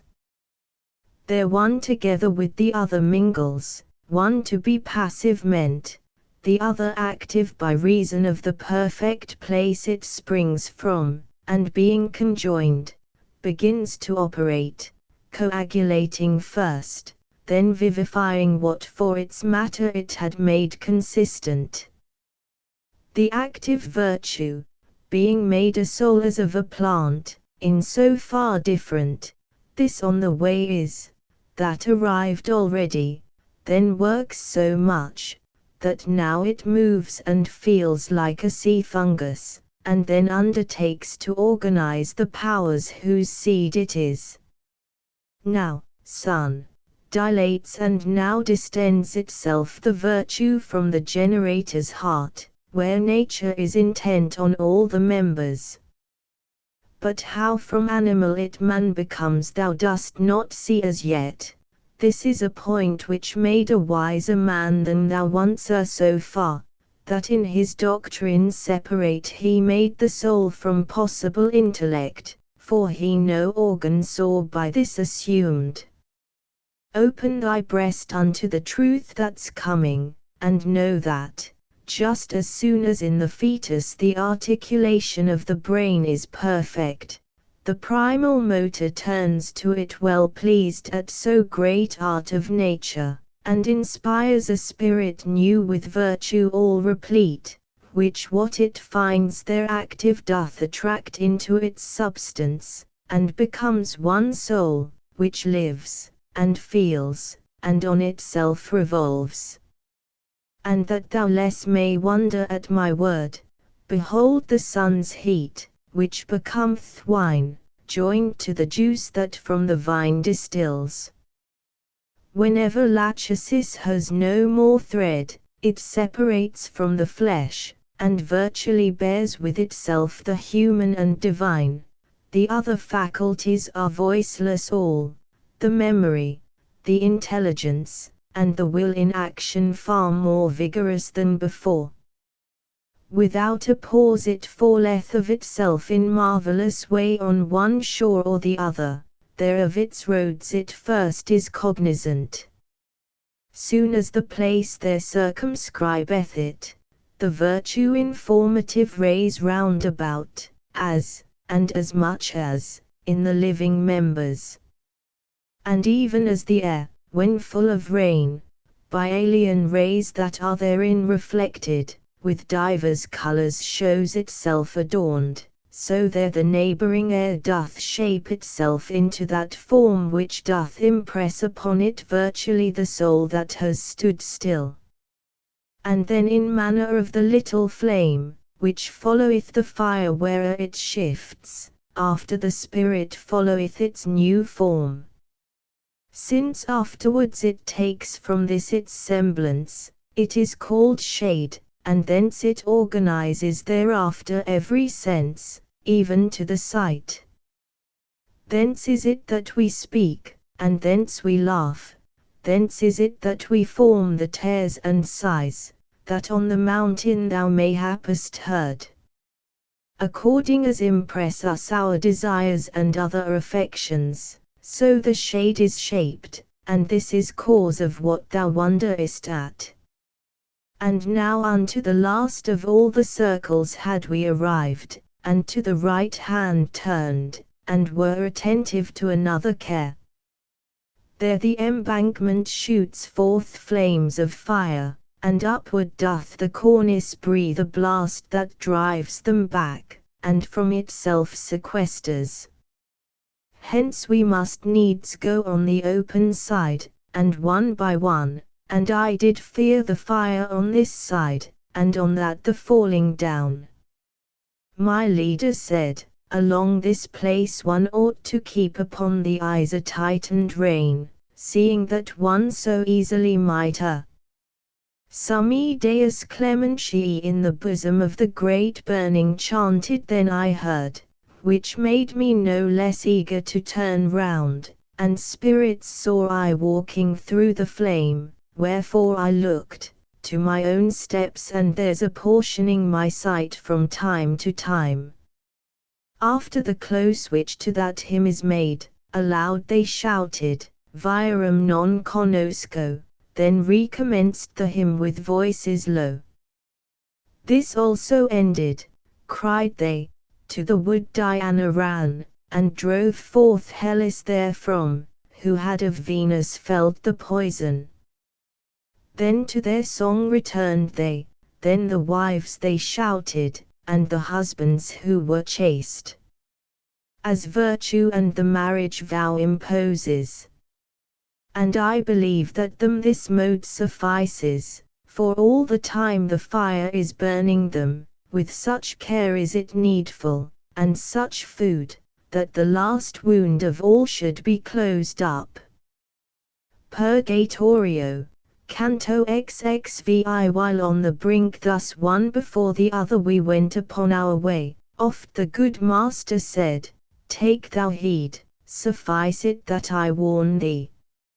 On the right shoulder smote me now the sun, that, raying out, already the whole west changed from its azure aspect into white. And with my shadow did I make the flame appear more red, and even to such a sign shades saw I many, as they went, give heed. This was the cause that gave them a beginning to speak of me, and to themselves began they to say, that seems not a factitious body. Then towards me, as far as they could come, came certain of them, always with regard not to step forth where they would not be burned. O thou who goest, not from being slower but reverent perhaps, behind the others, answer me, who in thirst and fire am burning. Nor to me only is thine answer needful, for all of these have greater thirst for it than for cold water Ethiop or Indian. Tell us how is it that thou makest thyself a wall unto the sun, as if thou hadst not entered as yet into the net of death. Thus one of them addressed me, and I straight should have revealed myself, were I not bent on other novelty that then appeared.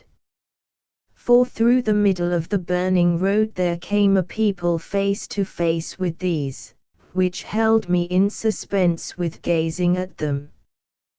There see I hastening upon either side each of the shades, and kissing one another without a pause, content with brief salute. Thus in the middle of their brown battalions muzzle to muzzle one and meets another perchance to spy their journey or their fortune. No sooner is the friendly greeting ended, or ever the first footstep passes onward, each one endeavors to outcry the other, the new-come people, Sodom and Gomorrah. The rest, into the Cowpacephy enters, so that the bull unto her lust may run. Then as the cranes, that to Riphean mountains might fly in part, and part towards the suns, these of the frost, those of the sun avoidant, one folk is going, and the other coming, and weeping they return to their first songs, and to the cry that most befitteth them, and close to me approached, even as before, the very same who had entreated me, attent to listen in their countenance. I, who their inclination twice had seen, began, O souls secure in the possession, we know it may be, of a state of peace, neither unripe nor ripened have remained my members upon earth, but here are with me with their own blood and their articulations. I go up here to be no longer blind, a lady is above, who wins this grace, whereby the mortal through your world I bring. But as your greatest longing satisfied may soon become, so that the heaven may house you which full of love is, and most amply spreads, tell me, that I again in books may write it, who are you? And what is that multitude which goes upon its way behind your backs? Not otherwise with wonder is bewildered the mountaineer, and staring round is dumb, when rough and rustic to the town he goes, than every shade became in its appearance, but when they of their stupor were disburdened, which in high hearts is quickly quieted, blessed be thou, who of our borderlands he recommenced who first had questioned us, experience freightest for a better life. The folk that comes not with us have offended in that for which once Caesar, triumphing, heard himself called in contumely, Queen. Therefore they separate, exclaiming, Sodom. Themselves reproving, even as thou hast heard, and add unto their burning by their shame. Our own transgression was hermaphrodite, but because we observed not human law, following like unto beasts our appetite, in our opprobrium by us is read, when we part company, the name of her who bestialized herself in bestial wood. Now knowest thou our acts, and what our crime was, wouldst thou perchance by name know who we are, there is not time to tell, nor could I do it. Thy wish to know me shall in sooth be granted, I'm Guido Ghiselli, and now purge me, having repented ere the hour extreme. The same that in the sadness of Lycurgus 2 sons became, their mother re-beholding, such I became, but rise not to such height, the moment I heard name himself the father of me and of my betters, who had ever practiced the sweet and gracious rhymes of love, and without speech and hearing thoughtfully for a long time I went, beholding him, nor for the fire did I approach him nearer. When I was fed with looking, utterly myself I offered ready for his service, with affirmation that compels belief. And he to me, thou leavest footprints such in me, from what I hear, and so distinct, Lethe cannot efface them, nor make dim. But if thy words just now the truth have sworn, tell me what is the cause why thou displayest in word and look that dear thou holdest me. And I to him, those dulcet lays of yours which, long as shall endure our modern fashion, shall make forever dear their very ink. "O brother," said he whom I point out, and here he pointed at a spirit in front, was of the mother tongue a better smith. Verses of love and proses of romance, he mastered all, and let the idiots talk, who think the Lemmasin surpasses him. To clamour more than truth they turn their faces, and in this way establish their opinion, ere art or reason has by them been heard.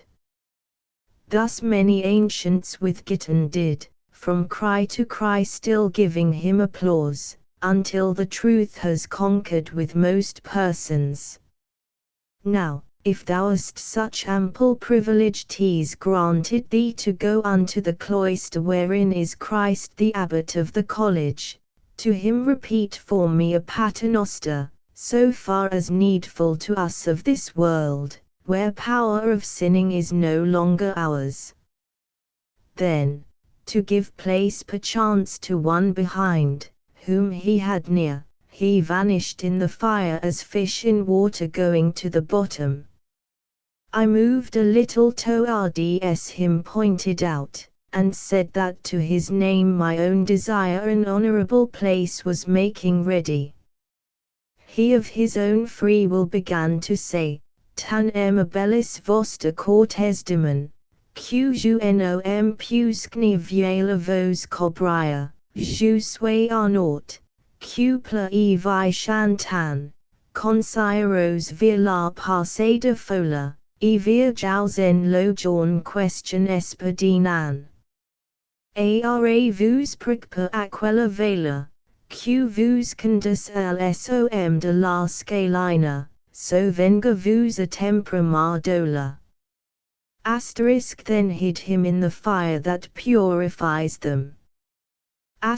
So pleases me your courteous demand, I cannot and I will not hide me from you. I am Arnaut, who weep and singing go, contrite I see the folly of the past, and joyous see the hoped for day before me. Therefore do I implore you, by that power which guides you to the summit of the stairs, be mindful to assuage my suffering. Purgatorio, canto xxi, as when he vibrates forth his earliest rays, in regions where his Maker shed his blood, the Ebro falling under lofty Libra, and waters in the Ganges burnt with noon, so stood the sun, hence was the day departing, when the glad angel of God appeared to us. Outside the flame he stood upon the verge, and chanted forth, Beati Mundu chord in voice by far more living than our own. Then, no one farther goes, souls sanctified, if first the fire bite not, within it enter, and be not deaf unto the song beyond. When we were close beside him thus he said, Wherefore such became I, when I heard him, as he is who is put into the grave. Upon my clasped hands I straightened me, scanning the fire, and vividly recalling the human bodies I had once seen burned. Towards me turned themselves my good conductors, and unto me Virgilius said, My son, here may indeed be torment, but not death. Remember thee, remember. And if I Andrian have safely guided thee, what shall I do now I am nearer God? Believe for certain, shouldst thou stand a full millennium in the bosom of this flame, it could not make thee bald a single hair. And if perchance thou think that I deceive thee, draw near to it, and put it to the proof with thine own hands upon thy garment's hem. Now lay aside all fear, turn hitherward, and onward come securely, and I still motionless, and gainst my conscience. Seeing me stand still motionless and stubborn, somewhat disturbed he said, Now look thou, son, twixt Beatrice and thee there is this wall. As at the name of this bopped his lids the dying Pyramus, and gazed upon her, what time the mulberry became vermilion, even thus, my obduracy being softened, I turned to my wise guide, hearing the name that in my memory evermore is welling. Whereat he wagged his head, and said, How now? Shall we stay on this side? Then smiled as one does at a child who's vanquished by an apple. Then into the fire in front of me he entered, beseeching Statius to come after me, who a long way before divided us. When I was in it, into molten glass I would have cast me to refresh myself, so without measure was the burning there. And my sweet father, to encourage me, discoursing still of Beatrice went on, saying, her eyes I seem to see already. A voice, that on the other side was singing, directed us, and we, attent alone on that, came forth where the ascent began. Venite, benedicti Patris my sounded within a splendor, which was there such it o'ercame me, and I could not look. The sun departs it added, and night cometh, tarry ye not, but onward urge your steps, so long as yet the west becomes not dark. Straight forward through the rock the path ascended in such a way that I cut off the rays before me of the sun, that now was low. And of few stairs we yet had made assay, ere by the vanished shadow the sun's setting behind us we perceived, I and my sages. And ere in all its parts immeasurable the horizon of one aspect had become, and night her boundless dispensation held, each of us of a stair had made his bed, because the nature of the mound took from us the power of climbing, more than the delight. Even as in ruminating passive grow the goats, who have been swift and venturesome upon the mountain tops ere they were fade, hushed in the shadow, while the sun is hot, watched by the herdsman, who upon his staff is leaning, and in leaning tendeth them, and as the shepherd, lodging out of doors, passes the night beside his quiet flock, watching that no wild beast may scatter it, such at that hour were we, all three of us, I like the goat, and like the herdsman they, begirt on this side and on that by rocks. Little could there be seen of things without, but through that little I beheld the stars more luminous and larger than their wont. Thus ruminating, and beholding these, sleep seized upon me, sleep, that oftentimes before a deed is done has tidings of it. It was the hour, I think, when from the east first on the mountain Cytherea beamed, who with the fire of love seems always burning, youthful and beautiful in dreams methought I saw a lady walking in a meadow, gathering flowers, and singing she was saying, Know whosoever may my name demand that I am Leah, and go moving round my beauteous hands to make myself a garland. To please me at the mirror, here I deck me, but never does my sister Rachel leave her looking glass, and sitteth all day long. To see her beauteous eyes as eager is she, as I am to adorn me with my hands, her, seeing, and me, doing satisfies. And now before the Antelucan splendors that unto pilgrims the more grateful rise, as, home returning, less remote they lodge, the darkness fled away on every side, and slumber with it, whereupon I rose, seeing already the great masters risen. That apple sweet, which through so many branches the care of mortals goeth in pursuit of, today shall put in peace thy hungerings. Speaking to me, Virgilius of such words as these made use, and never were there good ones that could in pleasantness compare with these. Such longing upon longing came upon me to be above, that at each step thereafter for flight I felt in me the pinions growing.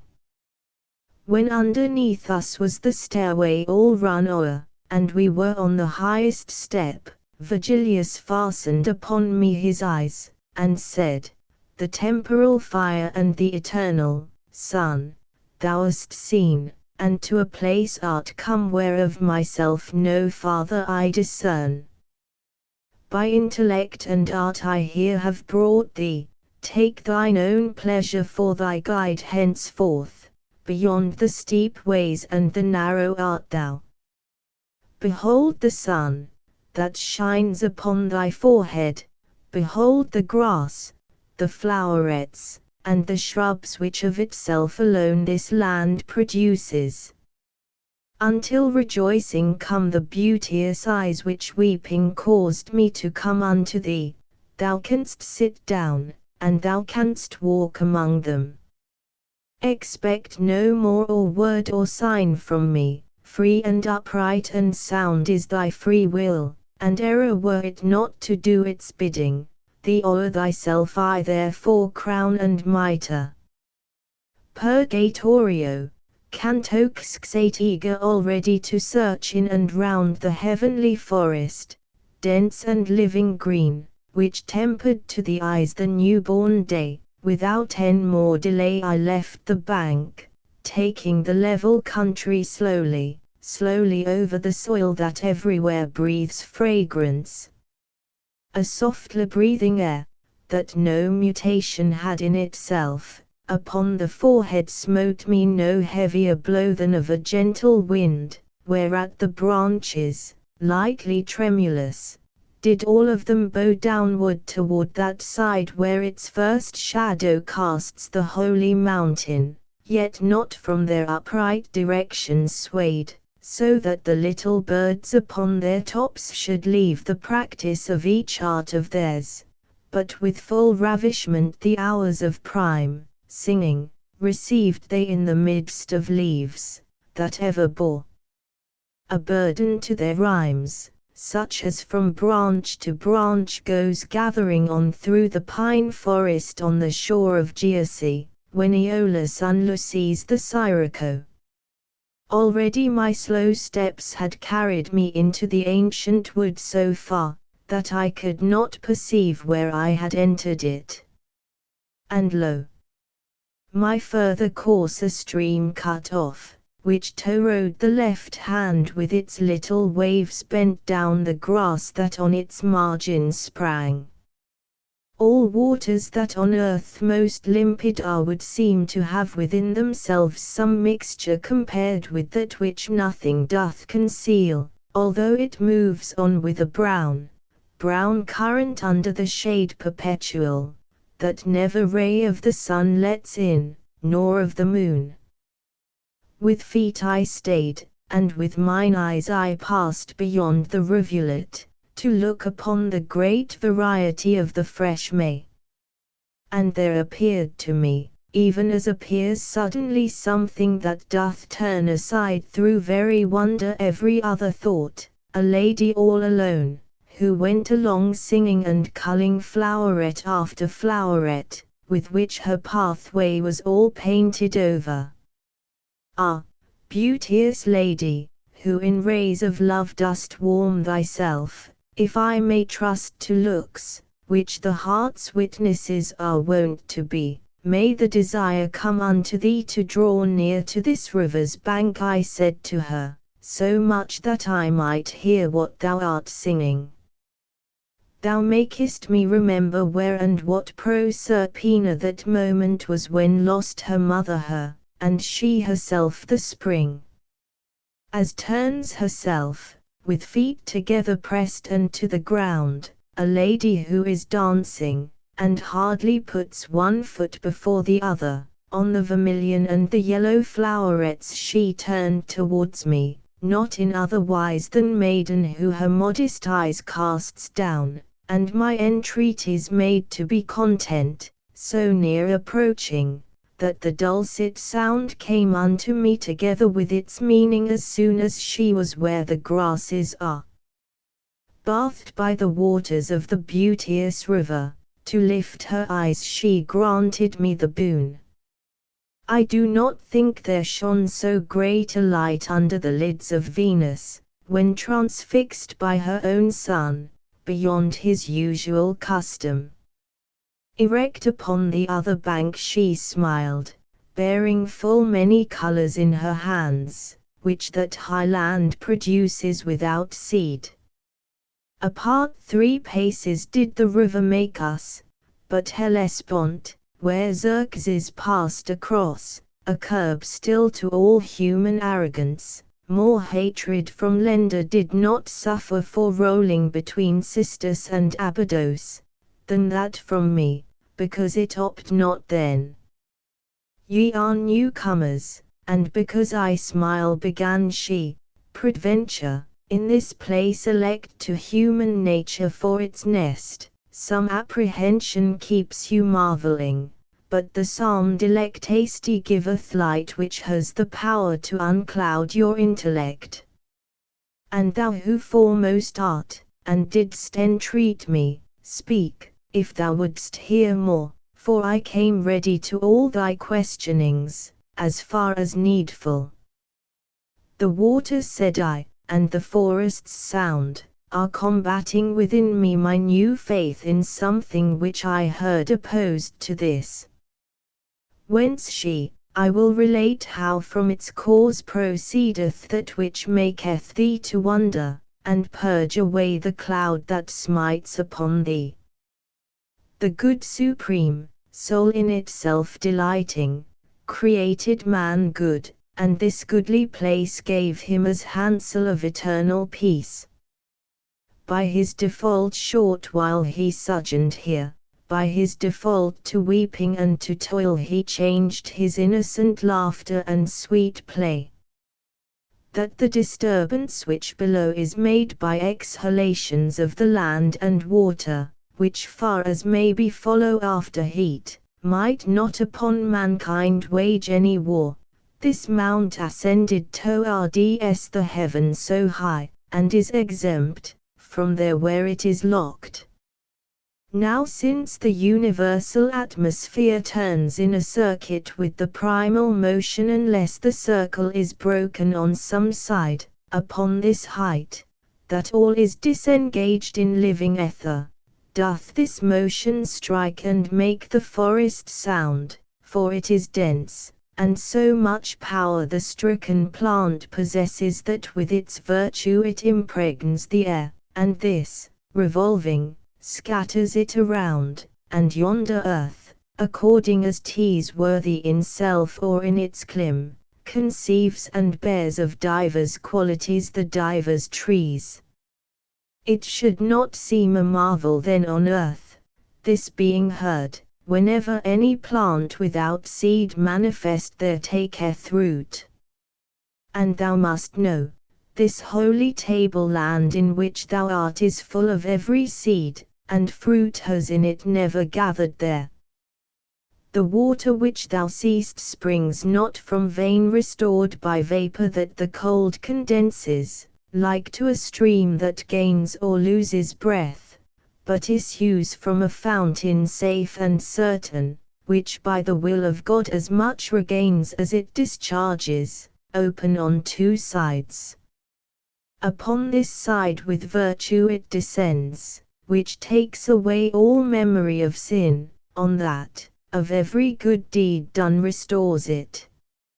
Here Lethe, as upon the other side it is called, and worketh not if first on either side it be not tasted.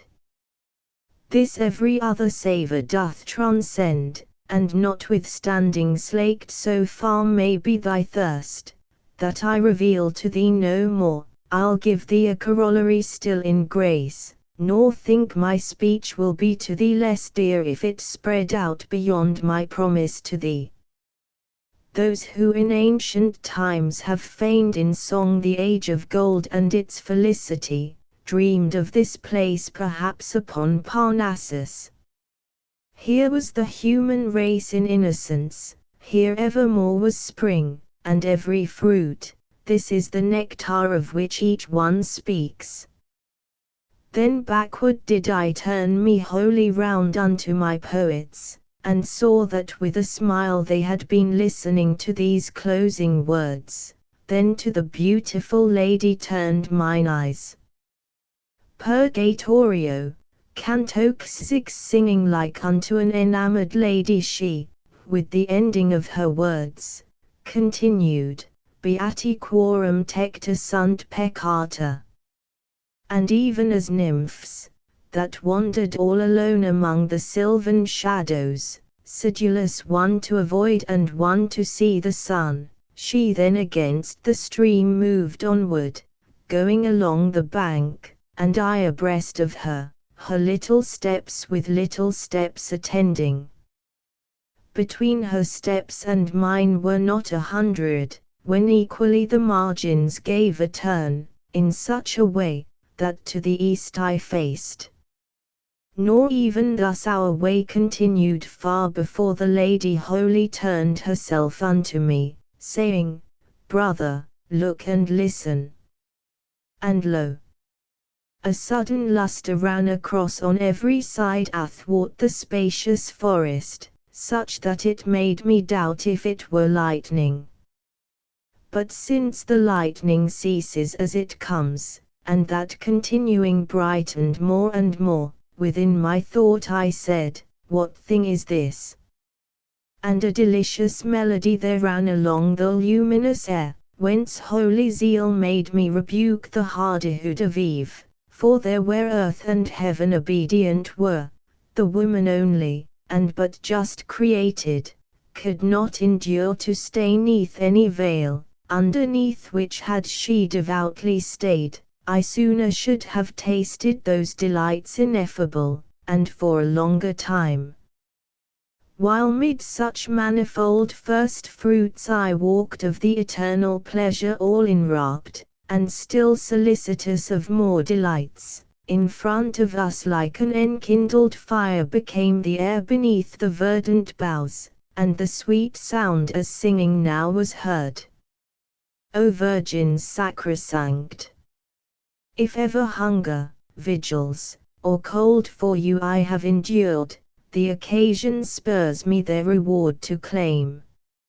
Now Helicon must needs pour forth for me, and with her choir Urania must assist me, to put in verse things difficult to think. A little farther on, 7 trees of gold in semblance the long space still intervening between ourselves and them did counterfeit, but when I had approached so near to them the common object, which the sense deceives, lost not by distance any of its marks. The faculty that lends discourse to reason did apprehend that they were candlesticks, and in the voices of the song Hosanna. Above them flamed the harness beautiful, far brighter than the moon in the serene of midnight, at the middle of her month. I turned me round, with admiration filled, to good Virgilius, and he answered me with visage no less full of wonderment. Then back I turned my face to those high things, which moved themselves towards us so sedately, they had been distanced by new-wedded brides. The lady chid me, Why dost thou burn only so with affection for the living lights, and dost not look at what comes after them? Then saw I people, as behind their leaders, coming behind them, garmented in white, and such a whiteness never was on earth. The water on my left flank was resplendent, and back to me reflected my left side, e'en as a mirror, if I looked therein. When I upon my margin had such post that nothing but the stream divided us, better to see I gave my steps repose, and I beheld the flamelets onward go, leaving behind themselves the air depicted, and they of trailing pennons had the semblance, so that it overhead remained distinct with sevenfold lists, all of them of the colours whence the sun's bow is made, and Delia's girdle. These standards to the rearward longer were than was my sight, and, as it seemed to me, 10 paces were the outermost apart. Under so fair a heaven as I describe, the 24 elders, 2 by 2, came on in coronet with flower de luce. They all of them were singing, "Blessed thou among the daughters of Adam art, and blessed for evermore shall be thy loveliness." After the flowers and other tender grasses in front of me upon the other margin were disencumbered of that race elect, even as in heaven star followeth after star, there came close after them 4 animals, in coronet each one with verdant leaf. Plumed with 6 wings was every one of them, the plumage full of eyes. The eyes of Argus, if they were living, would be such as these. Reader, to trace their forms no more I waste my rhymes, for other spendings press me so, that I in this cannot be prodigal. But read Ezekiel, who depicteth them as he beheld them from the region cold, coming with cloud, with whirlwind, and with fire, and such as thou shalt find them in his pages, such were they here, saving that in their plumage John is with me, and differeth from him. The interval between these 4 contained a chariot triumphal on 2 wheels, which by a griffin's neck came drawn along, and upward he extended both his wings between the middle list and 3 and 3, so that he injured none by cleaving it. So high they rose that they were lost to sight. His limbs were gold, so far as he was bird, and white the others with vermilion mingled. Not only Rome with no such splendid car gladdened Africanus, or Augustus, but poor to it that of the sun would be, that of the sun, which swerving was burnt up at the importunate orison of earth, when Jove was so mysteriously just. 3 maidens at the right wheel in a circle came onward dancing, one so very red that in the fire she hardly had been noted. The second was as if her flesh and bones had all been fashioned out of emerald, the third appeared as snow but newly fallen. And now they seemed conducted by the white, now by the red, and from the song of her the others took their step, or slow or swift. Upon the left hand 4 made holiday vested in purple, following the measure of one of them with 3 eyes in her head. In rear of all the group here treated of 2 old men I beheld, unlike in habit, but like in gait, each dignified and grave. One showed himself as one of the disciples of that supreme Hippocrates, whom nature made for the animals she holds most dear. Contrary care the other manifested, with sword so shining and so sharp, it caused terror to me on this side of the river.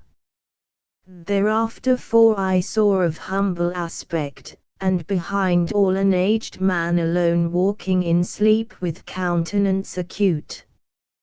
And like the foremost company these 7 were habit, yet of the flower de luce no garland round about the head they wore, but of the rose, and other flowers vermilion. At little distance would the sight have sworn that all were in a flame above their brows.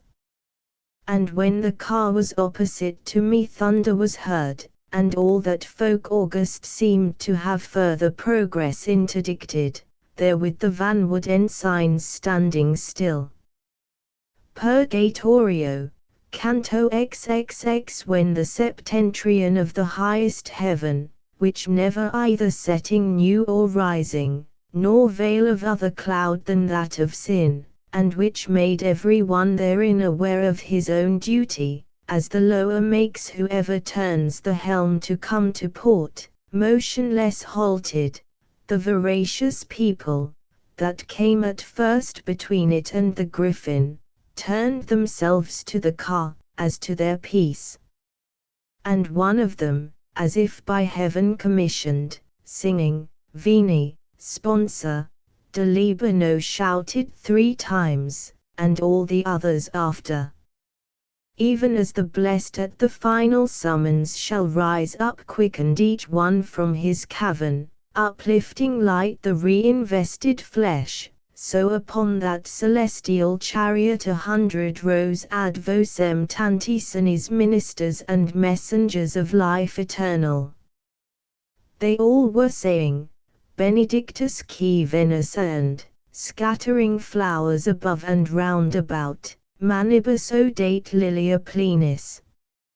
Ere now have I beheld, as day began, the eastern hemisphere all tinged with rose, and the other heaven with fair serene adorned, and the sun's face, uprising, overshadowed so that by tempering influence of vapors for a long interval the eye sustained it, thus in the bosom of a cloud of flowers which from those hands angelical ascended, and downward fell again inside and out. Over her snow-white veil with olive cinct appeared a lady under a green mantle, vested in color of the living flame.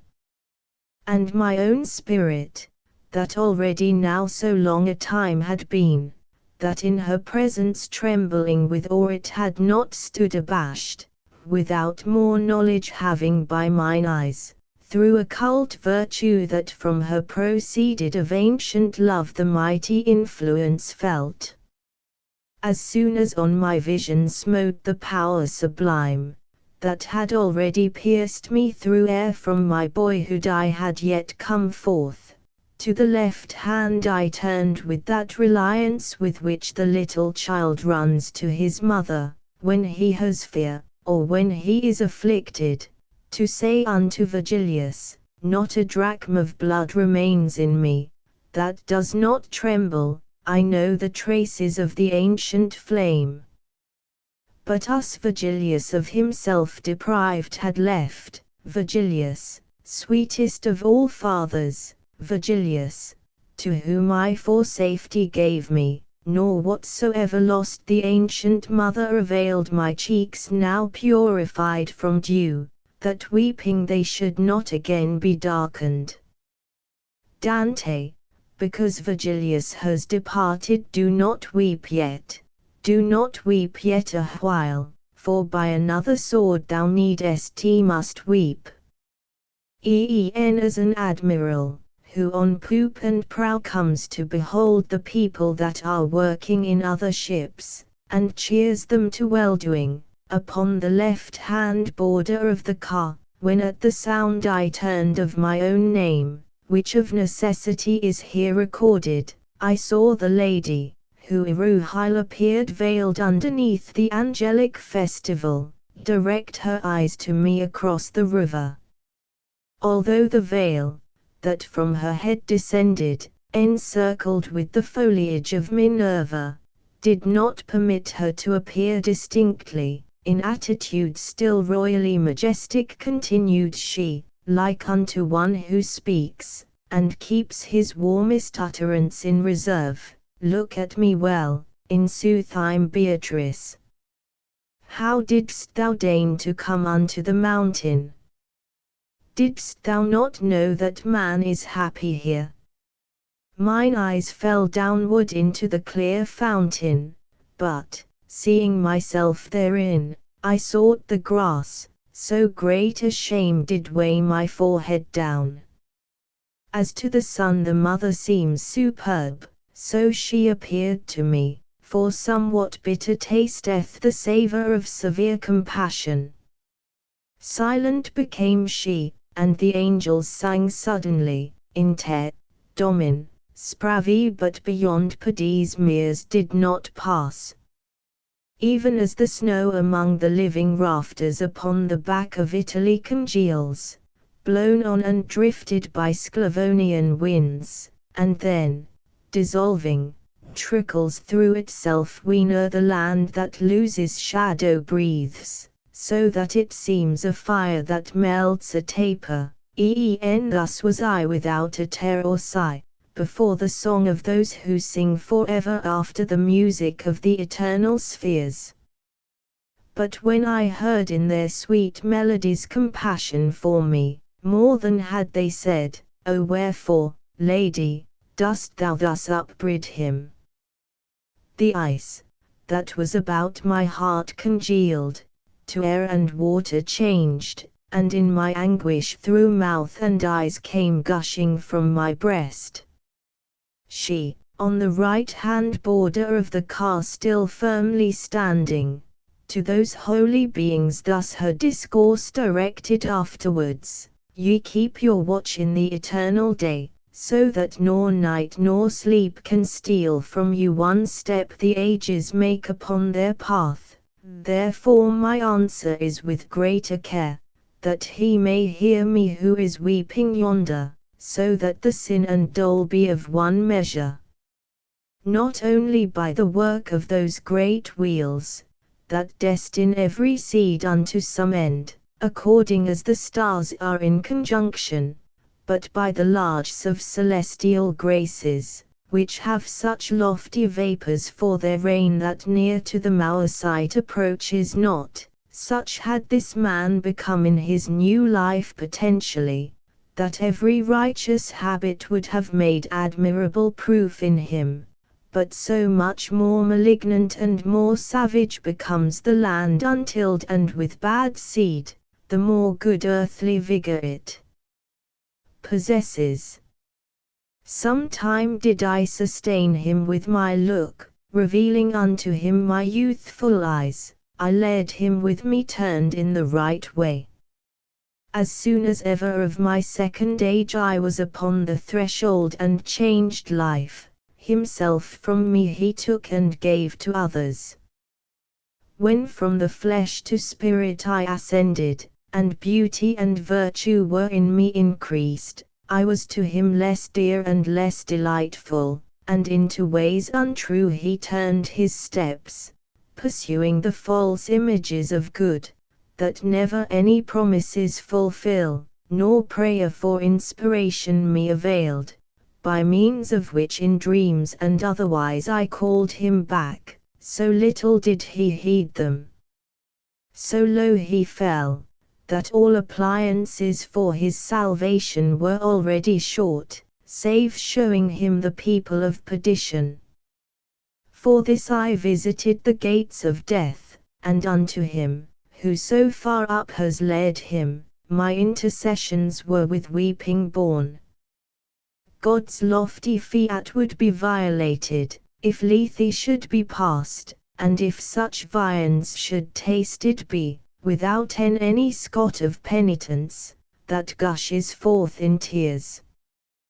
Purgatorio, Canto XXXIO. Thou who art beyond the sacred river, turning to me the point of her discourse, that edgewise even had seemed to me so keen, she recommenced, continuing without pause, say if this be true, to such a charge, thy own confession needs must be conjoined. My faculties were in so great confusion, that the voice moved, but sooner was extinct than by its organs it was set at large. A while she waited, then she said, What thinkest? Answer me, for the mournful memories in thee not yet are by the waters injured. Confusion and dismay together mingled forced such a yes from out my mouth, that sight was needful to the understanding of it. Even as a crossbow breaks, when 'tis discharged too tensely drawn the bowstring and the bow, and with less force the arrow hits the mark, so I gave way beneath that heavy burden, outpouring in a torrent tears and sighs, and the voice flagged upon its passage forth. Whence she to me, in those desires of mine which led thee to the loving of that good, beyond which there is nothing to aspire to, what trenches lying traverse or what chains didst thou discover, that of passing onward thou shouldst have thus despoiled thee of the hope? And what allurements or what vantages upon the forehead of the others showed, that thou shouldst turn thy footsteps unto them? After the heaving of a bitter sigh, hardly had I the voice to make response, and with fatigue my lips did fashion it. Weeping I said, the things that present were with their false pleasure turned aside my steps, soon as your countenance concealed itself. And she, shouldst thou be silent, or deny what thou confessest, not less manifest would be thy fault, by such a judge 'tis known. But when from one's own cheeks comes bursting forth the accusal of the sin, in our tribunal against the edge the wheel doth turn itself. But still, that thou mayst feel a greater shame for thy transgression, and another time hearing the sirens thou mayst be more strong, cast down the seed of weeping and attend, so shalt thou hear, how in an opposite way my buried flesh should have directed thee. Never to thee presented art or nature pleasure so great as the fair limbs wherein I was enclosed, which scattered are in earth. And if the highest pleasure thus did fail thee by reason of my death, what mortal thing should then have drawn thee into its desire? Thou oughtest verily at the first shaft of things fallacious to have risen up to follow me, who was no longer such. Thou oughtest not to have stooped thy pinions downward to wait for further blows, or little girl, or other vanity of such brief use. The callow birdlet waits for 2 or 3, but to the eyes of those already fledged, in vain the net is spread or shaft is shot. Even as children silent in their shame stand listening with their eyes upon the ground, and conscious of their fault, and penitent, so was I standing, and she said, if thou in hearing sufferest pain, lift up thy beard and thou shalt feel a greater pain in seeing. With less resistance is a robust home uprooted, either by a native wind or else by that from regions of Eoba, than I upraised at her command my chin, and when she by the beard the face demanded, well I perceived the venom of her meaning. And as my countenance was lifted up, mine eye perceived those creatures beautiful had rested from the strewing of the flowers, and, still but little reassured, mine eyes saw Beatrice turned round towards the monster, that is one person only in 2 natures. Beneath her veil, beyond the margent green, she seemed to me far more her ancient self to excel, than others here, when she was here. So pricked me then the thorn of penitence, that of all other things the one which turned me most to its love became the most my foe. Such self-conviction stung me at the heart, o'erpowered I fell, and what I then became she knoweth who had furnished me the cause. Then, when the heart restored my outward sense, the lady I had found alone, above me I saw, and she was saying, hold me, hold me. Up to my throat she in the stream had drawn me, and, dragging me behind her, she was moving upon the water lightly as a shuttle. When I was near unto the blessed shore, Asperges me I heard so sweetly sung, remember it I cannot, much less write it. The beautiful lady opened wide her arms, embraced my head, and plunged me underneath, where I was forced to swallow of the water. Then forth she drew me, and all dripping brought into the dance of the four beautiful, and each one with her arm did cover me. We here are nymphs, and in the heaven are stars. Ere Beatrice descended to the world, we as her handmaids were appointed her. We'll lead thee to her eyes, but for the pleasant light that within them is, shall sharpen thine the three beyond, who more profoundly look. Thus singing they began, and afterwards unto the griffin's breast they led me with them, where Beatrice was standing, turned towards us. See that thou dost not spare thine eyes, they said, before the emeralds have we stationed thee, whence love aforetime drew for thee his weapons. 1,000 longings, hotter than the flame, fastened mine eyes upon those eyes relucent, that still upon the griffin steadfast stayed. As in a glass the sun, not otherwise within them was the twofold monster shining, now with the one, now with the other nature. Think, reader, if within myself I marveled, when I beheld the thing itself stand still, and in its image it transformed itself. While with amazement filled and jubilant, my soul was tasting of the food, that while it satisfies us makes us hunger for it, themselves revealing of the highest rank in bearing, did the other three advance, singing to their angelic saraband. Turn, Beatrice, O turn thy holy eyes, such was their song, unto thy faithful one, who has to see thee in so many steps. In grace do us the grace that thou unveil thy face to him, so that he may discern the second beauty which thou dost conceal. O splendor of the living light eternal, who underneath the shadow of Parnassus has grown so pale, or drunk so at its cistern, he would not seem to have his mind encumbered striving to paint thee as thou didst appear, where the harmonious heaven o'ershadowed thee, when in the open air thou didst unveil.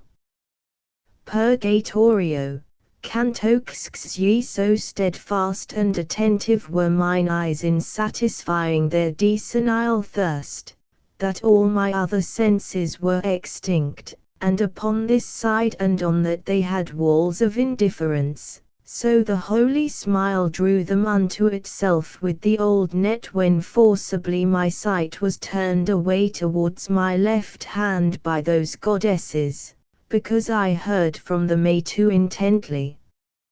And that condition of the sight which is in eyes but lately smitten by the sun bereft me of my vision some short while, but to the less when sight reshaped itself, I say the less in reference to the greater splendor from which perforce I had withdrawn, I saw upon its right wing wheeled about the glorious host returning with the sun and with the sevenfold flames upon their faces. As underneath its shields, to save itself, a squadron turns, and with its banner wheels, before the whole thereof can change its front, that soldiery of the celestial kingdom which marched in the advance had wholly passed us before the chariot had turned its pole.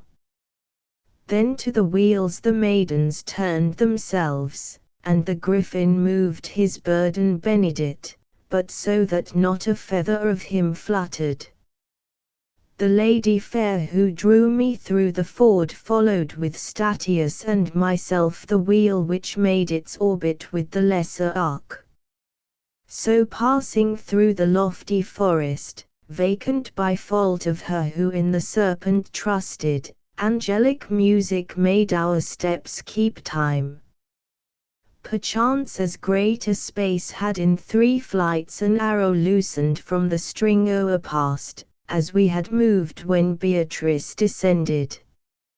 I heard them murmur all together, Adam. Then circled they about a tree despoiled of blooms and other leafage on each bough. Its tresses, which so much the more dilate as higher they ascend, had been by Indians among their forests marveled at for height. Blessed art thou, O Griffin, who dost not pluck with thy beak these branches sweet to taste, since appetite by this was turned to evil. After this fashion round the tree robust the others shouted, and the twofold creature, thus is preserved the seed of all the just. And turning to the pole which he had dragged, he drew it close beneath the widowed bough, and what was of it unto it left bound. In the same manner as our trees, when downward falls the great light, with that together mingled which after the celestial lustre shines, begin to swell, and then renew themselves, each one with its own colour, ere the sun harness his steeds beneath another star, less than of rose and more than violet a hue disclosing, was renewed the tree that had erohile its boughs so desolate. I never heard, nor here below is sung, the hymn which afterward that people sang, nor did I bear the melody throughout.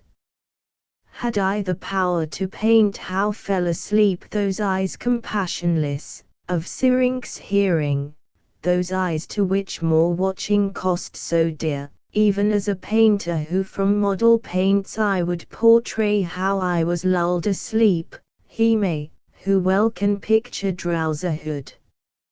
Therefore I pass to what time I awoke, and say a splendour rent from me the veil of slumber, and a calling, Rise, what dost thou? As to behold the apple tree in blossom which makes the angels greedy for its fruit, and keeps perpetual bridals in the heaven, Peter and John and James conducted were, and, overcome, recovered at the word by which still greater slumbers have been broken, and saw their school diminished by the loss not only of Elias, but of Moses, and the apparel of their master changed. So I revived, and saw that piteous one above me standing, who had been conductress aforetime of my steps beside the river, and all in doubt I said, Where's Beatrice? And she, behold her seated underneath the leafage new, upon the root of it. Behold the company that circles her, the rest behind the griffin are ascending with more melodious song, and more profound. And if her speech were more diffuse I know not, because already in my sight was she who from the hearing of aught else had shut me. Alone she sat upon the very earth, left there as guardian of the chariot which I had seen the beform monster fasten. Encircling her, a cloister made themselves the 7 nymphs, with those lights in their hands which are secure from Aquilon and Auster. Short while shalt thou be here a forester, and thou shalt be with me for evermore a citizen of that Rome where Christ is Roman. Therefore, for that world's good which liveth ill, fix on the car thine eyes, and what thou seest, having returned to earth, take heed thou write. Thus Beatrice, and I, who at the feet of her commandments all devoted was, my mind and eyes directed where she willed. Never descended with so swift a motion fire from a heavy cloud, when it is raining from out the region which is most remote, as I beheld the bird of Jove descend down through the tree, rending away the bark, as well as blossoms and the foliage new, and he with all his might the chariot smote, whereat it reeled, like vessel in a tempest tossed by the waves, now starboard and now larboard. Thereafter saw I leap into the body of the triumphal vehicle a fox, that seemed unfed with any wholesome food. But for his hideous sins upbraiding him, my lady put him to as swift a flight as such a fleshless skeleton could bear.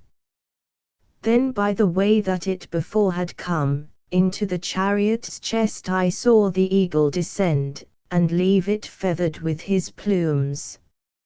And such as issues from a heart that mourns, a voice from heaven there issued, and it said, My little bark, how badly art thou freighted. Methought, then, that the earth did yawn between both wheels, and I saw rise from it a dragon, who through the chariot upward fixed his tail, and as a wasp that draweth back its sting, drawing unto himself his tail malign, drew out the floor, and went his way rejoicing. That which remained behind, even as with grass a fertile region, with the feathers, offered perhaps with pure intention and benign, reclothed itself, and with them were reclothed the pole and both the wheels so speedily, a sigh doth longer keep the lips apart. Transfigured thus the holy edifice thrust forward heads upon the parts of it, 3 on the pole and 1 at either corner. The first were horned like oxen, but the 4 had but a single horn upon the forehead, a monster such had never yet been seen.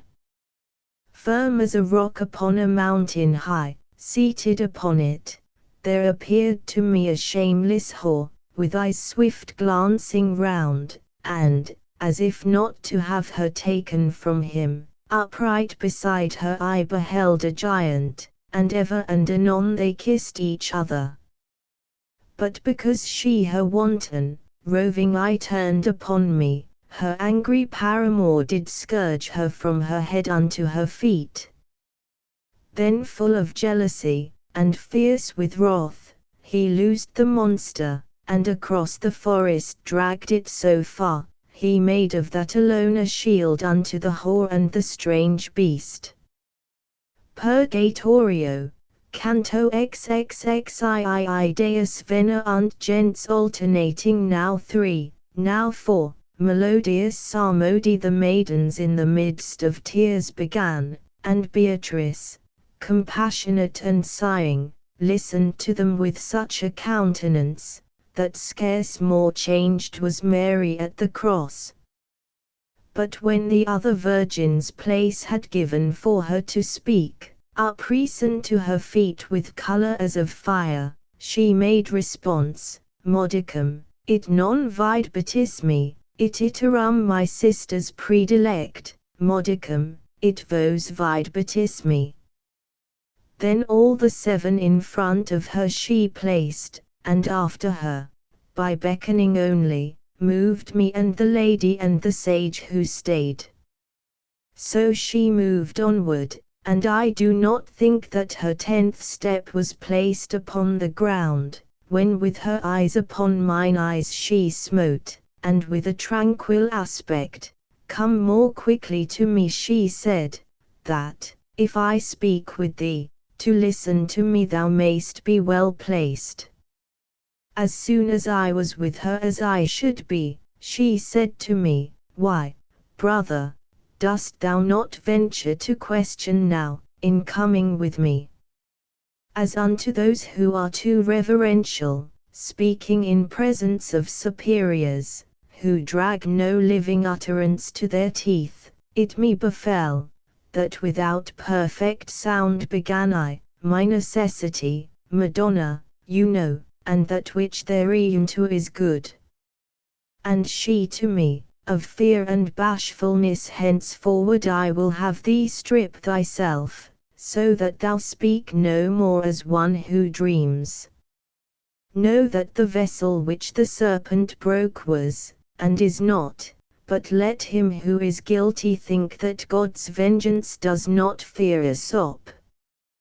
Without an heir shall not forever be the eagle that left his plumes upon the car, whence it became a monster, then a prey, for verily I see, and hence narrate it, the stars already near to bring the time, from every hindrance safe, and every bar, within which are 510, and 5, one sent from God, shall slay the thievish woman and that same giant who is sinning with her.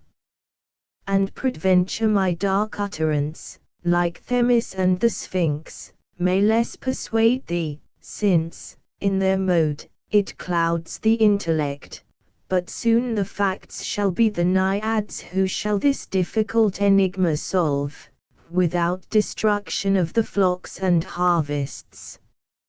Note thou, and even as by me are uttered these words, so teach them unto those who live that life which is a running unto death, and bear in mind, whene'er thou writest them, not to conceal what thou hast seen the plant, that twice already has been pillaged here. Whoever pillages or shatters it, with blasphemy of deed offendeth God, who made it holy for his use alone. For biting that, in pain and in desire 5,000 years and more the firstborn soul craved him, who punished in himself the bite. Thy genius slumbers, if it deem it not for special reason so preeminent in height, and so inverted in its summit. And if thy vain imaginings had not been water of Elsa round about thy mind, and Pyramus to the mulberry, their pleasure, thou by so many circumstances only the justice of the interdict of God morally in the tree wouldst recognize. But since I see thee in thine intellect converted into stone and stained with sin, so that the light of my discourse doth daze thee, I will too, if not written, at least painted, thou bear it back within thee, for the reason that synced with palm the pilgrim's staff is borne. And I, as by a signet is the wax which does not change the figure stamped upon it, my brain is now imprinted by yourself. But wherefore so beyond my power of sight soars your desirable discourse, that the more I strive, so much the more I lose it. That thou mayst recognize, she said, the school which thou hast followed, and mayst see how far its doctrine follows after my discourse, and mayst behold your path from the divine distant as far as separated is from earth the heaven that highest hastens on. Whence her I answered, I do not remember that ever I estranged myself from you, nor have I conscience of it that reproves me. And if thou art not able to remember smiling, she answered, recollect thee now that thou this very day hast drunk of Lethe, and if from smoke a fire may be inferred, such an oblivion clearly demonstrates some error in thy will elsewhere intent. Truly from this time forward shall my words be naked, so far as it is befitting to lay them open unto thy rude gaze. And more coruscant and with slower steps the sun was holding the meridian circle, which, with the point of view, shifts here and there when halted, as he cometh to a halt, who goes before a squadron as its escort, if something new he find upon his way, the ladies 7 at a dark shadow's edge, such as, beneath green leaves and branches black, the Alp upon its frigid border wears. In front of them the Tigris and Euphrates methought I saw forth issue from one fountain, and slowly part, like friends, from one another. O light, O glory of the human race! What stream is this which here unfolds itself from out one source, and from itself withdraws?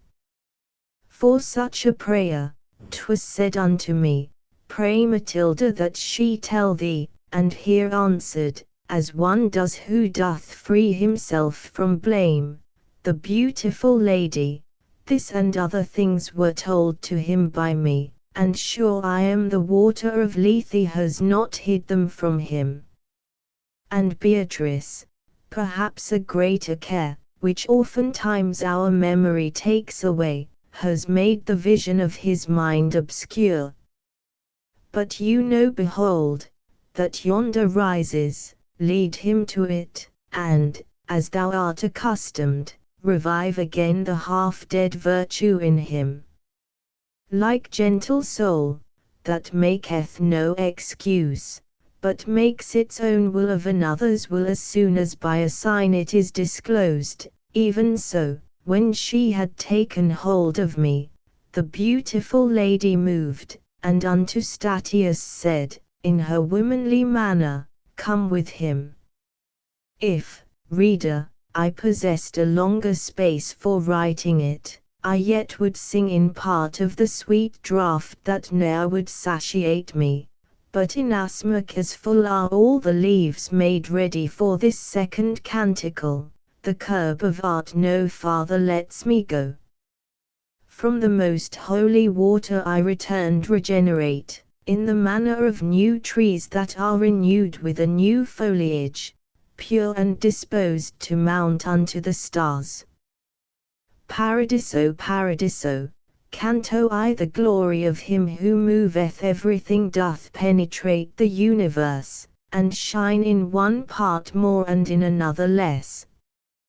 Within that heaven which most his light receives was I, and things beheld which to repeat nor knows, nor can, who from above descends, because in drawing near to its desire our intellect engulfs itself so far, that after it the memory cannot go. Truly whatever of the holy realm I had the power to treasure in my mind shall now become the subject of my song. O good Apollo, for this last emprise make of me such a vessel of thy power as giving the beloved laurel asks. One summit of Parnassus hitherto has been enough for me, but now with both I needs must enter the arena left. Enter into my bosom, thou, and breathe as at the time when Marsyas thou didst draw out of the scabbard of those limbs of his. O power divine, lendest thou thyself to me so that the shadow of the blessed realm stamped in my brain I can make manifest, thou lt see me come unto thy darling tree, and crown myself thereafter with those leaves of which the theme and thou shall make me worthy. So seldom, Father, do we gather them for triumph or of Caesar or of poet, the fault and shame of human inclinations, that the Penean foliage should bring forth joy to the joyous Delphic deity, when any one it makes to thirst for it. A little spark is followed by great flame, perchance with better voices after me shall prayer be made that Syra may respond. To mortal men by passages diverse upreases the world's lamp, but by that one which circles four uniteth with three crosses, with better course and with a better star conjoined it issues, and the mundane wax tempers and stamps more after its own fashion. Almost that passage had made morning there and evening here, and there was wholly white that hemisphere, and black the other part, when Beatrice towards the left-hand side I saw turned round, and gazing at the sun, never did eagle fasten so upon it. And even as a second ray is wont to issue from the first and reascend, like to a pilgrim who would fain return, thus of her action, through the eyes infused in my imagination, mine eye made, and soonward fixed mine eyes beyond our wont. There much is lawful which is here unlawful unto our powers, by virtue of the place made for the human species as its own. Not long I bore it, nor so little while but I beheld it sparkle round about like iron that comes molten from the fire, and suddenly it seemed that day to day was added, as if he who has the power had with another sun the heaven adorned.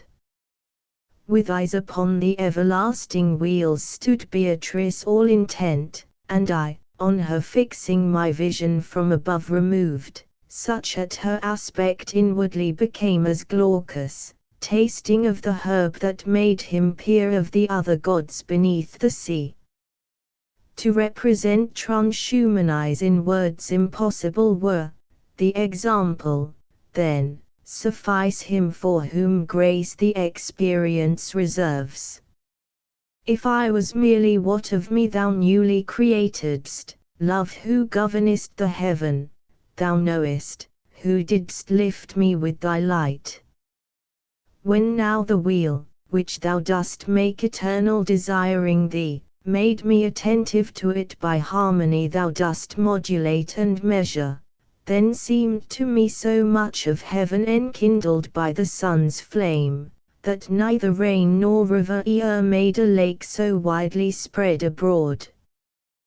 The newness of the sound and the great light kindled in me a longing for their cause, never before with such acuteness felt, whence she, who saw me as I saw myself, to quiet in me my perturbed mind, opened her mouth, ere I did mine to ask, and she began, Thou makest thyself so dull with false imagining, that thou seest not what thou wouldst see if thou hadst shaken it off. Thou art not upon earth, as thou believest, but lightning, fleeing its appropriate sight, ne'er ran as thou, who thitherward returnest. If of my former doubt I was divested by these brief little words more smiled than spoken, I in a new one was the more ensnared, and said, Already did I rest content from great amazement, but am now amazed in what way I transcend these bodies' light. Whereupon she, after a pitying sigh, her eyes directed towards me with that look a mother casts on a delirious child, and she began, All things wait ere they be have order among themselves, and this is form, that makes the universe resemble God. Here do the higher creatures see the footprints of the eternal power, which is the end whereto is made the law already mentioned. In the order that I speak of are inclined all natures, by their destinies diverse, more or less near unto their origin, hence they move onward unto ports diverse o'er the great sea of being, and each one with instinct given it which bears it on. This bears away the fire towards the moon, this is in mortal hearts the motive power, this binds together and unites the earth. Nor only the created things that are without intelligence this bow shoots forth, but those that have both intellect and love. The providence that regulates all this makes with its light the heaven forever quiet, wherein that turns which has the greatest haste. And thither now, as to a sight decreed, bears us away the virtue of that cord which aims its arrows at a joyous mark. True is it, that as oftentimes the form accords not with the intention of the art, because in answering is matter deaf, so likewise from this course doth deviate sometimes the creature, who the power possesses, though thus impelled, to swerve some other way, in the same wise as one may see the fire fall from a cloud, if the first impetus earthward is rested by some false delight. Thou shouldst not wonder more, if well I judge, at thine ascent, than at a rivulet from some high mount descending to the lowland.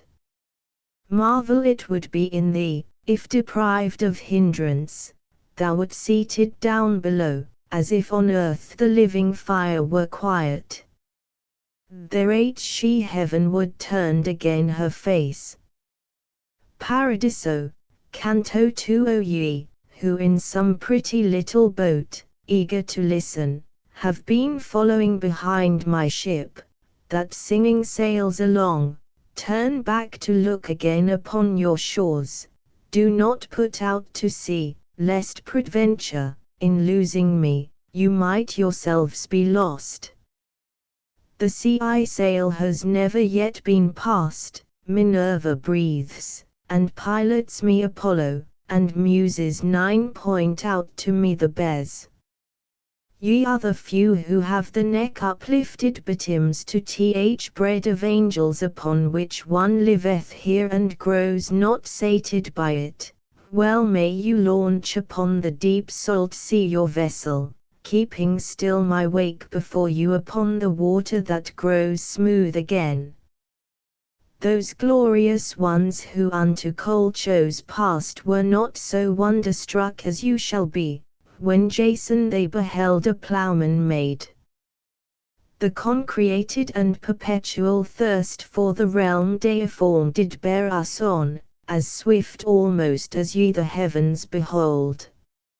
Upward gazed Beatrice, and I at her, and in such space perchance as strikes a bolt and flies, and from the notch unlocks itself, arrived I saw me where a wondrous thing drew to itself my sight, and therefore she from whom no care of mine could be concealed, towards me turning, blithe as beautiful, said unto me, Fix gratefully thy mind on God, who unto the first star has brought us. It seemed to me a cloud encompassed us, a luminous, dense, consolidate and bright as adamant on which the sun is striking. Into itself did the eternal pearl receive us, even as water doth receive a ray of light, remaining still unbroken.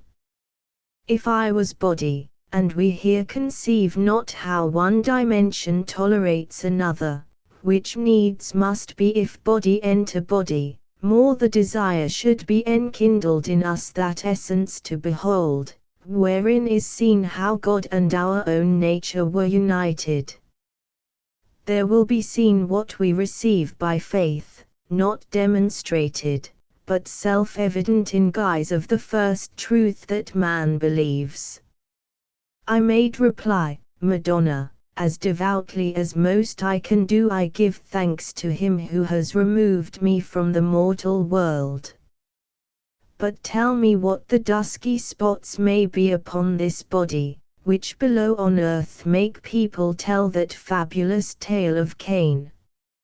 Somewhat she smiled, and then, if the opinion of mortals be erroneous she said, where the key of sense doth not unlock, certes, the shafts of wonder should not pierce thee now, forasmuch as, following the senses, thou seest that the reason has short wings.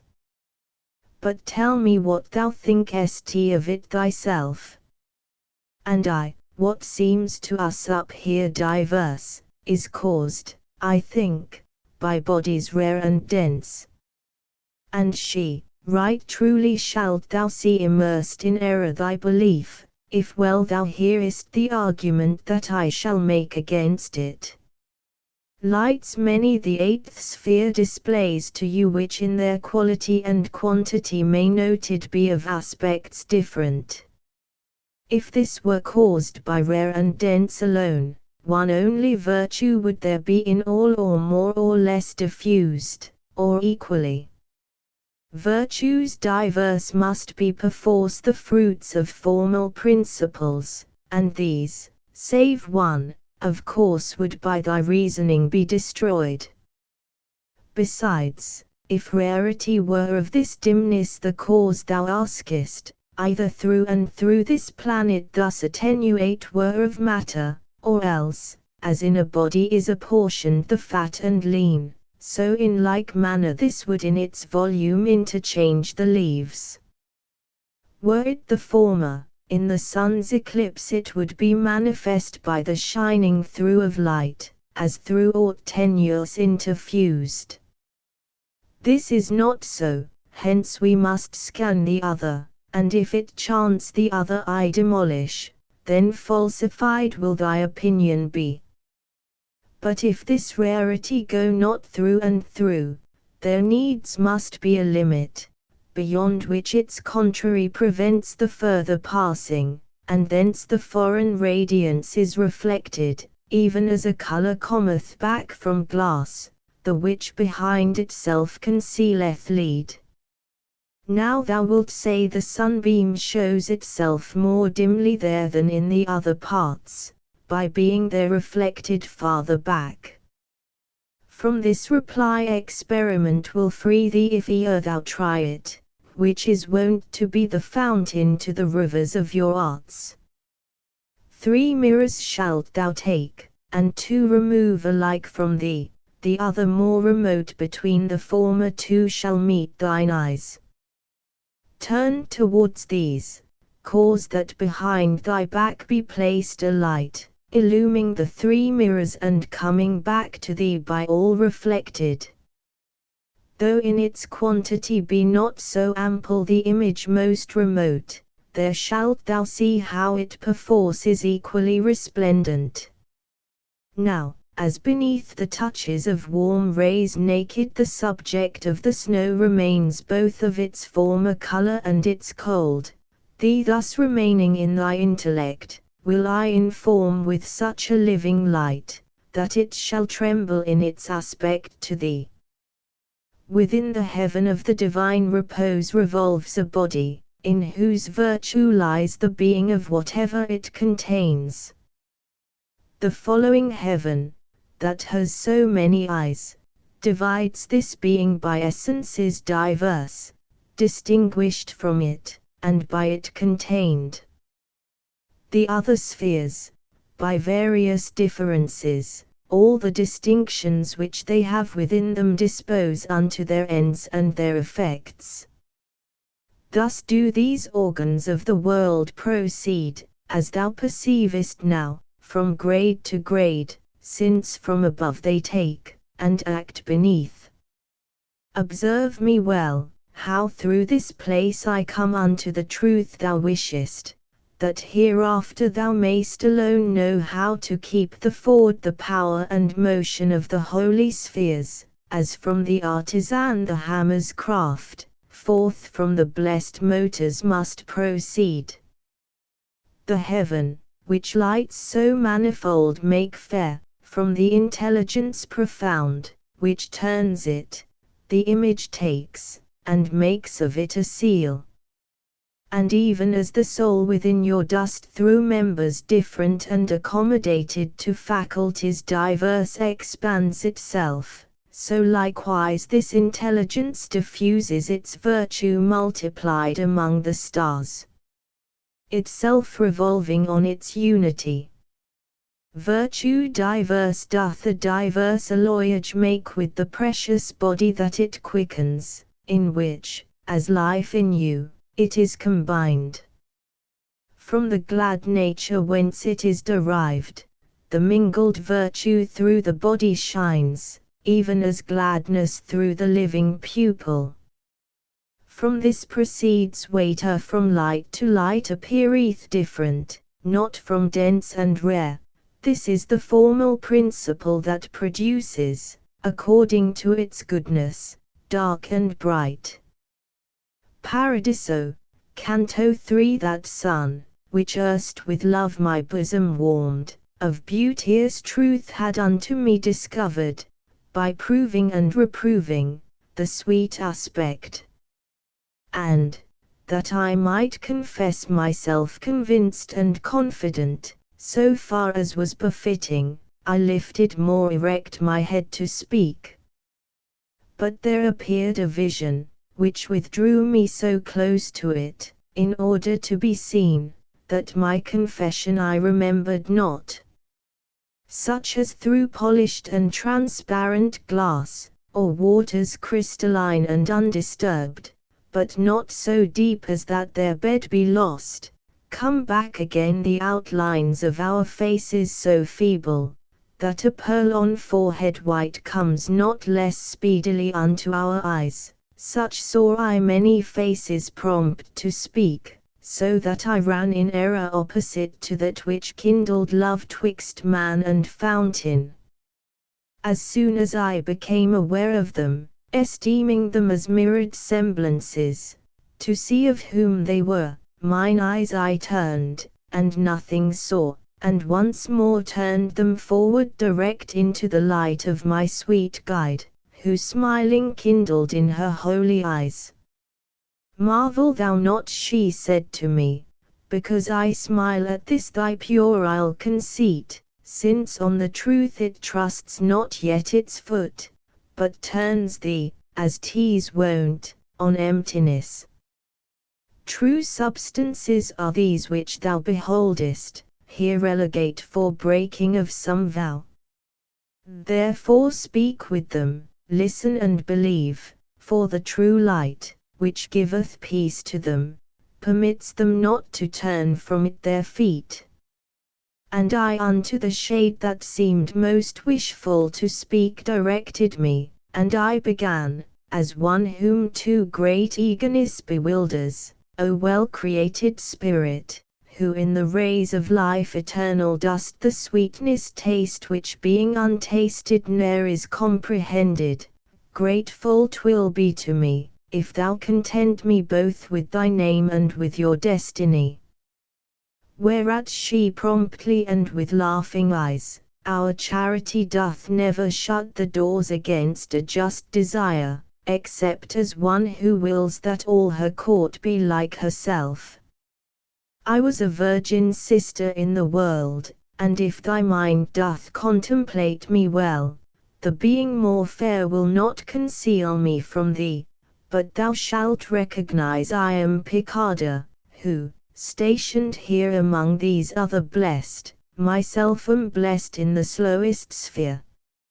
All our affections, that alone inflamed are in the pleasure of the Holy Ghost, rejoice at being of his order formed, and this allotment, which appears so low, therefore is given us, because our vows have been neglected and in some part void.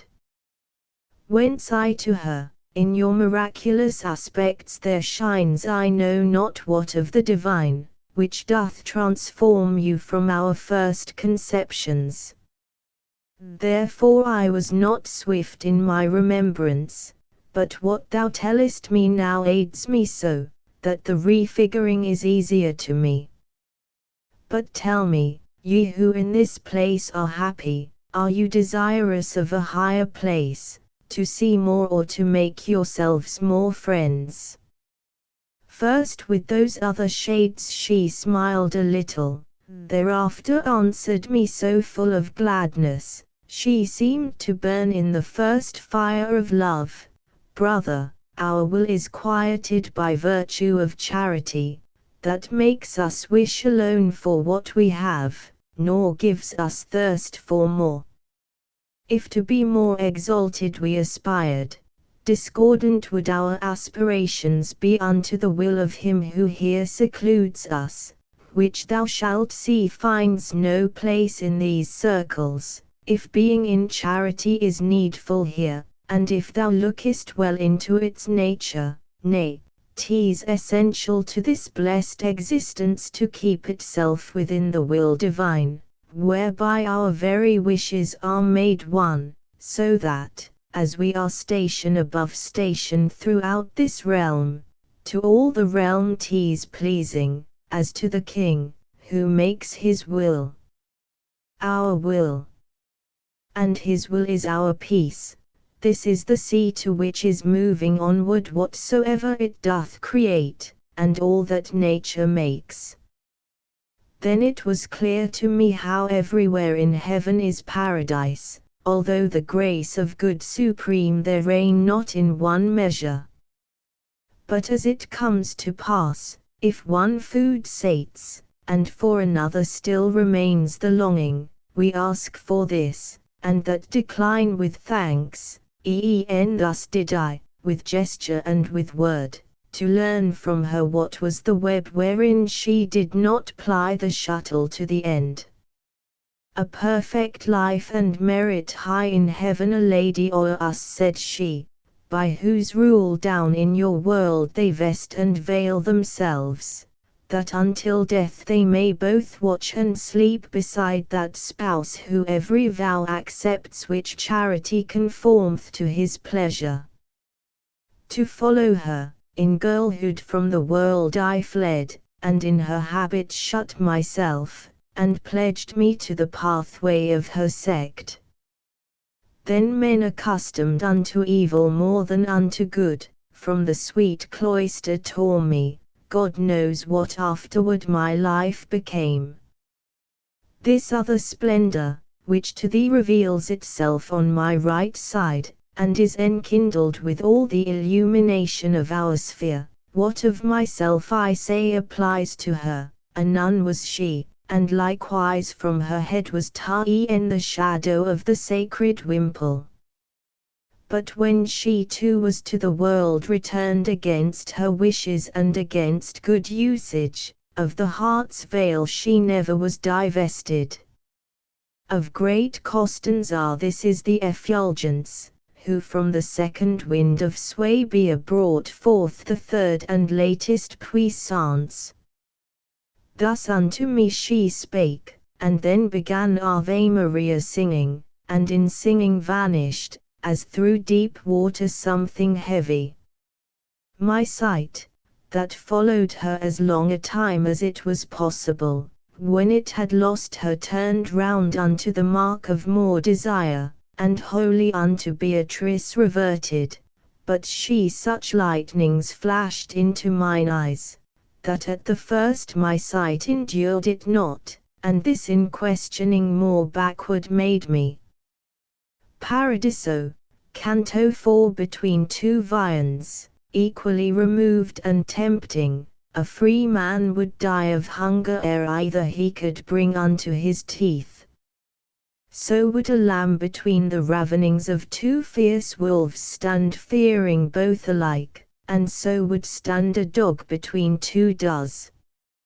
Hence, if I held my peace, myself I blame not, impelled in equal measure by my doubts, since it must be so, nor do I commend. I held my peace, but my desire was painted upon my face, and questioning with that more fervent far than by articulate speech. Beatrice did as Daniel had done, relieving Nebuchadnezzar from the wrath which rendered him unjustly merciless, and said, Well see I how attracteth thee one and the other wish, so that thy care binds itself so that forth it does not breathe. Thou arguest, if good will be permanent, the violence of others, for what reason doth it decrease the measure of my merit? Again, for doubting furnish the occasion souls seeming to return unto the stars, according to the sentiment of Plato. These are the questions which upon thy wish are thrusting equally, and therefore first will I treat that which hath the most of gall. He of the seraphim most absorbed in God, Moses, and Samuel, and whichever John thou mayst select, I say, and even Mary, have not in any other heaven their seats, than have those spirits that just appeared to thee, nor of existence more or fewer years, but all make beautiful the primal circle, and have sweet life in different degrees, by feeling more or less the eternal breath. They showed themselves here, not because allotted this sphere has been to them, but to give sign of the celestial which is least exalted. To speak thus is adapted to your mind, since only through the sense it apprehendeth what then it worthy makes of intellect. On this account the Scripture condescends unto your faculties, and feet and hands to God attributes, and means something else, and Holy Church under an aspect human Gabriel and Michael represent to you, and him who made Tobias whole again. That which Timaeus argues of the soul doth not resemble that which here is seen, because it seems that as he speaks he thinks. He says the soul unto its star returns, believing it to have been severed thence whenever nature gave it as a form. Perhaps his doctrine is of other guise than the words sound, and possibly may be with meaning that is not to be derided. If he doth mean that to these wheels return the honour of their influence and the blame, perhaps his bow doth hit upon some truth. This principle ill understood once warped the whole world nearly, till it went astray invoking Jove and Mercury and Mars. The other doubt which doth disquiet thee less venom has, for its malevolence could never lead thee otherwhere from me. That as unjust our justice should appear in eyes of mortals, is an argument of faith, and not of sin heretical. But still, that your perception may be able to thoroughly penetrate this verity, as thou desirest, I will satisfy thee.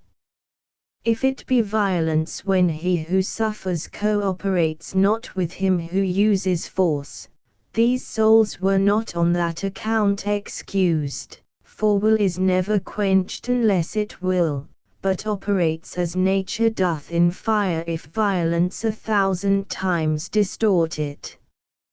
Hence, if it yieldeth more or less, it seconds the force, and these have done so, having power of turning back unto the holy place.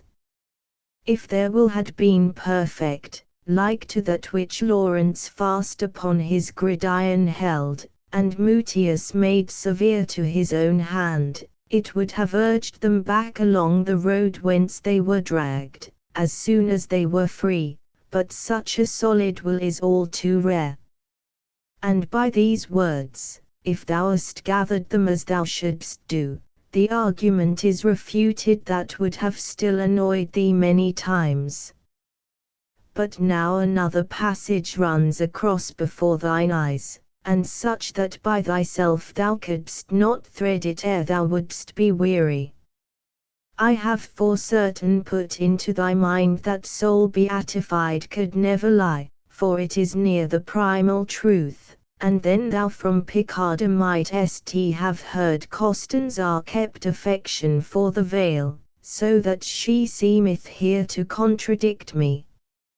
Many times, brother, has it come to pass, that, to escape from peril, with reluctance that has been done it was not right to do, as Alcmaeon, who, being by his father thereto entreated, his own mother slew, not to lose pity pitiless became.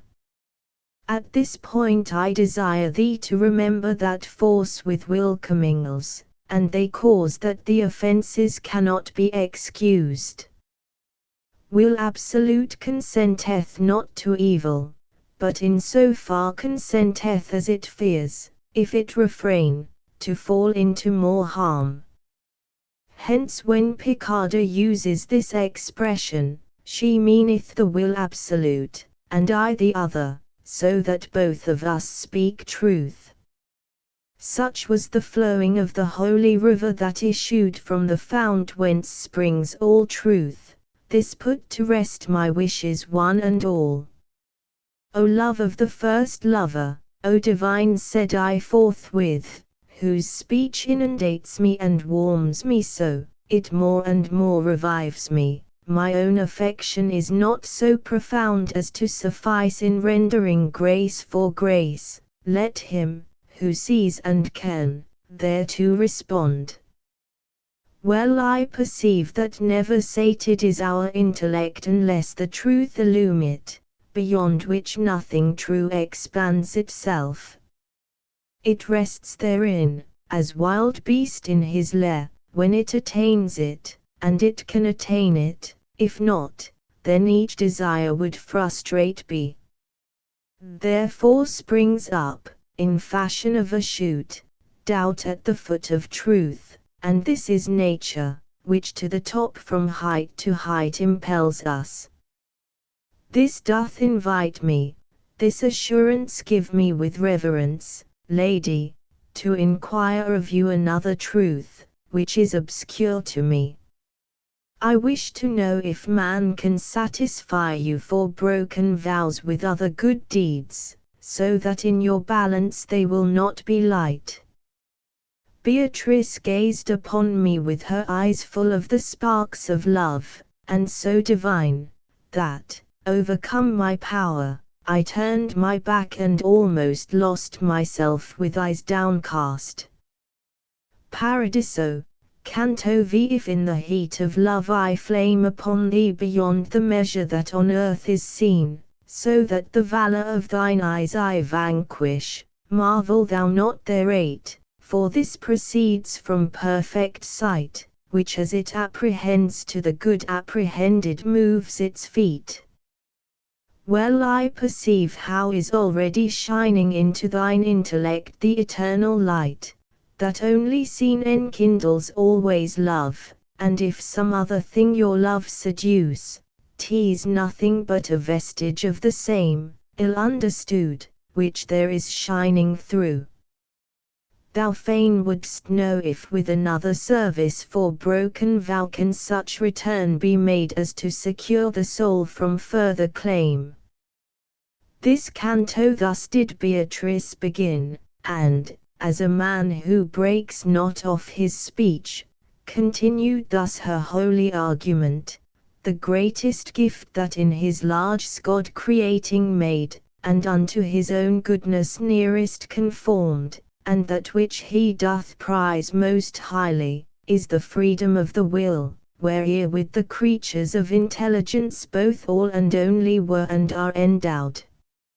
Now wilt thou see, if thence thou reasonest, the high worth of a vow, if it he made so that when thou consentest God consents, for, closing between God and man the compact, a sacrifice is of this treasure made, such as I say, and made by its own act. What can be rendered then as compensation? Thinkest thou to make good use of what thou est offered, with gains ill-gotten thou wouldst do good deed. Now art thou certain of the greater point, but because Holy Church in this dispenses, which seems against the truth which I have shown thee, behoves thee still to sit a while at table, because the solid food which thou hast taken requireth further aid for thy digestion. Open thy mind to that which I reveal, and fix it there within, for 'tis not knowledge, the having heard without retaining it. In the essence of this sacrifice two things convene together, and the one is that of which 'tis made, the other is the agreement. This last forevermore is cancelled not unless complied with, and concerning this with such precision has above been spoken. Therefore it was enjoined upon the Hebrews to offer still, though sometimes what was offered might be commuted, as thou oughtest to know. The other, which is known to thee as matter, may well indeed be such that one errs not if it for other matter be exchanged. But let none shift the burden on his shoulder at his arbitrament, without the turning both of the white and of the yellow key, and every permutation deem as foolish, if in the substitute the thing relinquished, as the 4 is in 6, be not contained. Therefore whatever thing has so great weight in value that it drags down every balance, cannot be satisfied with other spending. Let mortals never take a vow in jest, be faithful and not blind in doing that, as Jephthah was in his first offering, whom more beseemed to say, I have done wrong, than to do worse by keeping. And as foolish thou the great leader of the Greeks wilt find, when swept Iphigenia her fair face, and made for her both wise and simple weep, who heard such kind of worship spoken of. Christians, be ye more serious in your movements, Be ye not like a feather at each wind, and think not every water washes you. Ye have the Old and the New Testament, and the pastor of the church who guideth you. Let this suffice you unto your salvation. If evil appetite cry aught else to you, be ye as men, and not as silly sheep, so that the Jew among you may not mock you. Be ye not as the lamb that doth abandon its mother's milk, and frolicsome and simple combats at its own pleasure with itself. Thus Beatrice to me even as I write it, then all desireful turned herself again to that part where the world is most alive. Her silence and her change of countenance silence imposed upon my eager mind, that had already in advance new questions, and as an arrow that upon the mark strikes ere the bowstring quieteth become, so did we speed into the second realm. My lady there so joyful I beheld, as into the brightness of that heaven she entered, more luminous thereat the planet grew, and if the star itself was changed and smiled, what became I, who by my nature am exceeding mutable in every guise? As, in a fish pond which is pure and tranquil, the fishes draw to that which from without comes in such fashion that their food they deem it, so I beheld more than 1,000 splendors drawing towards us, and in each was heard, Lo, this is she who shall increase our love. And as each one was coming unto us, full of beatitude the shade was seen, by the effulgence clear that issued from it. Think, reader, if what here is just beginning no farther should proceed, how thou wouldst have an agonizing need of knowing more, and of thyself thou lt see how I from these was in desire of hearing their conditions, as they unto mine eyes were manifest. O thou well-born, unto whom grace concedes to see the thrones of the eternal triumph, or ever yet the warfare be abandoned with light that through the whole of heaven is spread kindled are we, and hence if thou desirest to know of us, at thine own pleasure sate thee. Thus by some one among those holy spirits was spoken, and by Beatrice, speak securely, and believe them even as gods. Well I perceive how thou dost nest thyself in thine own light, and drawest it from thine eyes, because they coruscate when thou dost smile, but know not who thou art, nor why thou art, spirit august, thy station in the sphere that veils itself to men in alien rays. This said I in direction of the light which first had spoken to me, whence it became by far more lucent than it was before. Even as the sun, that doth conceal himself by too much light, when heat has worn away the tempering influence of the vapors dense, by greater rapture thus concealed itself in its own radiance the figure saintly, and thus close enfolded answered me in fashion as the following canto sings. Paradiso, Canto 6. After that Constantine the eagle turned against the course of heaven, which it had followed behind the ancient who Lavinia took, 200 years and more the bird of God in the extreme of Europe held itself, near to the mountains whence it issued first, and under shadow of the sacred plumes it governed there the world from hand to hand, and, changing thus, upon mine own alighted. Caesar I was, and am Justinian, who, by the will of primal love I feel, took from the laws the useless and redundant, and ere unto the work I was attent, one nature to exist in Christ, not more, believed, and with such faith was I contented. But blessed Agapetus, he who was the supreme pastor, to the faith sincere pointed me out the way by words of his. Him I believed, and what was his assertion I now see clearly, even as thou seest each contradiction to be false and true.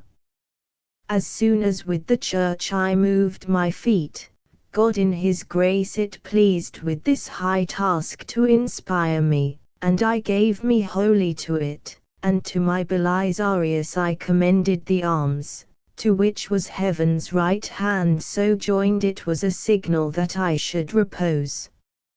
Now here to the first question terminates my answer, but the character thereof constrains me to continue with a sequel, in order that thou see with how great reason men move against the standard sacrosanct, both who appropriate and who oppose it. Behold how great a power has made it worthy of reverence, beginning from the hour when Pallas died to give it sovereignty. Thou knowest it made in Alba its abode 300 years and upward, till at last the 3 fought for it yet again. Thou knowest what it achieved from Sabine wrong down to Lucretia's sorrow, in 7 kings coming round about the neighbouring nations. Thou knowest what it achieved, borne by the Romans illustrious against Brennus, against Pyrrhus, against the other princes and confederates. Torquatus thence and Quinctius, who from locks unkempt was named, Decii and Fabii, received the fame I willingly embalm. It struck to earth the pride of the Arabians, who, following Hannibal, had passed across the Alpine ridges, Po, from which thou glidest. Beneath it triumphed while they yet were young Pompey and Scipio, and to the hill beneath which thou wast born it bitter seemed. Then, near unto the time when heaven had willed to bring the whole world to its mood serene, did Caesar by the will of Rome assume it. What it achieved from Var unto the Rhine, Isaiah beheld and Son beheld the Seine, and every valley whence the Rhone is filled, what it achieved when it had left Ravenna, and leaped the Rubicon, was such a flight that neither tongue nor pen could follow it. Round towards Spain it wheeled its legions, then towards Durazzo, and Pharsalius smote that to the Khalid Nile was felt the pain. Antandros and the Simois, whence it started, it saw again, and there where Hector lies, and ill for Ptolemy then roused itself. From thence it came like lightning upon Juba, then wheeled itself again into your west, where the Pompeian clarion it heard.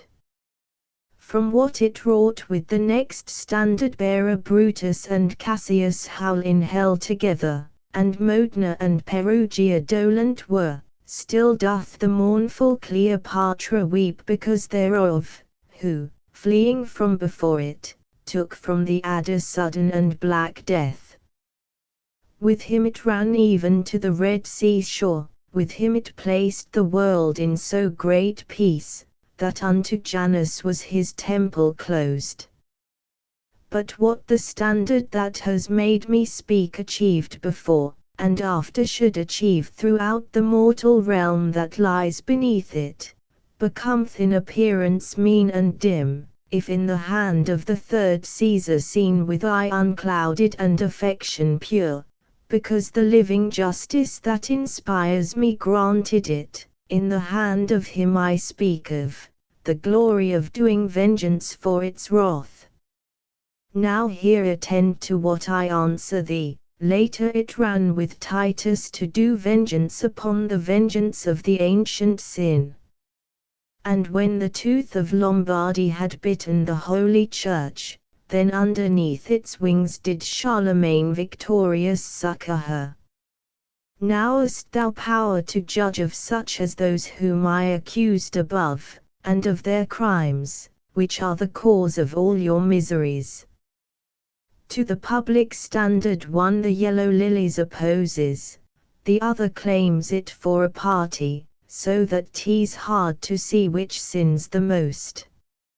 Let the Ghibellines ply their handicraft beneath some other standard, for this ever ill follows he who it and justice parts. And let not this new Charles e'er strike it down, he and his gulfs, but let him fear the talons that from a noble lion stripped the fell. Already oftentimes the sons have wept the father's crime, and let him not believe that God will change his scutcheon for the lilies. This little planet doth adorn itself with the good spirits that have active been, that fame and honour might come after them, and whensoever the desires mount thither, thus deviating, must perforce the rays of the true love less vividly mount upward. But in commensuration of our wages with our desert is portion of our joy, because we see them neither less nor greater. Herein doth living justice sweeten so affection in us, that for evermore it cannot warp to any iniquity. Voices diverse make up sweet melodies, so in this life of ours the seats diverse render sweet harmony among these spheres. And in the compass of this present pearl shineth the sheen of Romeo, of whom the grand and beauteous work was ill rewarded. But the Provençals who against him wrought, they have not laughed, and therefore ill goes he who makes his hurt of the good deeds of others. 4 daughters, and each one of them a queen, had Raymond Berenger, and this for him did Romeo, a poor man and a pilgrim, and then malicious words incited him to summon to a reckoning this just man, who rendered to him 7 and 5 for 10. Then he departed poor and stricken in years, and if the world could know the heart he had, in begging bit by bit his livelihood, though much it laud him, it would laud him more. Paradiso, Canto 7 Asana Sanctus Deus Sabaoth, super illustrans claritate tur felices in iis horum malahoth. In this wise, to his melody returning, this substance, upon which a double light doubles itself, was seen by me to sing, and to their dance this and the others moved, and in the manner of swift hurrying sparks veiled themselves from me with a sudden distance.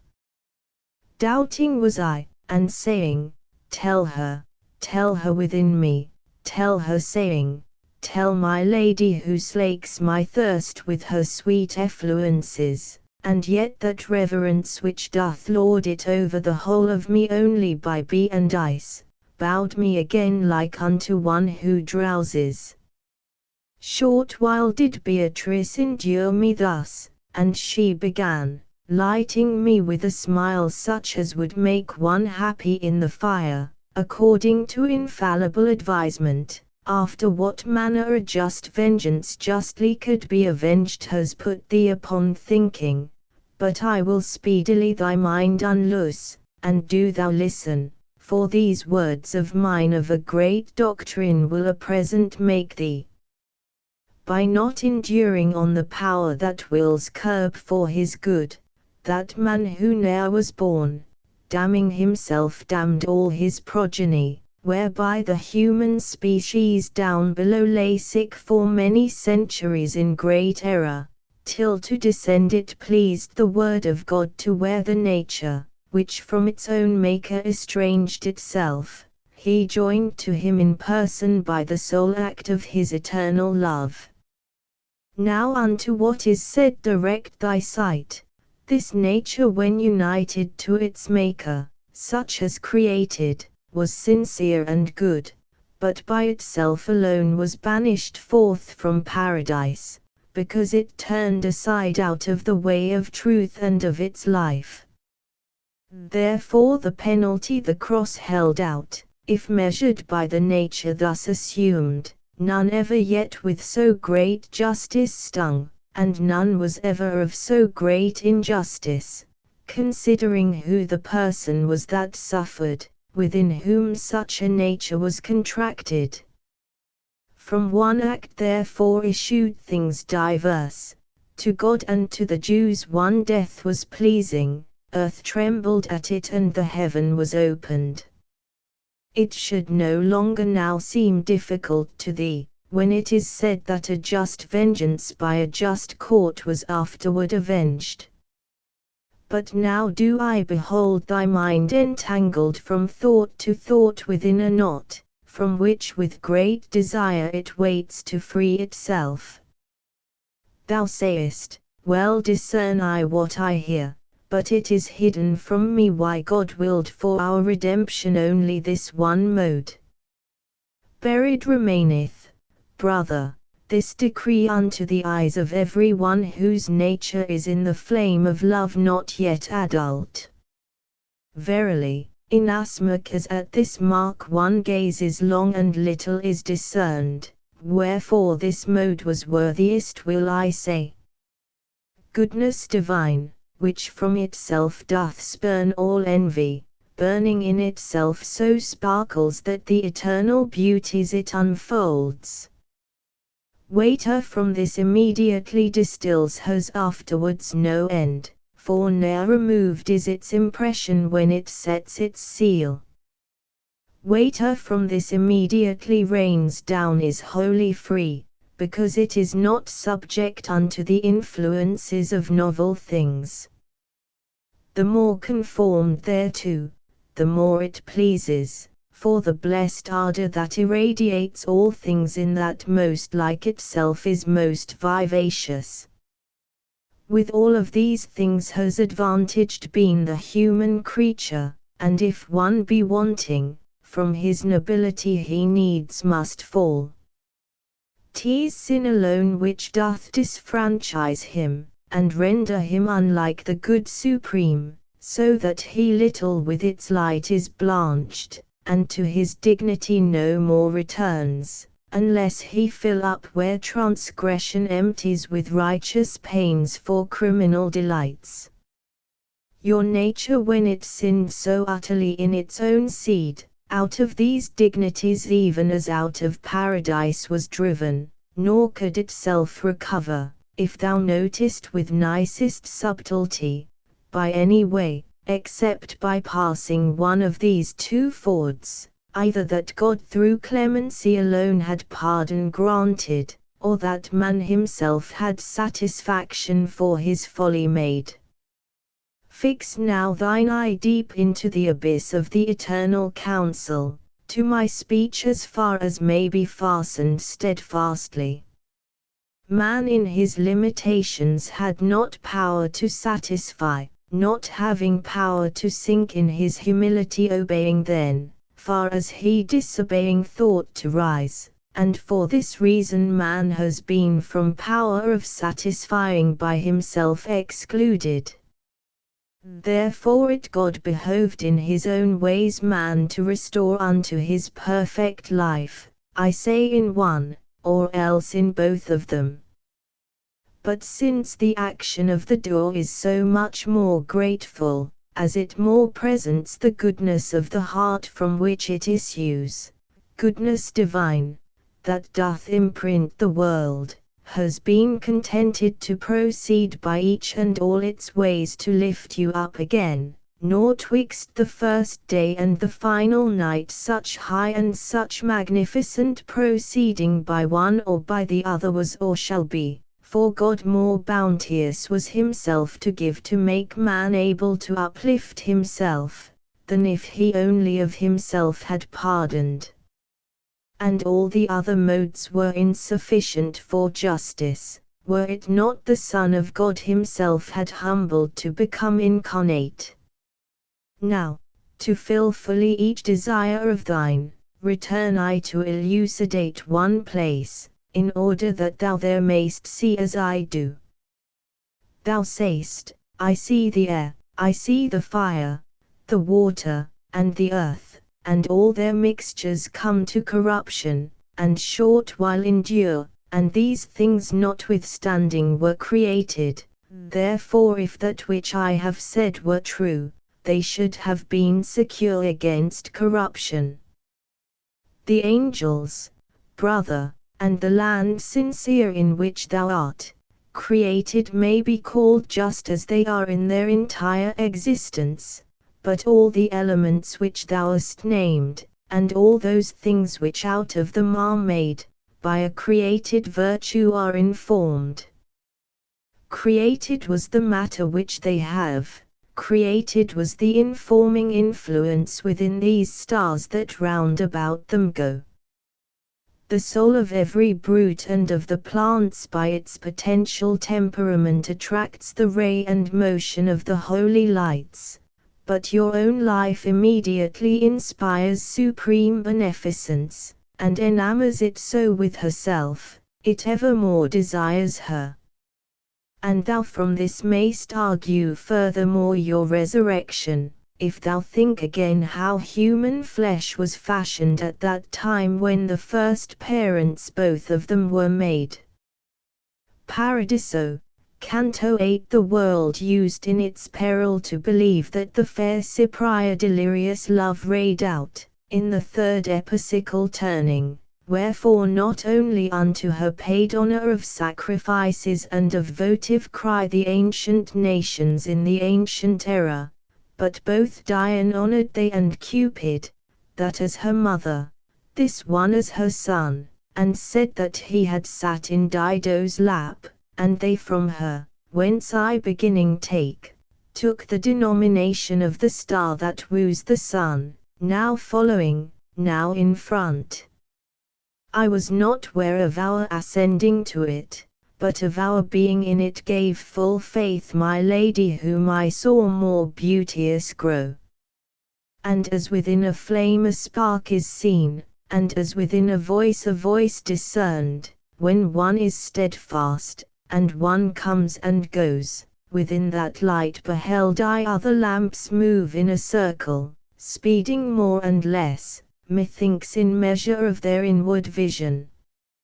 From a cold cloud descended never winds, or visible or not, so rapidly they would not laggard and impeded seem to any one who had those lights divine seen come towards us, leaving the gyration begun at first in the high seraphim. And behind those that most in front appeared sounded Asana, so that never since to hear again was I without desire. Then unto us more nearly one approached, and it alone began, we all are ready unto thy pleasure, that thou joy in us. We turn around with the celestial princes, one Jaya and one gyration and one thirst, to whom thou in the world of old didst say, ye who, intelligent, the third heaven are moving, and are so full of love, to pleasure thee a little quiet will not be less sweet. After these eyes of mine themselves had offered unto my lady reverently, and she content and certain of herself had made them, back to the light they turned, which so great promise made of itself, and say, who art thou, was my voice, imprinted with a great affection. Oh how and how much I beheld it grow with the new joy that superdid was unto its joys, as soon as I had spoken. Thus changed, it said to me, the world possessed me short time below, and, if it had been more, much evil will be which would not have been. My gladness keepeth me concealed from thee, which rayeth round about me, and doth hide me like as a creature swathed in its own silk. Much didst thou love me, and thou hadst good reason, for had I been below, I should have shown thee somewhat beyond the foliage of my love. That left-hand margin, which doth bathe itself in Rhone, when it is mingled with the Sorgue, me for its lord awaited in due time, and that horn of Orsania, which is towned with Bari, with Gaeta and Catona, whence Tronto and Verdi in the sea disgorge. Already flashed upon my brow the crown of that dominion which the Danube waters after the German borders it abandons, and beautiful Trinacria, that is murky twixt Pacino and Pelluo, on the gulf which greatest scathe from Eurus doth receive, not through Typhus, but through nascent sulphur, would have awaited her own monarchs still, through me from Charles descended and from Rudolph, if evil lordship, that exasperates ever the subject populations, had not moved Palermo to the outcry of death. Death. And if my brother could but this foresee, the greedy poverty of Catalonia straight would he flee, that it might not molest him, for verily 'tis needful to provide, through him or other, so that on his bark already freighted no more freight be placed. His nature, which from liberal covetous descended, such a soldiery would need as should not care for hoarding in a chest. Because I do believe the lofty joy thy speech infuses into me, my lord, where every good thing doth begin and end thou seest as I see it, the more grateful is it to me, and this too hold I dear, that gazing upon God thou dost discern it. Gladdest thou made me, so make clear to me, since speaking thou hast stirred me up to doubt, how from sweet seed can bitter issue forth. This I to him, and he to me, if I can show to thee a truth, to what thou askest thy face thou lt hold as thou dost hold thy back. The good which all the realm thou art ascending turns and contents, maketh its providence to be a power within these bodies vast, and not alone the natures are foreseen within the mind that in itself is perfect, but they together with their preservation. For whatsoever thing this bow shoots forth falls foreordained unto an end foreseen, even as a shaft directed to its mark. If that were not, the heaven which thou dost walk would in such manner its effects produce, that they no longer would be arts, but ruins. This cannot be, if the intelligences that keep these stars in motion are not maimed, and maimed the first that has not made them perfect. Wilt thou this truth have clearer made to thee? And I, not so, for 'tis impossible that nature tire, I see, in what is needful. Whence he again, now say, would it be worse for men on earth were they not citizens? Yes, I replied, and here I ask no reason. And can they be so, if below they live not diversely unto offices diverse? No, if your master writeth well for you. So came he with deductions to this point, then he concluded, therefore it behoves the roots of your effects to be diverse. Hence one is Solon born, another Xerxes, another Melchizedek, and another he who, flying through the air, his son did lose.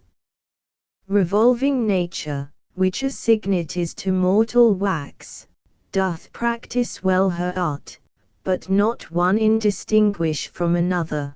Thence happens it that Esau differeth in seed from Jacob, and Quirinus comes from sire so vile that he is given to Mars. A generated nature its own way would always make like its progenitors, if providence divine were not triumphant. Now that which was behind thee is before thee, but that thou know that I with thee am pleased, with a corollary will I mantle thee. Evermore nature, if it fortune find discordant to it, like each other seed out of its region, maketh evil thrift, and if the world below would fix its mind on the foundation which is laid by nature, pursuing that 'twould have the people good. But you unto religion wrench aside him who was born to gird him with the sword, and make a king of him who is for sermons, therefore your footsteps wander from the road. Paradiso, Canto 9. Beautiful Clements, after that thy Charles had me enlightened, he narrated to me the treacheries his seed should undergo, but said, be still and let the years roll round, so I can only say, that lamentation legitimate shall follow on your wrongs. And of that holy light the life already had to the sun which fills it turned again, as to that good which for each thing sufficeth. Ah, souls deceived, and creatures impious, who from such good do turn away your hearts, directing upon vanity your foreheads. And now, behold, another of those splendors approached me, and its will to pleasure me it signified by brightening outwardly.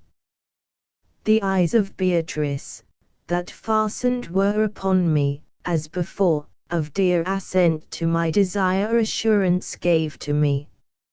Ah, bring swift compensation to my wish, thou blessed Spirit, I said, and give me proof that what I think in thee I can reflect. Whereat the light, that still was new to me, out of its depths, whence it before was singing, as one delighted to do good, continued, within that region of the land depraved of Italy, that lies between Rialto and fountain heads of Brenta and of Piave, rises a hill, and mounts not very high, wherefrom descended formerly a torch that made upon that region great assault. Out of one root were born both I and it, Cunisa was I called, and here I shine because the splendor of this star o'ercame me. But gladly to myself the cause I pardon of my allotment, and it does not grieve me, which would perhaps seem strong unto your vulgar. Of this so luculent and precious jewel, which of our heaven is nearest unto me, great fame remained, and ere it die away this 100th year shall yet quintupled be. See if man ought to make him excellent, so that another life the first may leave. And thus thinks not the present multitude shut in by adige and tagliamento, nor yet for being scourged is penitent. But soon 'twill be that Padua in the marsh will change the water that Vicens are bathes, because the folk are stubborn against duty, and where the Sile and Cagnano join one laudeth it, and goes with lofty head, for catching whom e'en now the net is making. Feltro moreover of her impious pastor shall weep the crime, which shall so monstrous be that for the like none ever entered Malta. Ample exceedingly would be the vat that of the Phares could hold the blood, and weary who should weigh it ounce by ounce, of which this courteous priest shall make a gift to show himself a partisan, and such gifts will to the living of the land conform. Above us there are mirrors, thrones you call them, from which shines out on us God judicant, so that this utterance seems good to us. Here it was silent, and it had the semblance of being turned also hither, by the wheel on which it entered as it was before. The other joy, already known to me, became a thing transplendent in my sight, as a fine ruby smitten by the sun. Through joy effulgence is acquired above, as here a smile, but down below, the shade outwardly darkens, as the mind is sad. God seeth all things, and in him, blessed Spirit, thy sight is said I, so that never will of his can possibly from thee be hidden, thy voice, then, that forever makes the heavens glad, with the singing of those holy fires which of their 6 wings make themselves a cowl, wherefore does it not satisfy my longings? Indeed, I would not wait thy questioning if I in thee were as thou art in me. The greatest of the valleys where the water expands itself forth with its words began, that sea accepted which the earth inglens, between discordant shores against the sun extends so far, that it meridian makes where it was wont before to make the horizon. I was a dweller on that valley's shore twixt Ebro and Magra that with journey short doth from the Tuscan part the Genos. With the same sunset and same sunrise nearly sit Bugia and the city whence I was, that with its blood once made the harbour hot. Fulco that people called me unto whom my name was known, and now with me this heaven imprints itself, as I did once with it, for more the daughter of Bullus never burned, offending both Sicheus and Creusa, than I, so long as it became my locks, nor yet that Ridafeng, who deluded was by Demophoon, nor yet Alcides, when I all he in his heart had locked. Yet here is no repenting, but we smile, not at the fault, which comes not back to mind, but at the power which ordered and foresaw. Here we behold the art that doth adorn with such affection, and the good discover whereby the world above turns that below. But that thou wholly satisfied mayst bear thy wishes hence which in this sphere are born, still farther to proceed behoveth me. Thou fain wouldst know who is within this light that here beside me thus is scintillating, even as a sunbeam in the limpid water. Then know thou, that within there is at rest Rahab, and being to our order joined, with her in its supremest grade T's sealed. Into this heaven, where ends the shadowy cone cast by your world, before all other souls first of Christ's triumph was she taken up. Full meet it was to leave her in some heaven, even as a palm of the high victory which he acquired with one palm and the other, because she favored the first glorious deed of Joshua upon the Holy Land, that little stirs the memory of the Pope. Thy city, which an offshoot is of him who first upon his Maker turned his back, and whose ambition is so sorely wept, brings forth and scatters the accursed flower which both the sheep and lambs hath led astray since it has turned the shepherd to a wolf.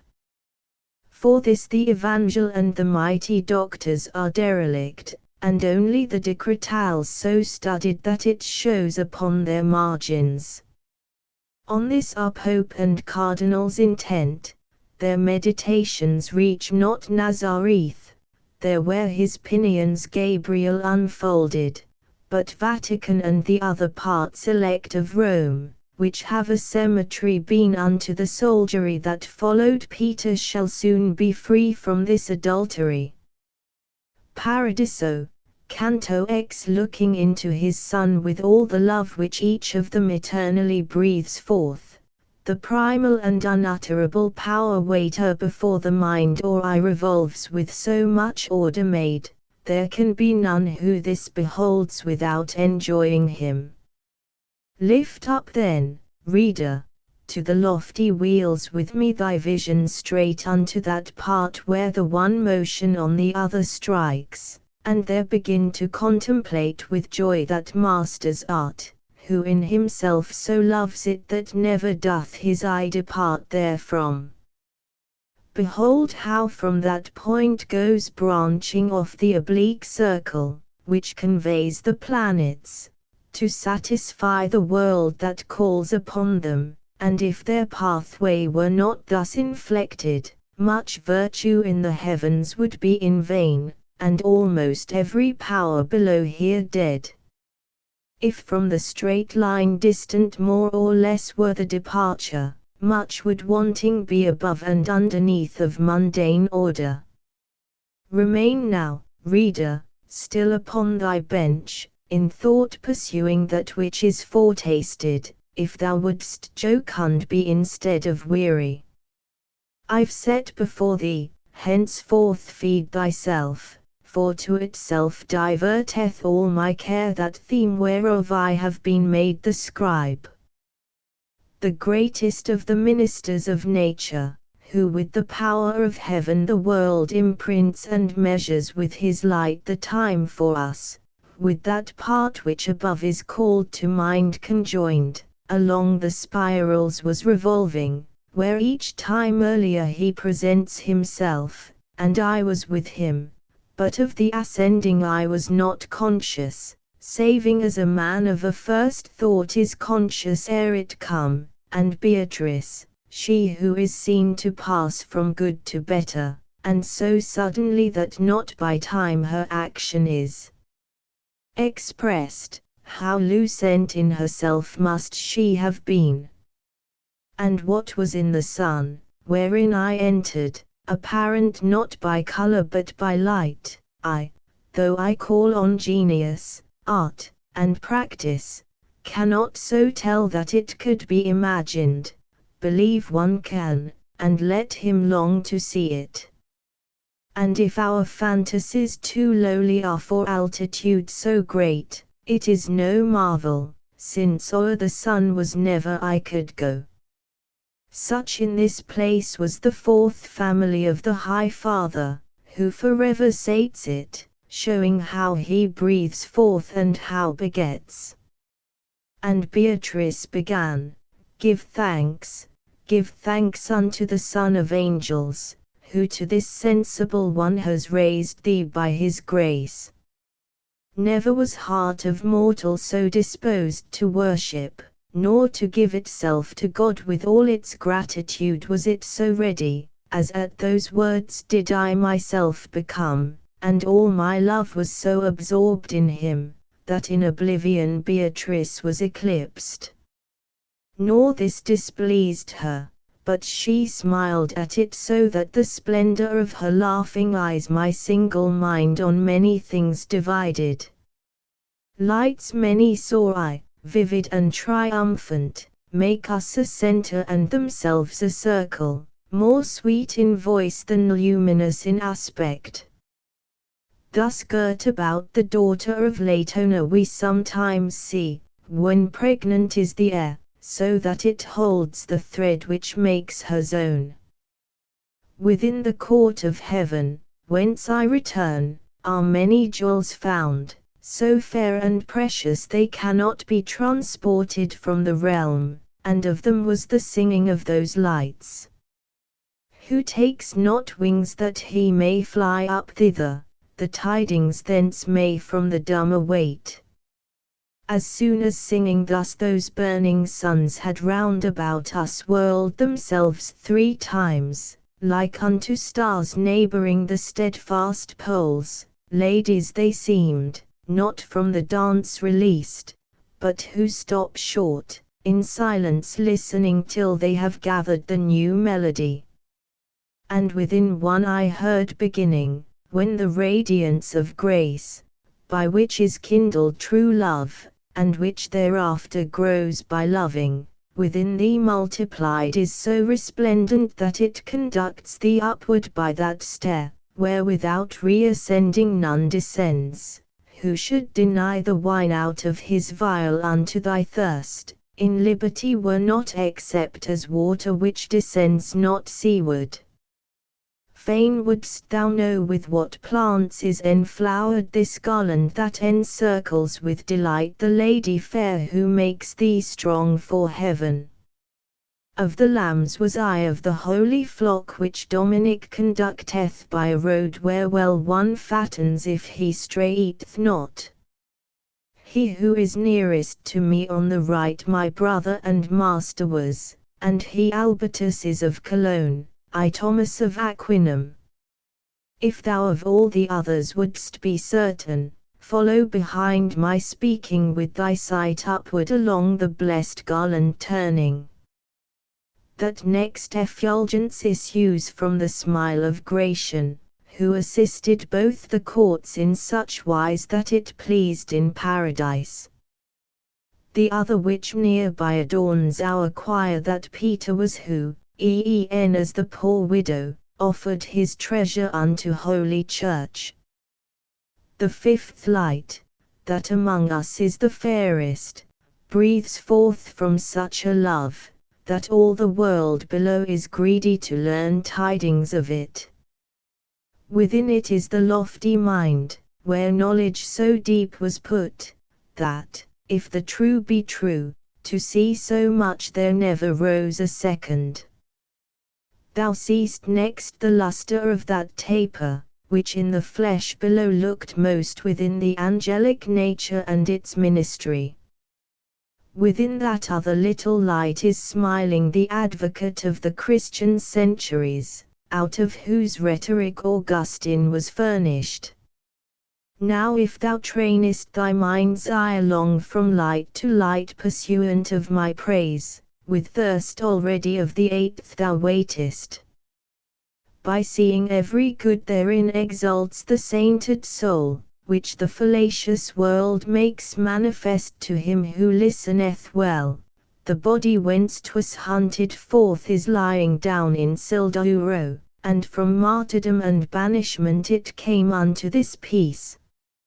See farther onward flame the burning breath of Isidore, of Beda, and of Richard, who was in contemplation more than man.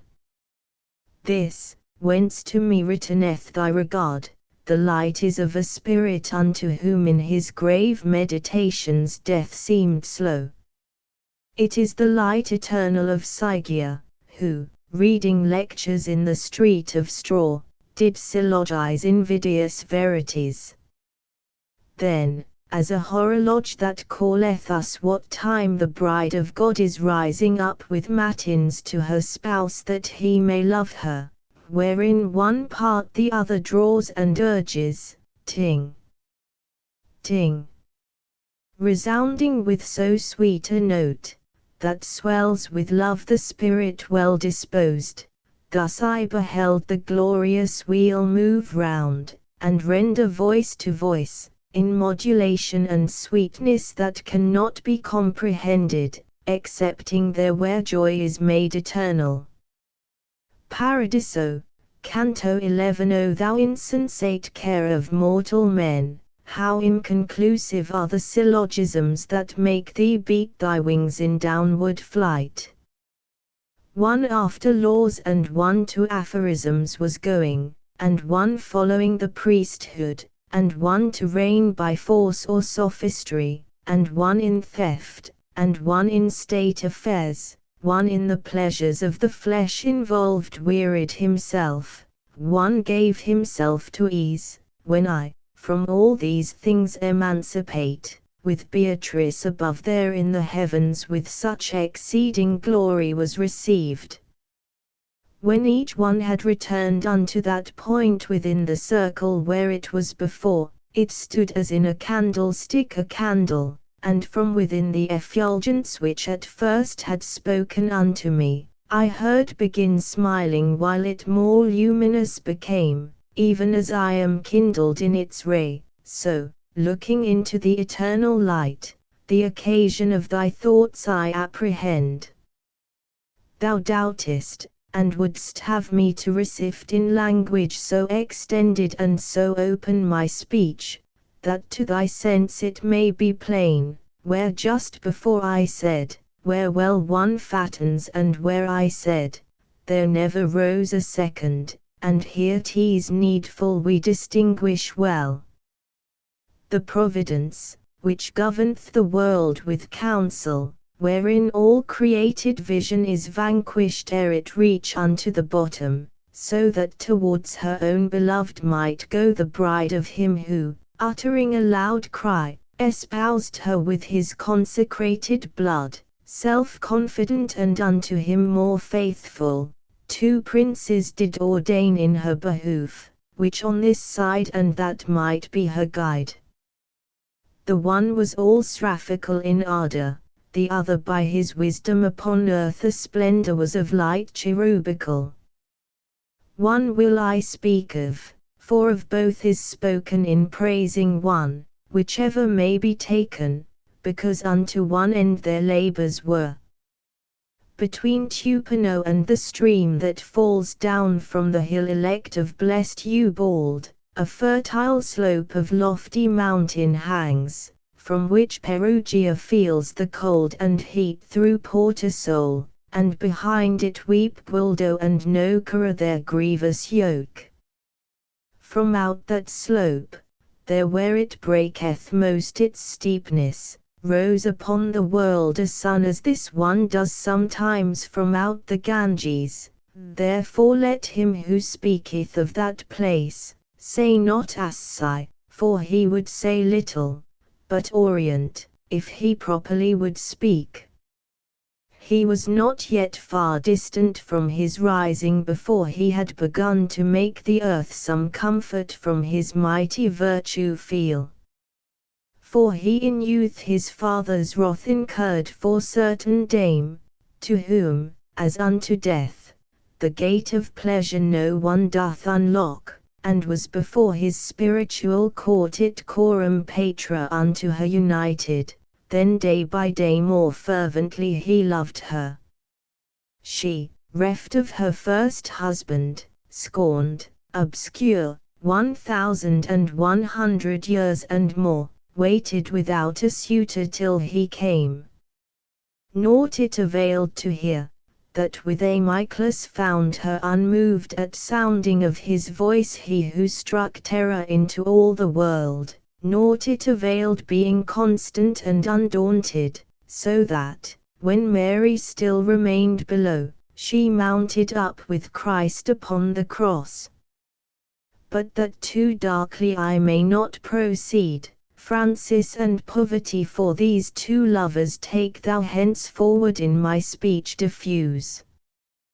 Their concord and their joyous semblances, the love, the wonder, and the sweet regard, they made to be the cause of holy thoughts, so much so that the venerable Bernard first bared his feet, and after so great peace ran, and, in running, thought himself too slow. O wealth unknown! O veritable good! Giles bears his feet, and bears his feet Sylvester behind the bridegroom, so doth please the bride. Then goes his way that father and that master, he and his lady and that family which now was girding on the humble cord, nor cowardice of heart weighed down his brow at being son of Peter Bernardone, nor for appearing marvellously scorned, but regally his hard determination to innocent he opened, and from him received the primal seal upon his order. After the people mendicant increased behind this man, whose admirable life better in glory of the heavens were sung, incoronated with a second crown was through honors by the eternal Spirit the holy purpose of this Archimandrite. And when he had, through thirst of martyrdom, in the proud presence of the Sultan preached Christ and the others who came after him, and, finding for conversion too unripe the folk, and not to tarry there in vain, returned to fruit of the Italic grass, on the rude rock twixt Tiber and the Arno from Christ did he receive the final seal, which during 2 whole years his members bore. When he, who chose him unto so much good, was pleased to draw him up to the reward that he had merited by being lowly, unto his friars, as to the rightful heirs, his most dear lady did he recommend, and bade that they should love her faithfully, and from her bosom the illustrious soul wished to depart, returning to its realm, and for its body wished no other bier. Think now what man was he, who was a fit companion over the high seas to keep the bark of Peter to its proper bearings. And this man was our patriarch, Hence whoever doth follow him as he commands can see that he is laden with good merchandise. But for new pasturage his flock has grown so greedy, that it is impossible they be not scattered over fields diverse, and in proportion as his sheep remote and vagabond go farther off from him, more void of milk return they to the fold. Verily some there are that fear a hurt, and keep close to the shepherd, but so few, that little cloth doth furnish forth their hoods. Now if my utterance be not indistinct, if thine own hearing hath attentive been, if thou recall to mind what I have said, in part contented shall thy wishes be, for thou shalt see the plant that's chipped away, and the rebuke that lieth in the words, where well one fattens, if he strayeth not. Paradiso, Canto 12. Soon as the blessed flame had taken up the final word to give it utterance, began the holy millstone to revolve, and in its gyre had not turned wholly round, before another in a ring enclosed it, and motion joined to motion, song to song, song that as greatly doth transcend our muses, our sirens, in those dulcet clarions, as primal splendor that which is reflected. And as are spanned athwart a tender cloud two rainbows parallel and like in color, when Juno to her handmaid gives command, the one without born of the one within, like to the speaking of that vagrant one whom love consumed as doth the sun the vapors, and make the people hear, through covenant God set with Noah, presageful of the world that shall no more be covered with a flood, in such wise of those sempiternal roses the garlands twain encompassed us about, and thus the outer to the inner answered. After the dance, and other grand rejoicings, both of the singing, and the flaming forth effulgence with effulgence blithe and tender, together, at once, with one accord had stopped, even as the eyes, that, as volition moves them, must needs together shut and lift themselves. Out of the heart of one of the new lights there came a voice, that needle to the star made me appear in turning thitherward. And it began, the love that makes me fair draws me to speak about the other leader, by whom so well is spoken here of mine. 'Tis right, where one is, to bring in the other, that, as they were united in their warfare, together likewise may their glory shine. The soldiery of Christ, which it had cost so dear to arm again, behind the standard moved slow and doubtful and in numbers few, when the Emperor who reigneth evermore provided for the host that was in peril, through grace alone and not that it was worthy, and, as was said, he to his bride brought succor with champions twain, at whose deed, at whose word the straggling people were together drawn. Within that region where the sweet west wind rises to open the new leaves, where herewith Europe is seen to clothe herself afresh, not far off from the beating of the waves, behind which in his long career the sun sometimes conceals himself from every man, is situate the fortunate Kalahora, under protection of the mighty shield in which the lion's subject is and sovereign. Therein was born the amorous paramour of Christian faith, the athlete consecrate, kind to his own and cruel to his foes, and when it was created was his mind replete with such a living energy, that in his mother her it made prophetic. As soon as the espousals were complete between him and the faith at holy font, where they with mutual safety dowered each other, the woman, who for him had given assent, saw in a dream the admirable fruit that issued from him and from his heirs, and that he might be construed as he was, a spirit from this place went forth to name him with his possessive whose he wholly was. Dominic was he called, and him I speak of even as of the husbandman whom Christ elected to his garden to assist him. Envoy and servant sooth he seemed of Christ, for the first love made manifest in him was the first counsel that was given by Christ. Silent and wakeful many a time was he discovered by his nurse upon the ground, as if he would have said, "For this I came." O thou his father, Felix verily. O thou his mother, verily Joanna, if this, interpreted, means as is said. Not for the world which people toil for now in following Ostiense and Taddeo, but through his longing after the true manner, he in short time became so great a teacher, that he began to go about the vineyard, which fatheth soon, if faithless be the dresser, and of the sea, that once was more benignant unto the righteous poor, not through itself, but him who sits there and degenerates, not to dispense or 2 or 3 for 6, not any fortune of first vacancy, non decimas qua sunt pauperum dea. He asked for, but against the errant world permission to do battle for the seed, of which these 24 plants surround thee. Then with the doctrine and the will together, with office apostolical he moved, like torrent which some lofty vein outpresses, and in among the shoots heretical his impetus with greater fury smote, wherever the resistance was the greatest.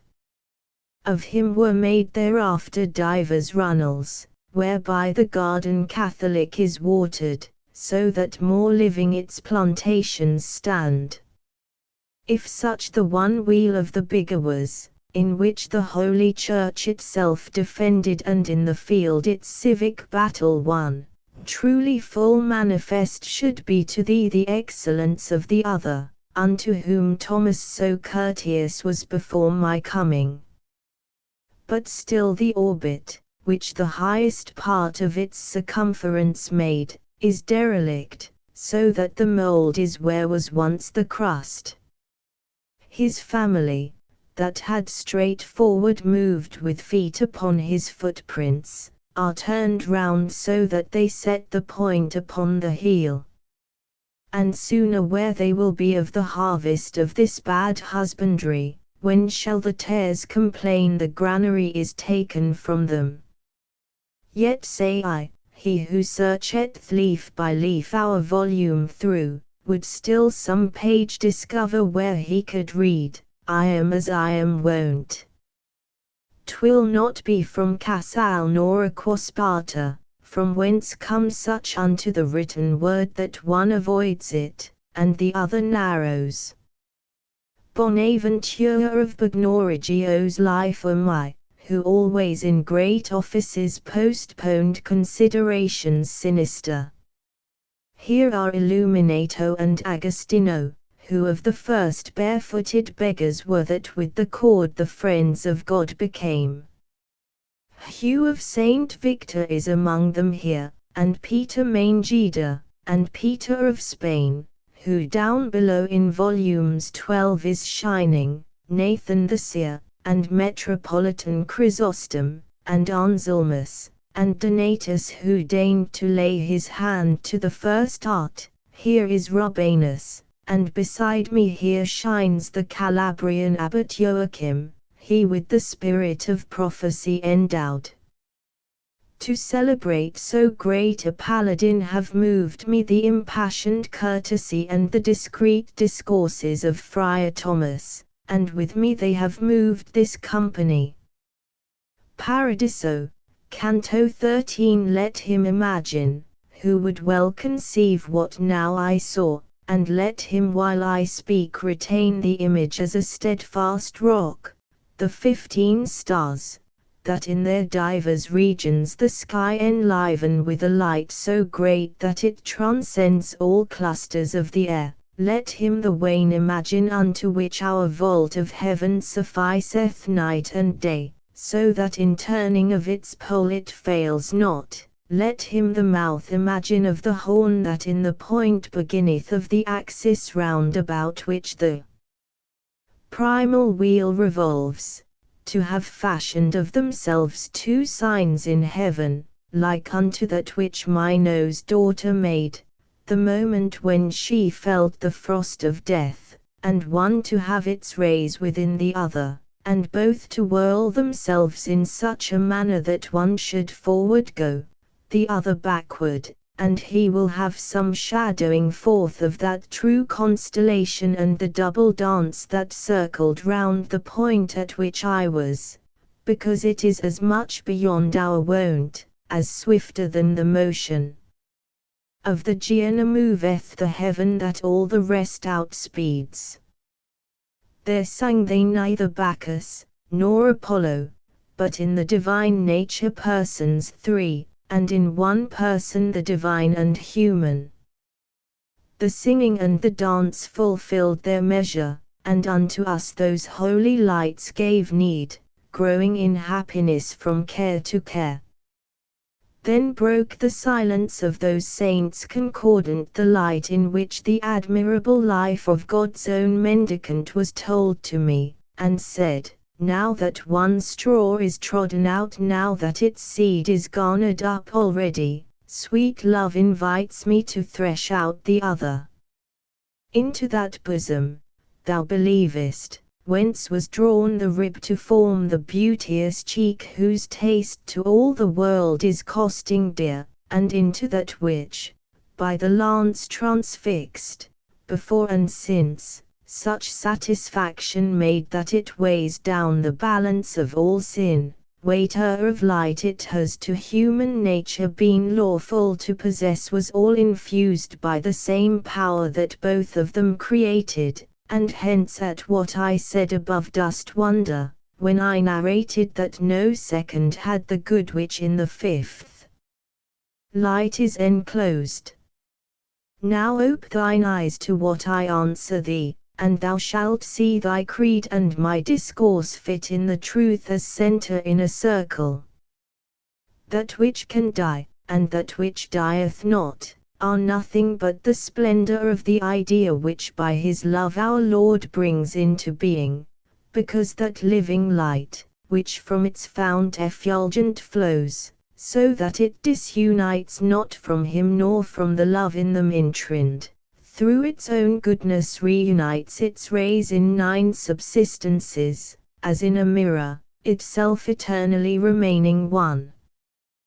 Thence it descends to the last potencies, downward from act to act, becoming such that only brief contingencies it makes, and these contingencies I hold to be things generated, which the heaven produces by its own motion, with seed and without.